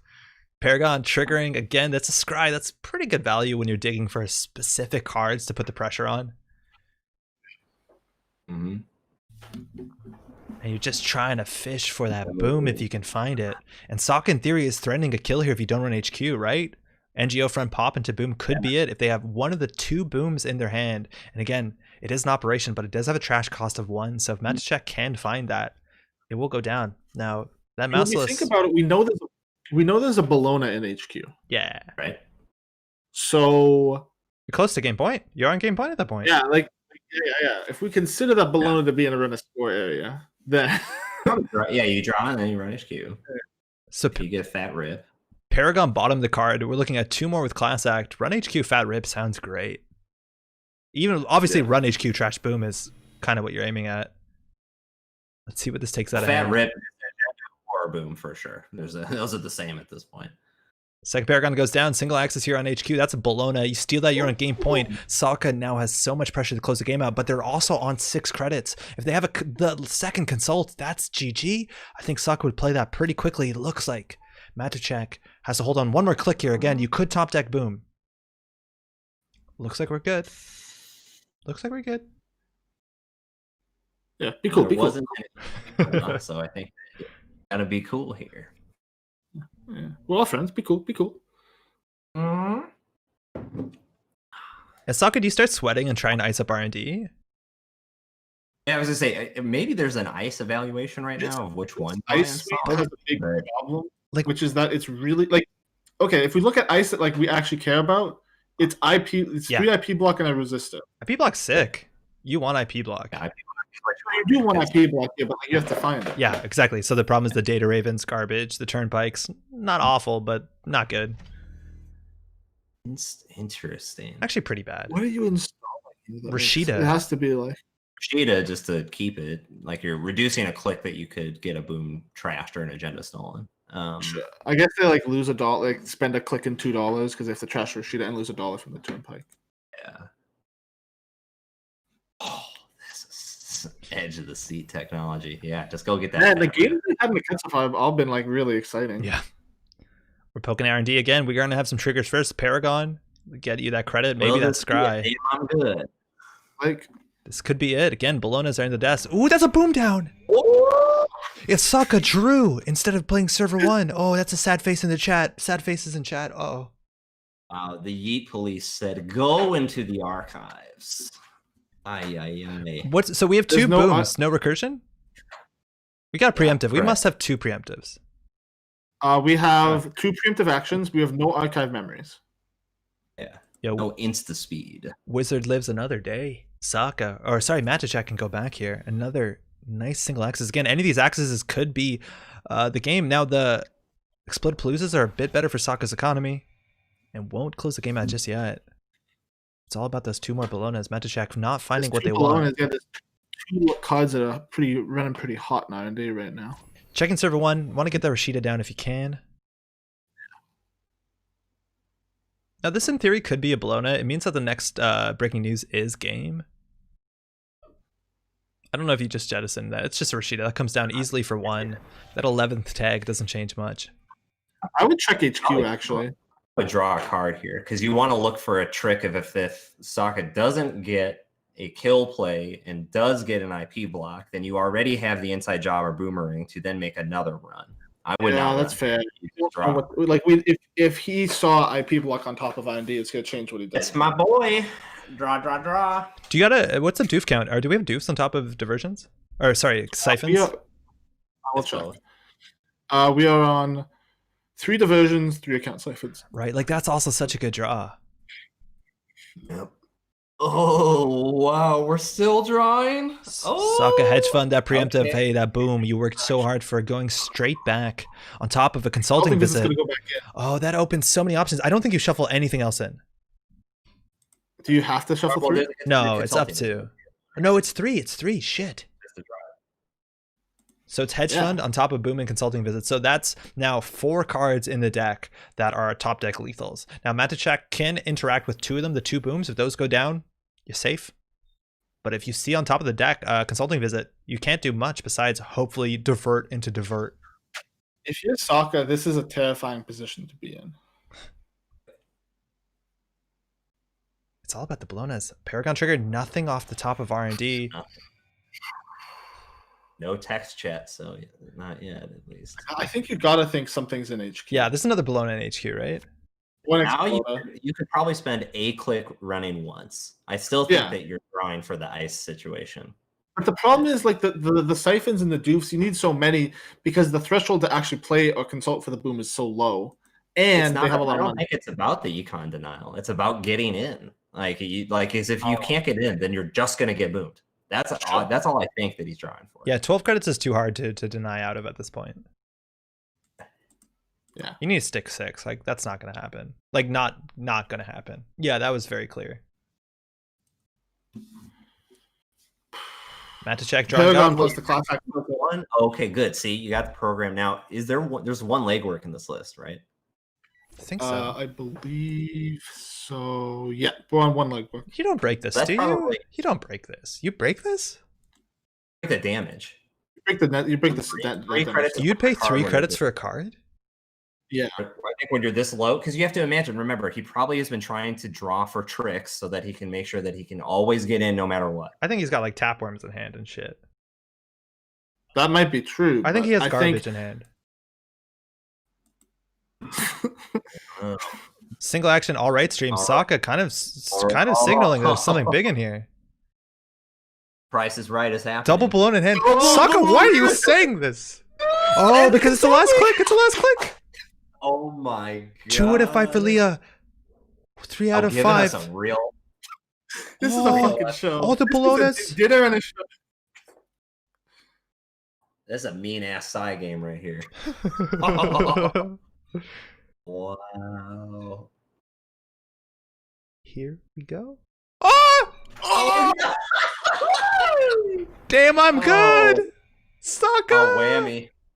Wow. Slam it. Consulting into rocket launcher. Oh man, Yikes. so That close. was a hype way to end the game. Not even close. Let's go. I knew you Canadians weren't nice.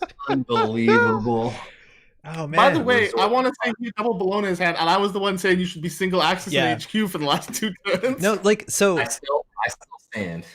Like they ran HQ, hit Bologna, didn't steal. Ran HQ, hit Bologna, right? Like the chance of that's pretty low. It kind of sounds more like double Bologna to me. Maybe that's a stretch, but yeah, I feel there definitely was agendas in hand. Like what else do you do with them? That was a great ending. Yeah, wow.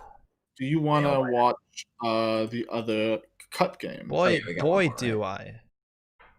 We going for Chris Pincel or Rotage Biblum? Let's do Pincel Analyze Chris. Here we go. Mm-hmm. We haven't seen Chris's runner in action today, I think, unless it was the first round. Hey, we're close to an ending here. Obviously, we got that good old asset Pincel put a Jackson Howard and 2 removed from the game. We're running HQ. Looks like a drafter's firing, if I'm not mistaken, but 6 points in Vitruvius's and 6 points now to Chris, pulling a Cyberdeck sandbox.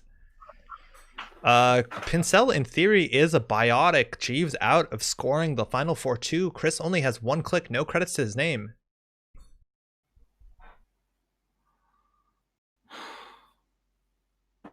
Chris giving a thought here again. Server 1 also, something was installed last turn. Now the Jeeves pressure is pretty relevant. There's no more 3-2s in the game, so a 4-2 could be scored out on the table. If we look into archives really quickly, we don't see a single biotic. There's usually 1, sometimes 2 floating in these sort of lists. Mm-hmm.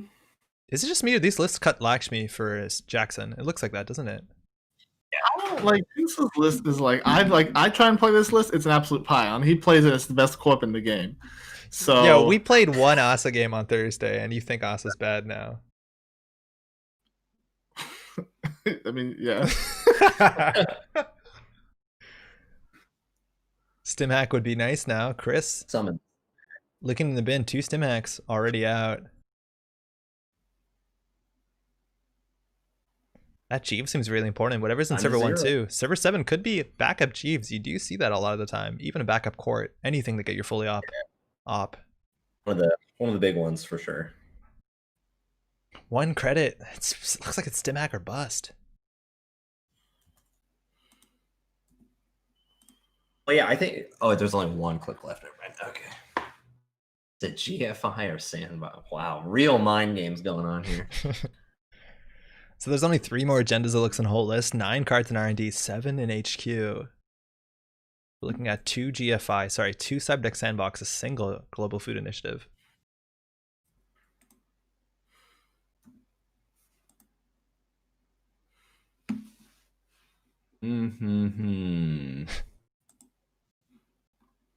This is so wild. I don't know.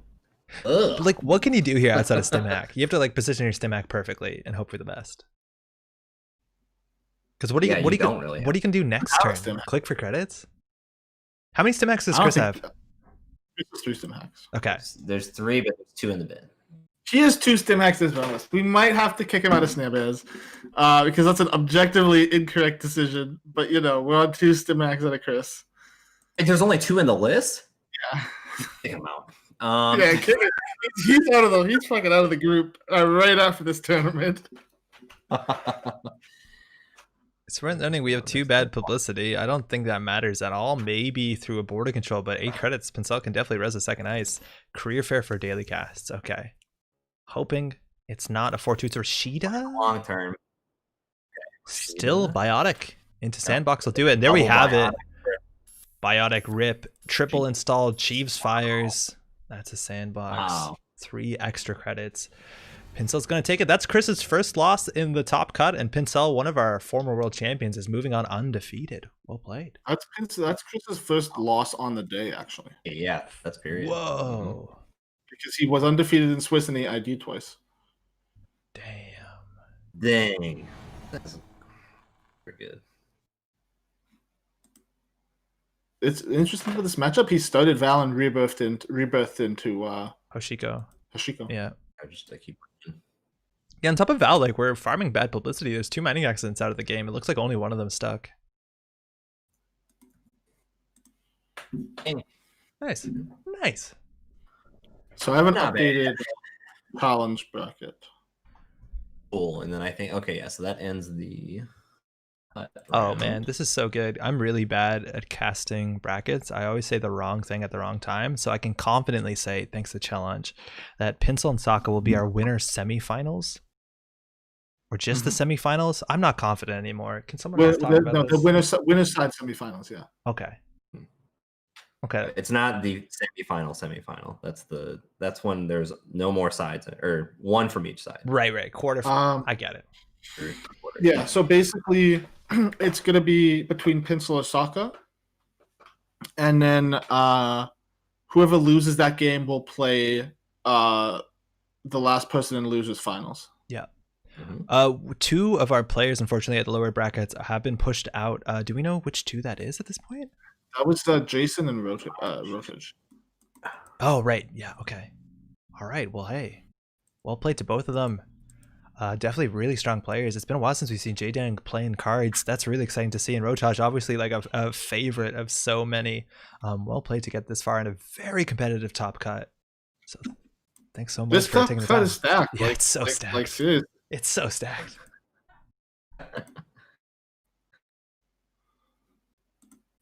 All right, and so these players will be figuring out what sides they're going to be playing pretty soon. And we're going to be on to round 3. After round 3, there's that interesting jump where the winner between the Pincel Sokka matchup is going to be waiting because the losers bracket has to catch up. They're kind of behind one round, if you know what I mean. Yeah. So that person does get a breather. The winner at least does, which is pretty good. Back to Mundo. Dang. We're making good time. Yeah, right?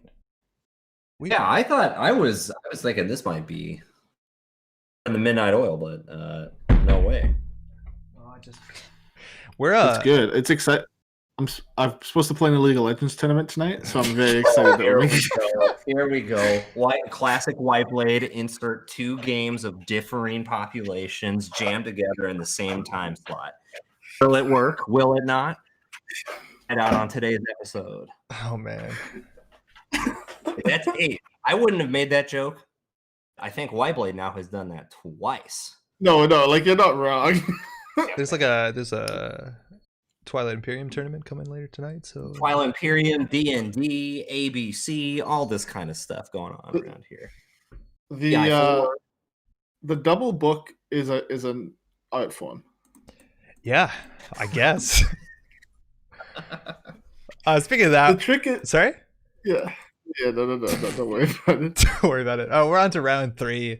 We have only 6 players left. Again, we've gone through 5 rounds. We've been streaming for, I think, 10 hours now, and we're getting closer to a winner of our Hemophilia charity tournament. A lot of really cool prize support still waiting. A lot of good prize support to be sent out regardless. We've been doing some raffles. The top faction representation gets some cool stuff too, and I believe everyone in the cut gets some cool stuff as well. But again, if you're watching, if you want to type !donate into the Twitch chat, you'll find a URL that takes you to the Hemophilia, the chapter page for the Manitoba chapter. And if you want to throw some money that way, that's what we're streaming for today. We've been raising some good money. Always super excited to be able to be involved in something like this. If you want to, is it still open, right? A $10 Canadian minimum donation is going to get you. Yeah, perfect. So that's a clot that Kat drew up specifically for this event, which is absolutely fantastic. Otherwise, any amount of donation is greatly appreciated for a very good cause. Glad y'all can be hanging out today. And it looks like we're just starting the 3rd round. What table do you want to see? Do you want to see the winner semis? Do you want to go to lower brackets? And I kind of want to see Pinsel versus Sokka. Okay, cool. I just want to shout out really quick. Meeting Adjourned versus Analyze Chris. The table is named Table Oh God Chris, which is... That's my first natural inclination to go down, but name alone. Yeah, we can watch that one. It's not the Polana game. Sorry? It's Sokka. I want to see Sync versus Geist. Yeah, that sounds cool. Sounds good. So, Geist list. We can dig it up. Sokka is on Geist. Oh no, Sokka's on Corpse. That's the Sync deck. So we just saw that perform before. And Pincel's Geist deck, you might be used to seeing Geist of Yore that actually had a lot of tag protection on the Lamb. Sometimes shows up. Even Forger shows up sometimes. None of that exists right now. You don't even have account siphon. We're looking at Fall Guys, a restricted card, but you can get some pretty high credit differentials in this list. And at that point, I don't know what you do. Also, for what it's worth, you can draw cards mid-click at any paid ability window if you're set up. So if they do throw the 15 minutes, or sorry, I keep saying that. If they throw the breaking news at you, you draw up, you can't be boomed. You're kind of good. The funny thing I like about this is like, I don't think Fall Guy is the most optimal card in Geist. I would agree with you, I think. And Pincel's just kind of styling by being like, listen, I don't really need a throwback card, so I'm just gonna play like kind of like a cantrip, and I'm still gonna like fucking crush people. Yo, post scarcity, that Fall Guy feels way better than it used to sometimes. And hey, we're off. This is the winner semifinals. One of these players will be guaranteed a slot in the finals today. The other player still has a bit more work to do to hopefully come back up and give another shot at this matchup. Sokka is off. We have Mulligan from Pincel, Sokka as well. That's a keep. Sorry, a keep on both sides. And Sokka throwing out in server 1. No account siphon, still 3 diversions if I'm not mistaken. Again, it's open deck lists, so players are going to know what they need to play around. I wonder if we'll see the same opening of Rashida Ice, but we shall see. So it's kind of hard to interact early with Geist. Like, you do have the gambles, you do have the bravados, you even have stim hacks, but to be able to interact and keep credits up at the early game can be pretty difficult. The majority of the economy of this deck is tied up into Tech Trader. It's a 3 of connection that this deck doesn't have a way of tutoring, but if Pincel can get that down and establish economy, that's going to be one of the most important things. We don't have Rizekis. We have nothing, no drip economy even. It's all going to be interactive to some extent. So Sokka can rush at her easily and threaten economic warfare into hard-hitting news. It's going to be a big problem. Yeah, and I think if you're Sokka here, you want to go fast. You want to put the aggression on rather than sit back. Sit back, you're just going to lose to Geist 100%. Whereas early, it's a little bit more variable. It's an explosive start. The gamble to put you up into 9. The masterwork does let you draw on the install itself, sets you up with a fair bit of card draw. And on top of that, you got Street Peddler. Give you access to 3 cards, lets you draw even further through your deck. Sokka, respecting the diversion, now going to build out the remote. 2 cards in remotes, 1 advanced. What? Make it advance? So, like, what is it? Just, oh, wait. Sokka's running NGO, though. Yeah, there's like 3 forks here, right? It's like NGO, Exploda, or obviously the breaking news. Turnpike's pretty good at Riz here. So is Mausolus. Bravado, flying on in. The sort of more aggressive economy that we're seeing in Geist decks this year, it's kind of different than what we've expected before, where they just set up. I'm good to res is the question. After the triggers, I'll prognostic, and that's a Turnpike. Lose a credit, trace 5. Turnpike's pretty solid here. Good. One link on Geist, but that's still a pretty big trace, and you probably boost into this again. This is sync, so the tank to be removed is going to be 3 credits. So you're incentivized here to spend the full 4, which is the 5 credit face check. That's wild. That is harsh. That is yeah, Turnpike is really good to hit here. Oh man. In terms of Sokka being able to rest that. Fire. Here we go. All right, let it go. Trace 5. Sokka in theory could boost. No need. Going to pay 4 again to go through that. You're going to get your money back. Yeah. Economic warfare. Oh, preview. Straight to doof. Okay. Boomerang off the masterwork. We're going to go through that. You still have to encounter. You will lose a credit, but now Sokka will be on 0, hoping server 2 is an NGO friend, because we saw economic warfare in hand. This is NGO. It's pretty massive. Rashida into NGO is even worse. Rashida. Advanced pop, economic warfare, hard-hitting news. Pincel could be buried. You have to spend a lot of money on that, but it's very possible. I think if I'm Pincel and they play a first econ with it, I'm actually just gonna blind install a card. Yeah, just to duck it. Yeah, you're totally right. You can blind install off the prognostic Q loop, hoping to duck under that 4 credit bracket. Now, economic warfare says the runner loses 4 credits if able. So if you have 3 credits, it's going to do nothing to you. So you might want to duck under it between operation plays. A nice skateboard trick if one. Like this, it's just going to be an explosive game. Yep. Sokka, a lot of options here. We have 8 cards in hand after the Rashida draw. Probably an NGO front on the table. Yeah, I mean that or Exploda, I think are the 2. You know how close they are? Yeah, he's 1 credit off of like score boom. He was 1 credit off of score boom. Whoa. If that's a breaking news.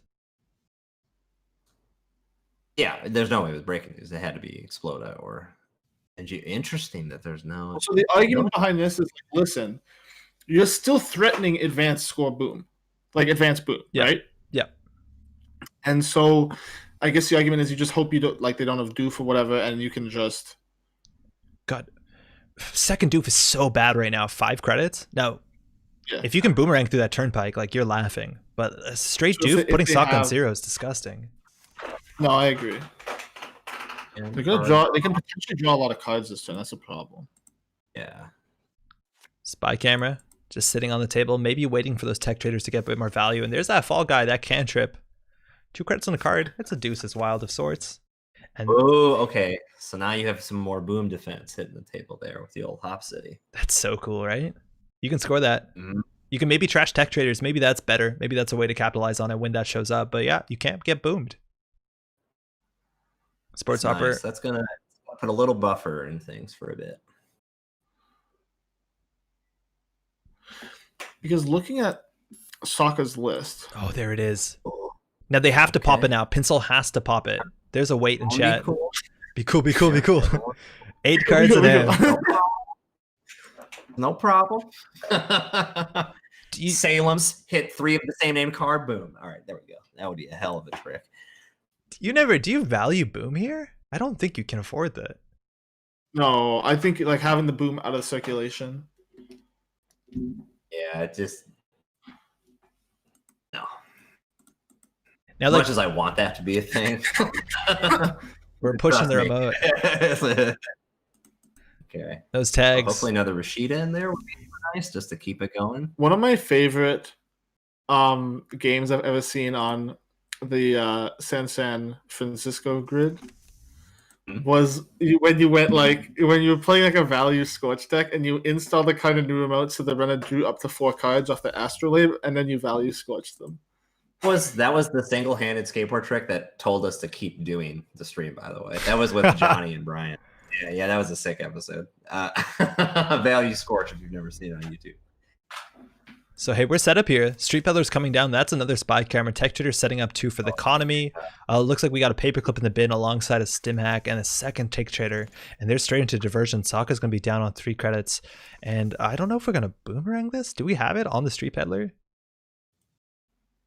I think we have. For Galter. So more permanent boomerang for Sentries. Very good. So that's 2 credits to get through this ice now. A huge difference from the 5 face check. And Sokka. I gotta say, for the health of Standard, it's probably really good that this idea is rotating. Yeah. This is kind of... I'm getting like big Liza energy, where like you just get set up and Set up, right?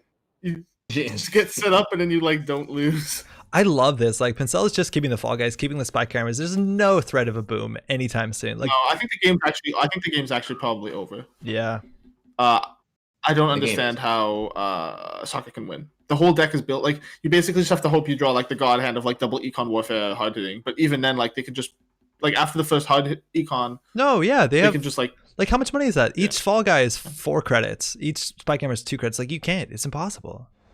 It's over now. it's over. Breaking nose being stolen. I will be right back. For that.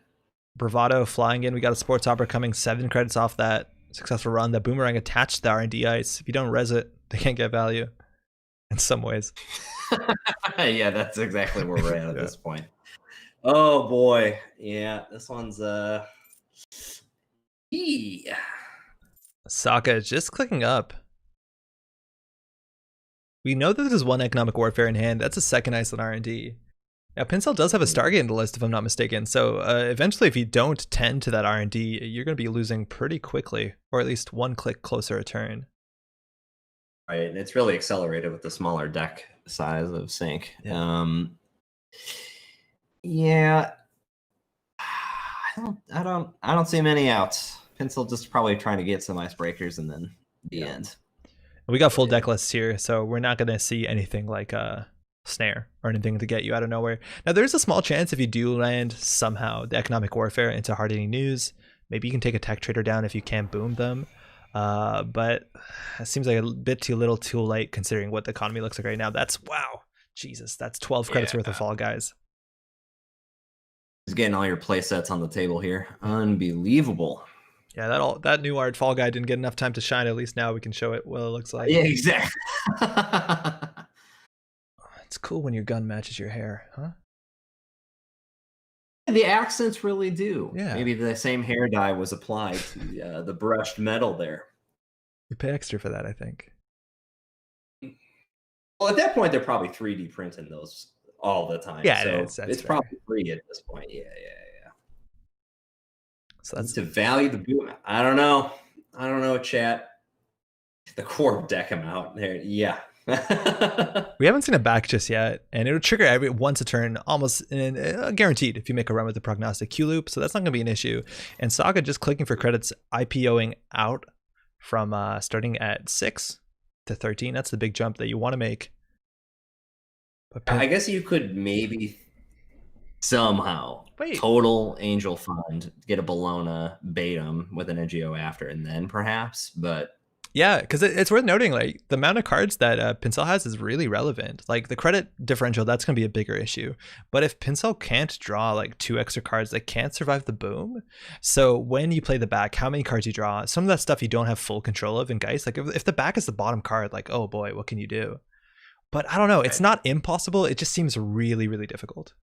And I think it's pretty much like a 2-turn window. Yeah. Right? Given the credit totals and the cards. And aside from that, then it's definitely locked, but it's probably already locked. Yeah, I think the bigger issue is the Stargate's going to come down a bit before that. Yeah.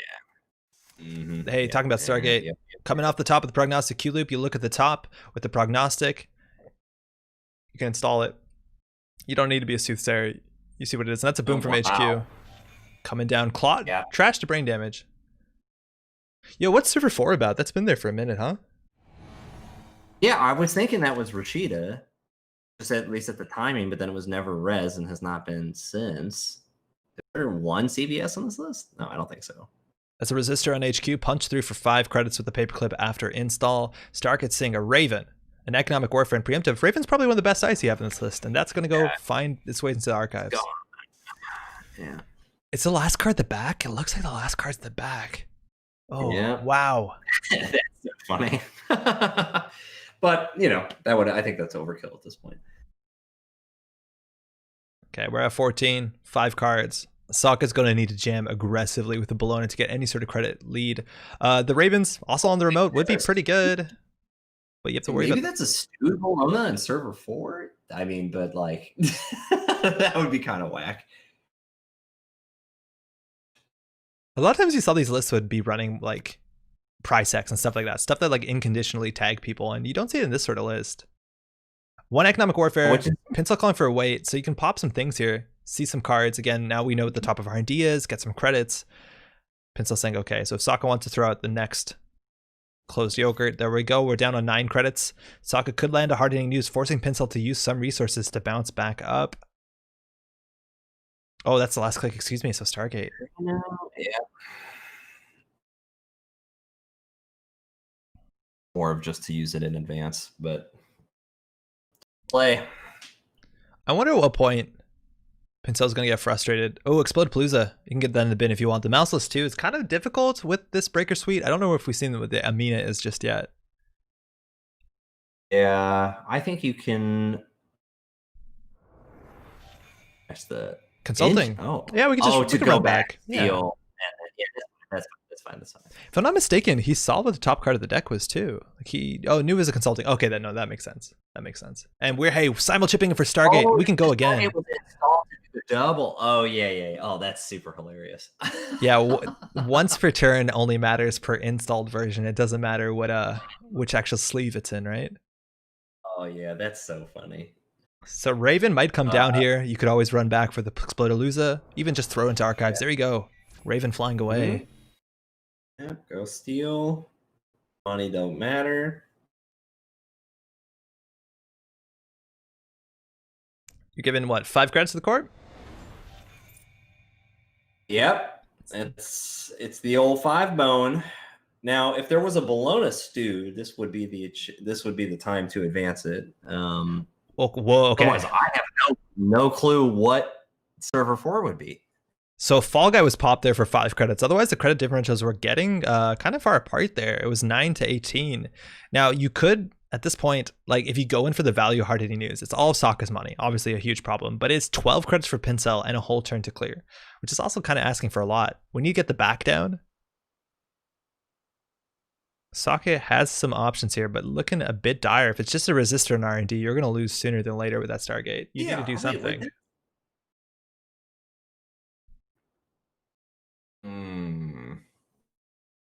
We also know there's 2 boomerangs, I think, in the grip. So like you could start going for that boomerang cycle on the resistor, ensuring that your economy keeps flowing. Yeah, and yeah, there are definitely 2 in there. Oh, the back has been out for a long time, actually. It was on the Street Peddler. Excuse me. Why am I not see? Oh, you're right. Okay, I see. Yeah. So like what's in hand? We can tell what it is. I think it's double boomerang, a diversion. And I'm going to struggle to find the last card. I think it might be a grappling hook. Are there grappling hooks in this build? I don't think so. No. Mina. Oh, it could be Amina, yeah. Another ice, preemptive action, also adding more stuff back into that R&D. Looks like it's double Data Raven, an unseen card. Again, Data Raven, probably the best ice in this matchup. We don't have hunting grounds. We don't have any way to bypass the ice. So you're going to have to deal with that tag, which is... It's like hard on clicks, let alone credits. That's really the only thing you're going to be able to do. Credits are going to be fine. You can keep shuffling the boomerangs indefinitely at this point. Yeah. Ooh, boy. What the heck is server 4?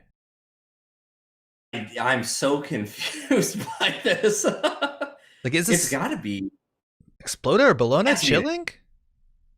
Yeah, it has to be a stewed Bologna, I think. Or we're just trashing a boomerang. I think if it was Exploder, you would have advanced it once. We're going HQ here. We're not even bothering with the Begulter. We can get through this and make credits. So we're through for, I think, 2 credit gain. Actually, no, you have to install the thing. That's a hard hitting to use in HQ. Only 3 cards in HQ. HQ pressure seems pretty good here. I believe there's only 9 agendas in the list. We know where 3, maybe 3.5 are if we think server 4 is a bit dodgy. Yeah, right. Sports Opera drawing 1. Getting that boomerang coming back. It looks like we're going to hammer HQ a wee bit. Mm-hmm. On encounter. That's the second hard hitting news. Pincel is going to run out of value. It's all about that boomerang now. Let's hope they don't, I guess. Card here. This was installed last turn. It looks like Sokka is willing to res whatever this is. And the upper ice is mouseless. Boomerang, you let that credit break the net and the Fire, trace. yeah. And now there's not a boomerang on the innermost ice, so we actually might see a res. Well, certainly, because the game got a lot closer while I was gone. Yeah. Yeah, there's some unknowns. Yeah, Pincel doesn't have a back, so the question is how much economy can he keep flowing for a while? Obviously, the boomerangs are good. That's an IP block, 3 more credits. You could actually probably trace for 2. That's a trace. Oh no, we played paper. Yeah. Data Raven hitting the bin, hedge fund IP block coming off the top. Sokka still holding on. We know there's a hard hitting news in hand. And if you can get the credit lead, like Pincel, if they clear the tags, like their economy really falters at some point. They're out of money. Yeah. The running HQ with a boomerang is -1 credit in overall. I don't know. Well, you pay 3 to install. Yeah, because of the encounter. Yeah. The accountability.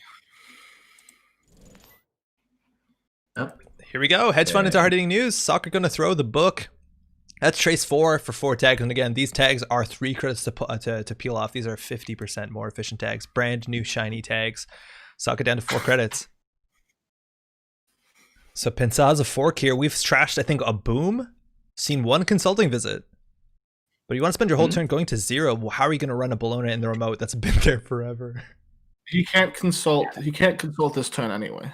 No, but you could hard cast boom. That's true. You have to, so the other 2-card hand. Yeah, it seems very unlikely. I think Sokka's probably on 2 hard hittings based on just how your single axis is panned out. Yeah, I think that's fair. Pincel now has a fork here. Again, things look way different 10 minutes ago. Looking a bit more, I'm going to say fair. Yeah, even split. Now, if you go tag me, that resistor does get a bit stronger. That's going to be at 4 strength. Going to spend 3 for paperclip. Unless you want to trace, it's also going to be 3. Be pretty costly, I think, at that point. Also, the IP block. R&D costs you 6. R&D costs you like 6 to run now. Yeah. Yeah, that IP block now you can't trace through it, which Pincel could have done last turn if they really wanted to. That was last click, actually. Maybe you didn't want to because it was last click. I guess then what do you do? Trash tech traders? That's okay, I guess. I don't know. We're running HQ again. Boomerang. We are going tag me. Yeah. Interesting. Wait, if you're in tag me, why do you break this? Oh no, because it's you're losing credits. I don't know. We're through. It costs 1 credit anyways. You can do all this nice boomerang magic. For some reason? Yeah, it's technically free. That's a boom in HQ. Oh my lord. 2 booms and I go. Ooh, big hit. Big hit. Wow. We're going back. We'll see if that last card is a hard hitting news. And that boomerang, we're just cycling it because that's good muscle memory. I don't think it actually matters here.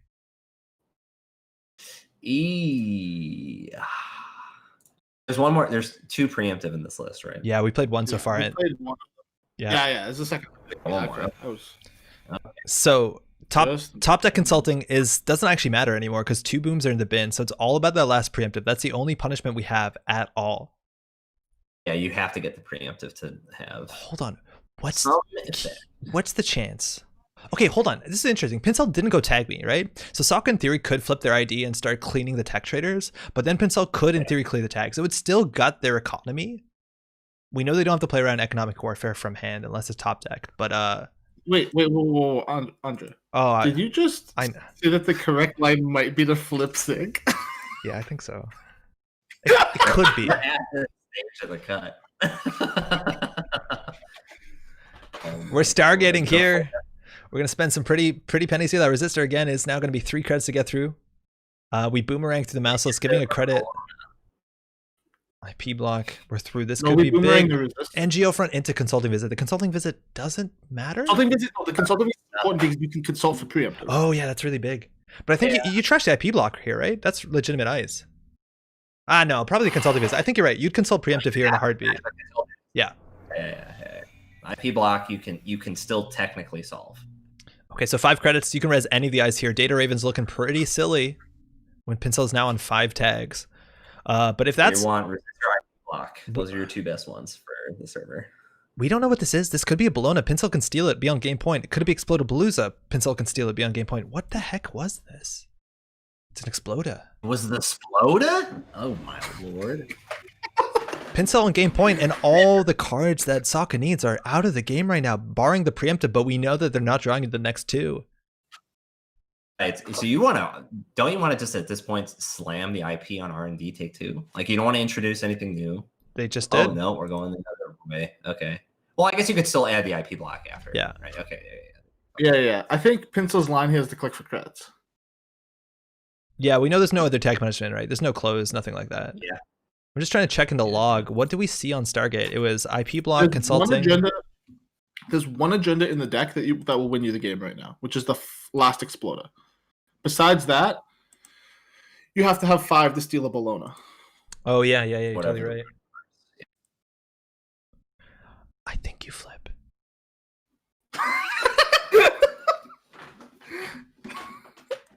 I'm like spite with holding back that line. Just be clear, that's the only reason I'm not publicly in the record endorsing that, but I think you're right.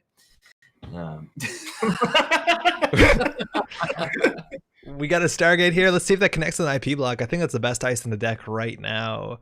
Good to res. Give him the block. We gotta wait for the triggers on prognostic, and that's a block. And again, every tag you take on makes that resistor 1 credit more to break, unless you want to go for the trace. And I think trace 4 is probably fine. You can probably spend 3 credits. No, I think you're just boomeranging the resistor. They're not. Oh yeah, I think you're right. They just lost a boomerang to net damage, but this is 3 fresh cards with Stargate outside of Bologna, which you just click for. Oh no, you have money. Never mind. The tech trader's fired, but you're gonna lose a bit of it here. Never mind. What's a roller coaster? Roller coaster of credits all around. This is it. Economic warfare, NGO front hedge fund. Swing and a miss, doesn't matter. Probably bin the Echo. Yes. Yeah. Ooh, binning the NGO front. What? Okay, now with 2 IP blocks on the remote, on this R&D, is it possible for Sokka to build a scoring remote? No, it's not. It's not. So like they have 4 ice in the deck that end the run. And this is 3 of them. And 3 of them happen to be on R&D. Like being on 3 credits is perfect. You can't get economic warfare, but like if you could economic warfare into jam Bologna, but you don't have enough clicks to double advance, like if Pincel just clicks for credits and camps the remote, I think they're good. I draw 1. Yeah, you're drawing for action if you can right now. And like here's the thing. We got 14 minutes left in the round. Like this game's gonna play out. Yeah. It's a panic draw for the preemptive. That's some draw. Yeah. Honestly, I kind of liked the draw too. Don't introduce more, but well, you need to break the Stargate lock. That's the problem. But can Pincel run this turn? It's 6 credits and a boomerang, and the net damage. Like you can't keep doing that. Pincel's out here being like, "Watch me." Yeah, well, yeah, he can do it one more time, but after that, you got an issue. So this is a huge Stargate. And now if Sokka does rip the preemptive, like that lets you return like an Exploda or a Bologna that's binned. I think if it's an Exploda, you can probably sweep it up this turn. No, you only have 1 more click. Maybe not. Yeah, you need the preemptive is for booms. The problem is, yeah, like, oh man. If Pincel Stargates the sorry? If Stargate's the last preemptive out of the deck, yeah, it's GG. The game starts to get very weird very fast. I don't think Sokka can score out if the last preemptive is gone. Your scoring plan is to score Bologna's behind slot machines. Oh, nifty. But you just boarded. No. You just where you do want the econ ahead of schedule just to play. Right, yeah. Okay, so if you have to score behind slot machines, that means 2 things. Firstly, you gotta flip, because you gotta get rid of the tech traders, because that lets you deal with the slot machine for free, and that's super important.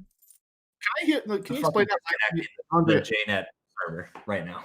Andre, I didn't understand. Can you explain that line to me again? Which part of it? The flip part? Oh, no, sorry, but I didn't get that. Can you just say that? So what you need to do, okay, if you click on the sync ID, it'll give you an option to flip this identity. And on the back, what it says is that you can spend a click to trash a resource the runner's tagged for 0 credits, which is value. Wow, and you think that's a really good line? I think if you're going to try and score out, you need to get the tech traders down, because otherwise they can deal with a slot machine, no problem. What does scoring do in the game? Also, Sorry? What does scoring do in the game of Netrunner? Is that what type of strategy is that? I don't know why I even listened to you, Andrew. I don't know. I know. I've been saying that for years. I don't know why. Oh, we did get the best chat spam that you could. Well, I will give it up to that one for sure. Spam this chip to see the flip. Oh, Pincel just clicking for credits here. Economic warfare is only alive if they run. Sokka feverishly drawing up. Agendas are going to group up in hand because we don't know where to put them. Don't draw too much. You gotta. Oh, you all can't fit on the Titanic door. What are you doing? Oh no. Oh, that's a lot. Do you ever check archives? Now, Like this run HQ and fat rip. Pincel clicking for credits. It's all about the preemptive, and again, you have to top deck the preemptive here. Math time. Here we go. Yeah, math. 5 cards in R&D. Oh my god! Oh, I've disabled Nightbot. I've made a huge mistake. Thank God. It's a temporary band-aid to fix this game. Fine, flip this ship. Oh man. 13 is suspect number. Well, that's Beal number, right? OG Beal number 13 to zip it and win it. That's the number. It is a Netrunner number for sure. Pincel thinking, okay, so 13 credits. So what does it get you through? IP block with 3 a pop. We're gonna say we're gonna go ahead and we're gonna boomerang the resistor. Mouseless doesn't say anything, so that means you can get through this ice for 7 All credits. your money. The question is, you have the ability to threat. Like I would run Archives, run HQ here. You have to, yeah. I think HQ is definitely the correct move. For credits. Yeah. Understanding that outside the preemptive, but like that preemptive is there's 4 cards left in R&D. Oh, God. Oh, it's there. Okay. Oh. Pincel needs to win this turn. Because what's going to come up on top of R&D? It's going to be like consulting boom. No, what do you put back? Double boom? Because, okay, Pincel has to run like R&D twice. You have to Stargate one of the booms. You have to run and trash the other boom. You're not always going to be able to do that. So preemptive action is going to shuffle back 3 cards. What if you have agendas in Archives? Yeah, that's going to be a problem regardless where you put them. Yeah, we don't talk about that way. That could happen, and oh boy. They're safer in there. I think Pincel's got 50 credits. That reads to me, I can steal below to 3 times. You only have to steal 1, so I think regardless, like if you put them into R&D, they get Stargated out most of the time, right? So like HQ is probably the safest. Yeah.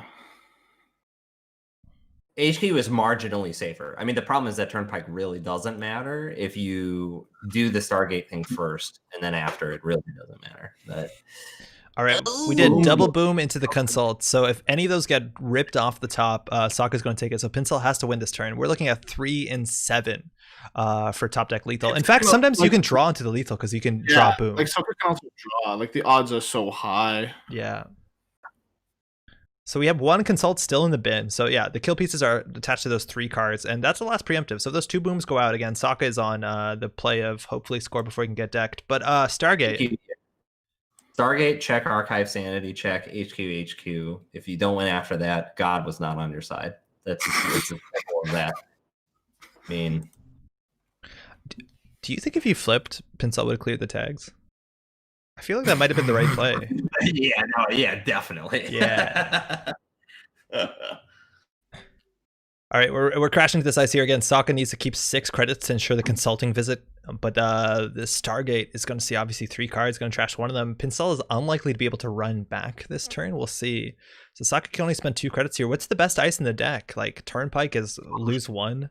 It's third IP. Third IP block is the best ice that you could have right there. Do we got 3 IP blocks? Yeah, we're in 3 IP blocks, 1 resistor. Oh, sick.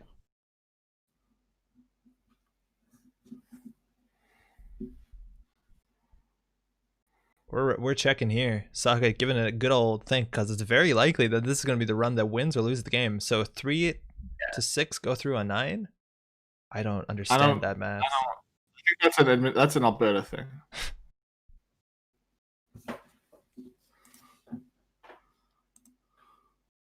Three out of 6 go through on 9. I don't know. Oh, wait a second. Was the correct line to triple advance Mausolus? Maybe, but then I think you just boomerang that and then start tracing the resistor, which favors the corp, I guess. Not even. I mean, it does ETR there technically. Oh no, but then you don't have enough for the consulting visit. No. I feel like in all of these late game scenarios, someone always end up realizing that maybe triple advance Mausolus was the secret all along. I think that's a very good line. I'm not sure if it was. Well, if you do that, Pincel is just gonna like sit back and click for credits, and then they're gonna end up boomeranging that and not the resistor. Yeah. Like, I don't know if it changes that much. And you lose a turn of the drawing, which was necessary for the preemptive. Okay, here we're going through. We have it. We still have a lot of money too. 3 guys for paperclip, so this is gonna be huge. Boom! Breaking news, Bologna. Oh no! Wait, that's it. That's it, right? Yeah. GG. Dang, girl. Woo! And that's the only agenda in archives. Just put in there freshly. Wow. Anything in HQ? Yeah, there must be. There's explode in there.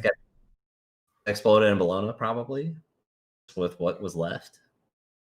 Oh man, it used to be nothing for a while. What? Oh man, 2 Bolognas. Wow. Yeah, Pincel saying they didn't find anything on R&D. He would have probably pivoted HQ there, which makes sense. Because obviously you see the top of R&D, and if you see something that you can't diffuse, you just need to go all in on centrals. I don't know if you poke archives, but poking HQ 3 times seems good. Oh, that is so wild. I will be right back. 30 seconds. Yo, that is, we have Pincel, one of our former world champions, is going to be moving on to the finals of the Hemophilia charity tournament, while Sokka still has a chance in the lower bracket to have that redemption run to come back to get to this rematch. Maybe first, maybe second game. So still a lot to do. But let's talk about this matchup. Like, that matchup was way closer than I think anybody thought it was going to be 10 minutes in, where it looked disastrous. Yeah, I thought, like, definitely that was like a very weird game where, like, because the back went on the peddler, went off on a peddler, like, the game ended up being like way grindier than it should have been. Yeah, if the back was there and Pincel could get more economy into the deck, this has been be a lot different game. Credit to Sokka, it's like tough. It's like one of the things I think that makes good players really good at Netrunner is resilience. Yes. And so the ability to just, like, I think a lot of people, when they have like really bad draws or like they get bad beats, they kind of just give up. But I think Sokka, like, was always playing to his out all the time. Yeah. And I think that's like a mark of a really good player. It's kind of a meme around this place, but like, play to your outs is the most important thing. And Sokka saw the line. The line was pretty wild. Look at that ice distribution, but they did have a line, and it was at some points low odds, but they got very close to it. So well played to both. It was a really good game. So just a money update. Ooh. We have raised $3,700 for the Manitoba chapter of the Canadian Hemophilia Society. So we're hoping to push for some more donations and hopefully break 4,000 before the end of the top cut. So if you haven't donated yet, you can use !donate. It'll bring up a link to a page with a donate button. Minimum $10 Canadian donation. You'll get a playset of the Altart Clots drawn by Kat Kisra Shen. Really, really incredible. So yeah, basically keep the push going for $4,000. Big 4K. Big 4K. Big 4K. We'll get there. Yeah. There's actually we still have Matichek and Blum playing. Do you want to watch that? Oh, yeah, sure. I didn't realize it was still going. We also got to donate $80, Andre, between the two of us. Oh, because yeah. We got four of the bounties got claimed. Nice. So this looks like this is going to be a very close to closing of a game, and we didn't see too much of this RP deck, but this is not the RP of net damage and grind. This is actually a Glacier RP deck. We have 2 daily business shows. We have a Caprice on HQ versus a Leela, and that remote server is threatening a win with a Lacosta grid, and something on top of it can threaten the other 2 Niseis, a corporate sales team. Leela might have a whole turn here to say something about it. One of my favorite things about B Blum's deck, they've been in the Netrunner community forever. Yeah. Like they're one of the OGs, like legends. I love that for this event they just played like 2014 style RP Glacier with Caprice. Yep. Like but this is a classic. But that's like the thing. We've seen so many players that were like, Titans back in the day. And this sort of format, it's not exactly eternal, but is that entryway into playing something that's closer to something that you definitely played competitively with confidence. And that's super cool to see, some of these players show up. Mm-hmm. Yeah, and this is one of those games. The reason why the Caprice is on HQ is purely to stuff Siphon and Doof. Yeah. Yep. The Leela player's deck is on 3 Siphon, 3 Doof, and like this is just what Jinteki Glacier does. You just put Caprice on HQ and you say, if you want to Siphon me, you got to win a side game.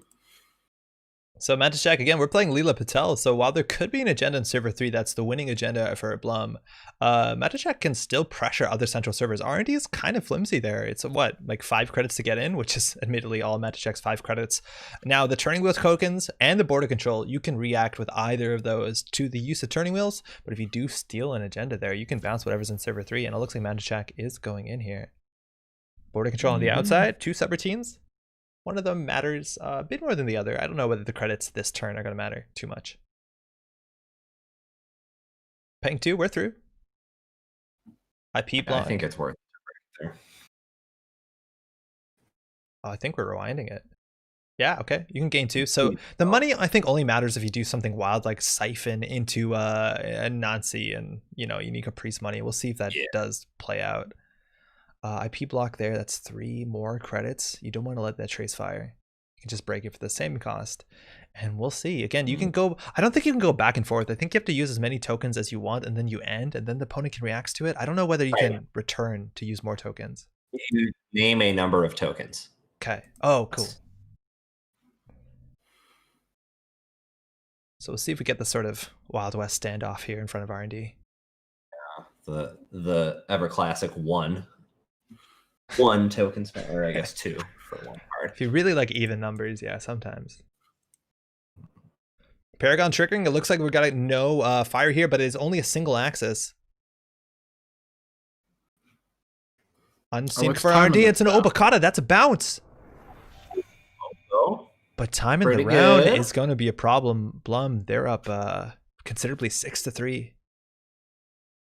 And they've got so many ways to close the game. Like these say token border control. Yeah, Magic can run archives and hope, but no, there's no agenda here that will get you up to 6 with the amount of cards in hand.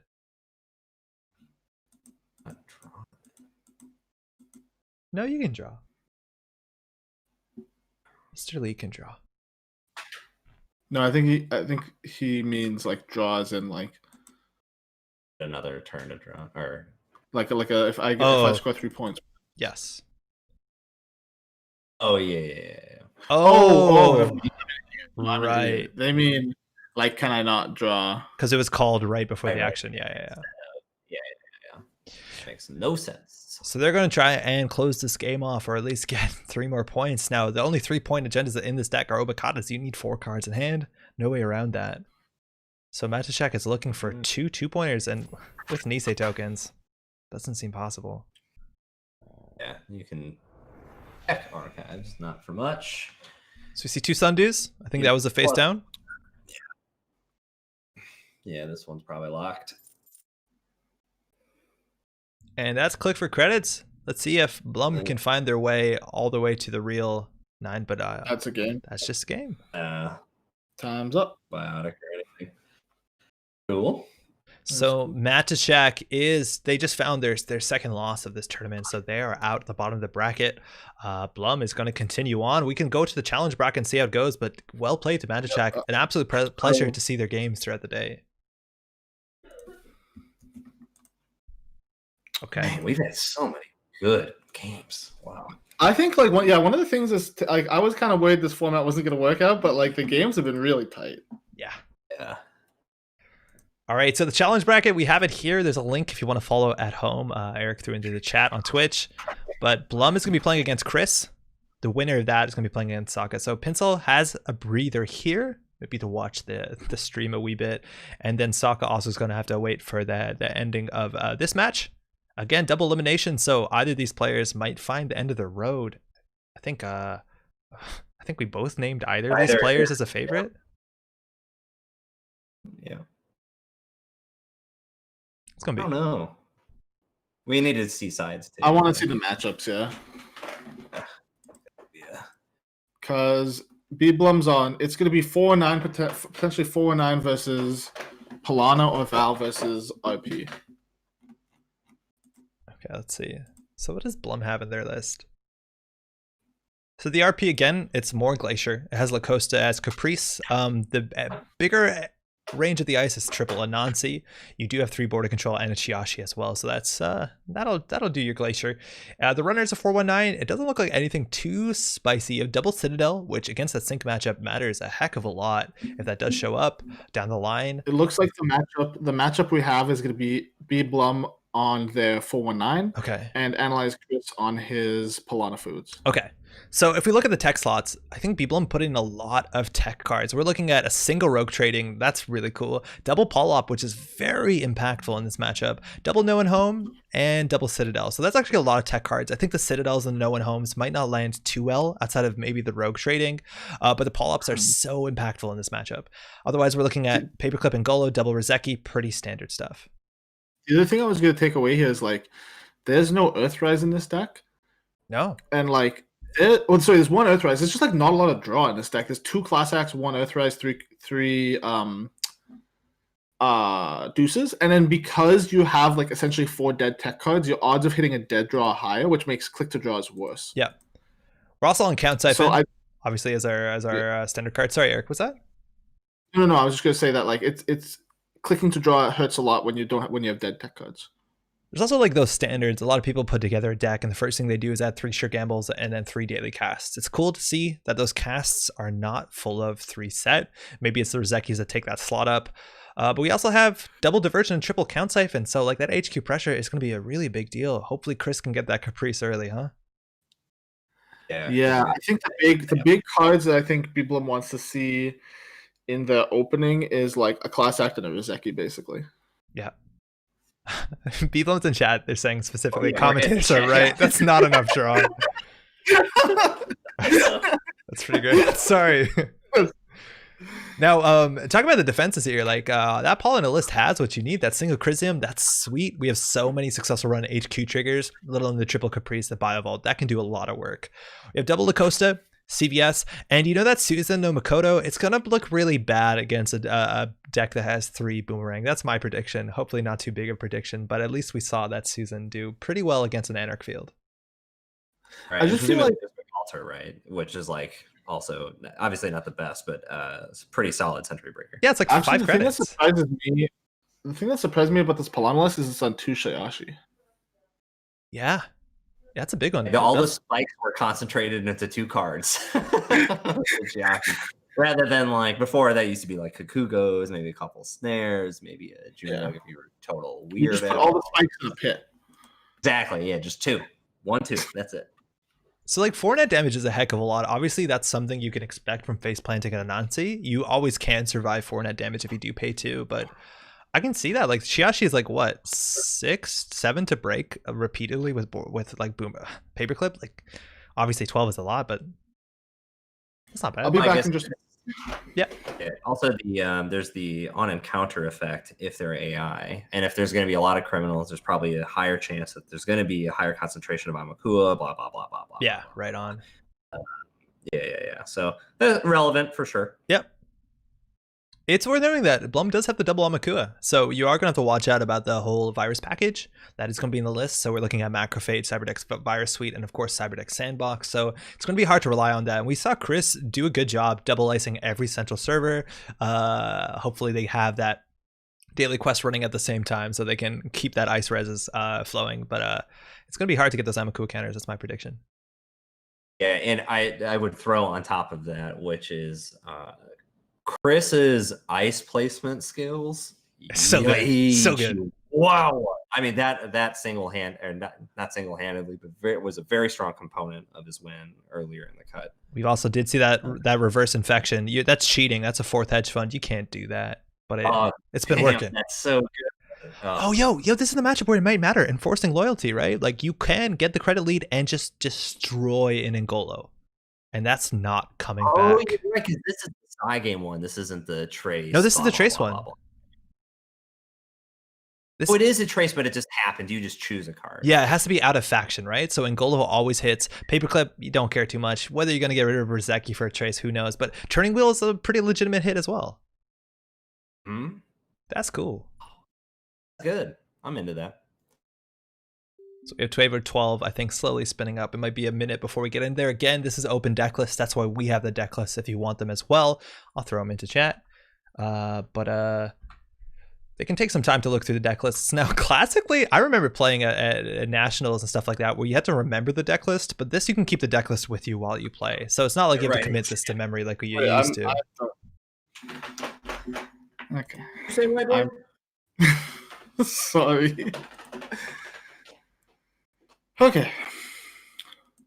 Beamlum just being direct in the chat. This corner. Oh, that's rough. Give it some room to breathe. Hold on. I think two pull up will carry Ben Blum further than they think it will. Yeah. Yeah. This is all good. This is all good. 2 pull up is sick. Oh, use of a semicolon. Can't appreciate that at all. It's too advanced. The problem with Chris is he's an academic. He's too smart for us. Oh, I know. He's an English major. Classes. He's a chess player. Dangerous material. When I said English language arts, he was the only one in the chat who knew what the fuck English language arts were. I just think that you two are in on it in terms of what an inside joke is, and it's not real. But we'll go with what you just said. What do you call English language arts in the United States? Like good word speaking class? English. Oh, is it just English? I think so. It's just yeah, America's not creative. No way. So we're off again. This is, I'm going to say very tentatively, I believe the loser semifinals. So this is our 4th round in the top. I'm not going to say anything more. It's getting there. No, is that right? Loser semis. Yeah, this loser semis, and then the winner of this will play soccer, and the winner of that game will play Pinsel and Pinsel will have to win one game, and the person who plays against Pinsel will have to win both. Nailed it. All right, so 419 has a very strong ability when the Corp sells a card is either exposed or the Corp plays a credit. So that's going to be a pretty strong economic tax. But luckily, this is Polana Foods that can recoup some of that cost. Deuce is Wild on the other side of the table, probably going to drop here. I don't know whether we wanted to expose and make a run this early. And we know there's an Anansi on HQ, so we're checking R&D, hoping to get a res here. Another Anansi would be a lot of money. And an Engram Flush here would be beautiful. Even an Ike, if it's in the list, would be pretty nice. There's a flush. Call event. You know there's doofs. You know there's siphons. Falsifieds. That's a good one. Just hit it. You could, if you're totally going wacky. Yeah, Whoa, program. There program. it is. Yeah, program. You hit a program, you win. And Golo's out. Golo's gone. That's it. That's it. Okay, there's a chance that hitting Bravado would have been better. Am I right? Yeah. Oh, that's so rough. Chris just punched Ben Blum in the windpipe. Like, this is so rough. Oh. We've seen that call in tournaments where everyone's like, I'm going to call event. It's going to be good. I'll hit the iPad worse than Anarchs. And then people are like ripping Stargates, ripping Angolos. And it seems good. The academic strikes again. This is like, see, a normal player would have just picked the vet, but Chris is like, the objectively correct choice is program, and it paid off. Okay, so this means that Blum, they're going to have to try and get there off of the back of 3 Boomerangs, 2 Amakuas. Obviously, they have a Paperclip and a Begulter, but there's a lot of code gates in this list. Like, we're looking at Engram Flushes, Macrophage. You don't really break that anyways. I don't know if we have any hard end runs. We have Thimblerigs, right? Amakua deals with that. The problem, the thing about the Angola, though, is like, Angola is not only a code gate breaker, but it just gives you so much pressure on the remote because you can break like Thimblerig plus another piece of ice. So here we have a Boomerang. 2 subs is most of it outside of Anansi. The Eula 2 is a nice little counter there, but that Rashid is going down for free. Chris has been pretty good not rezzing boomerang stuff if they don't need to. I don't know whether that pressure is going to be a problem later on where you want to get the boomerang used. It's always an interesting option here. So I'd like to announce a little raffle. Ooh, what do we got? So Alexis, the lady who's mean to me, shot me a message. They have a laser cut woo that they want to give away. So anyone who speaks in the next 50, like within the 15 minutes of the ending, they'll be entered into a chance to win one of these laser cut woos. All right, so I'm gonna start the timer. You hear how it goes. If you've been here all day, basically, if you type anything into the chat, literally anything, you'd be entered to the draw. Brilliant. As long as you're active in chat, that's all we want here. Thanks for coming out, y'all. Have people been messaging you? How's that work? I've been messaging them. Oh, fantastic. A couple of these people I know, like Ian and Melvin, are my friends, so I'm just gonna hit them up. Yeah. Okay. The people I didn't, I grabbed contact info for. Lovely.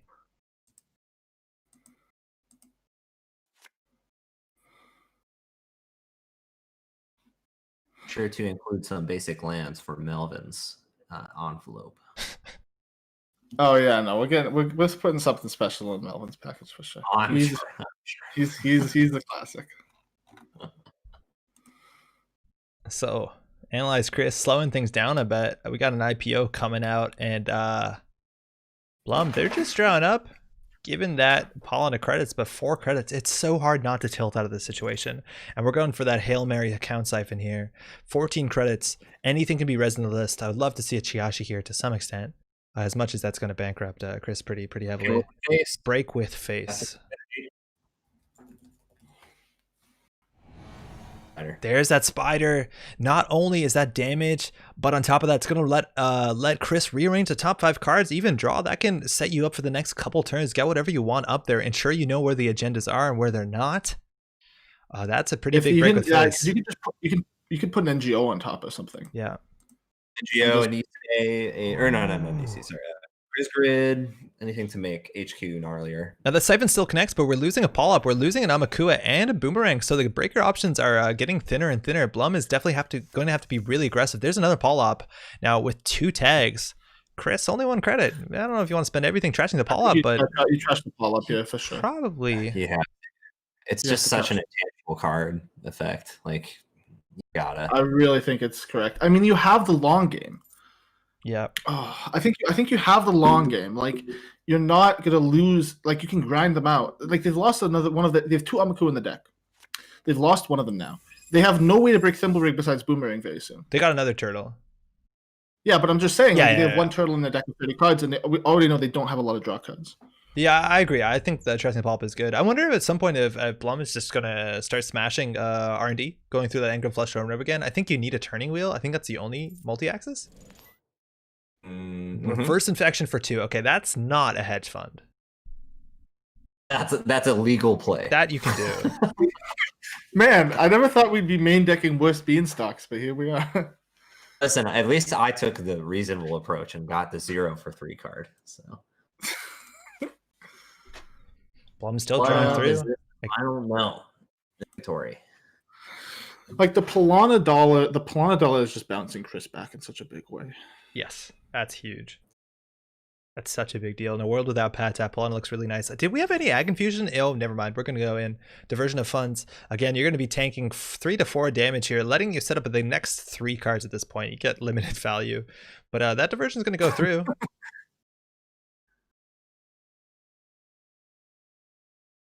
Going through indeed. That's 2 siphons of the 5 in the deck down. Yep. 2 of 5. And this is not the good one. And it's another diversions. We've lost another draw card. Chris down on 2. Blum, they're up on 13. What do we lose off of that? We lost another diversion, a Deuces, and a No One Home, and Rashida just gotta res it. What ice is the Boomerang on? Did it get trashed? It got trashed, yeah. It was on server 2. Yeah, it's stranded. So far 2 Boomerangs stranded, 1 in the bin, 1 on the table with note mark.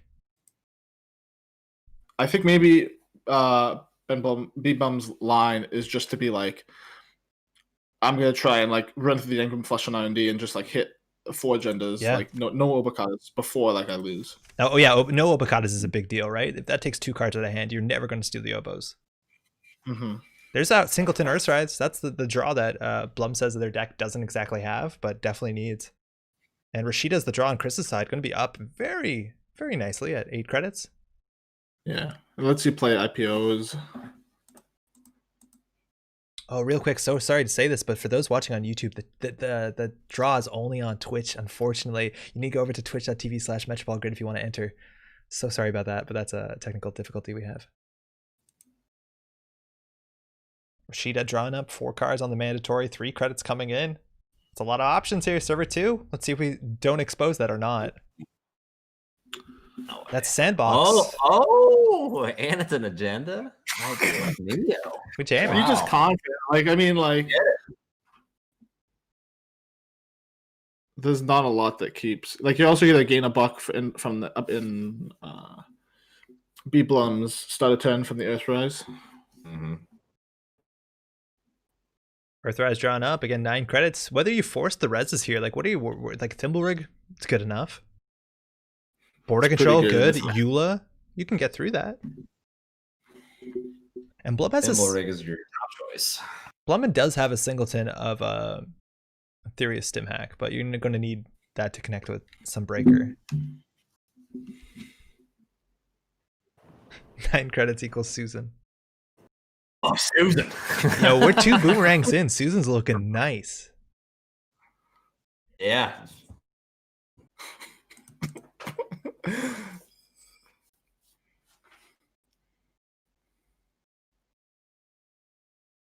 I just love the flex of being like, I'm gonna play my deck in a format that's literally higher powered than the existing standard format, and so I'm gonna slot a Susan. I'm so excited to try and figure out if we can interview Chris why that Susan's in there and what it's done today, because we saw it do work. We really did. But there's so many matchups there's so many matchups. I imagine it's a bit bad. Do we know? I don't know if we can look at the stats after, but did anyone pick David as a restricted card? Is that an option? It's an option for sure, but would imagine no. Blum reading the deck list here again. You could just slam through the engrams if things are looking really bad. Trying to figure out what server 2 could be again. If you can get Chris down to less than 3 credits, this is not going to be scored this turn, but that is a snowballing score of some sorts. It enables a lot of the other ice in the deck. But we're just going to go get that orb of money, the daily cast as well, to follow it. So this agenda looks like it's going to go through. Send it to the score area. There's a Sandbox, a new Nisei agenda. Every time you purge, or first time, a turn, that's 4 credits. This stacks. You got 3 in the deck if you want.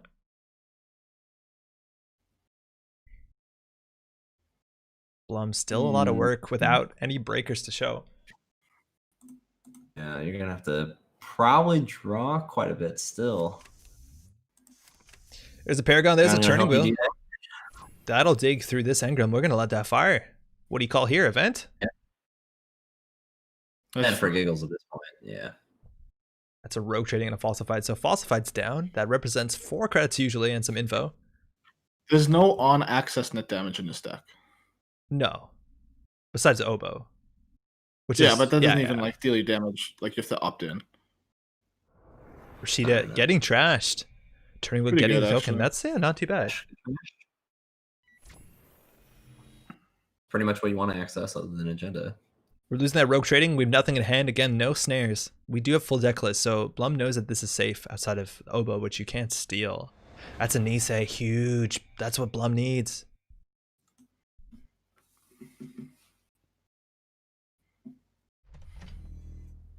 Install. It's a Nisei Mark II.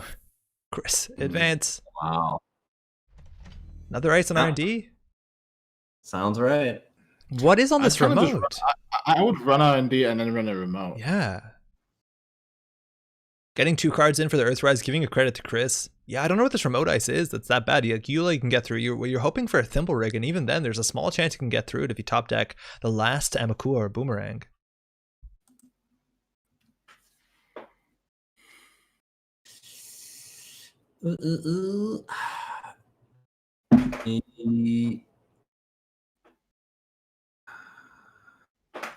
Yeah, they've drawn up so now that they don't just die to a Nazi. Mm-hmm.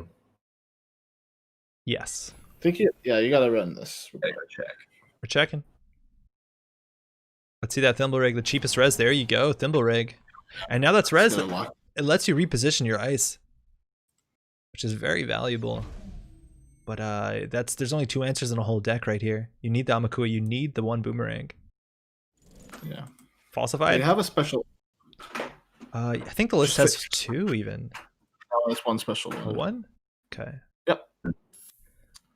That's an Issei. Chris on game point and an end the run ability. That's going to threaten a lot of different things. That makes the last Boomerang not permanent.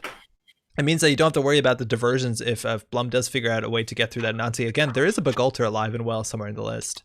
But a list that Blum has even admitted doesn't have enough card draw. Might be hard to get there.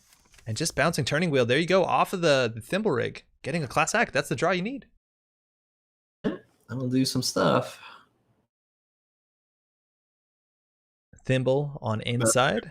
That's perfect. It's probably wants con in an agenda queued up for next turn, or slam it down anyways if it's a 4-2. Hedge Fund, icing up archives. Now, I don't think there's a sneak door on this list. That just makes sure that you can get Amakua counters rolling on the turn you install it. And Chris putting something in server 2. Doesn't have to protect it because the Engram Flesh was revealed on the archives installed. Probably Lacosta just chilling. Server 2. Or Caprice even. Full risk. Yeah, we've seen 3 Rashidas, so what is that? Caprice? Yeah, it's Caprice or Lacosta, right? Lacosta, right? Yeah. Mm-hmm. Could be Cheeky CVS as well, which is a credit res or offshore for Siphon. Oh yeah, for Siphon. Yeah. There's a turtle. And we're just smashing. Okay.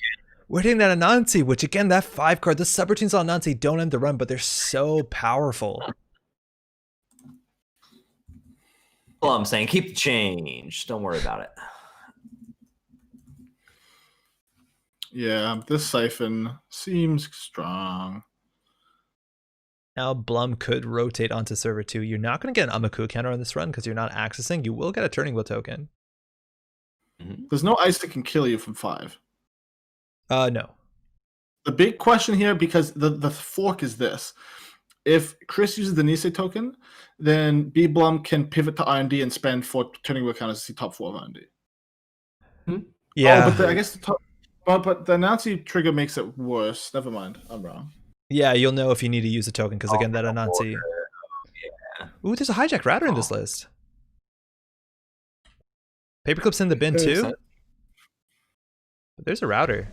And there we're Nisei tokening that, so you're right. You do have that Turning Wheel ability if you want. You can go see the top. Now, again, you can't steal Obakatas, and Obakata is the most likely agenda to hit here. There's 3 still left in the list. 1 Nisei, 2 Cyberdeck Sandbox. And just bouncing again off of R&D, because that Engram Flesh doesn't do anything. We have a lot of tokens here. 7, keeping it cool. Could have a Thimble Rig switch at start of turn. On HQ. Protecting the R&D multi-access, but allowing free counters if they don't ice this up again. Obakata in server 2. A single advance means Lacosta threatens the game here. Double advance looks like Caprice. That's gotta be up. Oh, all the deuces out of play? No, so B Blum could draw deuces and then run the remote, but they'd have to be able to break the ice as well. Yeah, that seems like quite a bit. Yeah, I don't know if this is possible. I think the best that... Yeah, you can like top deck a Bagulter and then like jam R&D and hope you don't hit Obakatas. Plum saying I should have clicked to draw last turn. Yeah, it seems definitely important. Especially with the class act value. You want to get that once a turn if you can.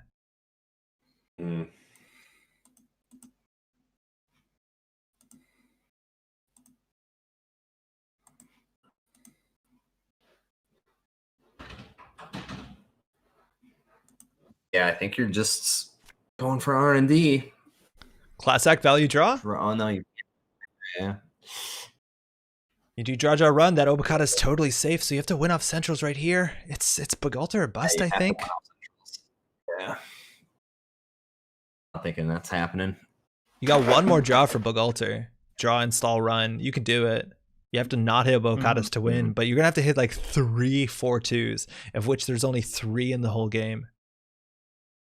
Oh, they get a boomerang. Wait, Not hot. does boomerang draw? No, they're click short. Oh, it's not Geist. Yeah, it's not Geist. I know we saw that all. It's not Geist.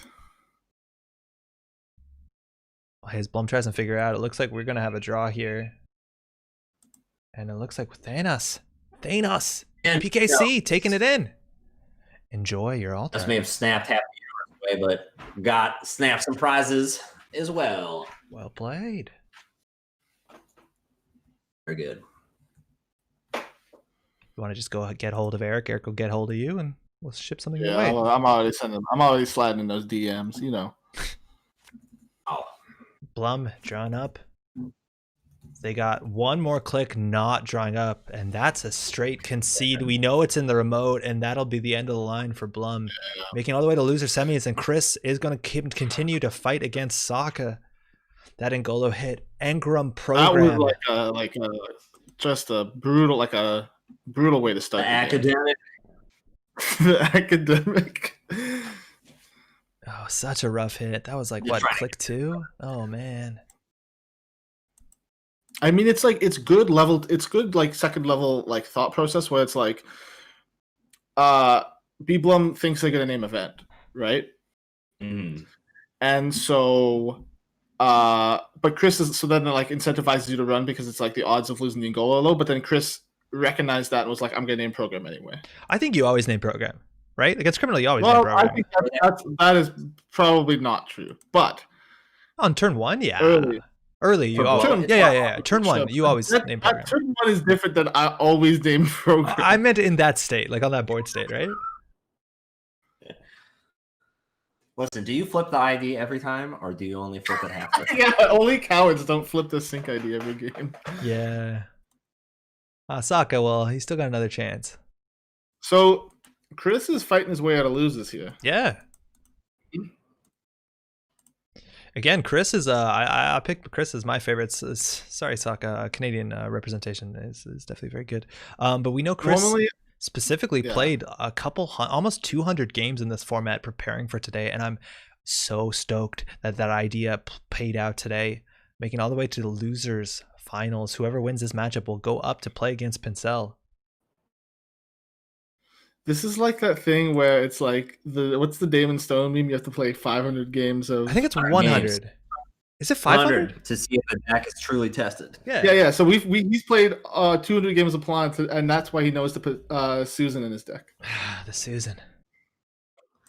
But is it an inverse problem? If you do 100, that gets you in the good state. You do another 100, that gets you in the bad state. Susan was actually a mistake. Maybe. I don't know. Who knows? Oh, definitely great finish there, Blum. But we have our losers finals coming up. Sokka 2-3-4 versus Analyze Chris. Again, if you're just tuning in, what a time to tune in. This is the losers finals. We've been here all day streaming the Hemophilia charity tournament. If you want to get more information on what's going on in Twitch chat, if you want to type in !donate, we're looking for donations for the Manitoba chapter of the Canadian Hemophilia Society. This is an event that Eric has been hosting, and I'm very lucky to be able to run on my channel. Eric, do you want to talk a bit about this event for a second? Yeah, so basically the Manitoba chapter of the Canadian Hemophilia Society is a nonprofit charity that provides services to members with affected bleeding disorders in Manitoba, which is the province where I live in Canada. So I myself, I am a type A severe hemophiliac. I'm missing a protein in my blood, and so my blood has trouble clotting, and it leads to like internal bleeding or like long-term joint damage. And so, like at least for me personally, the Hemophilia Society in Manitoba has provided advocacy work, helped me organize appointments. I went to summer camp and family camp so I could meet other hemophiliacs, and they gave me education sessions and education materials. And so we're raising money for this charity. It's a cause that's really close to my heart. And yeah, we've raised. I don't have the latest numbers, but last time I checked, we raised $3,700. We're hoping to crack 4,000 by the end of the stream, so we just need a bit more of a push to get over the edge. If you use !donate in chat, you'll get sent to a link on a page. It'll be this page on stream. You minimum donation of $10. You can get the Clot Altar. You'll get mailed a playset of the Clot Altar from Cat Kiss Roshan. It's original. It's going to be exclusive to this event. And so, yeah, that's basically it. I mean, it's a really, especially the Hemophilia Society of Manitoba had to cancel 2 fundraising events due to COVID this year. So the money is deeply appreciated in these trying times. Thank you. Oh, thank you, Eric. And so donate. Donating is sick. If you want to be sick and cool, donate. Yeah. If you don't want to. Okay. Heck yeah. So that's what we're about today. It's this has been something like Eric has been planning for months. I remember he reached out to me in the summer to try and figure out how this works out. So super excited that this has finally come together. There's so many people that are there putting together a lot of work here. You hear us on comms. There's people that have commented earlier today, and there's a lot of people behind the scenes running the tournament. I think we need to shout out Sanjay and Internet. Yeah. They've been absolutely Sanjay and Internet. These guys are champs. Yeah. They've been helping run the Cobra.ai, data entry. They've been doing the timers in the Discord. They've been doing an incredible amount of work on that end. I mean, Andre's being very humble here, but the reality is we wouldn't be having this stream if it wasn't for Andre. This guy's been a champ. I've been working with him a lot over the last few days. He's been doing a lot of work. He's been streaming all day. We've been streaming for 10 and a half hours now, nonstop. And we're very lucky to have some extremely talented commentators on to bring this content to you. Andrew Cortez is on the stream right now, but earlier this morning we had Clusterfox and Talasin, who were both incredible to have on stream. So really, it's been a community effort. And the last thing I would say is we wouldn't have raised all this money if it wasn't for the Netrunner community. I think we're very lucky to have a community that is this kind and giving and loving. And so, I mean, at the end of the day, events like this don't happen without people like you. So you should all be proud of yourselves as well. Oh, cheers. Well done, everyone. It's a fantastic community. I'm really, really, really happy to be part of it. Mm-hmm. Best. The end. So we're looking on. They have 3 minutes between the rounds. It looks like Losers Finals is just about to start. If we want to jump into it on JNet. Again, this is Losers Finals. Whoever wins this will be going on against Pincel. In the finals, we have a Synkless. We've seen Sokka play this 3 times so far in the double elimination, and this is a Val deck that has some spicy includes in it. I think we're looking at a single APOC, which I don't think matters too much, but probably isn't the hardest to get off in this matchup, barring sticking a Data Raven tag. What is Val's? Is there any tag tech? What do we got? I think we hit. I'm remembering the list correctly. I think we don't have any tag tech. So I don't think we've actually seen a lot of Chris playing on stream, at least on the runner side. Can we talk about a Canadianism? Yeah, what's up? This is Canadian culture corner. When you say you got to go to use the toilet, Andrew, do you say bathroom or washroom? I personally say washroom. Andrew, what about you? A bathroom, 100%. Wow, that's interesting. Allegedly, the washroom is supposed to be a Canadianism. I say washroom personally, but I have wonder if that's a never said washroom inherited. Interesting. It's because you're from Quebec. It's different. Yo, I grew up in Ontario, man. Your name's Andre, so that's not even a French name. It's Slovenian. Oh well. Wow. I'm not good at. I never said I was good at geography. Yeah, that's fine. That's fine. Where's Idaho? We're off. Zero triggering the I've had worse from hand. We got a lot of card draw. Again, 50 cards for Val to go through in a bad publicity. Sokka's had some pretty good defensive starts, but if we want to talk about Sokka's game plan, it's it's kind of simple, right? We have as a restricted card Breaking News, which is a 2-1 agenda. If you score it, the runner gets 2 tags for that turn. So if you can score that and have 2 clicks left, you can hit them with a boom, which is 7 meat damages. That doesn't care about how many I've had worses you're scoring away in your hand. That rocket will kill an Anarch. So it's all about making sure that 2-1 can't stay on the table while still keeping your credit level up. Because if you run, Sokka can throw the economic warfares at you, hit you with a hard-hitting news, and these sync tags are extra sticky, even 50% more sticky. That's a new and improved blend. The ID also has a flip side. I've heard. But the most important thing here is if you look at Chris's deck, he is on 1 Citadel as his only piece of tag tech. He has no way to increase his hand size out on his turn, like increase the cards in his hand on his turn. He really, in my opinion, needs to see an early bravado here, or an early liberated account. You have a full break. I gotta say, Chris's start has actually been pretty sick. You have a full breaker suite, 0 draw, Ice Forever, good for all of that. This is looking pretty nice. Now this is a data Raven. This is a huge gamble, right? Like we're stimacking this, hoping it's not an NGO front. If it's an NGO front, economic warfare, my God, into the worst of it. 3 credits for Chris, 16 for Sokka. On top of that, that inject, that is our throwback card, did show an APOC, and I think even that stimac. So this might actually be in a pretty baited run. APOC getting trashed to the brain damage. A single economic warfare into consulting hard hitting news or straight hard hitting news. That's it. You don't even need the economic warfare. That is going to be a problem for Chris fast. Yeah, I think we have to. We're going to tag me very early. I'm scrolling up. Been decided. Yeah, we have a turning wheel in Chris's hand. I think that's all we know here. But Sokka just needs to find one of the, I think, 5 cards to throw the book. But that's such a high variance play. Like if that is the breaking news, you lose. If it's not, oh, he stim hacked it. You probably still lose if it's an NGO front. Oh, do they got it? They have it. They have it. There's a high. Hard hitting news, trace 4, a bit of a boost. You want to push that up to 6, and that's 4 tags. That's a whole turn, and clearing the tags with the gamble. Oh, we got a game. Okay, you gotta. Okay, so you know where I'm gonna go with this, right? Like what we do here at this point. I've heard it before. Okay, so is this? Okay, hear me out. The 4-letter F word. Yeah. The 4-letter F. Yeah. So you want to flip the chip at this point, because then you can trash that, guys. You trash that ice cream. We're doing it. Yeah, boy. Let's go. Now is the time. Give him the flip. That's some good. That's good art on the back. It's a shame they we only get to see that once a year. If we're lucky, if we're good. How can you deal with these powerful moves? Oh man! I think. By the way, I think Snap. By the way, you should be rebirthing in the Edkin.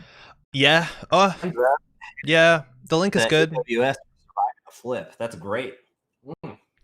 You survived the flip. Server survived. That massive flip. Very good. So that's an inject. Coming off of an inject, we see that rebirth in hand, which is exactly one of card you're looking for here. Val's ability doesn't really make sense past click 1 even. That's a stretch. So we can rebirth into a lot of Anarch options. Can we also talk, by the way, how about it's turn 5 and Chris has drawn 25 cards? Yeah, that's without paying Hyper. That's insane. Did we hit an IFAD worse off of yeah, we hit IFAD worse in the first turn. Okay. Okay, so single tag is pretty safe. We know that's just all about that boom. So 2 tags is the threshold for boom, but now Chris still needs to get the credits up. Like we see the rebirth. So Sokka could consider like worrying about Omar, icing up archives if they really want to, but they also could keep pushing out here. There's no apocalypse threat. If you push out a Bologna or Explodapalooza, like I don't know if Sokka scores out in any of the games that Sokka plays, but we flipped it back. We got 2 flips in 1 game. Wow. That's powerful stuff. That's a 360. It's a 360. I think you need to play this rebirth before you zero here. If you zero the you want to be Ed Kim, I think in this matchup 100%. Yeah, so Kim, you're going to hit the consulting, you're going to hit the warfares, the hard-hitting news, the booms. Yeah, I guess you can save a credit. That's definitely pretty good. The link, too, also goes kind of far against this ice suite. Yeah. There you go. Yeah. Let's see what the call is. Omar, I think we got to be Ed Kim here. Okay, Quetzal does work with a bit of the ice suite, but I'm saying Kim. There's just options here. M for the trash, Quetzal for the skateboard trick, Omar if you're truly an old man just sitting in retirement trying to Chris is the oldest snare bear. The academic, let's see. The academic. Ooh, a huge choice here. Let us flip together.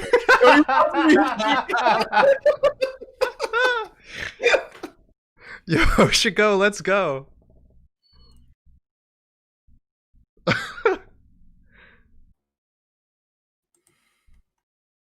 Oh man. This is. I didn't think that we were going to have the big decision, but that makes sense. There's lots of fun choices. Hashiko is not terrible. I still think Ed Kim's the right call, but Hashiko is not like out in the wilderness. No, Hashiko's fine. I think Kim, like Kim, you can go tag me and have a chance. Yeah, that's what I'm saying. That There's no sounds, that sounds good. Because the problem with going tag me as Anarch is you have no way to deal with the consulting visits. No. Just one check. Do we have a Stargate check in the Val list? We have one Stargate. Okay. And checking the heap real quick. Not shown up yet. Okay, so we still have all our breakers. We're down one stim hack. Mining accidents might not matter if we're going to tag me. Omar coming. It's Omar. No. Okay. I'm surprised with Omar. I think you got a 0 here and drop a tag. Why do you want to drop the tag? But Omar doesn't have Link. Oh, you only have so much Ice Light Cabo. Sure.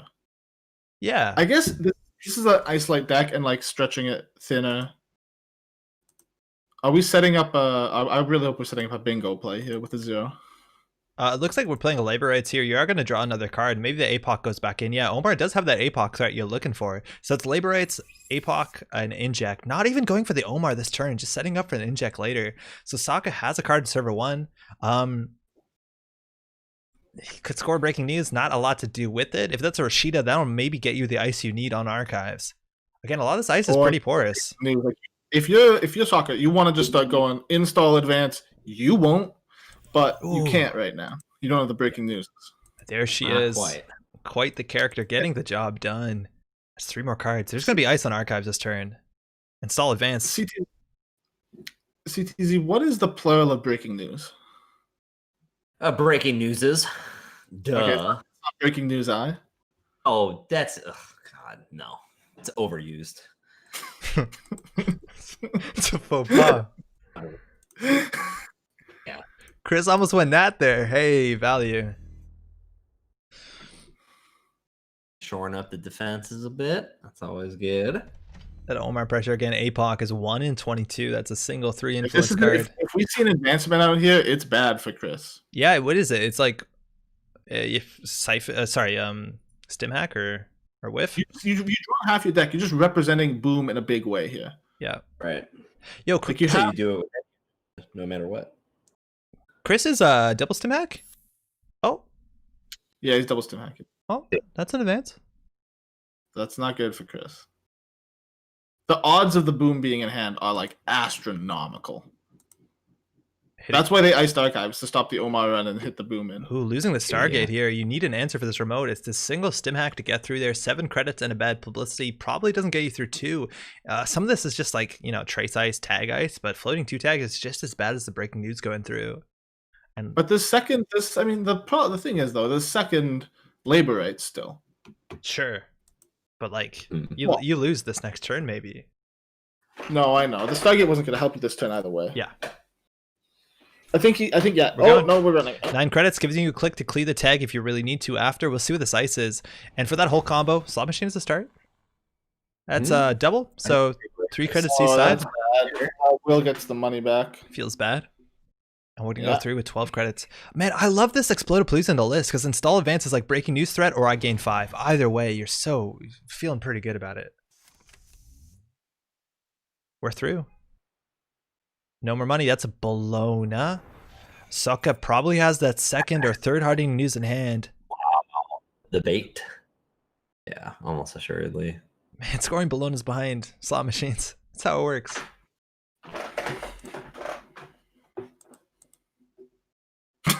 Yeah, that's tough. This is the breaking news, the danger of breaking news, right? Yeah.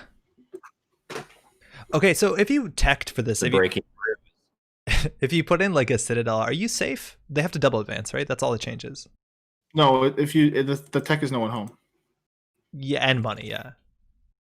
Well, sure, but like if your deck isn't making money, what are you doing? Just losing? Yeah, I think so. There's a hard hitting news. No boost on the trace work and consulting that. That's a second that's a first consult. So we're looking at 2 booms, a single consult to close the game, and Chris is going to go straight tag me here. 4 tags. Gonna have to go for some single accesses. Omar, not a real threat. bravado. D. Single axis here. You need to hit the boom if anything, but Chris going now into HQ. 6 credits is all you need for consulting into boom. This looks like it's probably at Sokka. Do you have either of those cards? There, you just have boom in hand. Wow. Good game. EG.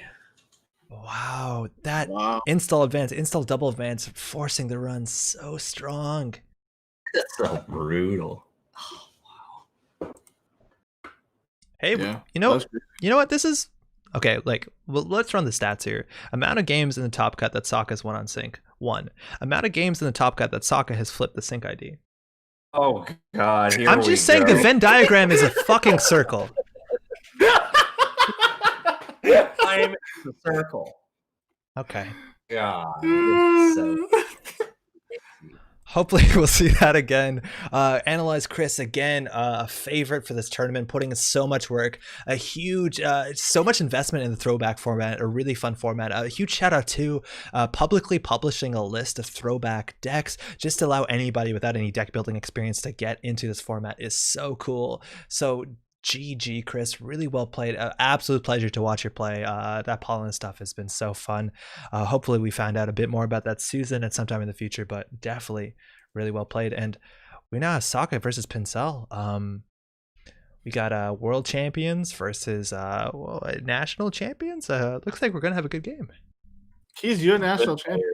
Yeah. I don't know why you say that like you don't know. He's your national champion. Yeah, Canadian national champion. Let's go. Yeah. So welcome to our finals. Again, this is double elimination. Pincel has not lost a game. So if Sokka's going to take this, they're going to have to win 2 games in a row. The matchup, that's a choice now at the top with Pincel, or is it random? I think it's still random, the first game. Yeah. You know what's like my takeaway from watching Pincel this tournament? What's that? I play Pincel a lot, like casually, right? Because we do playtesting together and we like friends and we play each other in games, and like we win and lose a lot against each other, right? Mm-hmm. And so like you just kind of like forget that Pincel is an absolute goddamn monster when it comes to Netrunner. Like he's so good. I just forgot how insane this guy is at playing Netrunner. Potent. Yeah. Like he's so good. He's like he takes the right line every time. Yeah, this is like yeah. We've seen that name. You see it everywhere. Anytime there's a top cut, top 8, top 16, Pincel is in there. And you know what? There's so many people that have to play against Pincel. Oh, that's rough. But hopefully Sokka can pull it in here. Be very happy to see that. The thing about Pincel too, like for me, he has a reputation for being good at playing Ace and being good at playing Geist. And in this tournament, he's demonstrated it every single time. He's just so good at those decks. Yeah. Sokka's okay. Sokka's quite good too. I think the problem for Sokka is going to be that he might be able to win versus the Asa, but I think we're going to find out that when we run the Geist sync matchup again, that Geist is really favored versus that sync deck. Yeah, we saw that matchup just a couple rounds ago, and it was looking pretty poorly for a while on Sokka's side of the board. And we got to that like really desperate play to your outs, which was getting really, really narrow, but technically still possible. Now, Pincel, as you said, always nails the right line. We almost never see a falter or an error from Pincel. But I think there's an early game that Sokka is actually pretty okay, as long as Pincel I think has the mulligan early. Quite good. Yeah. Oh no, for sure. I think there's no doubt. He's just one of the best players in the world. Like let's be realistic here. Like both Sokka and Pincel are like easily world class, at the top of the skill curve players. I just think in terms of that specific matchup, right? Geist can get big money, can draw a lot of cards, hard to boom. Versus Sokka, like you have to go for that really early rush, I think, right? Like you need that you need the early bravado. Pincel needs the early bravado, the gamble, to be able to interact and keep those credit levels up before you get buried between economic warfare and the hard hitting news. The problem is it's like, so for Sokka, he needs like kind of the nuts opening of the perfect amount of money plus breaking news plus boom. Mm-hmm. But like the guy, like Pincel has like 3 or 4 different ways to like weasel his way out of it. Yeah, like worst case scenario, right? Install Sports Hopper, go, right? Like Yeah, Can't get exactly. boomed. That's you have sports hopper, you have just like boomerangs, you got like so many ways, like just even installing 2 spy cams. Yeah. And I think it's a bigger deal. It's less about the boom, but more about the hardening news and sticking it for long enough. And clearing the tags is going to be a problem. We saw Geist. Once those hardening news tags land, they can't do anything. Okay, and let me talk about that flip. If that flip trashes all the tech traders, that's like a lot of value. Decent amount of value. I'll move my stance up to no value to decent. We got this is fucking meme city. We got the Jinteki soothsayer over here and the flip master. It's just a lot of value. What can we say? I don't know, sometimes you just gotta look into the future and then you know exactly what's going on. Yeah. That's true. Yo, Chris is joining in chat. Yo, well played, Chris. Absolute pleasure to watch you. And those were fantastic games.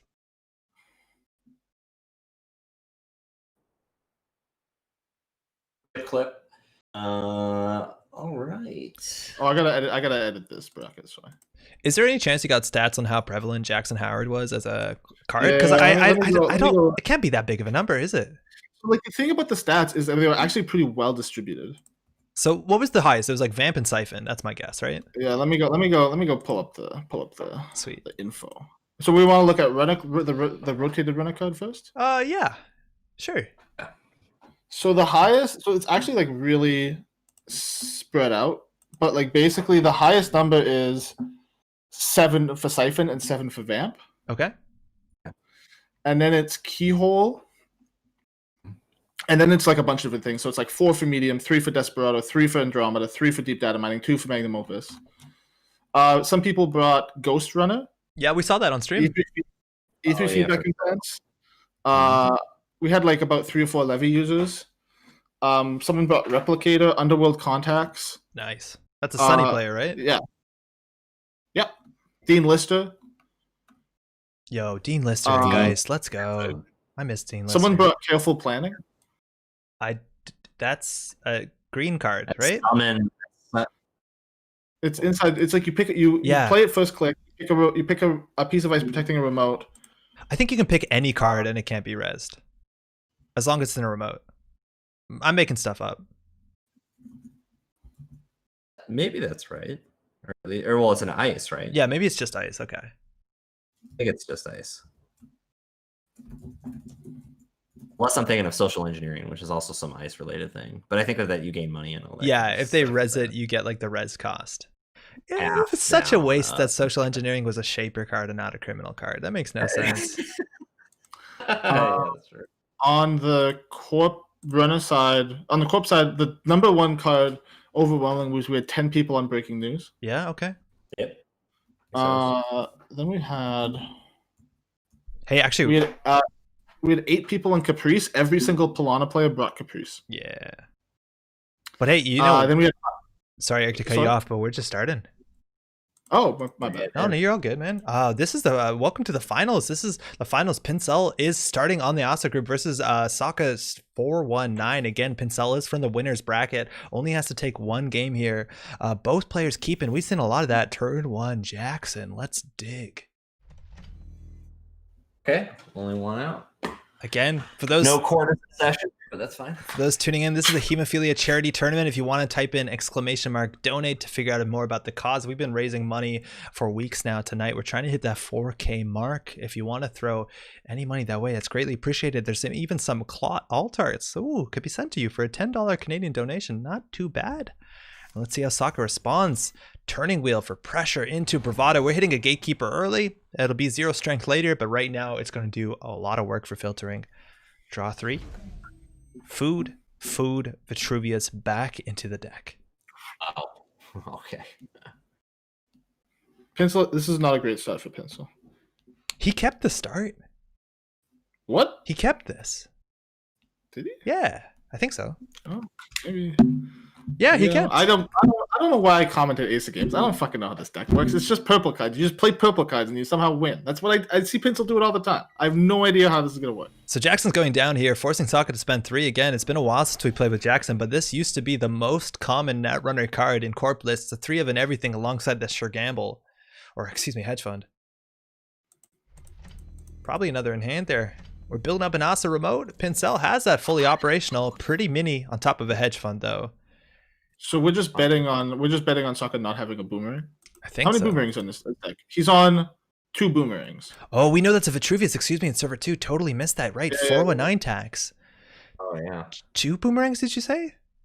2 boomerangs. Inside job count? And we have no inside jobs. So we're running Hagen here. We're looking for that 2 boomerangs, a paperclip. You'll need extra credits, but that Vitruvius, that's a desperate Vitruvius. If Pincel scores that to go down to 2 credits on like turn 4, that's points, but it's not good for board state. One of the things crazy about this 4-9 deck is that it's on 3 siphons and no doofs.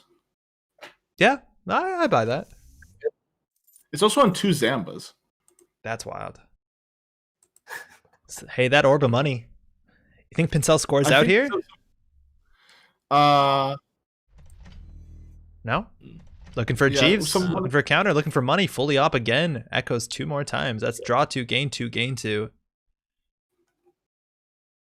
That's the Asa special. Yeah. Sokka's money orb. Again, R&D wide open. We know what you need to do to get through the Hagen. And there's the Amakua. You're going to need a lot of strength, but an account siphon. That's going to land. It's not Pincel's money. It's our money. 10 credits to Sokka, clearing the tags, putting Pincel on 2, so even if you want to score out, you can't this turn. We need to pay attention to what the exposes are revealing. So last turn, we prevented the expose on the cards in server 3, so no idea what those are. But that's 1 siphon down, only 1 card in Sokka's grip. I'd like to just interrupt with a last raffle of the day. Oh, what do we got? Ooh. So this is a special prize. The winner of this grand finals will receive a playset, like one of each of the lasered IDs, so like the Pilana, the Argus. In addition, they'll also receive a special lasered game net. However, we'll also be giving away one of those special lasered game nets done by Yakuza in this raffle. So if you comment within 15 minutes of the raffle ending, you'll get a laser ID. That is an amazing raffle prize. Yo, hit up in Twitch chat. Again, if you're watching on YouTube, you want to just show up for Twitch chat, twitch.tv/MetropolitanGrid, say something, and you're in. We got Say something like exclamation point donate. Exclamation point donate. Again, you have 14 minutes 30, and we're still off here. New server that Amakua is taking up. Now the exposes on the 419 ability are much more relevant. That's the third and final fully off. Fully off. Wow. So do you think Pincel maybe kept the hand just because it had like 2 fully ups in it? I think that's really good account siphon protection or like bounce back, right? Sure. Recovery is high. Fairchild 3. It's a Fairchild 3. Turtle's up at 3. Again, Turtle at 5 means you're going to get through the Hagen. So in theory, Sokka can run R&D, take that Vitru. Mm-hmm.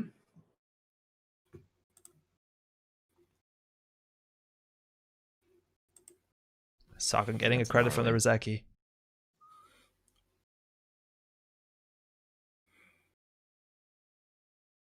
Figuring out what to do here again. There's no hidden information on what's in server 2. Did we figure out what server 4 is? I think we're at the point we're starting to pay to deny that Amakua. Now this list is on Cyberdeck Sandbox if I'm not mistaken, and probably a Cyberdeck virus suite. So the Amakua is a bit liability if server 4 is that virus suite. It looks like they're going to go after the Vitruvius in server 2. Is there a virus suite in the list? Like could server 4 be a blowout where you end up trashing the Amakua? Let me look. 1 second. Oh, wow. Pincel's deck is on no Cyberdeck virus suites. Shit. Guessing agenda on server 2, that'll get you 4 credits and that last Amakua counter. So we're coming through here. Now it doesn't look like there's a virus suite to surprise us. That's going to be 2 credits for Vitruvius. This turning wheel is going to be a problem for Pincel in the long run, in a big way. Yeah, a really big problem.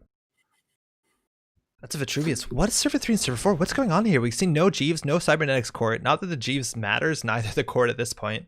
But Pincel valuing the credits off of the fully ops more than the cards. If this is a Jeeves into scoring a Cyberdeck, the cyber one. Yeah. It's going to be a big blow, but that's like a very precise combination of cards. I mean, Sokka could have ran the remotes, but I think at this point you're just respecting that this is a slow start. And like you don't play around the fact that like this could be okay. This is a Jeeves, so all the remotes can now be run for free. Okay, this Biotic. It's a sandbox. It's a sandbox. We did it from hand. Oh, disgusting. Just on the table, Sokka is only risking a gatekeeper on server 3, but such a huge change. 4 credits from Pincel, let alone with that Jeeve sticks. You can always purge, double install. That Amaku is a liability. You can't rely on that. And Sokka's going to have to find real breakers, and that's pretty difficult. Can we talk about how that's an insane line, by the way? Of like such a the corp just install the Jeeves and fast defense. Like, what? Yoy. Yeah, install G's by fast, man. That's so disgusting. I've never seen anyone do that. Yeah, that's some long-term math. Dear Lord. Oh my god. Again, Sokka getting 2 cards with the Earthrise. Filter draw with the Class Act as well. Has the turning wheel. You can build up those counters, but again, if you leave that Jeeves, Pincel could do purge, double install if they really want to. We know that there's a Fairchild outside of HQ, so diversions are a bit account siphons are a bit harder unless you click through it. There's 3 dirty laundries in the list, and I think you really want to see. Yeah, you really want to see a dirty laundry ID here. There you go. Do you turning wheel? No. No, I don't think you want to save them potentially to sweep HQ later. Right. This is a non-Lakshmi list, so if you draw a lot and they stay in HQ, they're not that safe. And there's that second money orb. The orb beckons. Pincel. Double orb is quite good here. Pincel finding even more money. We're 3 folly ops in, 2 hedge funds, a VLC, a vial level clearance, server 4. I'm not sure we know what it is. You could pop off a bit with the Jackson Howard. Ice and R&D, preventing an austerity policy. That's another win con. Now Sokka's gonna have to deal with that. It protects the Fairchild 3 on HQ. You can no longer click through it.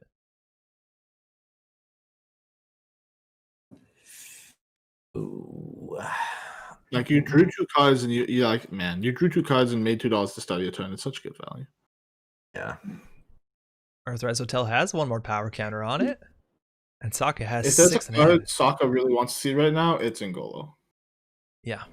This deck isn't on Ngolo. Where's all the influence in this deck?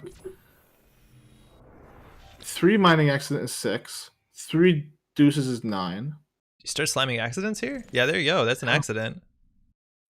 So it's either 5 credits to Pincel, and Pincel's paid a lot of their fully operational, so the money's going to be a bit tighter here. That could be a bad publicity. I don't know how well 419 is going to translate that into trashing things. If you can get into the server, that's a bigger issue than the money itself. And Big Amakua is kind of difficult in this matchup. Like, that's the biggest issue. You hit a hog in here at 5 strength, you're done. It takes out the Amakua with it. You're back to pretty early board state. I'm surprised Pincel paid 5 into the mining accident considering the Rizeki's on the table. But I guess he's anticipating, oh, the Zamba has hit the table. Oh, Okay. baby. There's the sandbox. Purge with the austerity. With Jeeves, such good value. Purge, gain 4. Austerity, have a fewer click. Man, Zamba. Wild. I don't have You to know. expect it. I mean, it does get you the Riziki memory, which is nice. I think the point behind the Zamba is to get the Rizeki memory, and it's $1 more expensive than Paragon. Paragon's really good, though. I mean, Paragon's busted, but Deuces is good here. You get to scout. Probably want to be scouting the MCA ice. Yep, drafter in front of the MCA. You want to get that to 3 strength. Pretty easy now. Run archives, run, take down the MCA before Pincel scores from hand. I think that has to be it, especially with the Jeeves out. Yeah, because you're credit perfect for it. This is also get more money. Deuce. Yeah, no, this is exactly what you have to do here. And this is Pincel forcing Sokka into these plays. Of course, MCA austerity policy has a huge target on its back, an effect on the game regardless of what's happening. And that's coming down for 3 credits. Normally, I would feel like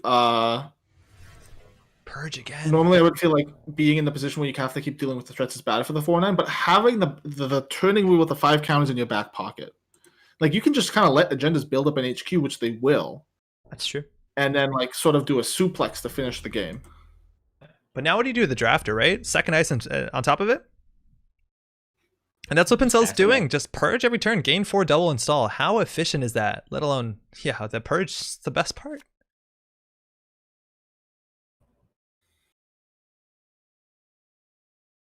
Class act. Awesome. That. Drawing 2. Nice. We're looking at 2 boomerang, right? Yeah. The dirty laundries are really good here. Checking archives. Again, this laundry is never going to be poisoned by a Cyberdex Fire Suite. That's another orb. So server 4 could represent a 3-2 or 4-2. Ooh. Is this Cyberdex? That's another Cyberdex. Yeah. Purge gain 8. It's like the crazy thing about this game is I was looking at this game, I was like, man, Pinsel seems really down. And then he always manages to like like find the winning line. Oh no. Like he's so good. Double ice. Value purging. Purge gain 8. Like he's purged every turn for 3 turns in a row now and is still building board state. Yep. Yep. Also will do that.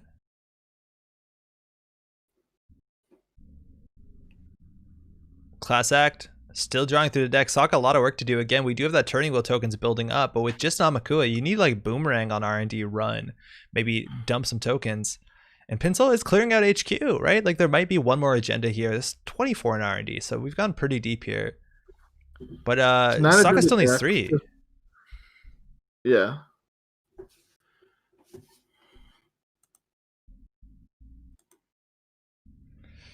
So, how many biotics do you need to Jeeves out of 5-3? It needs to be pre-installed. I think you need 2. No, you just need 2 biotics to do a 5-3. Oh. Oh, wait, no, that's not true. Data dealer getting thrown out. That's some good old Limes tech. Yeah, I like this mostly because Will like went on the Shadownet and complained about how Game Change is busted, and then like I respect that they decided to play a single data dealer. There you go. What a turn. Double install in server 4. Representing, in theory, Biotic Jeeves into a Global Food Initiative for the win. Gaining 8 before that. Sokka. No. This wasn't just I'm gonna double install in server 4. This is I'm gonna purge virus counters, make $8 and double install. It's so wild. Sokka now needs to bring some sort of pressure to this remote. Again, Biotic into food is pretty expensive. That's still 9 credits, so if Pinsel has to spend more than 6 here. Again, Boomerang's only 2 of. Usually you see 3 of those in a list. On top of that, some Leelas are running things like Inside Job, but this 419 is going to have to play a bit honest with breakers. Andrew, you're good? It looks like Andrew is disconnected from us. I think so. Sokka giving... I got disconnected. Yeah, that was more good. Hey, welcome back. There you go.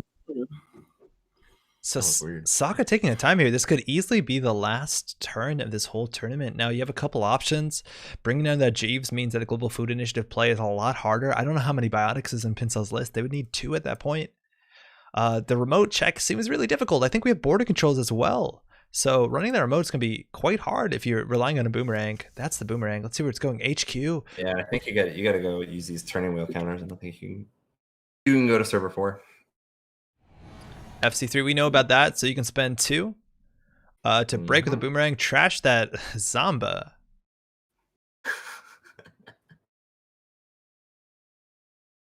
We're firing all here.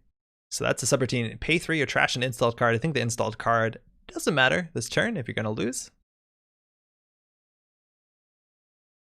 We pay 3? Pay 3. Yep.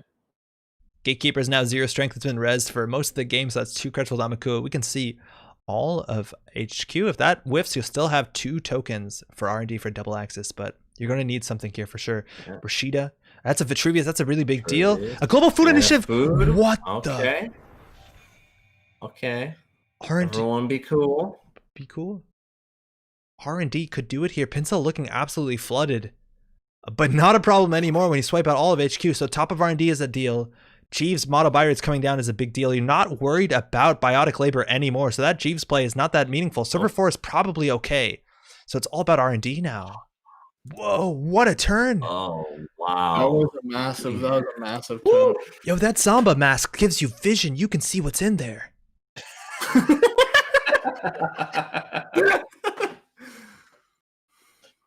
God, those goggles. What? Wouldn't it be sick if like Pinsel like mandatory draws a biotic and scores at a 3-5? Oh, it'd be disgusting. Top deck and wreck.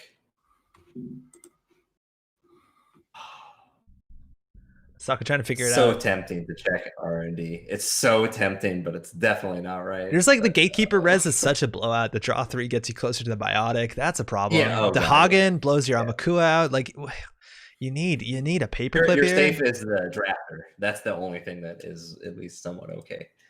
No, but that gives him the biotic. At least he won't have the money. But yeah, I guess it's. Oh, you're right. Yeah. Like I think you want to hit a border control if anything. Like you could run archives, hope it's a border control, run it, but then they've just popped the BC. But then they need a win. Yeah.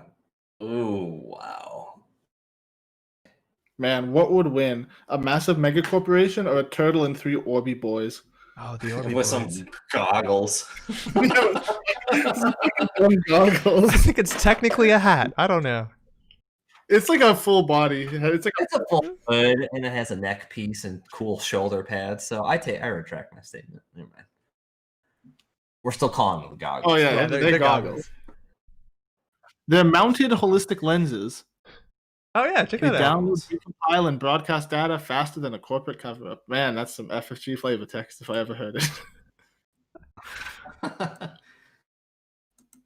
What's that famous flavor text? This is the net, we're the police. Oh yeah, that's Net Police, isn't it? Yeah. Oh man, Sokka drawing up with the class act. That's a double draw. You get one, no one home.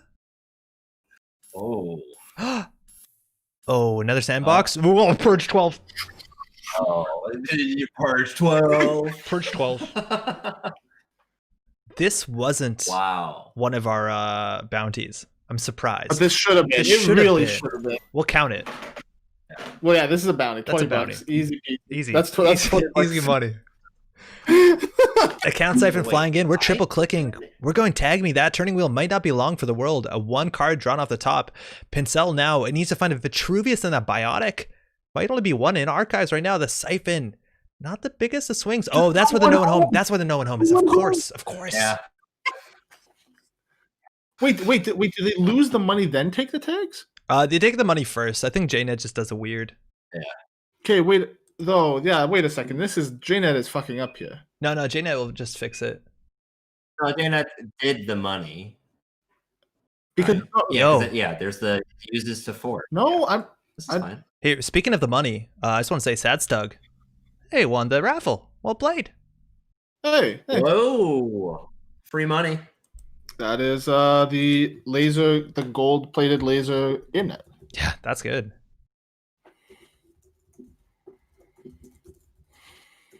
Okay. This might have been a bad play. No one home should not proc first here. Like I'm not losing my mind, right? No, this Correct. came up before. shouldn't. It shouldn't. You get the money and you get money and then you get tagged. So that's a big problem. Like pencil should be at 12 and shock should be at 19 for this trace. I think we've seen this before on the stream where it looks bad now, and then a second later it looks okay. Again, that doesn't sound very scientific, but I've seen this look like it's going bad and then resolve correctly. Maybe the players did something cool to jump that. It's weird because it does look like JNet is doing it right because it says the sentence to force the corp to lose 5 and gain 10, which would indicate that the money exchange happened. But I guess Well, I think the predatory- problem is account siphon. They're reading the whole account siphon as a batch effect. Suckers react to the batch effect, and then that no one home is happening before they lose the money. Oh, I got you. Okay, Yeah, that's weird. that's weird.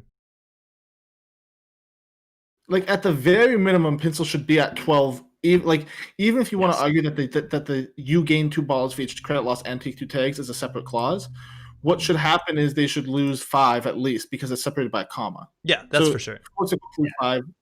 Then we trace 12 into 9. Then you gain $10. This is reading like account siphon 2.0. Good Lord. 2.3. Wasn't Joe's champ card supposed to be account siphon 3.0? 2.0. Yeah, that was the whole Inti counter.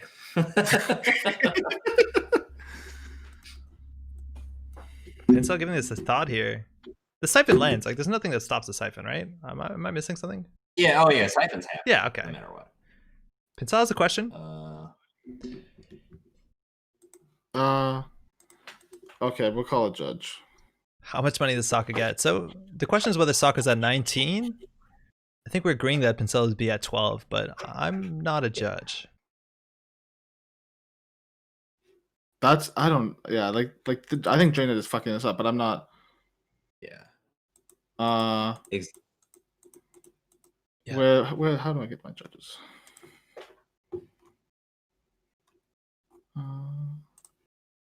We have internet in here. Yeah. Oh, is he in the game? Yeah, they're spectating. I believe that's correct. The siphon resolves one step at a time, but I can double check. So it looks I like think, yeah, this implementation is not correct.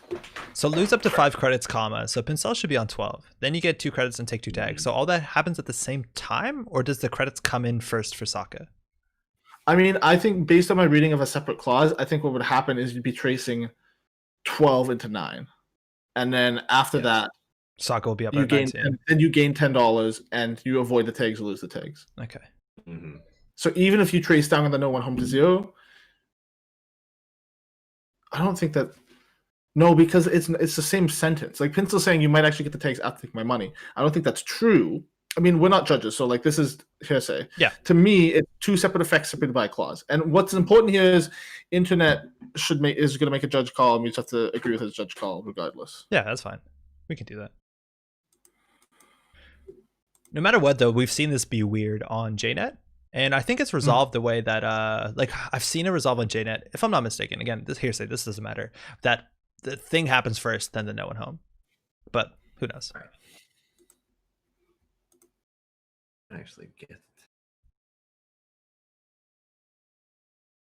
academic strikes again. 1.2.18. Beep beep beep beep beep beep beep beep beep beep beep. Yes. Credits cannot. Okay, so that's what Analyze Chris is quoting from the FAQ. The credits gained from account siphon cannot be used to pay for abilities that avoid the tags. That's a pretty clear sentence. Yes.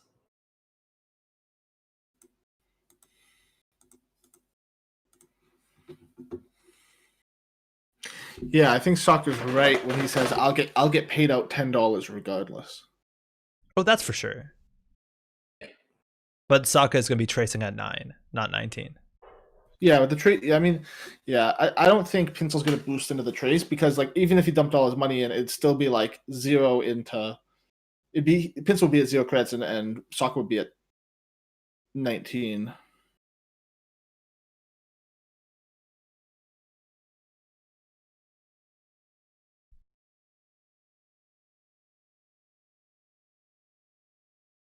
Yeah, Swifty's saying in the chat, could you use the credits from account siphon to do New Angeles City Hall tags? I don't think so. Yeah, for sure. You could? Well, why not? Well, that goofs with this ruling because the ruling that we just read says you can't. That goofs with the proper English up here.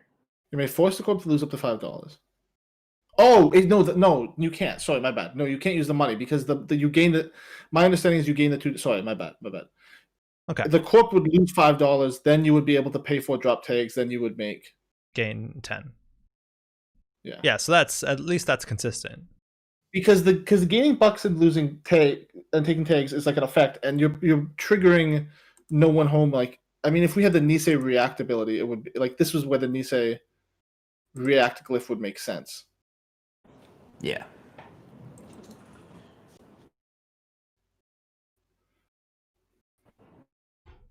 Did anybody splash New Angeles City Hall? I can check. It has to be 1 or less, just since we got all the way to the singleton cards. Yeah, I don't think you do. That's not really a fun card, is it? Play Jez? Well, I mean, it's not about the fun with that card. That card is serving a very specific purpose. I mean, not losing is fun. Yeah, that's true. Sometimes. Yeah, I've heard that. Sometimes. I've negotiated that up to sometimes. I've just lost that much in my life. So we're just waiting for this ruling. We'll be there in a second. Again, like, okay, look, we've lost a lot of momentum here. Let's say that. But that turn was wild. Yeah. Still a very wild turn. There's 3 agendas left in play. Next person to score an agenda wins the game.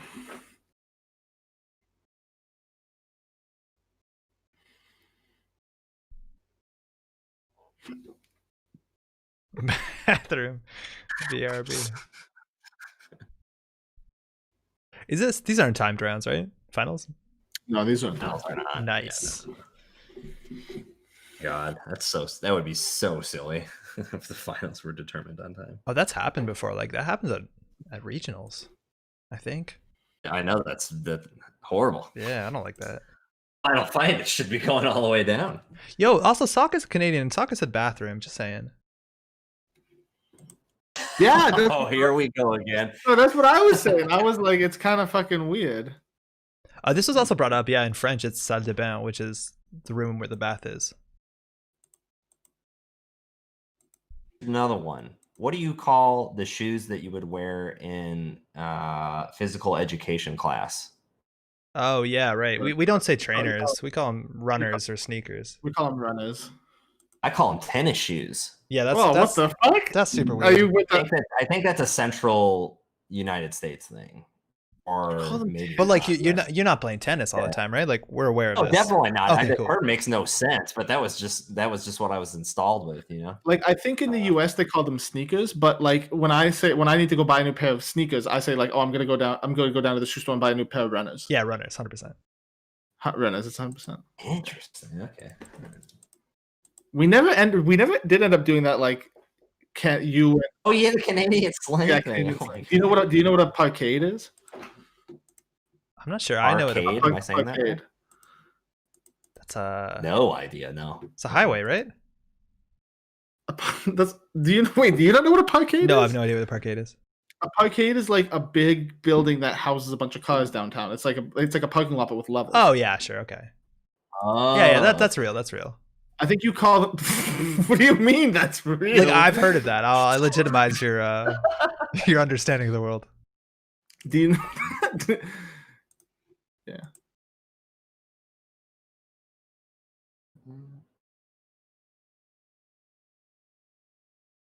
Oh, so Pincel's saying that they want to duck the known home trigger so they can't lose any credits. Whoa. Is that the Now we're play? getting to Like the- that can't be the play. That's just cool to understand. No, because he can purge next turn for 12. But then, yeah, you just get 12. Oh yeah, right. Purge for 12 is pretty Money- good. the money is McDonald's money right now.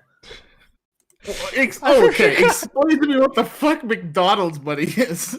Oh, sorry, I was thinking the McDonald's Monopoly pieces. Just a bunch of garbage. I And don't then think we're allowed. shorthanded I don't it. think we're allowed that in Canada. We have Monopoly. It's not Monopoly money. We have Canadian Tire money. Canadian Tire money is a way of life. Yeah. Is that your equivalent of just like instead of keeping the cash under the mattress, you keep it in the tire? Okay. So there's like this store. You know what Canadian Tire is? No, there's no way. No, Oh, I have fuck, no okay. idea. Okay, so there's a store that's called Canadian Tire. It sells like hardware and home stuff. You can buy your bicycle there. You get your car tuned up. You can do anything. It's like meant to be wholesome. People call it crappy tire. It's a thing. But if you It is pay shitty, kind of. with in cash or credit, I forget. But they'll pay you back in their colorful pseudo currency that obviously isn't a real currency anywhere else besides Canadian Tire to reward you for paying in either cash or credit. Obviously, the system didn't work on me, but like you find rolls of this in people's cars because it's like very, very nichely useful. I'm like in deep in Canadian Tire. Yeah, how much you got? You investing in that? Not like investing in like a fiduciary sense, but in investing in like I just think that if there was like an apocalypse to happen in Canada, you know how like they use bottle caps in the Fallout universe? Yeah, we're using yeah. we're using that CT cash. Yeah, we're using that. We're using that CT. Wow.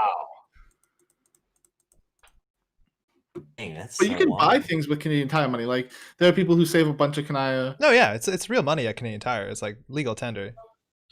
Well, you can't. I can't. Well, okay, sure, it's not but, like, Canadian tender, but like it's Canadian. Well, that's what I was going to say. Like, I can't take my Canadian Tire money and go to like Tim Hortons and buy like a double double. You made this as Canadian as possible there. I appreciate that. I know I did. Yeah, jeez, Louise with the Canadian agenda here. Okay, we get it. Can't go to Zellers and buy a bag of milk. Yeah, I know, I get it. Oh, Zealous is a fucking deep cut. Okay, we got a resolution there. It looks like none of this really ended up mattering, so it went the way that we thought it did. So Perfect. 12 to 19 is how it ended, and Purge. Pincel says purge for 12 and install. So Pincel isn't holding the agenda. Probably will jam it insert before, but Sokka still just has to find a single agenda. This game has been wild.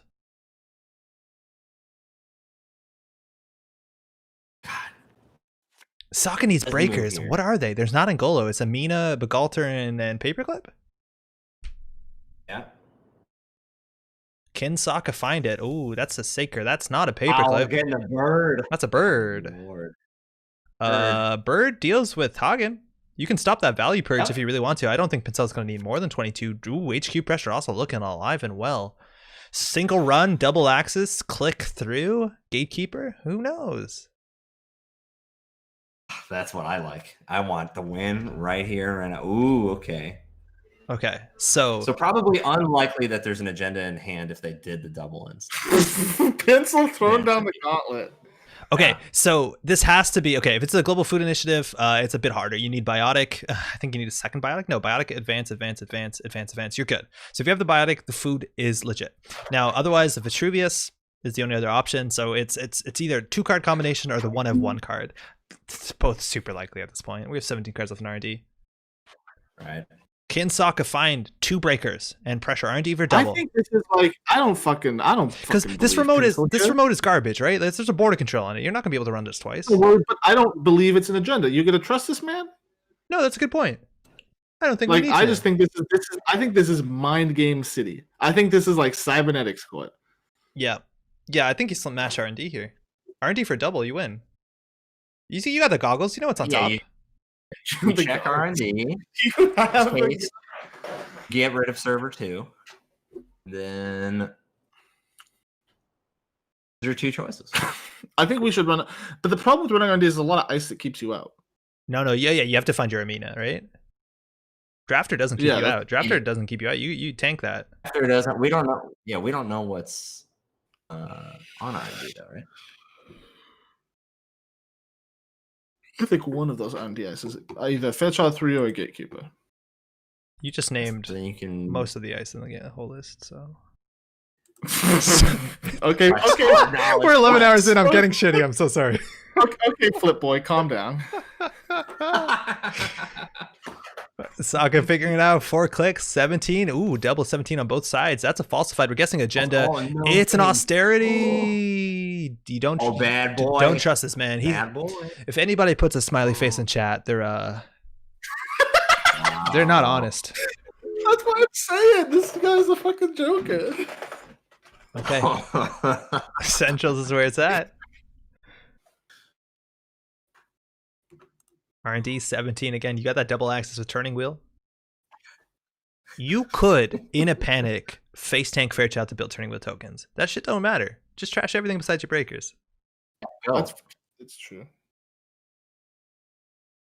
we go Adventurous. 3 more turns. God. Class act drawing up again. Sokka's looking for those breakers. Amina, you can afford it. Bagalter, you can afford it. You're going to have to trash some of your money orbs, but that's okay. Sokka only needs 1 really good dig with a turning wheel to hopefully pull out something here. There's still 3 more agendas in, what are we in, 20 cards left? 21 cards? Class act for class act. That's draw. That's good. You can do that. Mhm. And hey, she's riding in on a horse. Just missing that if you really want to respect the drafter. Her gallop, thunder. Her blade, lightning. Yeah. It eats code gates. That's all we know. Pincel and 18 there. I'm see austerity is a play. You could, I don't know, purge austerity. I don't think you need another 12 credits. Yeah, that'd be a weird flex, I think. I'm not sure that's the right one. There's also still 2 Jacksons in the list that haven't come up. Irrelevant. Pincel, click 1, draw. Doesn't look like they have the agenda they need. Or they're trying to find a biotic to maybe do some cool trick with global food. 1 biotic in archives. Wait, what's the biotic count in this deck? If it's a 1, that's a totally different game. I didn't even think of that. I would just assume. I was assuming 3, which I know is not right, but Eric, would you mind checking Okay. kindly? Or Andrew, if you could too. I just don't want to pull off the mainstream. yeah, let me see. Hold on 1 sec. What are we looking for? A biotic count. We got a biotic count of 1. Ooh, that's a big deal. Oh, wow. That's a lot different. So this Okay. austerity is just a time bomb. Now, card in server 3, we're looking at Jacksons. You can always shuffle those in before they access R&D, the old trick to increase that or decrease that agenda density. But in theory, could be a bluff of an agenda. That would be so wild.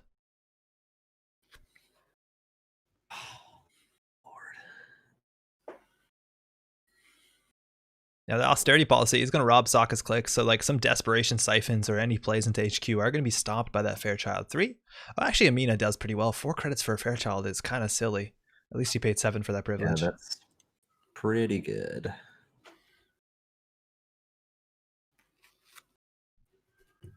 Sokka taking their time, and taking the time is the right play here. Again, Pincel is the winner in this finals. If Sokka wins this game, Sokka will have to play another. If Pincel takes 1 game, they are crowned the champion of the Hemophilia charity tournament. R&D time. Time to go. Do you need to respect the drafter? Like, what's the worst case? Obviously, I think they pulled a biotic. Yeah, don't respect it. Don't respect it. Weak architect. No, I'm kidding. It's pretty relevant.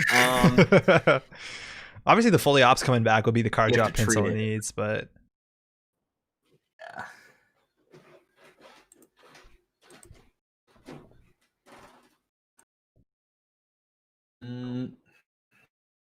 Yeah, we are all thinking. yep. Again, we know for sure only 3 more agendas, 2 foods, Vitruvius, server 3, who knows? I think we're 2 falsifieds in. I don't know whether we're gonna try and Yes. poke what that is. We did draw a lot of cards last turn. You got that. I don't think you got the filter drop from Class Act. You just got the burst 4. So we're sitting on 7. Again, there's 2 boomerangs still between those 7 and 12 in the stack and the grip.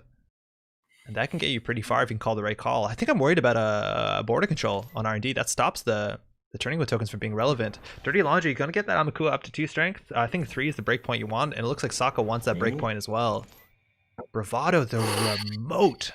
Well, that's fine though, because the bravado is covering the draft. The bravado, the 3 strength and the turtle is just covering the drafter.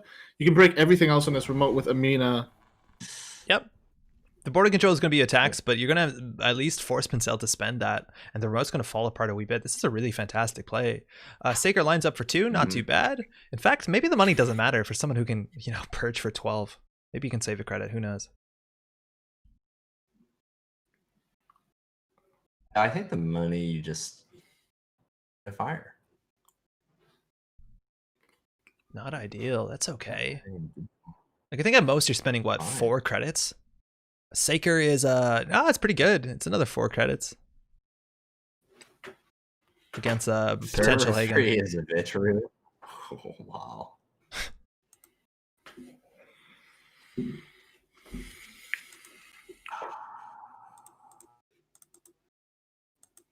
So yeah, in theory, Saker does have that text on it. It lets you deal with the border control in a really unorthodox way. You're gonna face plant into a Hagen if you want to do that. I don't think you can afford to take that risk. I think the other problem is like purge plus reinstall the border, like plus click MCA is like pretty good. Yeah.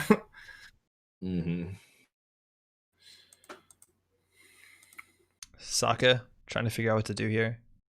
Oh. Yeah. I don't know about that bounce. I don't think you can bounce here. No. I think it's a bad call. Yeah, I don't think the bounce makes any sense. So we're going on through again. The bravado is really fantastic. Sokka didn't get value during this run as well. Second ice in, Fairchild 3. There you go. That's only 4 credits. 1 credit loss for Pincel. So still pretty expensive. 7 credits. You only need 2 for drafter, so I don't think there's any ice you can't get through. This is 4 more credits. And again, the deeper you go, the more bravado money you're getting. Do you border control this? I think you Oh, you have to border control this one. Oh, wait, no, you... Yeah. Well, because the purge is so good. It sets the Amakua back. The server's going to be pretty good next turn. Like, purge, advance.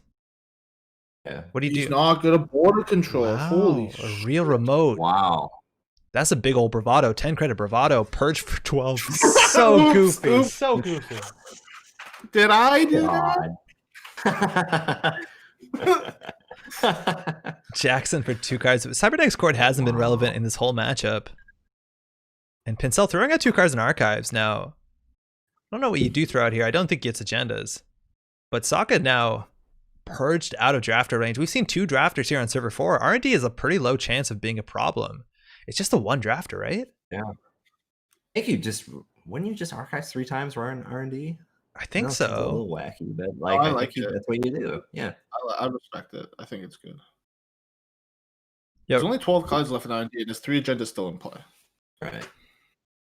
Yeah, Jackson's probably going to get shuffled. You can even maybe force the archive shuffle on Jackson. I don't know whether there's agendas hiding there. Probably isn't one. Right. Yeah. I don't think that there is one. But I think actually you should run archives first click to know. Yeah. Because if there's no shuffle, it's much more likely that there is already an agenda in HQ or R&D, and it doesn't matter. Then you could even make it. You could think about a decision of going to HQ. Seems a little whack, but. Ooh. Yeah, even getting that, like, maybe you run R&D, right? And they want to lower the density, so they pop Jackson. That can help you a fair bit, so Pincel can't, like, power draw. You know, every turn doing that purge draw too is pretty good to get you to austerities, or I don't know what else you wanted this. There's 2 austerities out. Yeah, another border control on the remote honestly, would be a big deal. Think you have to run archives to then make a decision about the other clicks. Like, I don't think that it's wise to even start there. I kind of agree with CTZ that the line here probably is just run archives 3 times, run R&D. Probably that. How much? The other line is archives check and HQ. How much do you value drawing each turn to ensure you boomerang? I don't think you need the boomerang. You don't think so? You don't. I don't think. Yeah, I don't think so. I think as long as you can threaten 3 turtle counters every turn, you can always run the remote. Oh, you can't. No, that's a lie. Yeah, because you need another click, right? The border control is an issue. That being said, if you need to contest the remote, if you think there's an agenda in there, you can let the drafters fire. It's going to be a problem because the biotic will show back up, but yeah, okay, I don't like that. Like, the Jackson gets you the biotic back, which is pretty big. Yeah, that single biotic is such a big deal here. I guess the argument for single biotic is you have Jackson, so you see it more often on the recursion. Is Sock on ball up? Like, can you run HQ first click to threaten Jackson? Sokka is on, I think, 1 polyp. Let me check. 1. Yeah, he's on. No, he's on no polyps. Oh, beans. Yeah. So on 2 no one homes. I guess he was more worried about. I guess no one homes nice because it ducks siphon. Yeah, it's really nice at siphon. Once we figured out how it works, I guess. Yeah, you just need a collegiate degree to use that card. If we had the academic still in the cut, we would have known. Yeah, exactly. Oh, I know that would have been a no-brainer. Blah blah blah blah blah. Nailed it.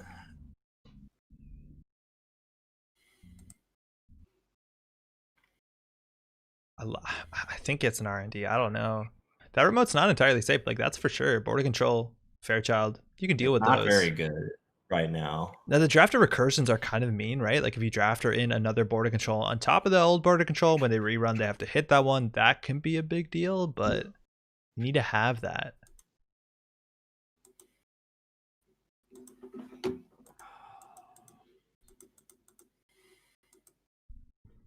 Oh, this is a mind boggler. Oh, we got the My rang. God, we have. We going in R&D. Oh, okay.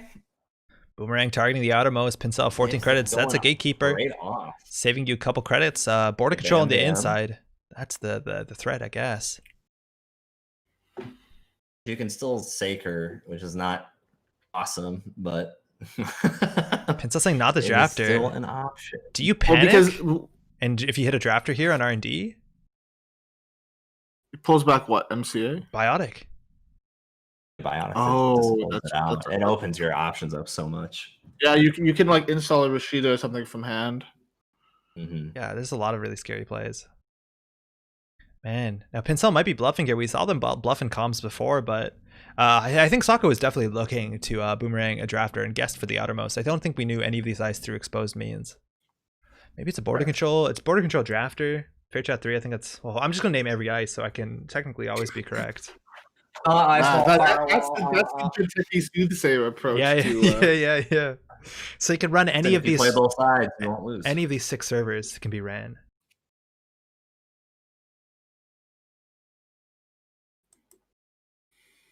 Sokka thinking whether he wants to continue here. Boomerang is going to go through that. You can still jack out between the ice if you don't want to go in. Drafter, again, lets you... What are the subroutines? It lets you add a card from Archives to HQ. Biotic Labor opens up so many ways to play out a global food initiative from unadvanced states. Even the Vitruvius just straight from hand is obviously going to be a really big deal. And the install from Archives gets you the Rashida. Maybe that gets you with the draw that you need to. You have Jackson already for the draw component, but I guess you're saying on starts. We're continuing. Is it draft is a blow? It's not a blow, but it's a massive hit right here. It's a huge setback. Let's see this Hagen. Sokka's looking for the Hagen. So continue. So continue, Pincel. Yes. Oh boy. There's the Hagen. Called it right. Hey. Onwards. Oh, right. Huge. This is 2 turning wheel counters if you really want to. I think Sokka wants to. Mm-hmm. Are you sure? Continue.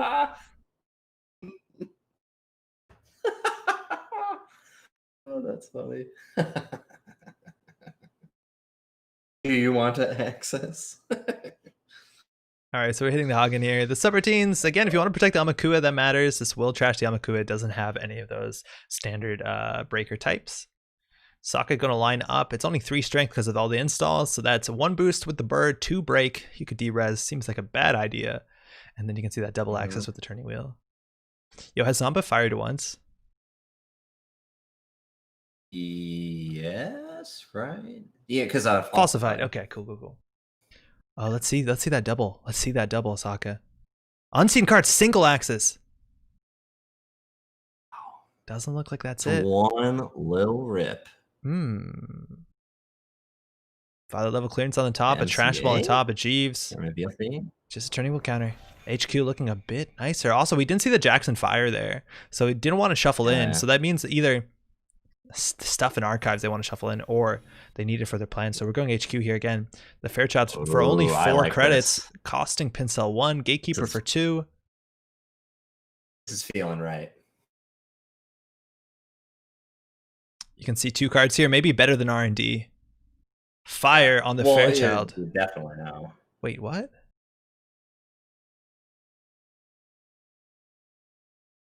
We not breaking this? We getting turning wheel counters? What's happening? We're getting turning wheel counters.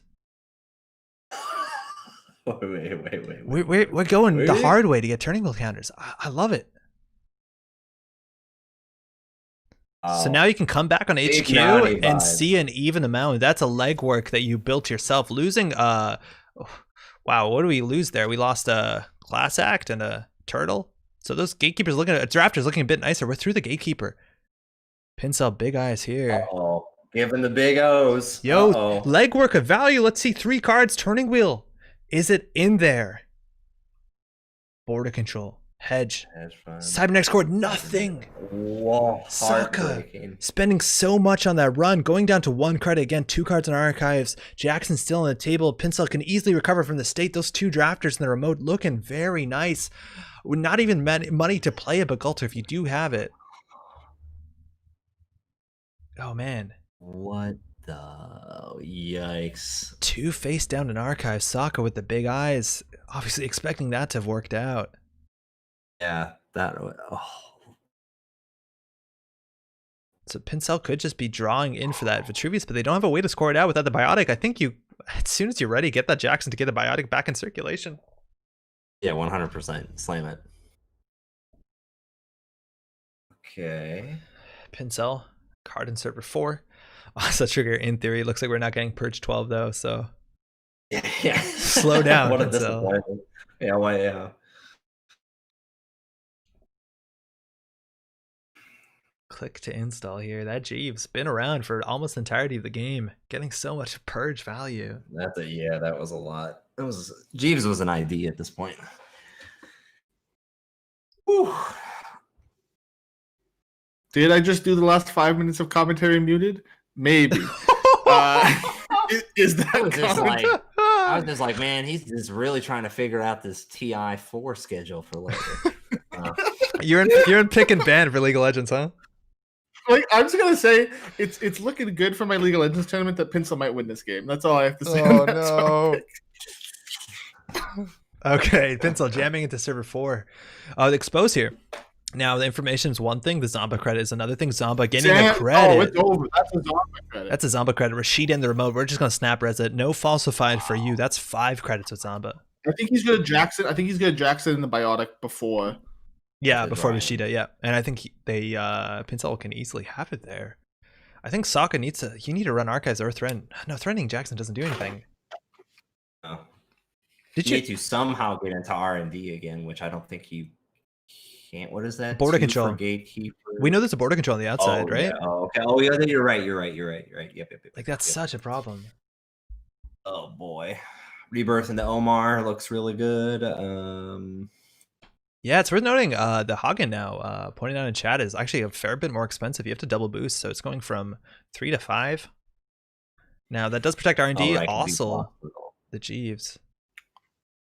It's also crazy to think we have like 2 more Jacksons to go through. Yeah. Mm. And 1 Siphon. There it is. Oh my god. We're in. Now you can't break all these subroutines. You're actually short. It's 4 for this, and then 2 for the Fairchild. So you're gonna actually let something fire on the gatekeeper. He clicks through. Beautiful. We're floating tags. Yeah. This is a panic mode. You have to keep the corp down. You're gonna lose your turning wheel if you Single want. access king. Let's do it. Would you like to siphon? Yeah. Okay, this is an easy purge in the trash turning wheel. Or do you go for the Jackson Rashida try and score out? No, because you don't. Oh, have you don't have enough the money. Yeah, you need 7, right? You're gonna be a 5. No. Gotta count to 12 first, and then Okay, now bing, bing, bing. Sokka is really confident that he can win on singles, and maybe he can. Is Rashida Yeah. automated? What the fuck does that mean, Pencil? It sort of is. It'll prompt you. It'll ask you. It won't fire. He's asking if it'll fire regardless because he doesn't want to fire it. Which the answer is no. Because he wants to. Yeah. He just always red snaps fires Rashida. Yeah. So he's just ducking. I like the how window. world champion doesn't know how Rashida. Well, like, how often do you res Rashida and not fire it? Like, that's kind of wild. Yeah.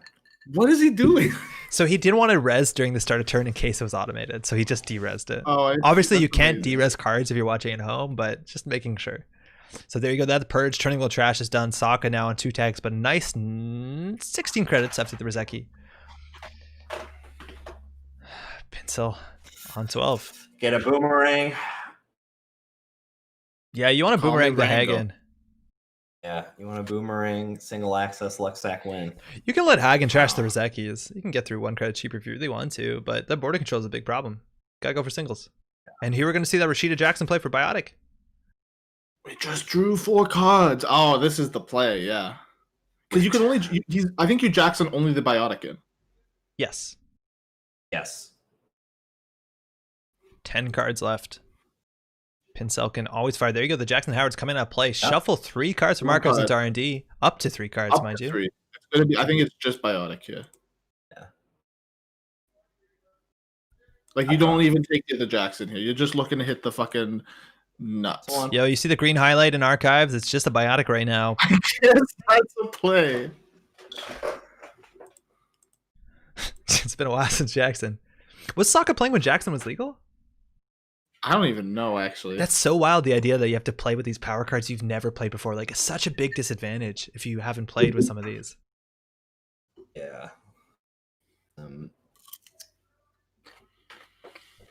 So we only got 1 green highlight right now, the Biotic Labor. Pincel considering the other 14 options. Or 16 options, I think.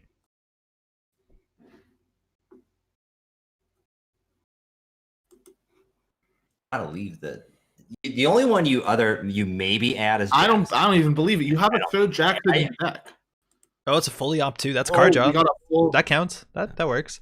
And there we got the Rashida draw. So Pincel has drawn maybe the Vitruvius and the Biotic. Only 9 cards left in R&D, and if you have that, that's going to be a very quick close here. But Pincel is holding on to these 8 cards. It doesn't look like he has. It has to plan out an actual turn. No slam. No slam. Yeah, no slams here. So that's a big deal, right? Because HQ Pressure is alive and well. You just drew 3 cards. 4 cards. Like worst case, you can get a single access on HQ, assuming no ice installs, blah blah blah.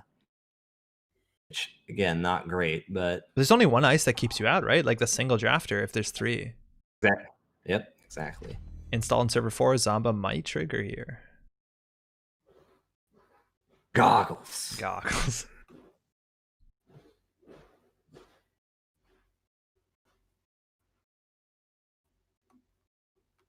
Pincel. It's a Jackson Howard. Yeah. Okay, Samba it's value. 9. Card in server 3 unknown. We've seen a It's a fully cybernetics op. That's coordinate. the Cybercourt. That's the Cybercourt. Are we gonna get a huge fully up here? Double ice on HQ. Wow, last click violet level clearance. Yo, Sokka's going HQ. Sokka's going HQ, winning on a single. It's good at the cards. Maybe he just feels that like the agendas are all in archives.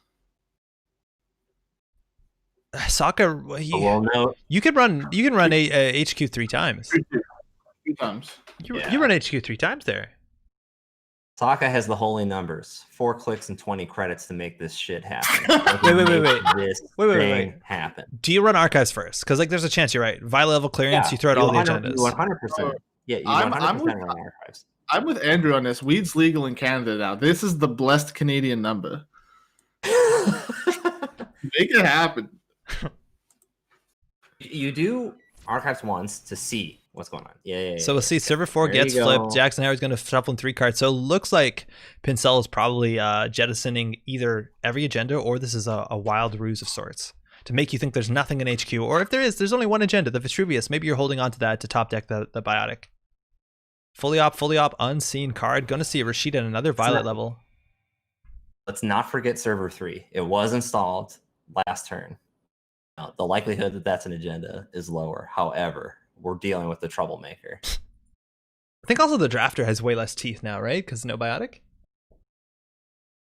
There is there's a Jackson, which I guess is the only other legitimate target at this point. Yeah. Yeah. So it's better, but not 0. It's crazy when you think this is turn 19. Yo. It's like, still waiting for the results. Oh, bravado. All right, here we go. Okay. So there's a border control second most. Outermost. That's another border control. I think there's a border control second most. Not yet on the drafter call, but I don't think you can listen to anything Pincel says. I think you just block that part of the chat. You just put a sticky note over there. You don't look at that. You don't read that. For this game, yeah, you definitely don't read it. So you could Saker this, but then you can run into an issue with the Hagen. We're through. Yeah, no. Third border control? I don't know if you can get all 3 in here. That seems like a lot of influence. Is he thinking about popping the Saker back? You don't have a way to get through the Hagen. Yeah, you can't do that. Yeah. Oh, Sokka letting the credits fire. Feels good. 9, 12.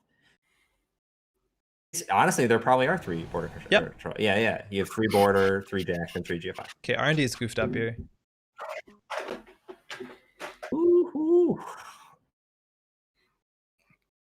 Yo, legitimately, that Hagen's actually really taxing. It's like 5 credits.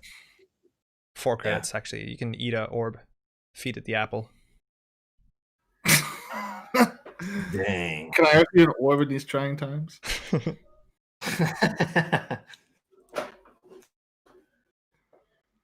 Hagen now only have 4 strength, and Saker starts at 1, boosts 2 for 2. So we're going to see a border control here for sure. Fat rip. There's no way you got a single here, right? No way. You get it. Yeah, there you go. Hey. Not here. An orb. But that might be the end of the movie later. Yeah, orb gone. So border control can be popped here. Pincel gonna consider it. Again, only 8 cards in R&D. If we're assuming this may be a Vitruvius in HQ, there you go. So still 3 agendas amongst only 13 cards. Server 3 also unknown. What do we think is server 3? What do we think? Server 3 has to be the drafter, right? Do you think this fucker's on 2 drafters? We have the list. We can know. Oh wait, we can just check. We just know. Just check. It could be Rashida. He is on. He's on 3 drafts. He's on 3 drafts. I think it could be Rashida. Oh no, there's no Rashida. All the Rashidas are out. Austerity, Court, backup Jeeves. I'm just naming every card. He would have read it. No, because he wanted to discard his hand on purpose to Jackson back in agendas. He could be the It could be the Vitruvius. Yeah, that's buck wild though. Or third Jackson. No wait, third Jackson isn't even in. Yeah, last Jackson's archives. Third Jackson's in hell. Okay, so Sokka has